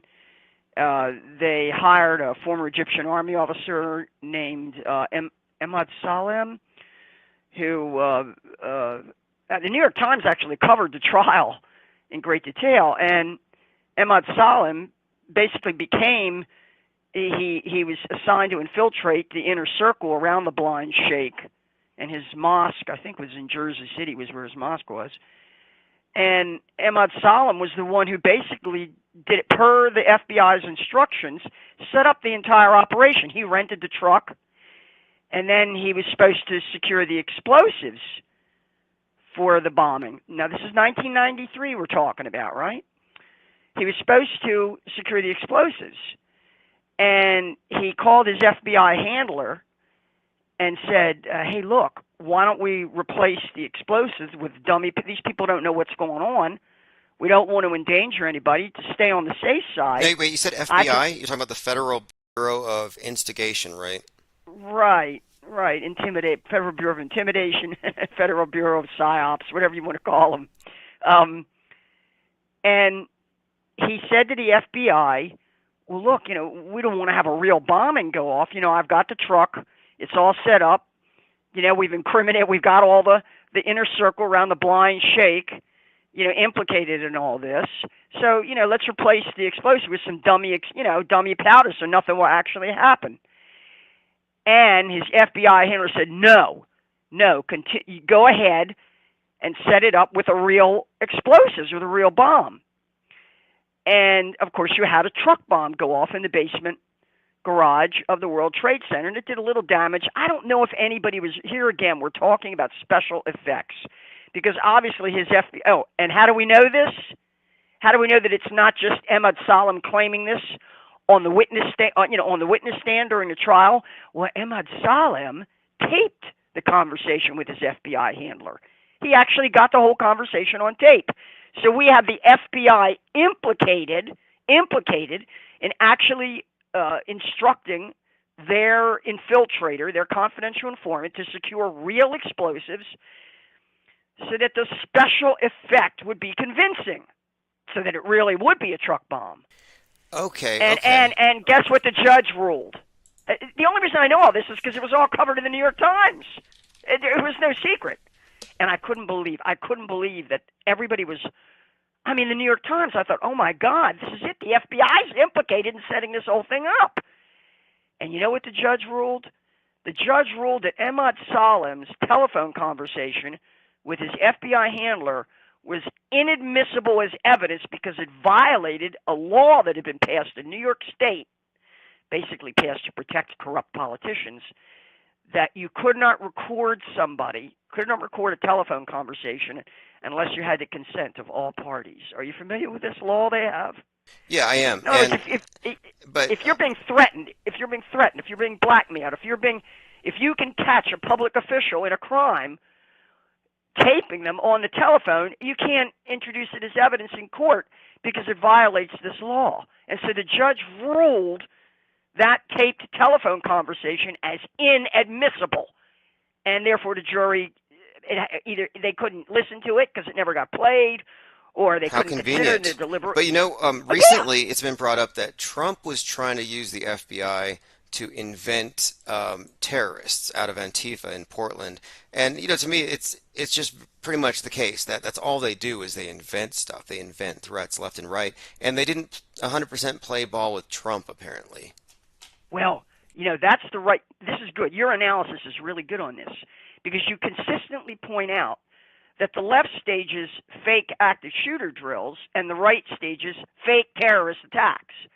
So, for example, the Waukesha, boy, this was the sloppiest psyop. If you go and look at this, that Waukesha red SUV that's allegedly crashed into the crowd during the Christmas parade in Waukesha, it was so badly staged that it's obvious. People deconstructed it right away and said, look how phony this is. Also, the crisis acting was really bad. Because they've got the crisis actors screaming, oh my God, oh my, they sound really fake. But this is what incriminates elements of the so-called conservatives or right wing in setting up fake terrorist psyops. That's why I posted all those links, and especially to the Darrell Brooks trial, right? He's allegedly the driver of this red SUV. When the FBI showed up, the SUV was actually, he backed it in, we don't even know that he did it.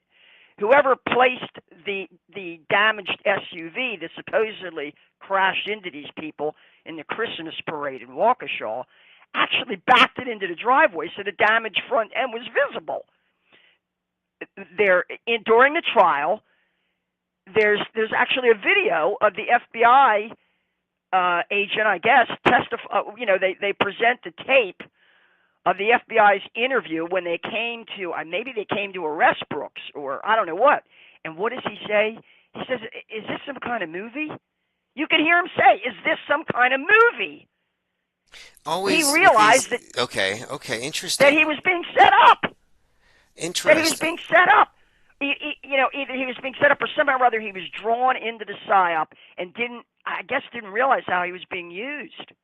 Have you watched any of this Darrell Brooks trial? Some of it's hysterical, and yeah, it's like Judge Judy, right? It's like really a Judge Judy thing. It really is. His mad dogging the judge, his antics.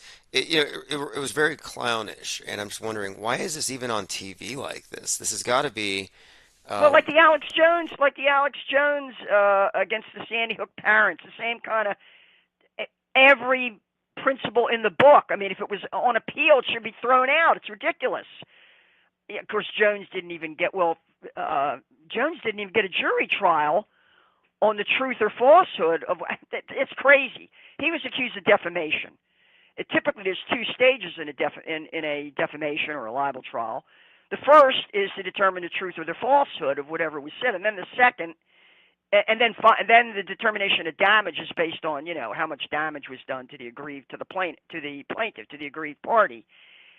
And Jones was denied a jury trial for the determination of whether Noah Posner was real, whether any of this was true. Yes, the judge simply ruled that was, hey, that's already decided it was real. And then he brought in the jury to decide what the penalty would be, which is like, I don't know, $485 billion or whatever. I'm going to reach out to Jim Fetzer because he's refiling his case with regard to this. I just read a piece that Fetzer's lawyers are taking it to the Supreme Court. I'm very interested in this because when you really get down to it, if you want to be real, Jones's defense was weak and pathetic because if anybody's responsible for making the Sandy Hookers a public face of the tragedy, it wasn't Jones, it was CNN. It's the people who put them in the spotlight. And that's not really advisable anyway. If you're a witness to a massacre or you're a victim, when you're still in shock, to go on camera, there's a lot of reasons why it's bad. But my point is, Jones didn't center his show around them. He platformed the topic, but it's more widespread, which makes me think that he's meant to be the canary in the coal mine, or he's meant to be perceived that way. So everybody's like, look, I don't want my assets frozen. I don't want that to happen to me. And you'll notice, like, I'm not at all fazed by this, and I'm glad that Fetzer isn't either. Right. Just getting back to a point I was making, because it's very important that people understand, they forget things like, for example, the Oklahoma City bombing. in terms of, people say, well, that's predictive programming. No, it was actually something that was set up by the BATF and the FBI. And here again, we've already discussed the cast of thousands, how it becomes a cast of millions because everybody wants to participate, and the fractal nature of compartmentalized, like NASA's, moonwalk fakery. How do you get all these people to participate in it? Because it's so compartmentalized. Each one of them has a part in it. But it's also their willingness to be blind, their willingness not to see things. That's how the entire city of New York could go along with those controlled demolitions on 9/11. I mean, it blows your mind to even think about it. Everybody knew. The firemen, I've been through this. It just makes my head explode. The firemen, the cops, the Port Authority workers, construction workers, everybody knew those were controlled demolitions, but no one would speak up and say so. That's your cast of millions. Now, the other aspect, a Hollywood movie, starring this and starring that, Charlton Heston and Sophia Loren, and with a cast of thousands. I know people nowadays, they don't really remember that because now it's digital effects achieve that cast of thousands. Right, You right. show Lord of the Rings. You show you show the stadium, and they can digitally create that cast of thousands. But back in the day when I was watching movies, when I was growing up, and you probably are old enough to remember real stunts and real, back in the day, you had to hire a cast of thousands. And I come back again to this great movie based on the novel Day of the Locust about Hollywood, where there's a scene where they're staging the Battle of Waterloo for this movie. And they have all this scaffolding set up. But it isn't. I guess it isn't completed, and the movie shows. It flashes. You see, there's a pile of signs that says danger, danger, danger. But the signs are all in a pile. They haven't been put up around the scaffolding, and so as they're filming this Battle of Waterloo, this cast of hundreds, I guess, that are staging the battle. They start climbing up the scaffolding and it collapses. Now no one is killed, but there's some people whose legs are broken. So the Hollywood producers, the art director and everybody, they then have to basically they got to get everybody to keep their mouth shut, and then they pay them off.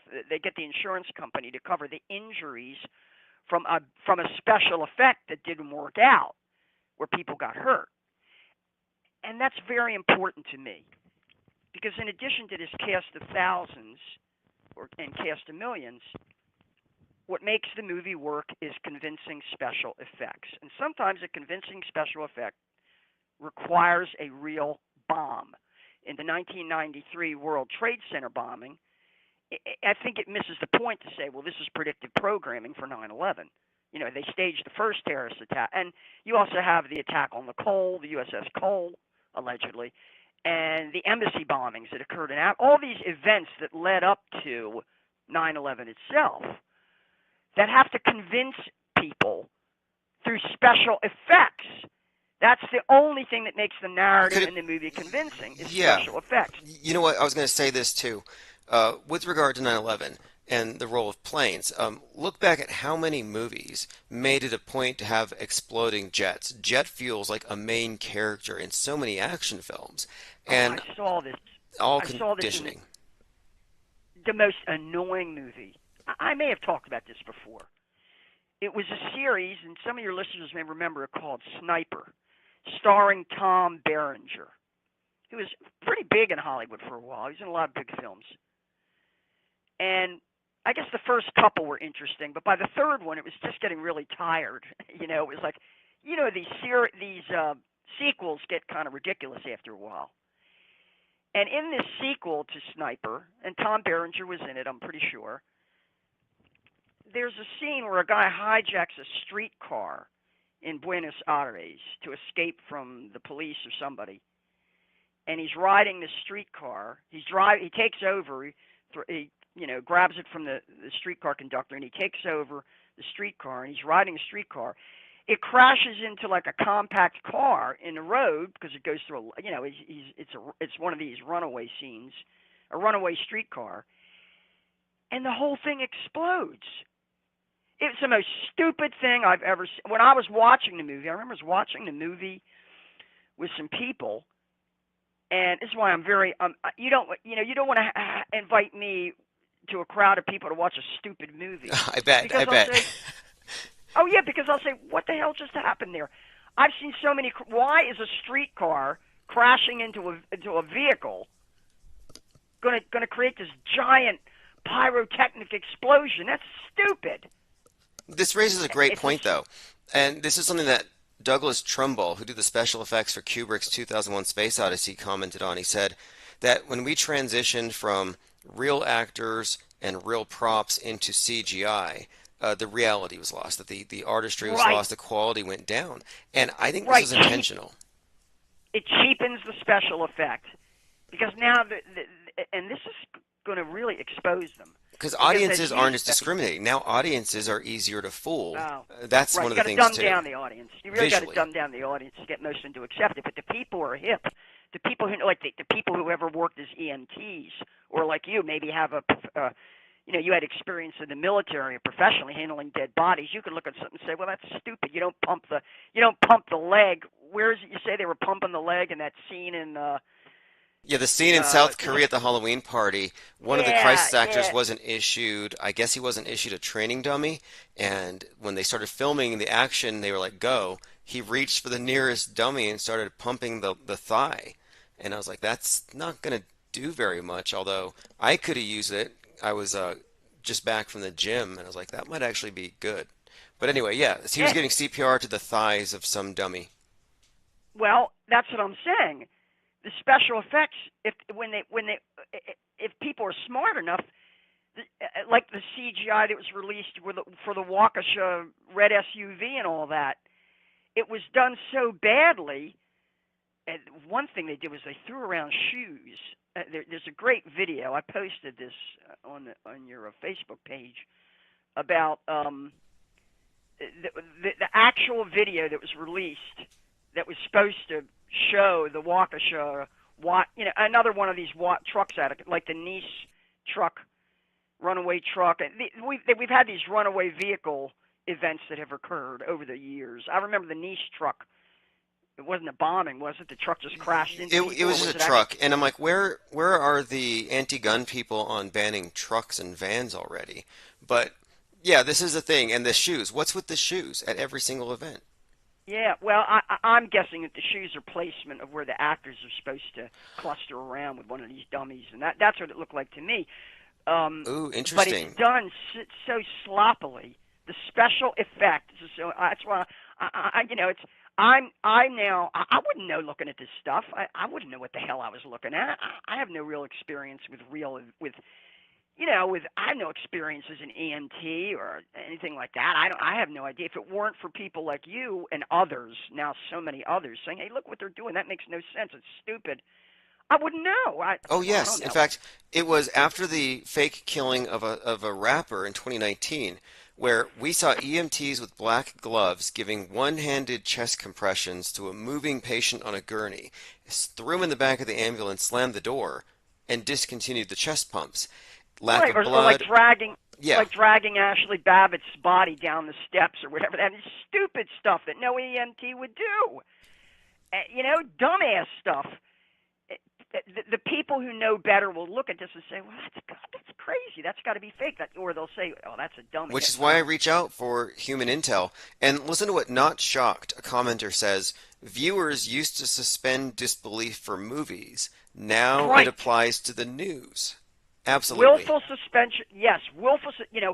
From Shakespeare to ancient Greek theater to modern movies and television, all of it depends on this principle of the willful suspension of disbelief on the part of the audience. If you're in a movie theater and it's badly staged and it's poorly done, people in the audience will start throwing popcorn at the screen, and they'll say they'll see, really, if it's that bad, even the audience will see that it's badly done. And they used to do that. Well, that's Mystery Science Theater 3000, or the old Star Trek TV series, which I thought sucked, really, mostly because the special effects sucked. They just weren't very convincing. Not like Kubrick's 2001: A Space Odyssey. That really. It's got to be like, what was it, Wuhan? Do you remember the Kung Flu? We called it Kung Yeah, Flu people because dropping dead. yeah, it's like that guy crazy. looks like he got kicked by some invisible ghost of like Bruce Lee's ghost is going around kicking people over. We called it Kung Right. Flu, and then when it came to America, nobody got knocked over like that. No, they had to get rid of that. They had to get rid of that because they figured the audience is a little more Here sophisticated. they are, Maybe, but over but there in China or wherever in Wuhan, where they think the old Godzilla movies look legit, they probably thought, "Wow, that's legit." I mean, I'm just saying, as audiences, they're probably less discriminating, as evidenced by their fake moon landing footage. Way worse than ours. right, nothing undermines the willful suspension of disbelief in the audience more than one bad crisis acting, and we got a lot of that, like Robbie Parker and Wayne Carver. Robbie Parker, Wayne Carver, Gene Rose. We got a lot of bad crisis acting because, as you say, these are people who could never make it in Hollywood for the most part. So they're what do you want me to say? They're not just what do They're you call this gags. second? The gags. You got Yeah, the or Screen Actors Guild and the Government Actors yeah, Guild. The gags. Right. Bad crisis acting and shitty special effects. Cheap, low budget special effects that just don't work unless the audience is really stupid and doesn't know any better. See? Unless the audience is gonna buy it. And I remember once I was sitting with my father, this was quite a few years ago, and we were watching one of these movies, and it was kind of cheaply done. And I said, I can't watch something like, an explosion or something that there was no reason for. Well, as you say, we were treated to all kinds of movies where cars crashed and blew up. When's the last time you've been in a car accident and seen an explosion? Right. I've seen quite a few car accidents. I've been in a few. Nothing ever explodes. It's like maybe they used to talk about, this is an interesting sideline pursuing, but there was the Ford Pinto, that there was a big scandal. They said that the placement of the gas tank was causing the thing to explode when it was involved in accidents because they put the gas tank in the back or somewhere. Do you remember this at all? I heard about this and that it was prone to explode, and you bump it from the side and boom. Was that real? You think? Not real. Now, who knows? Who knows, really? But this once again falls under the category of bad special effects. If you saw it happen, would you believe it anyway? And yeah, we were watching a movie, and it was just a really shitty special effect. And I said, "Look how stupid that is." I said, "That would never. It wouldn't happen that way in real life." And my father said, "Well, why don't you shut up? We're just trying to enjoy the movie." Well, so how stupid I said, "Dad, how stupid do you have to be to enjoy something that's asinine that insults your intelligence? It insults your intelligence." Look, that's a great point, because when you look at a lot of the fakery, it's almost like maybe it's so bad that it deliberately gaslights the more critical consumers of info. It's an insult, literally, to your intelligence. And what that does is it forces you to subjugate your intelligence to the consensus trance. I'm not going to think too hard about this because it's a conflict, the cognitive dissonance. And that's right, cognitive dissonance, yeah. And that's what it does. The only reason why we talk at all is because there's a disharmony between what we're told and what we're experiencing, and we're noticing. And those of us that are noticing are experiencing cognitive dissonance induced by terrible special effects. Yes, and it comes back to the most powerful weapon that the deep state has is shallowness. The shallowness and stupidity of the audience that isn't bothered by having their intelligence insulted. My God, when you look at 9/11, come on, you really expect everybody to believe that these towers, were turned to rubble from fires caused by jet fuel? I mean, that's ridiculous. It's such an insult to the intelligence of the audience, but the audience was willfully suspended their disbelief at this stupid, bad movie. And that's all 9/11 was. Everybody out there, if anybody asks you, well, what happened on 9/11? You say it was just a movie made for TV news. But movies do have to have reasonably convincing special effects. And what happened at the Pentagon really was an explosion. And we've got a live witness who knew it was an explosion and that there was no plane. She was a Pentagon employee named April Gallup. And she said, and if you ever watch that interview with her, she says, I can't, and she was threatened by the FBI, And she said they did it to brainwash. She said there was no plane at the Pentagon. They did this to brainwash people. They threatened me and tried to intimidate me. She said I was there. I came to work that morning with my daughter, my son, her infant son or daughter. I can't even remember. And as soon as she turned on her computer, the bomb went off. And apparently some of the debris fell on her. She was a little bit, she wasn't, I don't think she was injured, but some of the debris fell on her and everything. And she said it was definitely an explosion that went off. She says in this interview, she was convinced that as soon as she hit the key to start her computer, that's exactly when the bomb went off. Interesting. Now, you might have inadvertent witnesses, and even like after the Vegas shooting, I had some reports that I haven't been able to corroborate of people who were supposedly who are in hotels who are signing non-disclosure agreements and given cash to keep their mouths shut. And it wouldn't surprise me. I don't even think you'd need to shell out a lot of money. You don't need to give out billions. That's only for the big stars like the Sandy types, the Sandy hookers. But the average actor is desperate for a gig. I think they'll take $100 to lie on TV to the news. And speaking of special effects, the Challenger, they just found like 118 tons. Yeah, I heard that. Okay, now that Challenger thing kind of irks me because people say, "Oh, we all watched it live on TV. The teachers brought." No, I'm sorry, it was not live for the students. They caught it on a rebroadcast, and the teachers didn't tell them, which means that the students were shown a snuff film. Wittingly. Yes, and I listened very carefully to the news report on this. The first thing is they said that it was discovered in the course of making a movie about the Bermuda Triangle. In other words, they're suggesting that wherever the Bermuda Triangle is, that's where they found this piece of debris from the Challenger. And the other thing the news report said was it brought up Krista McAuliffe. Boy, this was the real tearjerker, if you're old enough to remember, was that school teacher, Krista McAuliffe, who allegedly died. Yes, that's why they put this in all of the classrooms. That way the teachers would be able to say, hey, look, imagine if I went up into space and I blew up. And they had everybody crying, and everybody thought they saw it live, but they didn't see it live. And that's the key here. It was optional. They could have said, hey, do we want to show these children a teacher going into space and then blowing up? Because we know that's what happened. No, we'll just show it to them. I mean, how rotten was that? To me, that's trauma-induced mind control. MK Ultra in the schools. Yes, in the audience. Bad special effects, lousy special effects.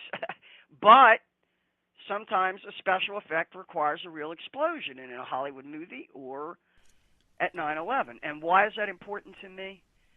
Because real crimes were committed. The FBI threatening a live witness who says, there was no plane, something went off, they had some kind of explosion, a bomb here at the Pentagon. The FBI threatened her. They literally threatened her. That's why she went out and gave that interview. Look, they and will. Blew the whistle on it. They will, to protect their big lies. A few years ago, there was like a 70. That's a crime. It is a crime, and there was like this 70-some-year-old who was trying to sell a piece of a moon rock, and NASA sent a SWAT team, and they did a sting. And I thought, why would they forcibly detain somebody? Why would they bring out armed SWAT officers for a moon rock? And it's because if somebody were to look at that under a microscope and figure out it's a piece of petrified wood, it would be very damaging. And I think that they have to protect their narrative at any cost. Yeah, barring a non-disclosure agreement, really all they can do is either bribe somebody or threaten them to keep their mouth shut. Now that's criminal. That's extortion. That's racketeering. And if government agents are involved in this, that is a prosecutable crime. And the other thing, and that's why to me, the real key to 9/11 is not those controlled demolitions in New York City. That only reveals how prostituted the population of that city was, that they went along with, that they were willing to be, every one of them wanted to be in this cast of thousands, to validate that the planes knocked down the towers, which nobody could have really believed. But they managed to induce everybody to participate in that narrative. But at the Pentagon, it was different because there just wasn't many people at the Pentagon that morning. That whole wing of the Pentagon had been vacated for repairs. They made sure there was no. It was the coincidence of it was ridiculous. Well, they make sure that there are multiple plausible stories, and it's reality fluid. Reality is fluid. Way before gender fluid, we were already reality fluid. Like, let me ask you a question here, and there's no wrong Well, answer. just one more thing. Okay. One more thing. I don't want to let this go. This Pentagon 9/11 thing.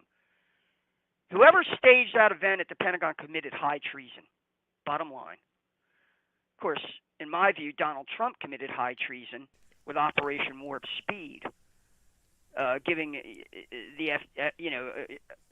hustling through FDA emergency use authorization for this experimental mRNA shot. And he's not looking too good these days. Let me run this by you, though. But that's high treason. That's high treason, and it's prosecutable.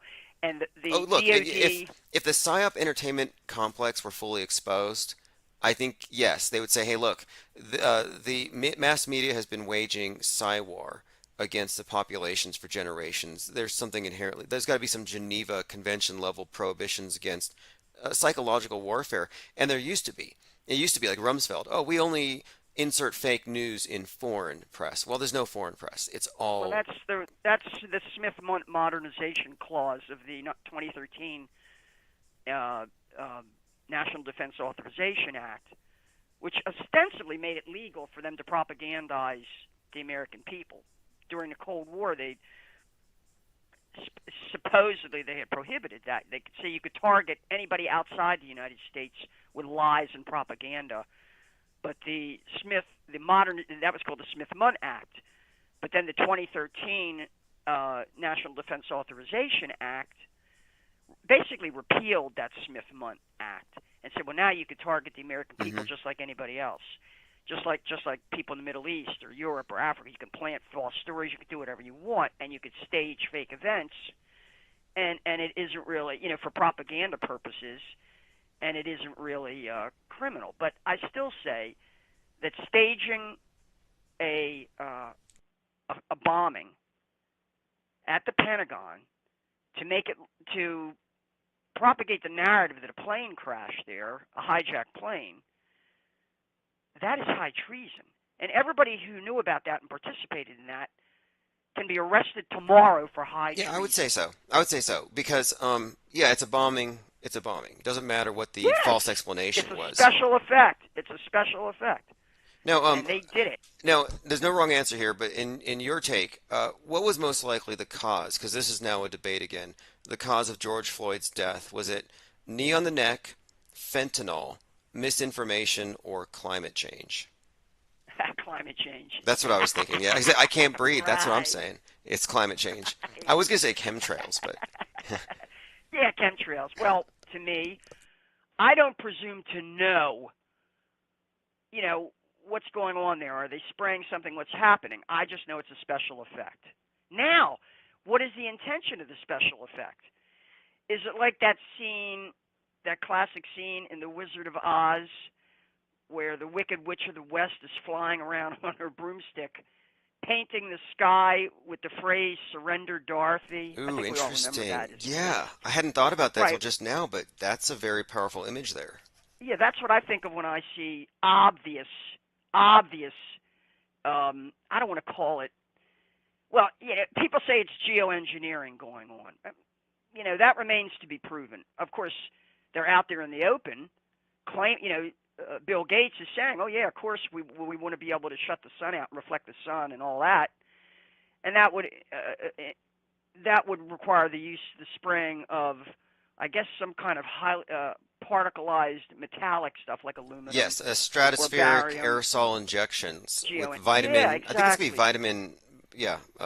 Barium and aluminum. But they can spray chemicals in the sky that will then fall onto crops or into the water, and or. Look, I and who understand knows? why people even find this plausible. A Even if vaccine, maybe.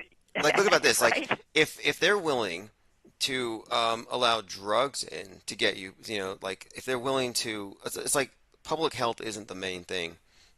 whatever they say. I understand why people believe the chemtrail thing. I just have a lot of questions about it. But I understand why people find certain things plausible. I understand why people think that Hillary Clinton wears the faces of dead sacrificial victims. It's like they give you every reason to believe these things. Yes, yeah. It's almost like, can you really rule anything out?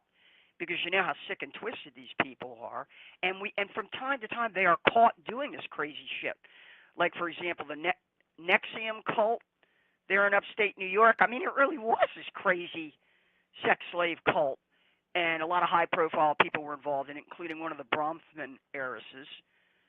How much of this, what was really going on at Jeffrey Epstein's island? Man, the stuff I read about this blows my mind. And they had compromised politicians and prime ministers and Hollywood producers and scientists even.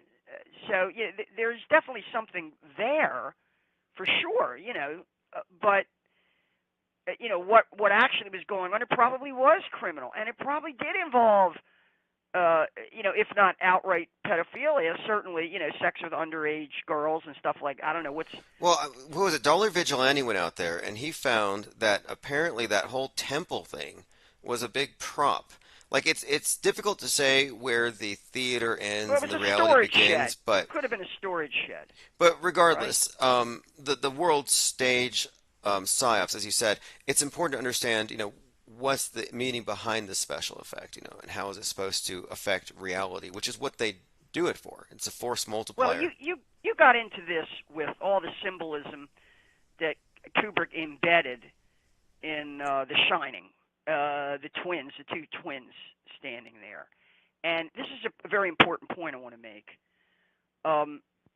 Because in the post-literate society, and I encounter this a lot, people talk about the movie as though that's the original narrative. But 9 out of 10 movies used to be based on novels, sometimes very old novels. And so you then have to look and see, what did they add to the movie or change in the movie script that's different from what was in the original novel or story? Yes, because that's what gives it deliberate. away. In fact, you mentioned Kubrick, and just the other day, the daughter of Stanley Kubrick was hanging out with Alex Jones.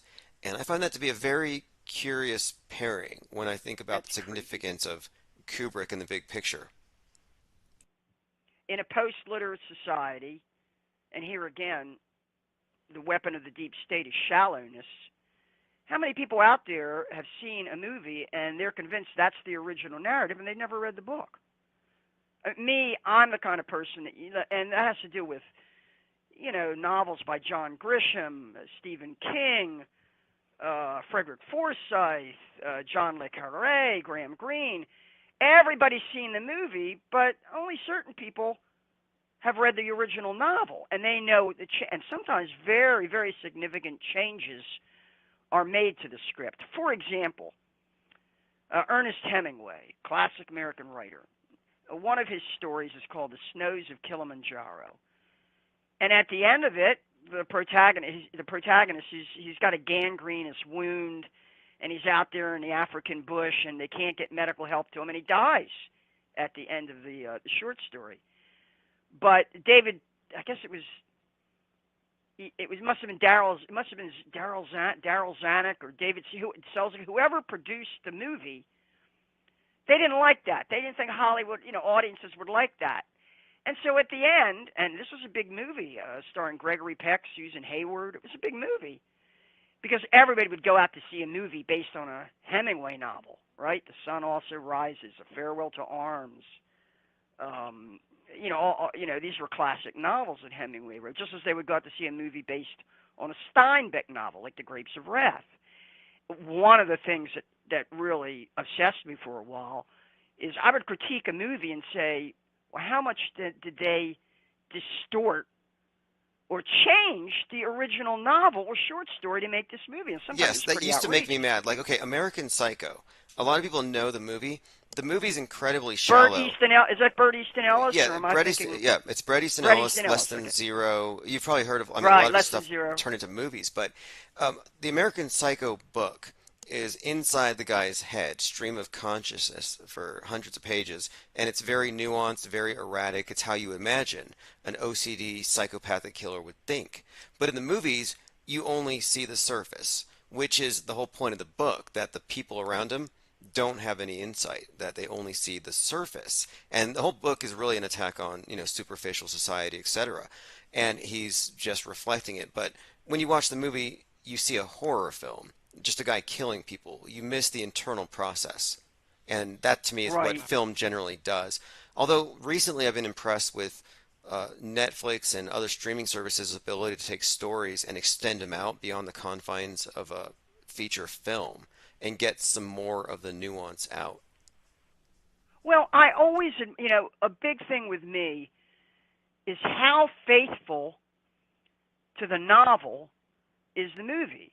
So, for example, Martin Scorsese made, and I really appreciate it when the director goes out of his way to be faithful to the original novel. So, for example, Martin Scorsese made a film called The Age of Innocence with Daniel Day-Lewis and Michelle Pfeiffer and Winona Ryder or whatever her name is. And it really is. And I had read the novel many years ago by Edith Wharton, and I got to hand it to Scorsese. He went out of his way to really stick exactly to the novel. When Kubrick made Barry Lyndon, which was a terrible flop here in the United States, it's like a 3-hour film, but I love it. I got to say, Kubrick was really, how do you say it? He was very particular about sticking exactly to the text of the original novel because it's a classic novel. In other words, when the director is saying, hey, my audience is literate enough that they're going to resent it if I change the end of this. Well, in the case of Hemingway's short story, The Snows of Kilimanjaro, it has a very tragic ending where the protagonist dies of gangrene out there in the African bush. The doctors don't get to him in time or whatever. But as I say, when Hollywood made the film, they figured audiences wouldn't like that. Audiences like a happy ending. And so at the end, he's rescued and he survives. He lives. And Hemingway was so disgusted by this because he wrote the original story. He said, I don't want you putting my name on this movie and saying based on the story by Ernest Hemingway. He said, you should call it The Snows of Kilimanjaro by Daryl Zanuck. In other words, it's not my story. You completely changed the story. And that, once again, what is the weapon of the deep state, which is Hollywood? It's shallowness. It's they're more and more, because they've gotten so cheap and so shoddy, they don't care if there are people in the audience who say, well, wait a minute, I read Great Expectations, or I read Oliver Twist, the David Copperfield, or A Tale of Two Cities, and that's not what happens in the novel. I've noticed, what did too, you change that for? Like, take the movie Blade Runner, which is well known for the cinematography, the mood, the atmospheric. Right, that's based on Philip K. Dick's To Android's Dream of Electric Sheep. Yes, and they're hunting down the replicants that are so close to human that you can't tell the difference. But genetically engineered, right? Yeah, and the original movie has like certain iconic scenes. It's Harrison Ford.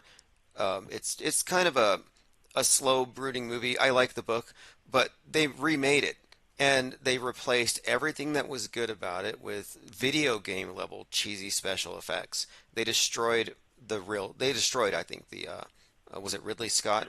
Just like, I just constantly see this. Whenever they bring back these sequels with these new special effects, they kill the soul of what was originally organic effects and, real people. I call that attenuation. By that I mean, do people still use fax machines? I hated fax machines. When I was still working, we always had to send documents over using fax machines. And the problem with a fax machine is each successive copy, like the old Xerox machines, each successive copy gets shittier and shittier and shittier until finally you can barely read the stupid thing, And I call that attenuation. The signal is so weak by the time, because it's been shallowed and shallowed and shallowed. Finally, you can't even tell what the original was. And that's what they do with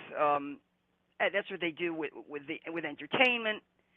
It's what they do with the narratives that make up propaganda, agitprop, and TV news, you see attenuation. And sometimes the original narrative is completely lost. But once again, this is all that willful suspension of disbelief that they're counting on in the audience. The audience is so shallow that most of them won't even be aware of it. Or Yes. if they are, they won't care. The They won't care. TikTokification of the American mind. I think they've got everyone distracted enough to where 1 minute we're worried that we're going to be nuked into Judgment Day, Armageddon, the world's going to end. The next day it's collective outrage against Kanye West. And then the next day it's Pelosi. And they're making light of an attack on an elderly man. Like, you can see how definitely they have weaponized shallowness. You nailed it. And that's this. When you think of how these narratives, you go back, like, for example, the original Sandy Hook narrative was completely different from what, you know. First they claimed there was a guy in camo running around in the woods that the police picked up. Initially, they had the news showed them arresting Ryan Lanza, but he said this is a hoax. And then they said, but Adam Lanza apparently had Ryan Lanza's ID on him, that they claimed that. As the narrative progressed, and the same thing with the Boston Marathon bombing was a great example of this. As the narrative, day by day, week by week, month by month, we said, well, we didn't really mean this, we meant that, and we misreported this, here's what really happened. It's like that fax machine that's copying the original over. It just attenuates. It gets weaker and weaker and weaker until very little of the original narrative is even left. And there's a hell of a lot of cognitive dissonance involved in that, because anybody with a thinking brain will look at that and say, well, how could you possibly be mistaken about that? We're reality fluid, and they're still solidifying it. And, you know, the day of the Parkland event, there was some footage from David Hogg is in a closet, and he's interviewing somebody. He says, okay, here we are, Parkland High School. It's your first school shooting. How do you feel? It's 9:30 a.m. And she's like, I'm very scared. We're hiding in the closet. Then you find out that the shooting happened shooting happened in the afternoon, and he wasn't there. Right. He had still ride his bicycle over there. But it's like, wait, 9:30 in the morning or some early in the morning shooting, but then it happens in the afternoon. Then you find out there was a drill earlier in the day. And this explains this psyop called the Mandela effect, which was very deliberately engineered to see just how shallow they could get with people's memory. In a post-literate society, where the memory people have of the narrative is from they saw it on a movie, or they saw it on a sampler on the wall where the lion is laying down next to the lamb, but they never actually read the passage in the Bible which says a wolf. It never said a lion. Never. But lion with the lamb is alliterative. That is to say, it sounds better to say the lion shall lay down with the lamb than the wolf with the lamb, because it's two L's. It's more poetic. And so the sampler that a lot of people used to have on their wall, that sort of picture, had a lion with the lamb, but that's not what the original text in the book of Isaiah says, if you recall it. This is one of my favorite passages.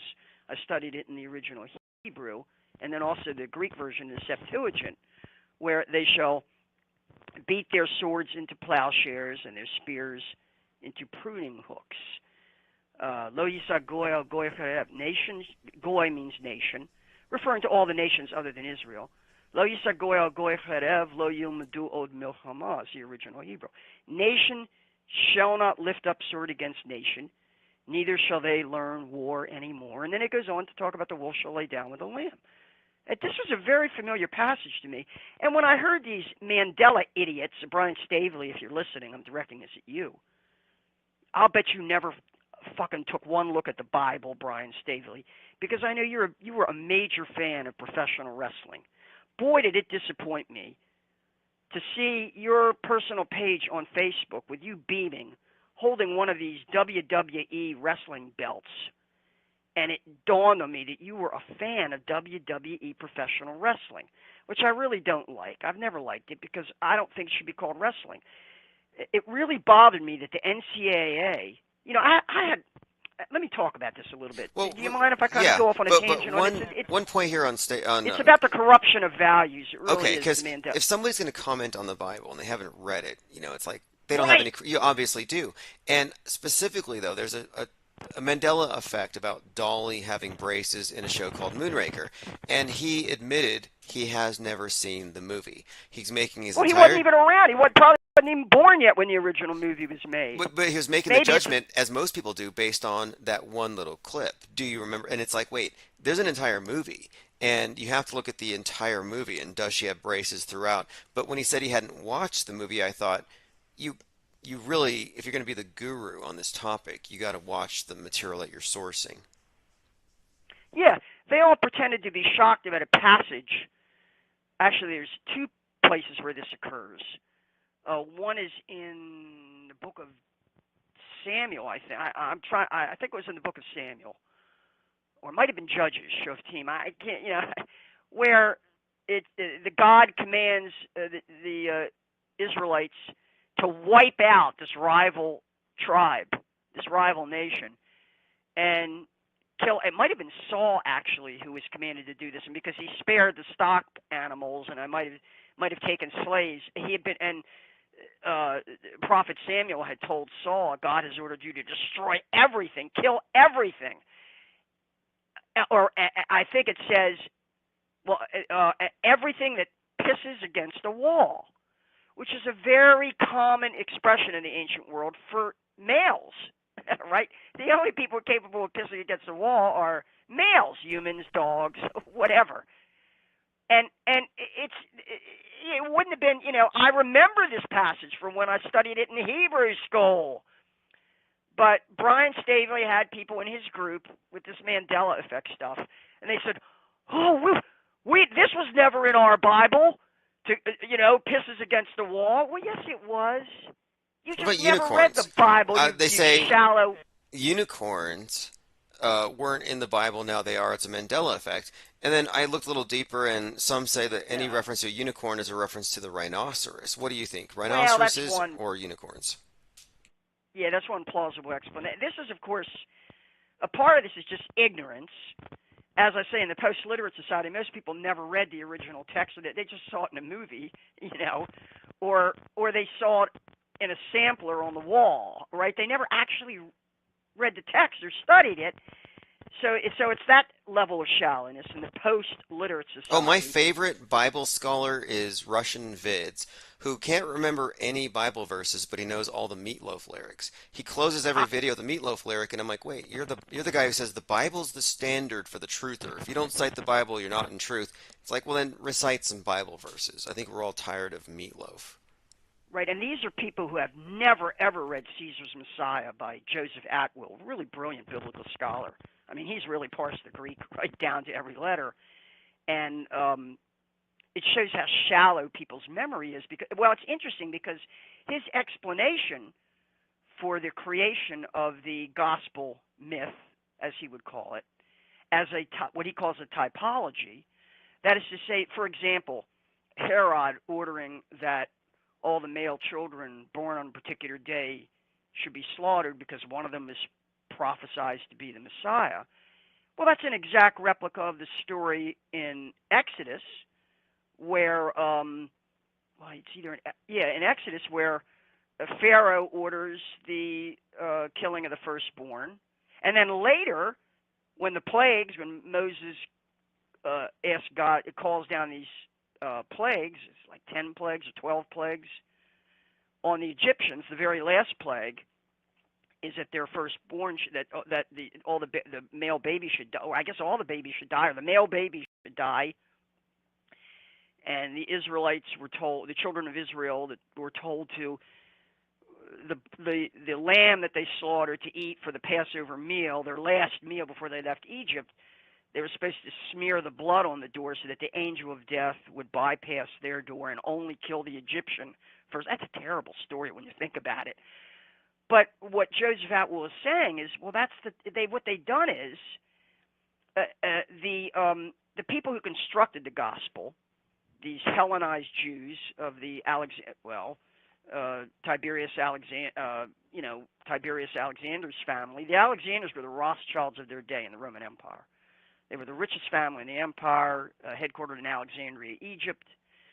and they probably financed a lot of the construction of the gospel narrative. But they knew, but remember, a lot of their audience was illiterate and had to have this text read to them. Oh, that's an interesting at the point. synagogue. They The didn't, illiteracy right, of it all, because you went from right. graven images, idols, to Holy Scripture, Holy Writ, and that's kind of interesting because I would say that the average news consumer today is visually illiterate, and they need the pundits sure. to tell them what's real and what's not real.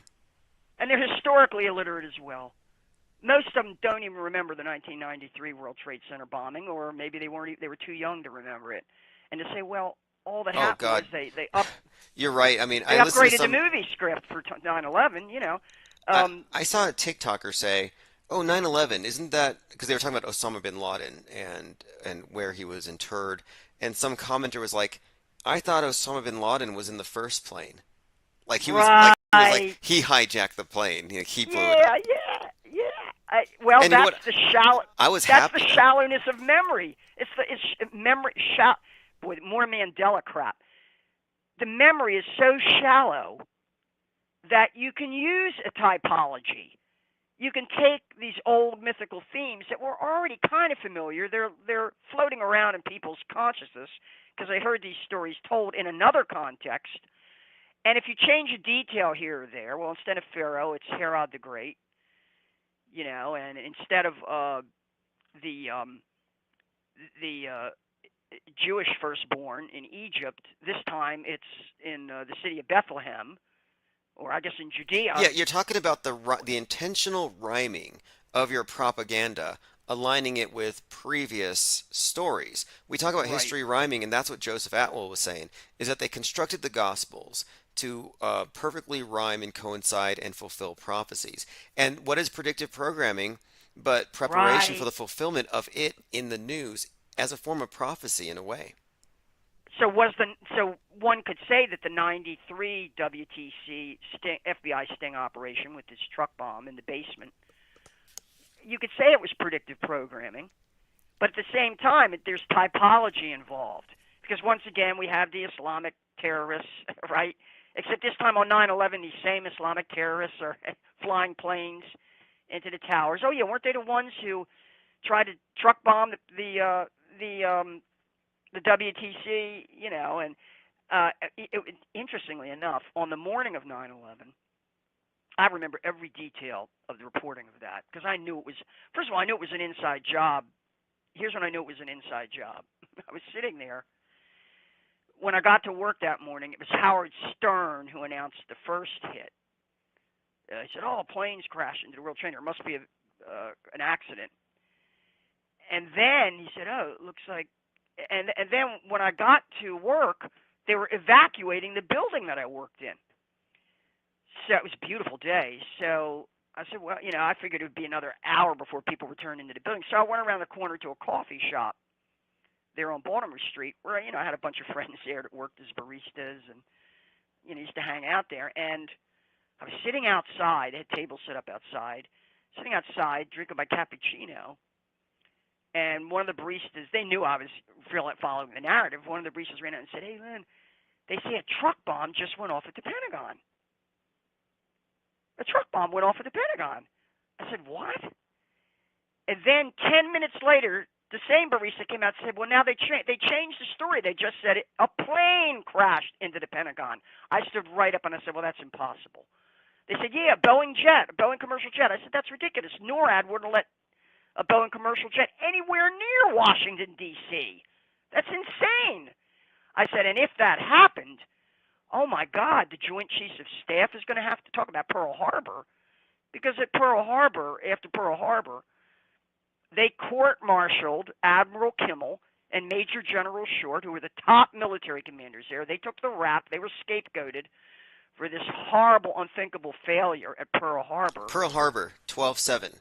Building 1, Building 2, Building 7. There's some interesting Pearl Harbor 9/11 connections. And yes, 9/11 was also another Pearl Harbor event. Pearl Harbor was called Operation AI, which is 19, like 19 hijackers. All these events are predictive programming for one another. They're part of a sequence. And I think that this is... I went home. Yeah. I stood up when they said Oh no, they're saying a big fat Boeing commercial jet just crashed into the wall. I said that's impossible. I said, there's no way NORAD would have allowed that to happen. I mean, it's the most heavily guarded fortress on planet Earth. That Pentagon, that's insane. The whole federal district is a grid. I said, this has got to be an inside job, and they're going to have to scapegoat some people for this because it's unthinkable that that would have been allowed to happen. I said, and that means the Secretary of Defense, the Joint Chiefs of Staff, NORAD commanders, they're all going to have to resign or be court-martialed. And I went home that night convinced that we were going to see resignations and court, that somebody was going to have to take the rap for this, the blame for this. I turned on C-SPAN, and lo and behold, John Warner and Carl Levin, who were the majority and minority chairs of the Armed Services Committee, they just went through this pro forma proceeding where they formalized the appointment of the acting head of the Joint Chiefs of Staff at the time, who was Meyer. General. Boy, I can't believe I'm forgetting all this. Air Force General Richard Myers. You know, the guy who should have been court-martialed for this. They were congratulating him on his handling of the situation, and they said, and they officially approved because he had been. It's very interesting. But it's very maddening because it doesn't. No one responded like they should have, and right. That's it was insane. It's insane for people like you who pay attention. Most people just. Yeah, the people who pay attention, it was insane. But most people, those dirty Arabs, they're dirty Muslims. They did it to us. Well, wait a minute, dude. Aren't you looking at what's happening here? Why are you allowed? See, this is what just. I thought. And of course, their frame of reference is things they've seen on TV, bad guys that have been presented by Hollywood. And look how smoothly they've transitioned from Quran radicals to QAnon radicals, from Taliban to MAGA ban, from ISIS to I guess the MAGA is like the American ISIS, the white Al Qaeda, and of course we're looking at I think a template, right. 100% a template. Vanilla ISIS. Yeah, vanilla ISIS. Al Qaeda means the base. It means the base or the foundation. It also, by the way, means the toilet. Interesting. Okay, well, because it's where you sit, and the base where you sit. You know, it's really that's. I'm told that in Arabic it has kind of a dual meaning. You know. Well, the white nationalists that were supposedly planning to start attacking the power grid in the Pacific Northwest also go by the base. I'm like, wait, white Al Qaeda, like you can see how it's 100% a template, and they can manufacture a bad guy in the mind of the public, and then they manifest it. And right now, the terrorist of the day is the QAnon terrorist. They don't consider the environmentalists terrorists, the ones who basically block roads, set themselves on fire. But no, the public's primed for the next Timothy McVeigh. So they reuse the same scripts over and over, but they change a detail here or there. It's clever. I mean, think about this, Kate. If Osama bin Laden's big day was 9/11, it's kind of interesting because the white version of Osama bin Laden would be like Timothy McVeigh, and he was executed on a 6/11, Absolutely. At the age of 33. 90 days before 9/11. But you have all the same symbols, and 6/11, 9/11, it's an inversion. One's an external threat, an alien terrorist. The other one is domestic, violent extremist. Invert the 9 to a 6, and you can kind of see external, internal. But yeah, it's a template, 100%. The 95 Oklahoma City bombing was a frame-up of the militia movement, just as 9/11, just as the 93 World WTC bombing, and then 9/11 was a narrative to frame up Muslims and Arabs as terrorists, right? I mean, it's all great points. I mean, right now, the head of humanity, framing the whole of humanity. COVID is a frame up of the whole of humanity because if you don't mask and get vaxxed, you're guilty. You're a criminal. But this is a standard op, the framing up of the militias, because now you have Stuart Rhodes, founder of the Oath Keepers, who is basically painting up anybody who's a constitutionalist as now a terrorist. And they have him in quotes, saying something about where's Nancy, just like that guy who broke into the Pelosi residence said. And yeah, these are operations. They created the American counterpart to Al Qaeda in the minds of the masses. That way they can do a 9/11 that the masses will believe in. And we're still waiting for the white nationalist 9/11 event, in my opinion. Alex Jones is really deeply complicit in this script because he had Ashley Babbitt's husband on there twice, alleged husband on there twice. Don't tell me he didn't know that that thing was a sloppy special effect. You know what? He is in the blood. okay. Alex Jones, one, he's had his assets frozen. Two, he's gonna have to pay $1 billion for hurt feelings. But now, Jordan Peele, who's the director of, I believe it's called Nope. It's a recent UFO invasion. Anyway, Jordan Peele has done a number of films that are like horror films. Well, right now he's releasing an audio book or an audio podcast, and it's a horror called Quiet Part Loud, and it's about a right-wing talk show host who's so extreme with hate that it causes violence or something. But basically, he loses his platform. That's a reworking of the Oliver Stone script for talk radio. Anybody ever seen? I haven't. Yeah, starring Eric Bogosian. He really steals the show, and it's a Howard Stern type character. Almost exactly modeled on Howard Stern. Have you never seen Oliver Stone's movie Talk Radio? No. And at the end, he gets Alan Berg. Actually, it is based on the alleged assassination of a talk radio host. Ooh, that's interesting. Named Alan Berg. He was out in Denver. I believe he was in Denver, Colorado. This is way back in This the is a big 90s, tie-in then, 80s, because 90s. this Jordan Peele thing, Quiet Part Loud, is about the deplatforming of a hateful radio host. And if you remember, when Hicks gave Kevin Booth a script for the Limbaugh-like character that is believed to have become Jones, the script involved this host being killed at the end. But what happens to the Alan Berg? Is it a parallel story? You think they're going to stage an assassination of Jones? It would be in the script that Hicks gave to Kevin Booth, but supposedly the script involved one of his own fans. And I've seen this storyline played out in a couple of different shows already. Like there was one where there's this right-wing host based on Jones. I think it was in Colony, who instigates the assassination of a senator, and then he gets hit in retaliation. But yeah, that is the subtext to the Alex Hicks Bill Hicks Alex Jones story.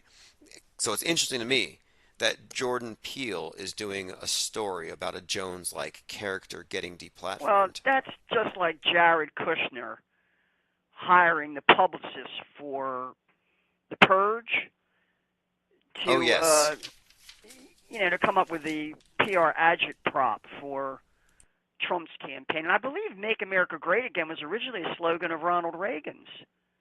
Oh So yes, it was never even it was for Trump. It was never even original. He just bought. I wonder if he had to pay copyright.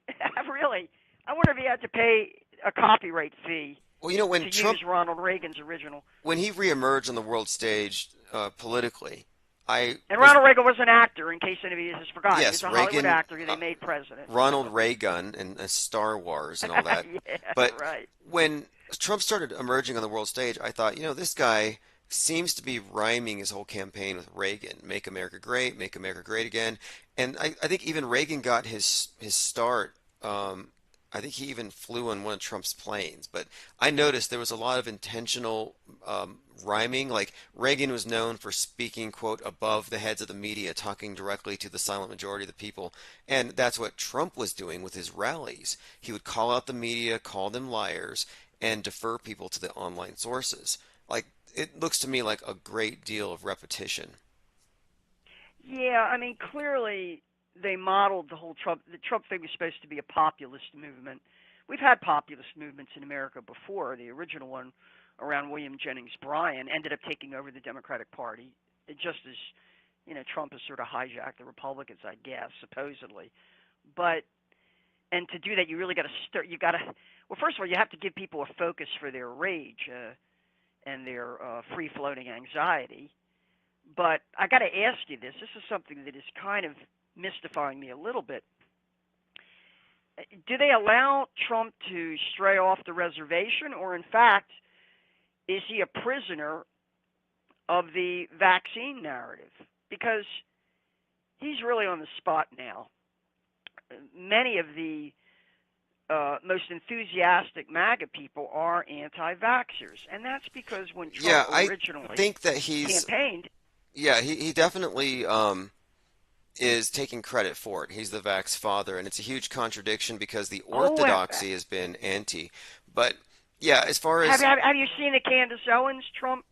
yes, the beef there is pretty interesting to me as well. And Candace Owens, 33, is the wife of the CEO of Parler, and then she shows up with Kanye West and the White Lives Matter shirts, and then Kanye buys Parler. A very interesting bit of world stage theater all around here. Kanye West has called out Harley Pasternak, who I guess is sort of a celebrity physical trainer out there in Hollywood, some Canadian guy. His MK Ultra handler, yes. Yes. Yeah. Okay. So to bring this up here, I find it curious to me.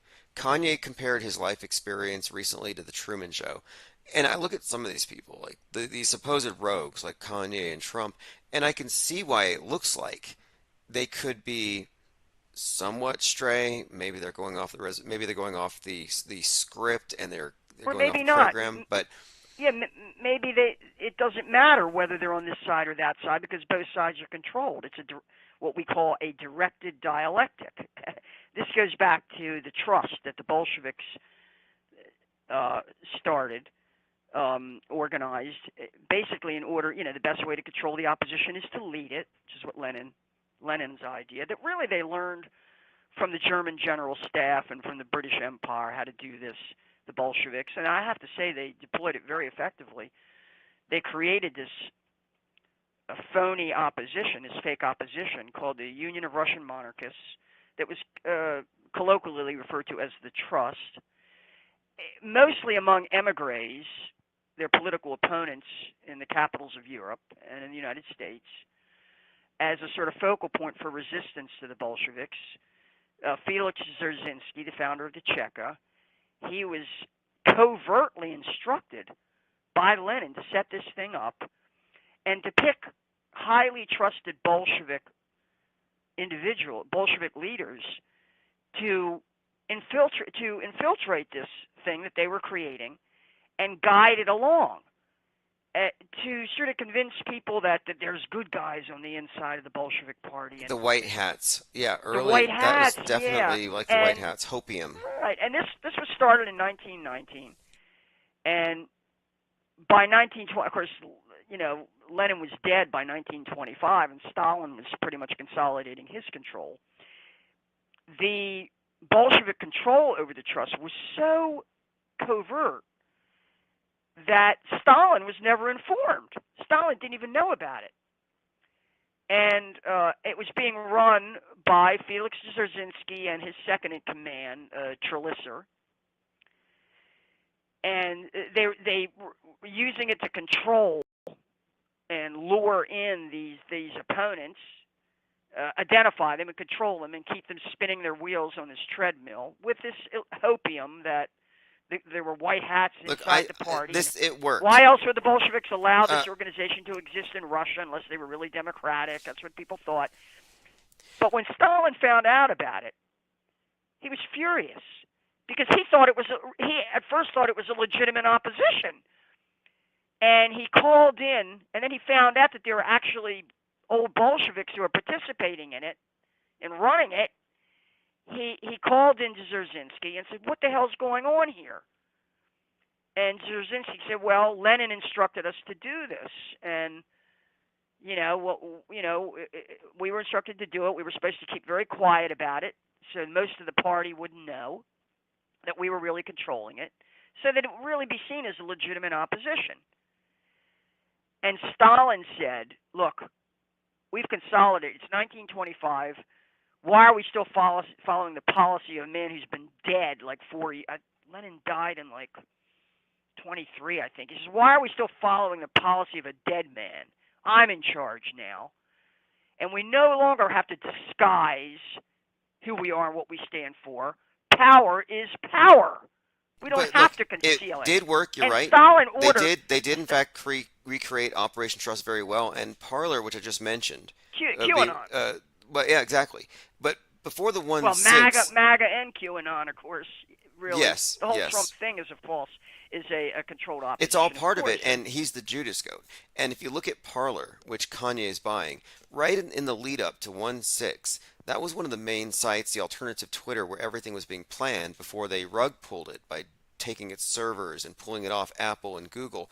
But to get onto Parler, you had to give your phone number and upload your driver's license to get an approved Elon account. Musk, And Elon I'm like, Musk's new version of Twitter.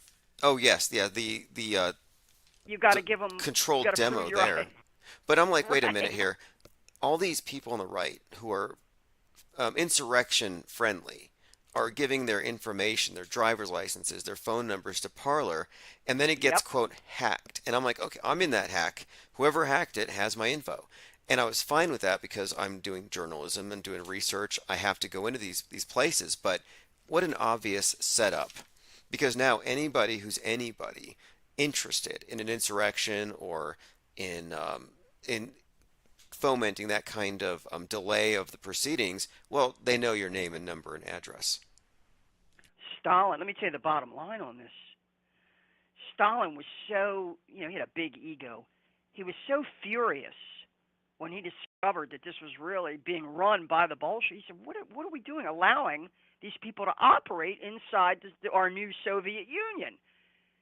They're trying to overthrow us. What are we allowing this to? And Dzerzhinsky came in and explained to him what the original design of it was. Stalin was furious that he had been left out of the loop on this. And he said, I want all of them rounded up and shot. And Dzerzhinsky said, well, wait a minute, you can't do this because a lot of them, the ones running it, are some of our most loyal old-time Bolsheviks. You're going to order their execution?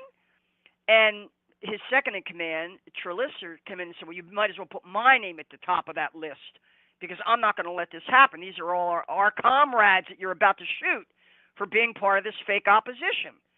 And Stalin said, he said, I'm going to have them all shot. I'm going to cross your name off. And he did.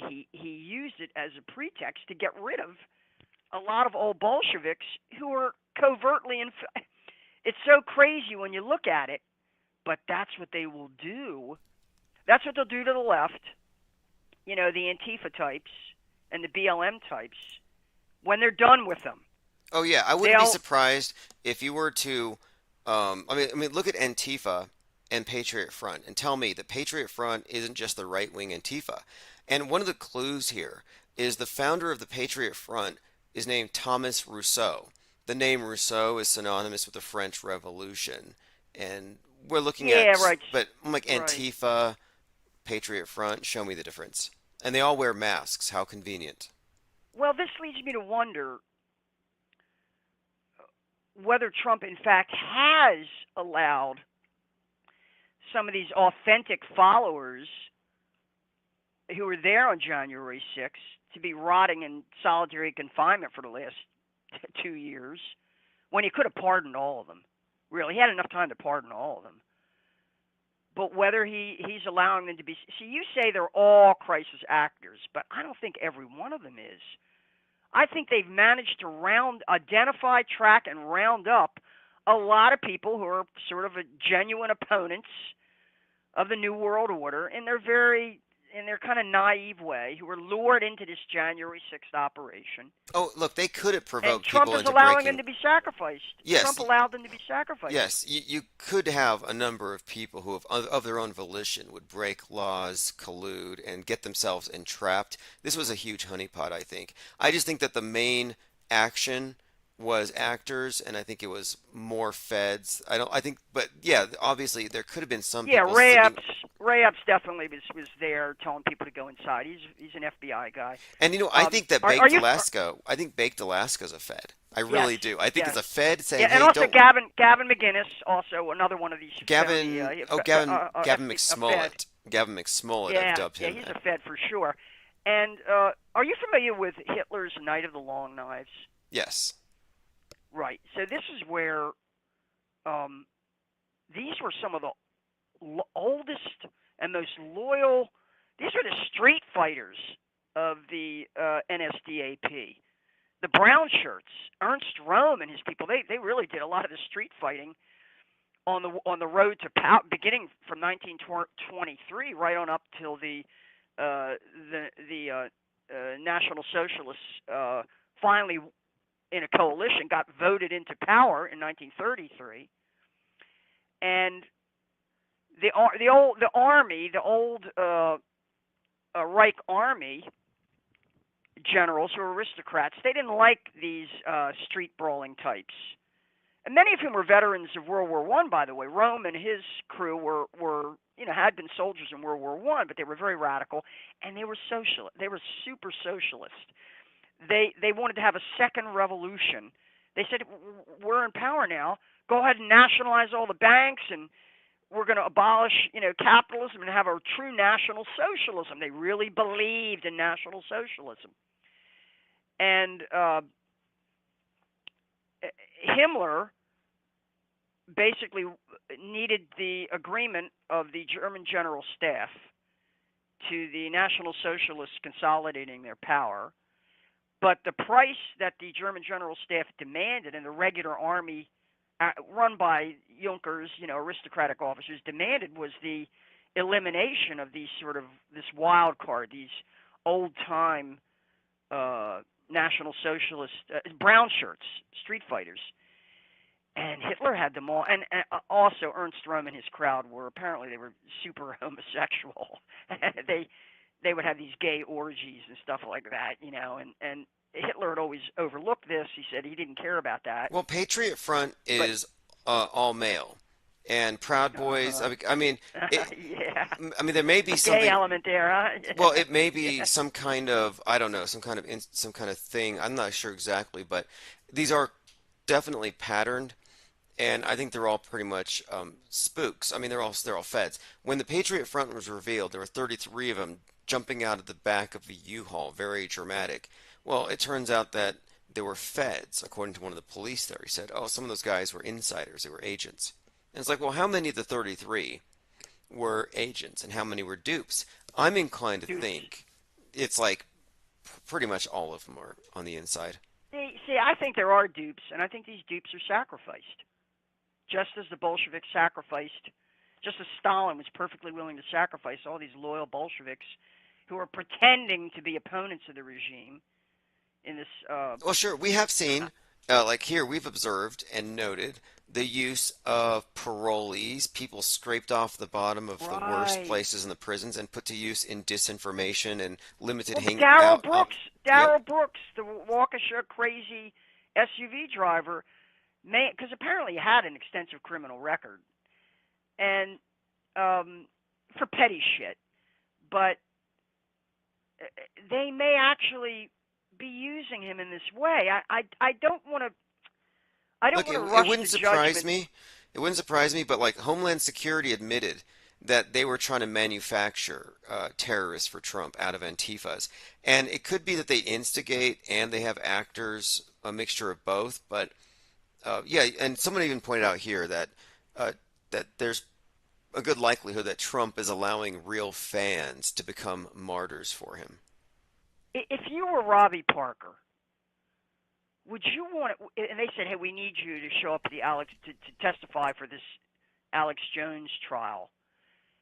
And Robbie Parker's already, to me, he's completely useless. He's already compromised by that famous video of him laughing and hyperventilating as he gets ready to play his role. Only to critical thinkers. Wouldn't you want to drop out? I mean, wouldn't you want, if you were a crisis actor or Wayne Sexton, after a while, after you've been in so many of these things, or after you'd kind of been exposed, wouldn't you want to like fade away and disappear, like Seth Rich, or wouldn't you just like want to disappear? I mean, you wouldn't want to keep showing up again and again and again. Like, unless you were so compromised, you had no choice but to do everything they told you to do. Yeah, or your character. Like I look at somebody like Kyle Rittenhouse, And the amount of hate directed toward him, I would have thought that he would have gone witness protection, especially right after Kenosha. But instead, he becomes kind of a Steven Crowder light, some kind of annoying right wing jester, media figure. And I'm thinking You know that's who's the really, opposite of what you would expect for. who's really broken this down? Russ Winter of Winter Watch. You got to see if he'll. You could do an interview with him. Maybe he'll agree. Of course, he probably doesn't like flat earthers. I don't know how he feels about alternative cosmology. A lot of people, I'm finding this. Well, I don't know how I feel about CGI ball earthers these days. It's kind of two ways, but maybe we can meet in the middle. You're right. You're right. I agree with you. Regardless of where you stand on this, people should be open. Once we know that NASA's so full of shit, we don't know what the hell's up with cosmology. I have my own worldview. I know who you're talking about, though. I know who you're talking about. You sent me something from him where he broke down in nuance the various faces of Joe Biden and how it's just crazy when you really get down to it, how many different versions there are.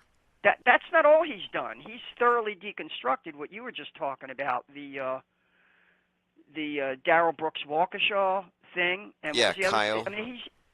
Kyle Rittenhouse. He has really done a total breakdown showing how Kyle Rittenhouse is an actor.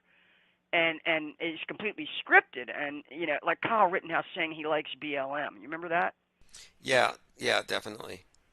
I mean, he has a whole explanation for that, how it plays into the narrative. And Kyle, I mean, 17-year-old white hat front row at a Trump rally before the Kenosha thing. Yeah. And Russ Winter I think, has done a very detailed analysis of a lot of these things, and I feel like he's on the same page with us. I really do. But, shoot him an email or say, hey, I've had requests to interview you. I find that, look, I mean, I would never say that I'm a flat earther or whatever. I mean, just like I wouldn't say I'm a globe earther. I have my reasons. Right. But whenever I'm approaching... I call myself a globe earth skeptic. Yeah, skeptic, shape agnostic. But when I approach somebody who might be put off by that, I generally try to send them a list of questions in advance so they know where the conversation's going. I'm not trying to entrap somebody into any sort of tangents, but I'm very interested in media deconstructionism as a methodology, and I like to see what conclusions others have arrived at with how they analyze things. Yes, I know that there are probably people out there that get cold feet when they have to, in terms of the whole notion of alternative cosmologies, because they're so used to, it's been so ground into them, this whole Copernican, Keplerian, geocentric model, which really is, it's nowhere near as precise as Tycho Brahe's geocentric model, really, in terms of data. The data supports Tycho Brahe's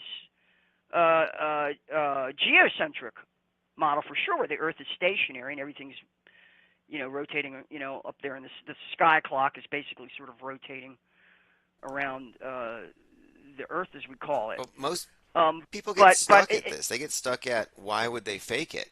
And here's my answer. My short answer is, even if they're not faking the shape, if they're not representing it to us accurately, if they're giving us a misrepresentation, they could be hiding land. And why would that matter? Well, all of their computer models for their climate science it's all predicated on the Earth as represented. And if they're misrepresenting it, any aspect of it, it throws these models out. And I think we haven't been given a complete enough picture. There's enough room for doubt that, to me, that's why it matters. It matters because a false worldview leads to false conclusions. Exactly. But that doesn't mean you have to start out with a conclusion. You can keep an open mind and be skeptical and say which model is predictive modeling can be tested.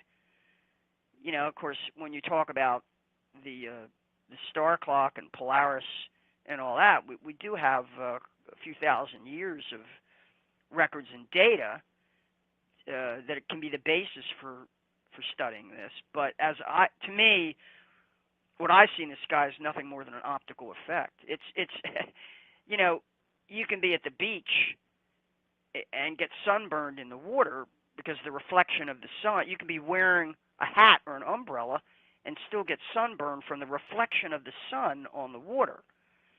But the sun is still it's an optical effect that generates heat. There's no doubt about that.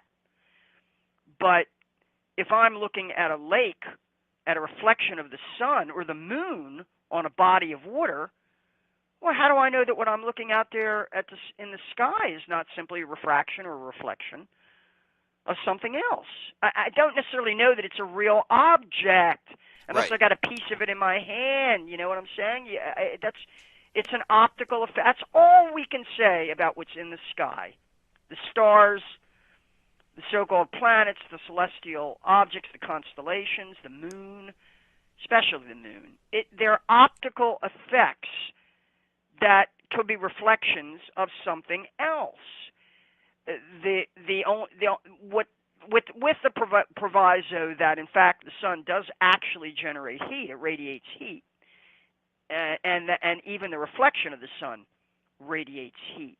You know, in other words, you're not denying the observed, experienced reality. We're just questioning the supposed explanations, and there are so many built-in presuppositions into like the heliocentric model and the stars as far as they say, well, if the world isn't what they say, then those distances wouldn't be valid.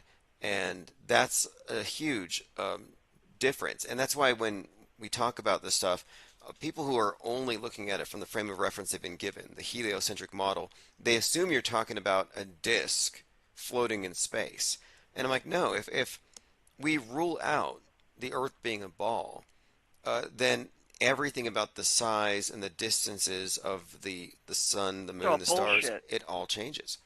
Yeah. Right. The red boat experiment with the P900 scope, or for that matter, being able to see the skyline of Chicago from across Lake Michigan, that proves that the waters are flat.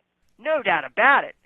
Bodies of water are flat. But water always falls to, becomes level. It resolves to a level surface.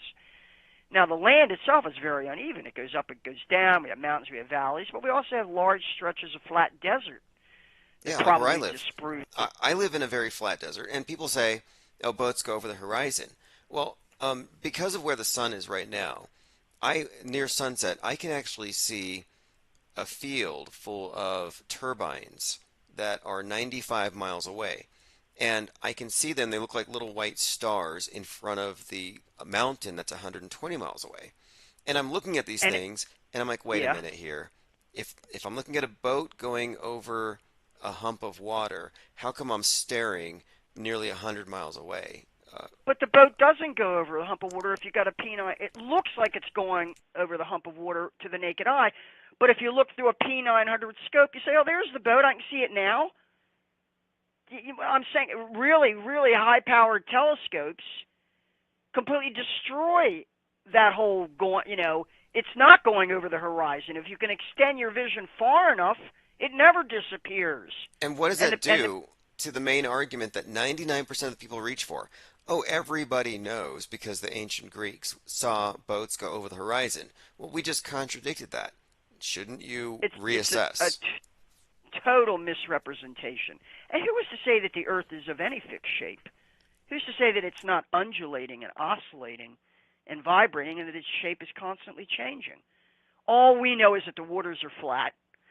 And as you say, we have vast stretches of desert that are, for all practical purposes, flat, well beyond any, proposed curvature of the Earth.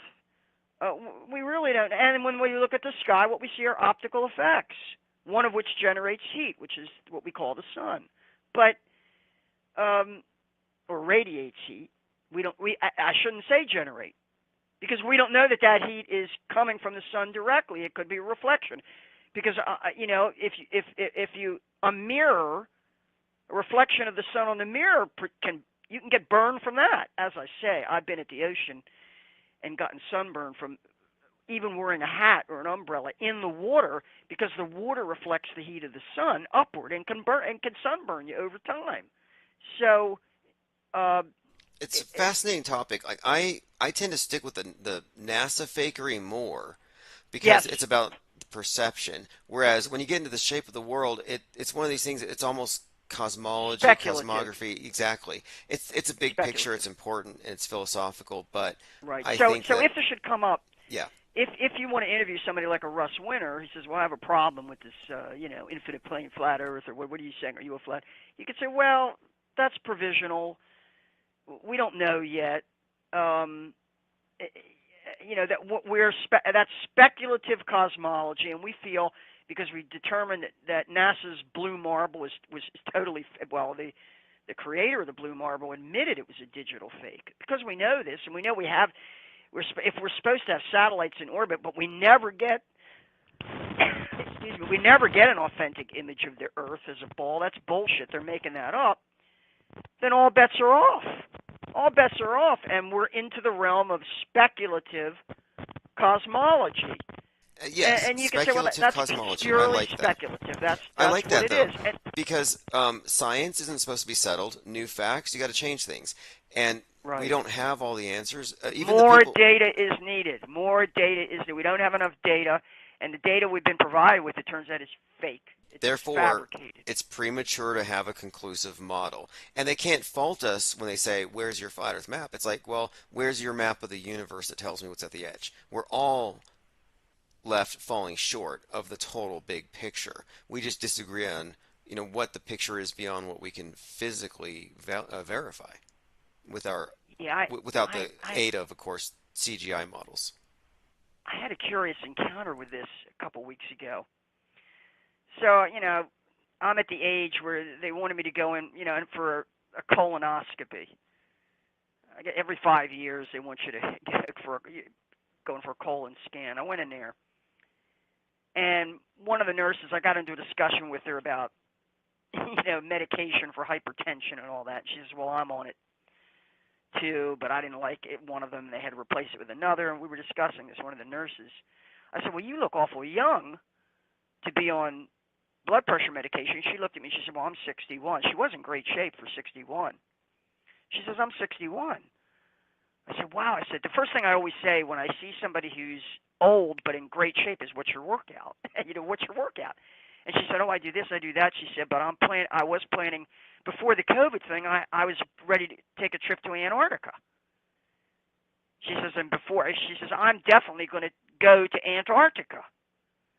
And she was really emphatic about this. Here I was about to be put under with anesthesia for this colonoscopy, and she's telling me that she was serious. She said, I'm planning to go to Antarctica, but I had to call it off because of the COVID thing, and it screwed everything up.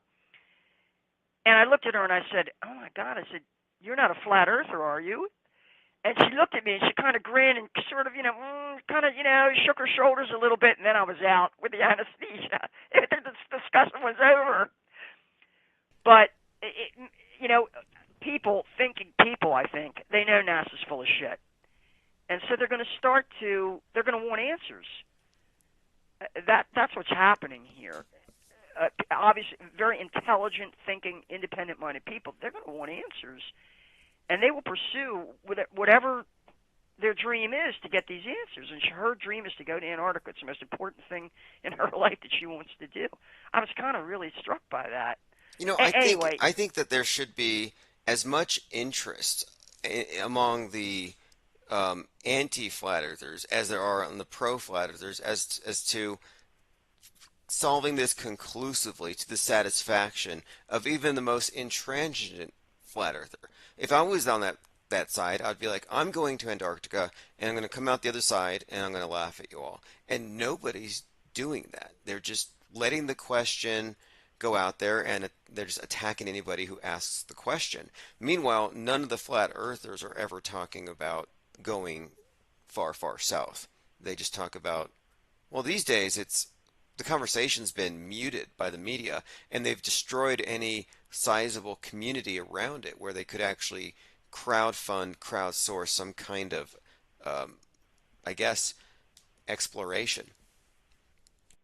The discourse has definitely been compromised and corrupted and sidetracked and infiltrated, as you, I think, demonstrate brilliantly in Behind the Perv. A great documentary. I always push that on people if they're even remotely interested. in alternative cosmologies, and flat Earth.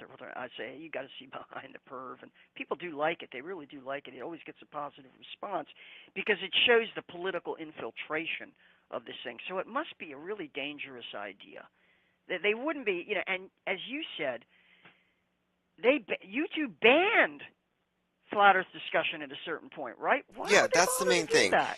We had, for people who weren't there was a time up until about 2018 where you would have Google Hangouts and groups of people talking all night long, all sides of the fence, just talking, discussing, and it was constructive, it was entertaining, but it was organic, it was real, and they blocked it because they said that YouTube was converting people to flat Earth because of Alex Jones, who's not even a flat earther, who's a complete moon landing believer. But anyway, yeah, they actually had to stop the conversation from going on, along with the public demand for it. And to me, that's fascinating. They just unanimously decided, you guys can't talk about this. You can talk about Bigfoot, you can talk about aliens, but don't question this. And to me, that's a good sign. I mean, it says pay no attention to the man behind the curtain. They're obviously hiding something. Well, it's the same thing with so-called chemtrails and stratospheric aerosol geoengineering. They kind of want us to see something, but what's behind it, it's not real clear. What they're actually doing is not real clear. I really love those hangouts, when they were at their height. It's some brilliant people. I used to tune those in, and you'd have 6 or 7 people on the screen, and some of them are really, they're, mathematicians and people who, a lot of self-educated people, and I learned so much from those discussions. It really opened my mind. One group in particular around Lori Frary and her Flat Earth Conspiracy group. Very sharp people. They were networking and everything else, and it's pretty clear why they had to shut it down. They just couldn't tolerate that kind of, questioning of Right. They didn't like the cosmology. serious minds, even to debunk it. They don't want serious minds devoting their attention to debunking it because that's the path to, wait a minute, what am I actually trying to debunk? Instead, they want to make it look like it's unserious, it's a bunch of clowns, and anybody who asks these questions is somehow deficient in some way. And that smear campaign has been it's been so effective that the last Flat Earth conference didn't call itself a Flat Earth conference. They called themselves, quote, true earthers. Yeah, I noticed that. And did Owen Benjamin also host that, or what? What did he participate in that as well? I think the next one, I think the one that he's going to be in, and Alex Stein as well, they're like the headliners, but it's all going to be through Zoom conference. It's going to be a Zoom conference thing anyway. But yeah, True Well, Earth. which is better? Yeah. Why do people physically need to be in one? Fly out to one place to do these things? Who started all that were these. Right, spreading chemtrails everywhere. Just stay Yeah, home. it was Jordan Sather and David Wilcox, and really creepy people, grifters. They used to run these conferences and basically use it to collect a lot of money and sell their crap. And the coffee enema people. I shouldn't ridicule that. And there might be something to it. I shouldn't prejudge that. No, actually, I never heard about that until, weirdly enough, there was a conversation between Crow 77777 and Owen Benjamin, and they were talking about that. And I was thinking, maybe that's what's causing the lunar wave. Crow 777's got so much caffeine in his system that his camera hand is shaky. It's funny you mention that because I learned about all this by way of Unirock. He was really trying to discredit all these people, and it was easy to do because some of them really, Jordan Sather in particular is a real scum. He's a lowlife. They would get a certain class of people out there, in many cases sort of older middle-aged women who for some reason would cluster around these individuals and give them their money and everything. And the other group was, of course, Alfred Weber and his Michael Salla and the exopolitics people. They're like the UFO crap. Well, all this ufology crap and the secret space program. That's what they call it, the secret space program. Yeah, right. Well, the answer to that, as you pointed out, is Mirage Men. That's clearly that's the trust, right? that's sort of a false, controlled opposition being run in the field of alternative cosmology to try to divert it, take it off, guardrail it, gatekeep it. Yeah, for people who don't That's all know, that is. Mirage Men's And a also documentary. grifters, yeah, and also grift off of it because they're always out for money. Yes. Jordan Sather in particular is a money grubbing. The Mirage Men would be the agents that are there to control the loose, leaked information by steering it into conspiracies they can control. And these Mirage Men generally function as more or less grifters. They're somehow getting revenue off of it, and they're milking the crowd for the information they're peddling, which is usually connected to intelligence services. And the Mirage Men documentary was actually about a local event, the Kirtland Air Force Base. Apparently, a conspiracy theorist was blogging about what he was seeing from the base. So the base sent special agents into his life to make friends with him and pretend to be conspiracy theorists, and they fed him all kinds of stories about abductions and aliens from Venus coming here to take our water, among other things. But yeah, the alien abduction stories came from the Air Force here locally. They admit this. Did I ever tell you about someone I knew who worked at Area 51? I used to hang out with at the coffee shop that I was telling you about down in Baltimore, and he had been in the Air Force, and he had worked at Groom Lake facility, Area 51 as it's called colloquially. And I said, "Well, what did you see?" He said, I was just there loading and unloading trucks, and I got leukemia. About a year later, I got leukemia, and he was collecting disability from the VA. Apparently, they acknowledged that what the material he'd been handling, I don't know whether it was like nuclear material, which can be very toxic. I understand some of it, and that's how he caught leukemia. But one way or another, he was on permanent disability for like the rest of his life because they said that he'd gotten a leukemia from loading and unloading these secret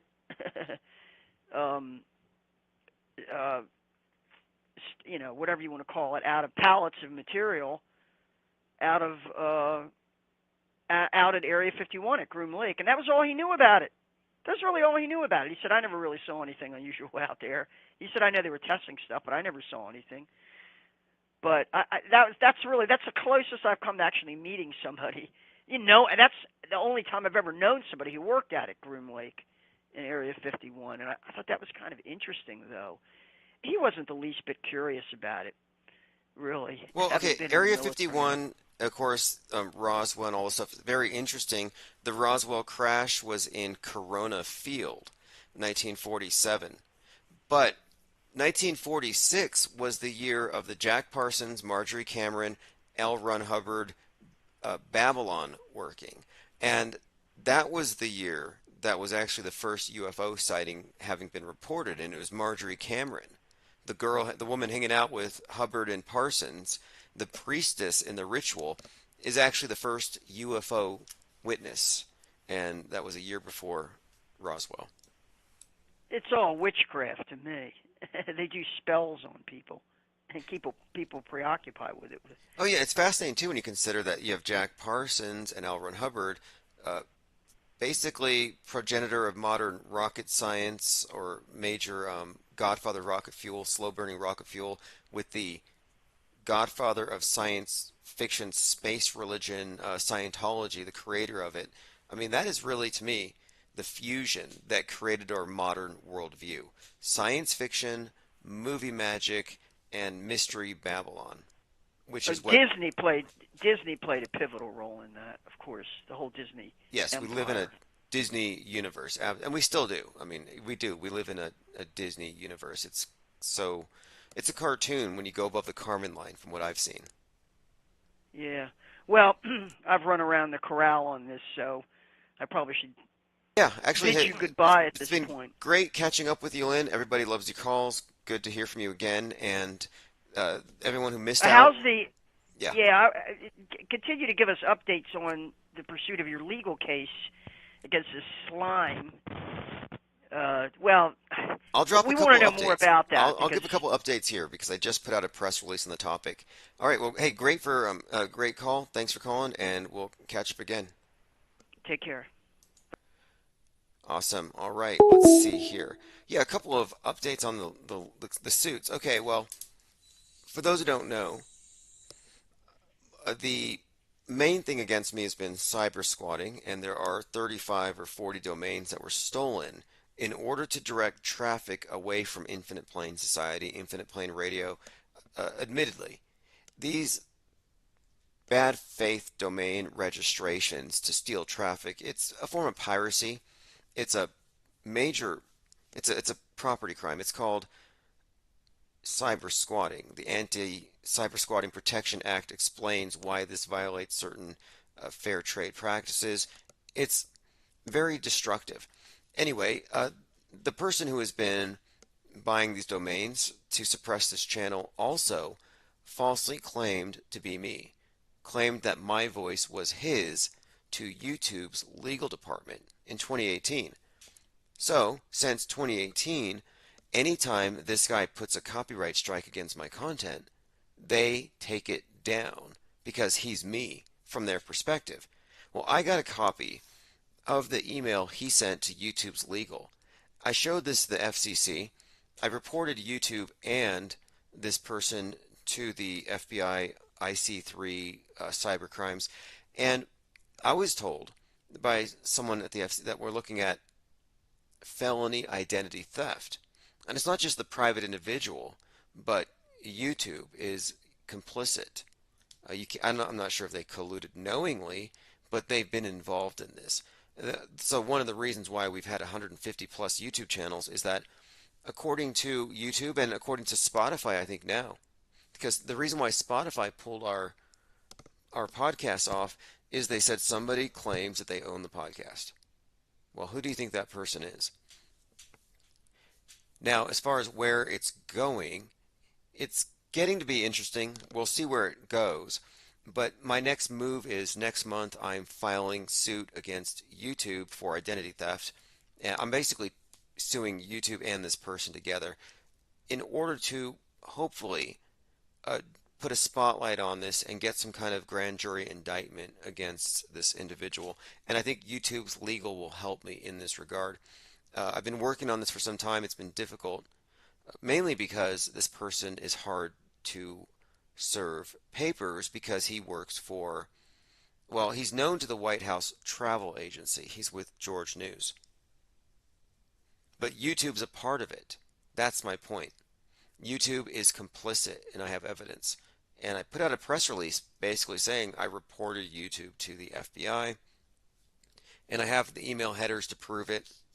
There is no doubt everything I'm saying is 100% true, and they owe this channel big. And the reason why they owe this channel big, in my view, is because were it not for the active suppression, it would be completely different right now. But I think we can make up for lost time. Now, the other lawsuit was one I instigated. It was a cyber stalker, and this person had doxed hundreds of people who were just talking about alternative cosmology. Anyhow, I doxed this person and I sued this person for defamation because the person was emailing employers to get me fired, emailing advertisers to pull funding when I was with the Dark Matter Network, and eventually resulted in my termination there temporarily. My point is, I sued him and he pulled everything about me from his site down. Therefore, I was thinking, okay, he's backing off. And I backed off. I didn't bother driving out to Ohio to deal with it. It's just a civil case anyway. Well, his ego was bruised, so he filed a retaliation suit, which to me is malicious prosecution, and the fact that it's unwinnable, in my view. And by the way, the case is closed. Whatever came of it, we'll see. Probably nothing. He sued me for $642,000. Again, I sue him for defamation and cyber stalking. He sues me for $642,000, claiming that when I vandalized one of his memes, or I remixed a meme of his, I put my mascot with the beak on a piece of clip art that's on his website. He said it was trademark libel, trademark infringement, and I was sued for $600,000. His attorney costs that he spent fighting this channel, $30,000, and then hurt feelings, $12,000. $12,000. So I guess he only cried 12,000 tears, not the 1 trillion tears from the Sandy hookers. Well, there you go, 642,000. Now, where is this case going? I don't know. I didn't go because, well, the judge didn't let me add Marcus Goldfinch, my cyber squatter, as a co-defendant at the last minute, which I tried to do because all of those stolen domains were being directed towards this person's defamation site. I mean, it's kind of interesting how all my trolls kind of work together. And YouTube, of course, being a soon to be a co-defendant, just adds to this. But anyway, just a few minor updates. There will be more in the near future. But the fact is, this channel has been accustomed to being not really censored so much as, I mean, because when we're talking about censorship, that's the government. We're talking about more or less terms of service enforcement. But in my case, it's not even terms of service violations. We're talking about malicious actors exploiting the system. And YouTube makes it easy. Every one of these platforms, they make it easy to censor somebody. You know, I mentioned this earlier, I should mention it again. Lloyd Miller had his Discord server pulled, which is crap. I mean, that's like burning a book. If you can cheer the censorship of a channel, you are a book burner. The person who had my channels pulled would, look, if you're going to take my podcast off of all these people's podcast players, you're doing the same thing as I'm going to take it upon myself to go into their homes and pull these books off their shelves. I don't want to read it. I don't want anybody else to read it. Whatever happened to, I may not agree with what you have to say, but I'll defend your right to say it, which is Voltaire, which is very relevant to what we're doing here. We're talking about a writer who had to work around censorship by disguising his work as fiction. I mean, we're reliving quite a lot here. I think right now we're pretty much up against an age of endarkenment. I think they are definitely using media to put blinders on people. I mean, it's fascinating to watch this descent into a dark age where everyone is convinced they know more than they've ever known. And this visual dumbing down has been achieved by going from organic effects and real actors to bad CGI on purpose. Decades of bad CGI makes it difficult for you to tell the fake news from the real stuff.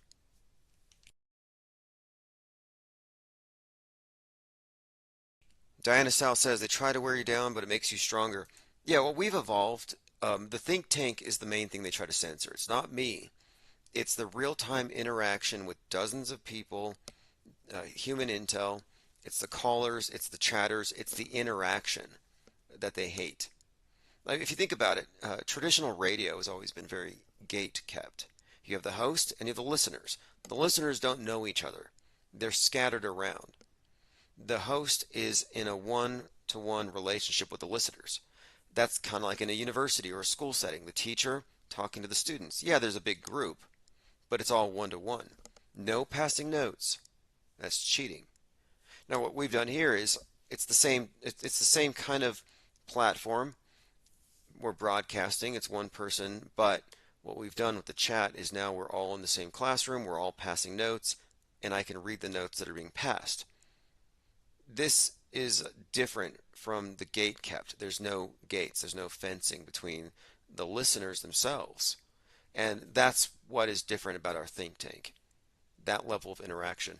And the results speak for themselves. And we've been on this for several years, and the things we've been doing have been, I think, evolving a more refined approach to examining what media is and analyzing our hyper-mediated environment, the immersive illusion that we all exist in, and then we're also examining what does it mean to exist in an immersive illusion and to be aware of it, but to be surrounded by people who aren't. I've likened this to being an atheist in a fundamentalist society, or an atheist to that God. There's a difference in worldview, and that's what we're looking at here. It's worldview warfare. Infinite Muse says cheering censorship is insanity. Yeah, look, I'm not anti-vaxxer. I'm not pro-vaxxer. I'm not anti-pro-vaxxer. I'm not I'm just like, think and let think. And in my view, this censorship is the same thing as saying we don't trust you with the wrong answers. You just have to listen to our right answers. That's a form of ignorance. We want you to be ignorant about the wrong. We don't want you to know the difference between right and wrong. I mean, to me, this is like suggesting that the real answers, that the red pills, are like the forbidden fruit, and they want you to remain perpetually in a state of ignorance. And I think that's kind of what I mean when I say we're moving into a dark age, because the more ideas they put out beyond the fringe, beyond the edge of acceptable discourse, the more the darkness dominates the universe of ideas, and they're reducing and shrinking the universe of acceptable ideas. My objective here is to take the censored stuff, specifically the anti-this stuff, the stuff I don't even agree with, and I will put it into print. Infinite Plane Press is part of one of our future things here. We have Infinite Plane Radio, which is the voice of Infinite Plane Society, but we need to go into print. And it's not just that I want to put it in print, as in paper, magazine, newspaper, books, but I want the books to contain QR codes to links to audio versions to hear the stuff and to download.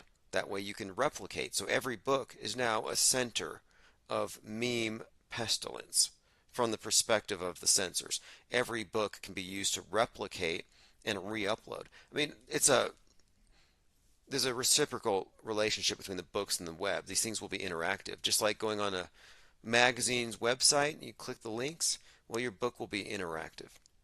Or newspaper or tabloid. But again, we're getting behind print 2.0. All right, going through some comments. Now, as far as wearing us down, I've described this thing as a hydra with 20 heads and 80 neck stumps, but we have been improving. And I think right now, after this last attack where they pulled the plug on 25 different podcast platforms, I think that was the last vulnerability that needed to be exposed. But now moving forward, ground zero, this is it. Go to ips.monster, get on the newsletter, get the text alerts, and you will stay in the know. And we're just going to build up from here. I don't see us going back down in numbers. And the reason why we want the numbers is that we want to have as many eyes watching as possible whenever some event happens. We have more than 160 press pass carrying reporters right now, and very soon we're going to be activating them like we did in 2020 during the pandemic. By the way, if you don't have a press pass, go to infiniteplane.media. Like I said, I'm sending out a shipment of press passes tomorrow. Another recent development, because one of the reasons why it's a big deal they killed the podcasting thing is they demonetized it. So now I know for a fact that's not the future for this channel for revenue generation. But I think print is it. I'm going through all of my old books, ebooks, pamphlets, and I'm editing, I'm republishing here very soon. I'm going to make up for lost ground, that's for sure. All right, let's see. This is going to be a interesting week ahead. Donald Trump's going to be announcing his second term.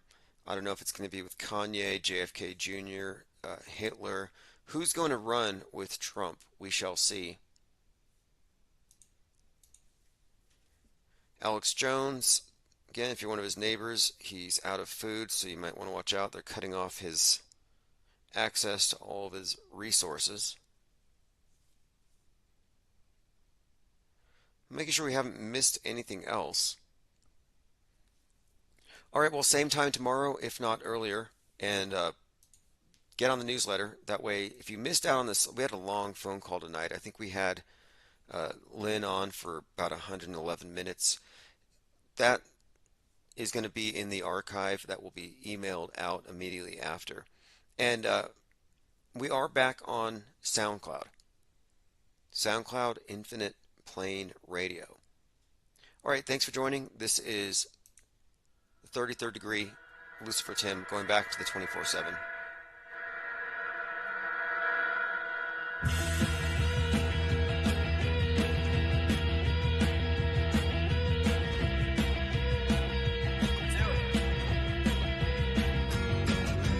Walking down Duke Street, what did I see? A little black upon a door beckoning me. I had a little read of it to see what it could be.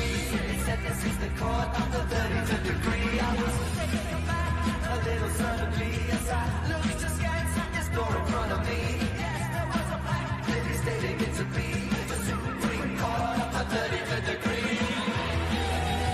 33rd degree. 33rd degree.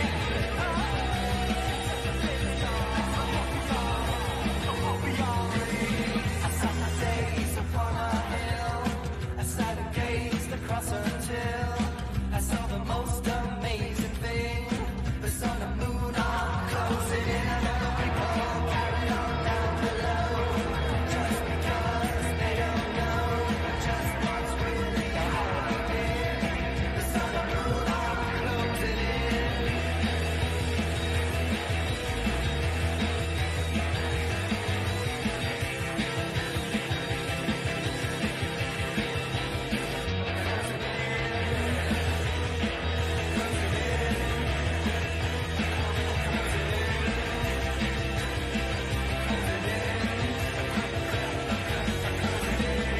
We do not know what we are, so all our knowledge is conjecture. Except the truth about what we feel. Looking into the feeling that nothing is real. We're all gods with the knowledge of bliss. We're all pussy and except for this. We're really stupid. We're really stupid. We're really stupid. Stupid. Stupid. Stupid.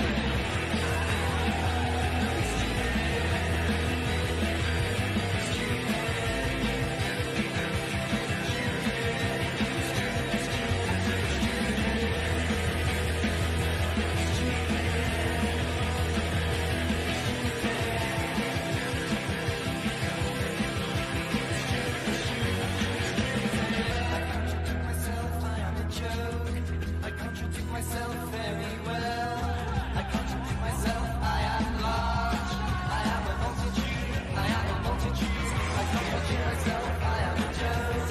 I contradict myself very well. I contradict myself, I am large. I am a multitude. I am a multitude.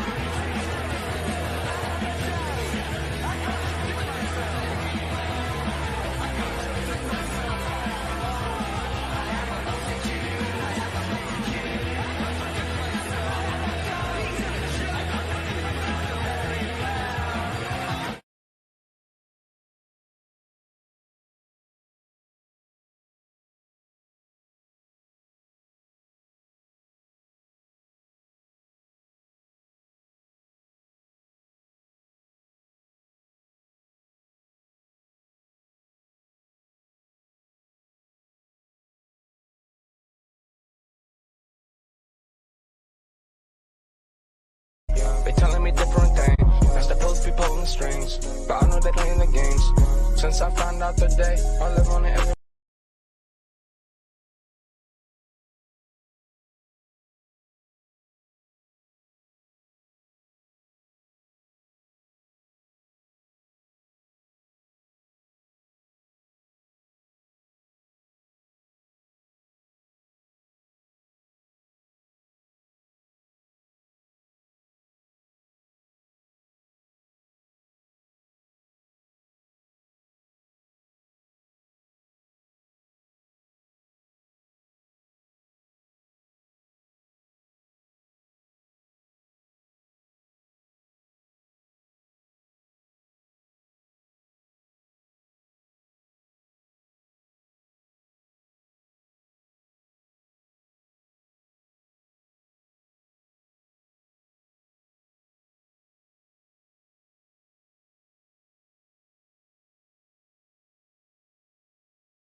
I'm taking over this replay. That was from this morning.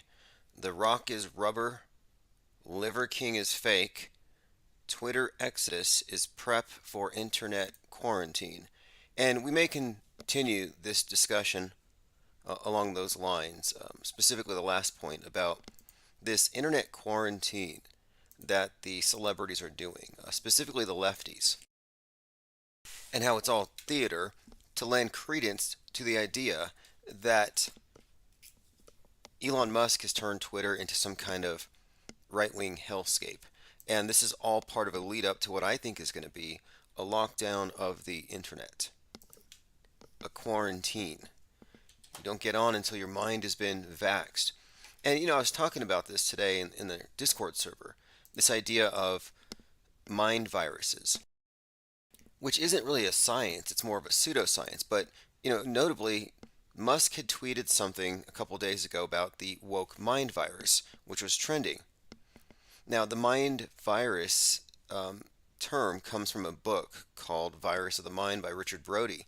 And he's the guy who invented the original word, which I think is also very significant in the context of memes, words, censorship, and designated mind viruses, which are just, in my view, just thought crimes.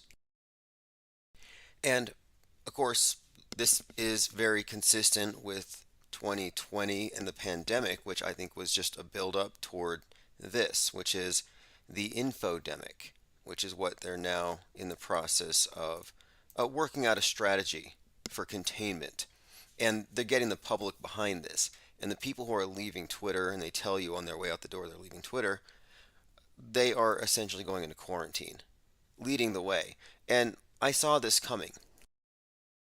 I saw hints of this back in 2020 when the Kardashians froze their social media accounts to make a point about hate speech. Nobody cared and they came back. But anyway, a lot of new things have happened since earlier today. Roger Stone is back with his story about demonic portals above the White House. If you recall, I guess end of April, beginning of May, actually coincidentally on the 66th anniversary of the Church of Satan or something, or 56th anniversary, Roger Stone was at the White House praying over it because there was a portal, or so he thought. It actually looks like a lens flare. But, what are you going to... What's more likely? To me, it's Occam's razor. What's more likely? That there's a swirling cauldron-like demonic portal above the Biden White House that the media refused to cover? Or that it's a lens flare on the camera and Roger Stone is being paid to say this, or he's... I would say that he's been duped, tricked by a lens flare, but the more I look at it, the more I think that he's just getting paid. I think he's on Cameo, where I think you can also find Corey Feldman, and I believe it's like $131 and you can pay Stone to say anything. Alright, I just sent out notifications. Text alerts aren't going out yet, but that's going to resume soon. I noticed we have like 92 people in Instagram, and therefore I'm making more of a point to notify people via Instagram. It's kind of a backup notification system, and also I believe the audio is picked up there. No, I'm sorry, I meant Telegram. So many of these sites. Telegram. I do use TikTok for some things, but they've already started banning me, like right away. I must be marked. But this ties into everything we're talking about today, specifically this mind virus thing, and the idea that Musk would give credence to the idea that there is such a thing. He actually said, unless it is stopped, the woke mind virus will destroy civilization, and humanity will never reach Mars. Just a reminder for anyone who might be confused as to whether or not he's on your side. Well, he is part of the same organization involved in fostering this world view that involves, global warming as something that's just accepted, and it's your fault. He's kind of part of the program. But this was a tweet he posted back in May, the woke mind virus. And now, mind virus again was coined by Richard Brody, and I had already brought this up before, that they're giving you this lexicon of epidemiology so you can start diagnosing ideas as infectious. And then you don't even want people to be in contact with it because they can catch it. They can be a bad idea super spreader with an idea they don't even believe in. They're just a carrier. It's only dangerous if you believe in it. But if you carry it, someone who might actually find it believable could therefore be radicalized. They've created basically with memes and memetics and mind viruses a parallel argument for sanitizing and censoring the internet and masking the minds of anyone who wants to get onto the commons. And this is where Twitter falls into the picture. This is center stage. And we're watching between Ye and his antics and Musk, and then of course Trump. We're kind of looking at, I think, an illustration in real time, all staged, to convince us all that the internet probably needs to be locked down because of hate. In fact, right now as we speak, I believe the Patriot Front Feds and Proud Boys, Proud Feds, I believe they are organized against drag queens, which I think is also staged by the same people. I think this is all staged, civil war, perpetual war, but it's just like, how do they all know to go to the same parties, to go protest each other? Going through some comments, Zinvala says trauma marketing. Sun Rabbits here says cruel and unusual entertainment. Joined by metaphysical logic, Salty Siren. Quadruple A, Ollie Goering says Musk is gross. Right, and Musk marries Grimes. I'm like, is that a sick joke?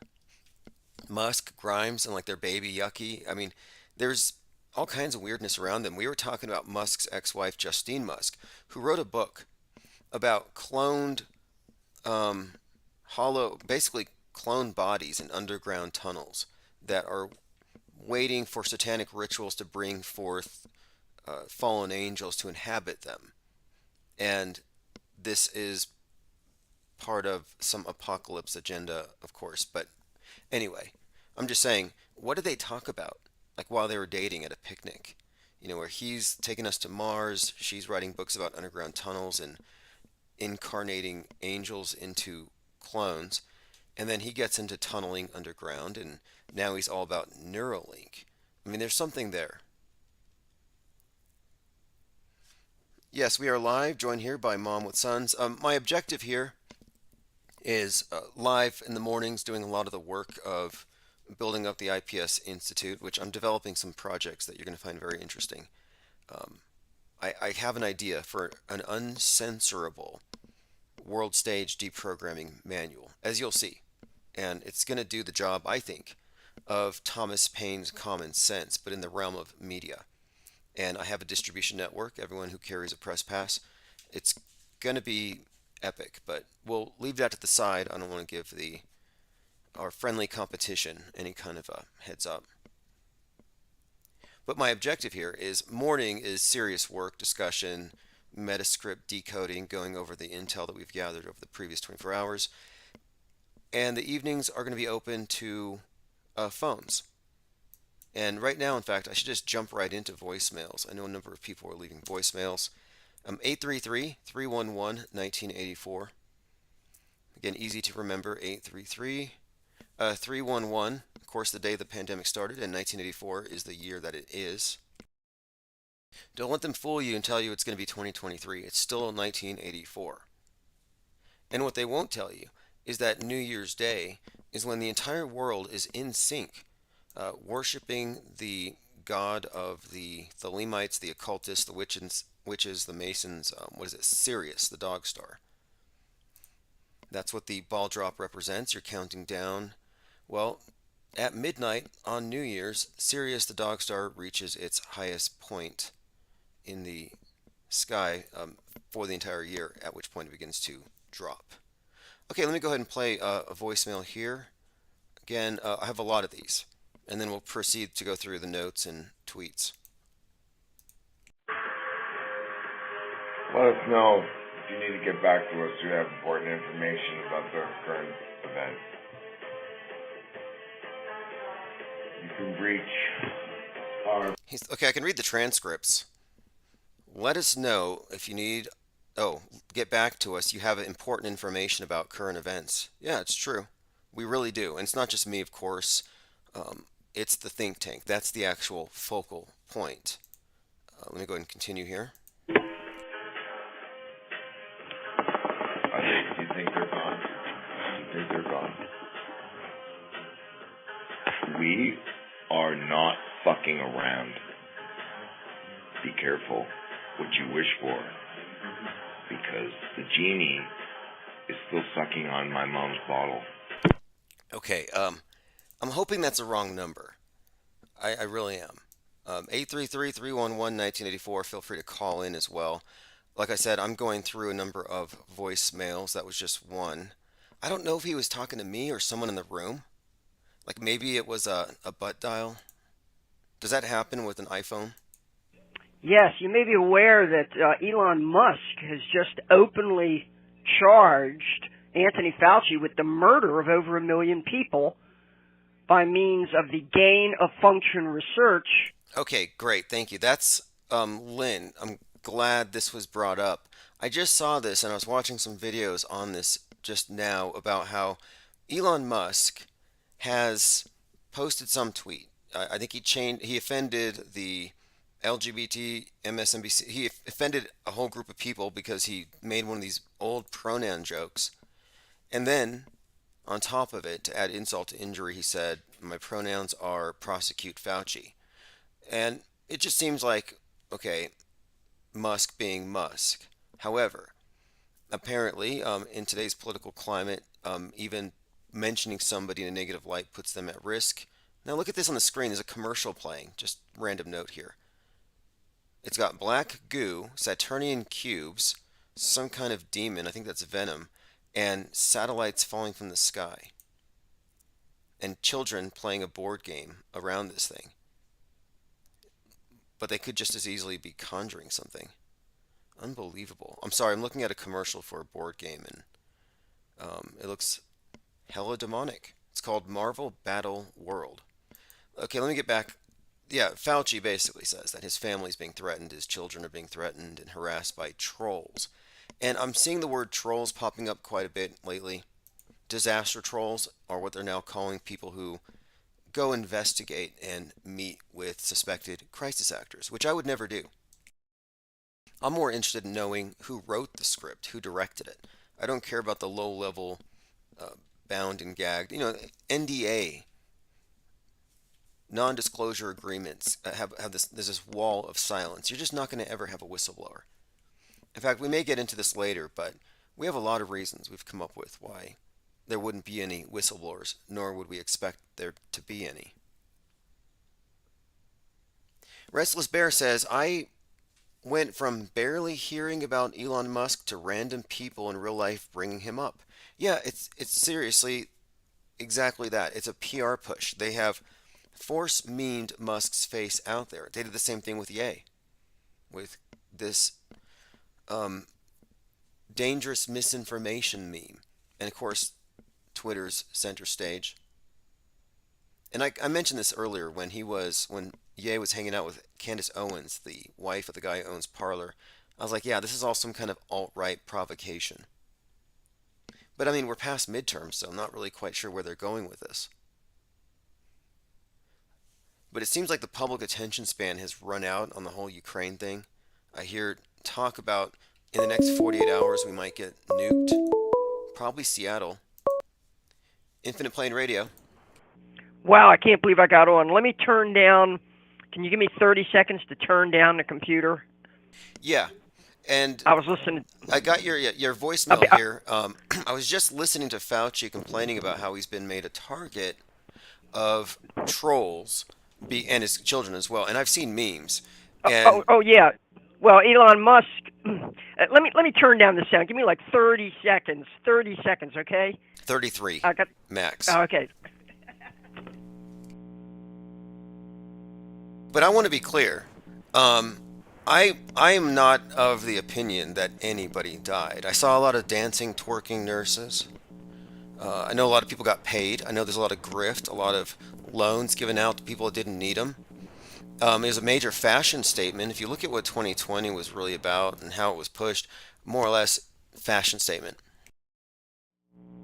Okay, it looks like I don't know if our call's being dropped here.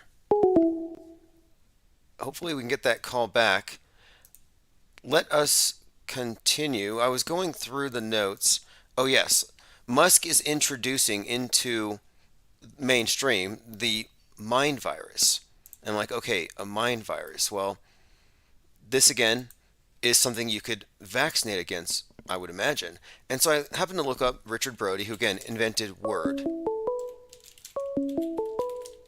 And the cover of the book happens to be a brain with a syringe going into it. Virus of the Mind, the New Science of the Meme. Hey, what's up, caller? Got back in. Virus of the Mind. You know what I was just listening to? This is a paradigm that you will probably endorse. The notion of a stalled century. This stalled century. And maybe it's just media we're seeing this in, although some are arguing that it's also the case with the shallowness and the attenuation of technology. Because for example, if you bought an Apple device today, it's never going to work as good or last as long as the original ones from like maybe the 80s and the 90s did. It's just not as good. You know, you plug in a microphone here and it just won't work right, whereas the old old telephones. You know, I still have telephones from like I have a telephone from like the 1960s that still works. It's a solid, one of those chunky, it's a solid piece of hardware that probably lasts another 50 years. But the devices you get now are these lightweight plastic pieces of crap that they just break down. They're not expected to last long. Refrigerators you used to get, they would last 50, 60, they'd last forever. All you had to do was replace the Freon. Yeah, my grandmother still has this wooden one. I think it has like an ice box on top. I think you put like ice in the top in it. Anyway, I get that for the most part, although my iPhone is indestructible. It's embarrassing how often I drop these things. In fact, they can definitely make good technology when they want to.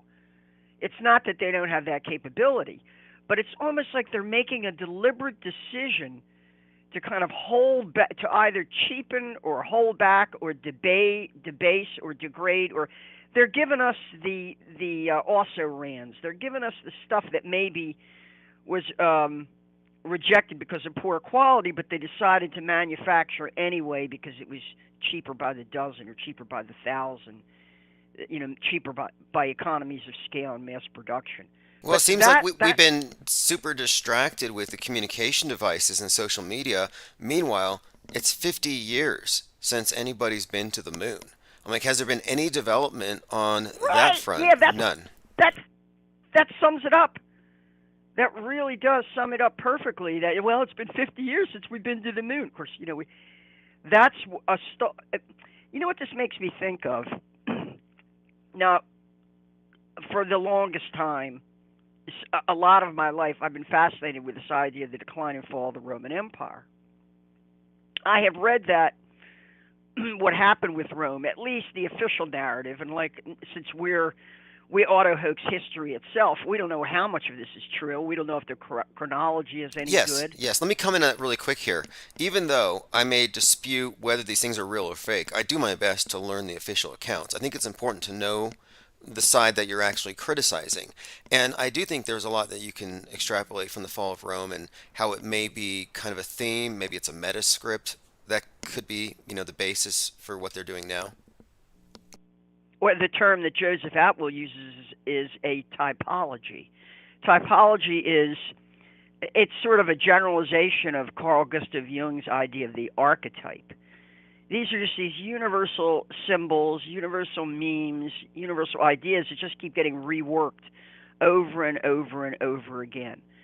So an illiterate audience, at the time that, for example, the Gospels and the New Testament was created, the majority of the population of the Roman Empire was probably illiterate. And the people who in particular were being targeted ideologically speaking, which would be the slave class and the lower classes, and especially those rebelling, those who might have been adhering to a messianic rebellion against Rome and refusal to pay taxes and the kinds of things that the Romans had to deal with among these, especially among these troublesome Jews that were spread throughout the cities of the empire. And so, if an audience of the common people, the Am Ha'aretz as they were called, who went to the synagogue on Saturdays to hear the scripture read because they were illiterate themselves, they would hear it read, and then they'd hear the Targum, which is Aramaic for translation. If you look at your Hebrew text, there's the Hebrew, and then for a lot of it, right alongside of it, is what they call the Targum, which is the Aramaic translation. So even the Hebrew itself had to be read and translated into the local dialect of the common people, which was Aramaic in that region, and then Greek in the western regions of the empire. Mm-hmm. So that's the reason for the creation of something like, and when you look at the gospel narrative, Herod the Great orders the massacre of the innocents, as it's called, and the Holy Family has to flee to Egypt. And well, this would have been a familiar. It's kind of, I hate to use this expression, Mandela or McMahon effect, but that's kind of what we're getting into here. It's the echo of a memory. Just about everybody in that audience that would have heard this new version, this new expression of an old typology, an old archetype, would have grown up with the stories of Moses in the bulrushes. Pharaoh ordered the killing of the Hebrew firstborn, and so mother of Moses puts him in a basket with of straw that's coated with tar and pitch, a little boat, and sends him up the river. And is it Pharaoh's daughter who? I mean, the movie version is a little bit different than the actual. Something you brought up here is that the target audience of the propaganda were illiterate, and one of the things I brought up lately here is that the target for the MSM propaganda are visually illiterate. They can't tell the difference between what's real and fake. And earlier today, I was talking about this TV show in the UK, the most expensive TV hoax in history, called Space Cadets, where in order to make the show succeed, they had to ensure that the people on the fake spaceship would think they were actually in orbit, and they targeted those people based on certain attributes: extroverted, a little trusting, kind of ignorant. They chose gullible people on purpose. In other words, the propaganda wouldn't have worked. The illusion wouldn't work if they had people who were too thoughtful. So one, the audience had to be dupable and duped. And then two, you had to have actors in there to reinforce the programming. Can't they culturally condition? Can't they prep an audience? Can't they soften up a population first? Yes, so that it's more susceptible. That's what I was getting at. The whole thing is, for 3 or 4 or 5 generations, if you look back at H.G. Wells, we've been inundated with this scenario of an alien UFO invasion that unifies the world. And I'm looking at, like, we've been softened up with our expectations, with the worldview, to make a lot of things just seem instantly believable and credible. And that's what I'm interested in seeing here. It's just, what can they pull off based on how visually illiterate they've rendered the masses? What we are told about the so-called decline and fall of the Roman Empire, and I'm using that term the way Edward Gibbon uses it in his monumental, I have every volume of that, and I managed to plow my way through it. It's difficult because he's very wordy. But one of the things that he talks about is the reign of the Emperor Constantine as a critical turning point. That Rome had, it had gone through a period of about a century of stability and prosperity, the so-called Pax Romana, the Roman peace, where in general there was stability and prosperity throughout the empire, which may be a misreading of it because there probably were rebellions going on. But then they entered into a period of what was called the crisis of the 3rd century, and where they went through about 80 to 100 years of instability and civil war, and finally emerged from it under this strong military leader named Diocletian. And he was the one who first divided the empire into 2 halves. Then he appointed a Caesar or an Augustus in both the eastern half and the western half, and he was succeeded ultimately by Constantine, who made Christianity the religion of the empire. And Constantine was the one who set up this new eastern capital at what had been a small port town on the Bosporus called Byzantium, and he renamed it Constantinople after himself. And it really became the effective. After a while, Rome, the original Rome, became sort of, the western capital was kind of moved from Rome to Milan and then to Ravenna as the so-called barbarian tribes incurred more and more. Rome itself became kind of a backwater, and the Senate and all these venerable institutions became kind of old, and they no longer had the real power. That wasn't where any of the power was anymore. But Constantinople became the focal point for the greatest city in the world at the time, for a long time, the greatest city in the world.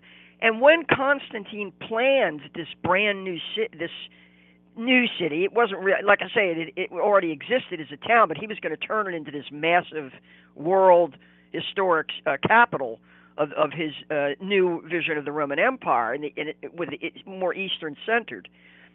As Gibbon explains it, there was a shortage of skilled craftsmen, stonemasons, sculptors, the kinds of people you needed to build a Roman city. There was a shortage. There was a terrible shortfall. Basically, this class of people had attenuated and died off. And so what Constantine had to do was he had to loot and plunder and steal, beg, borrow, and steal statuary, blocks for building buildings and monuments from the cities all over the empire and drag that stuff to Constantinople. And as a consequence, if you go to Istanbul today and they show you the ruins of the edifices that Constantine built, and later Justinian, the Hagia Sophia and these other huge wonders of the world they were at the time, they'll tell you how, the statuary here was taken from Ephesus, and the blocks that were used to build this cathedral were brought over from Athens, or from, in other words, that the city, that the empire had to be looted in order to create this new capital on the Bosporus. And I think we're seeing that in our culture. We're seeing the borrowing, the reworking. It's like they're plowing through the attic or the basement of old scripts, like it's an old wine cellar or something, but instead it's like a library of old scripts, old Hollywood scripts. So when you turn on the television, you see the same damn game shows on in the afternoon. It's crazy, Wheel of Fortune or Jeopardy, or now the only reason I see these things is because I go into sushi bars and places where the screen is on, and if they have several screens, one might be showing a basketball game, or another might be showing an old football game. On the point about you're talking about this parallel with Constantine. What do you think about this notion of the Council of Nicaea, where they're consolidating the Bible, so they have to get rid of all the non-canonical texts, anything heretical, a purification of the world view, which is what the codified Bible would actually represent. And what I'm suggesting here is that we're actually having that happen now with the media. I'm talking about this internet lockdown, purification, getting rid of the hate speech, hate memes, mind viruses. I think what they're doing is they're going to give us a finalized version, sanitized version of the internet that is the de facto Bible for the one world church, which is the media, of course, the global media. Yeah, I like the overall point you're making. I have to correct the detail on that. Yeah, please do. But the overall point, yeah, exactly. I think that we're seeing some kind of a consolidation. Is valid, but there's a detail that I have to dispute because people get it wrong. It's like a Mandela in a way. The Council of Nicaea is not where the New Testament was canonized. That happened earlier at something called the Council of Chalcedon, or maybe late around the same time at something called the Council of Chalcedon. The Council of Nicaea is where the Nicene Creed was adopted. This is the creed of all Christians, Catholics and Protestants, an assertion of belief in the But Trinity. this, I believe in the and this Trinity. is where you would have the Apocrypha. Oh, that doesn't count. Or the part where Jesus as a toddler tames a dragon in a cave. Oh, that doesn't go in the Bible. That's where they chose the world view.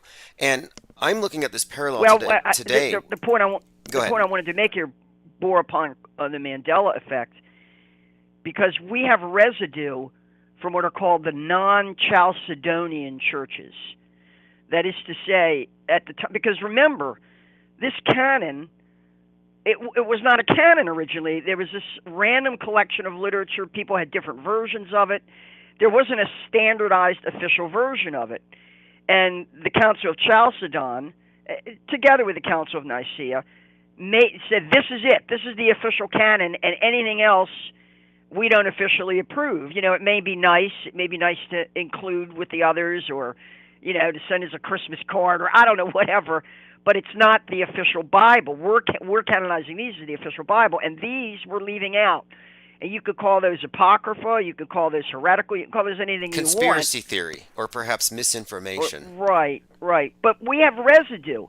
The reason why we have residue is because there are churches, which is to say continuously existing Christian churches in several areas of the world, in places like Ethiopia and in the Middle East and in Yemen, that are non-Chalcedonian Christian traditions. They are older than the Council of Chalcedon.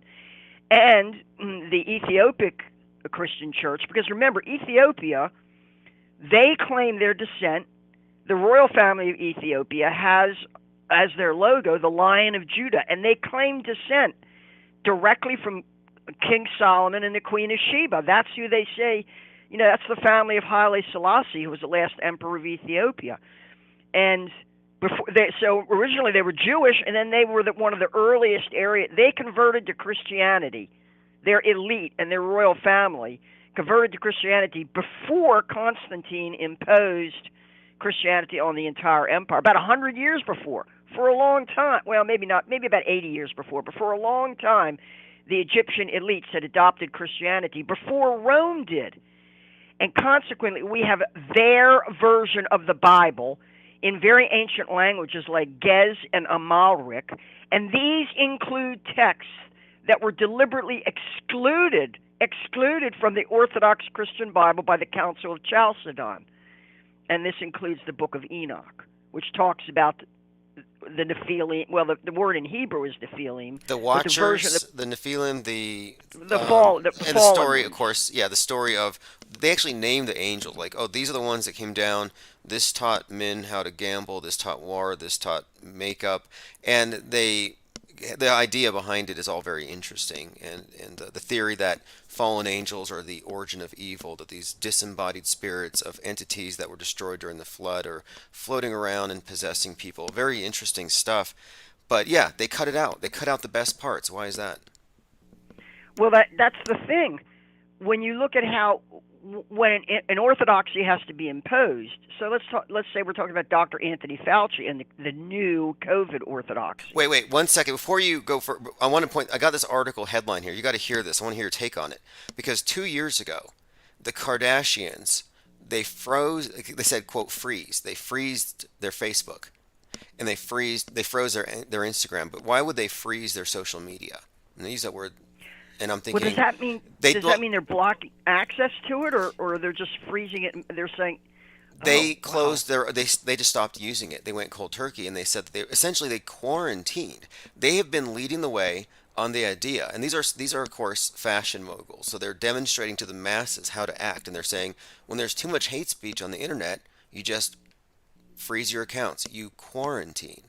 And what I think what they were doing then, and I called it out, is they were preparing people for quarantining for, quote, hate speech. And that's why all these celebrities now are vacating Twitter and blaming Musk. And then you combine Musk and the influence of Ye, and you can see how they say that he's opened the floodgates to racism and anti-Semitism. You can see this narrative where they've already established the pattern here. I think they're setting up the stage for a necessary quarantine. What do you think? A purge. Yeah, or a purge. Exactly. Both.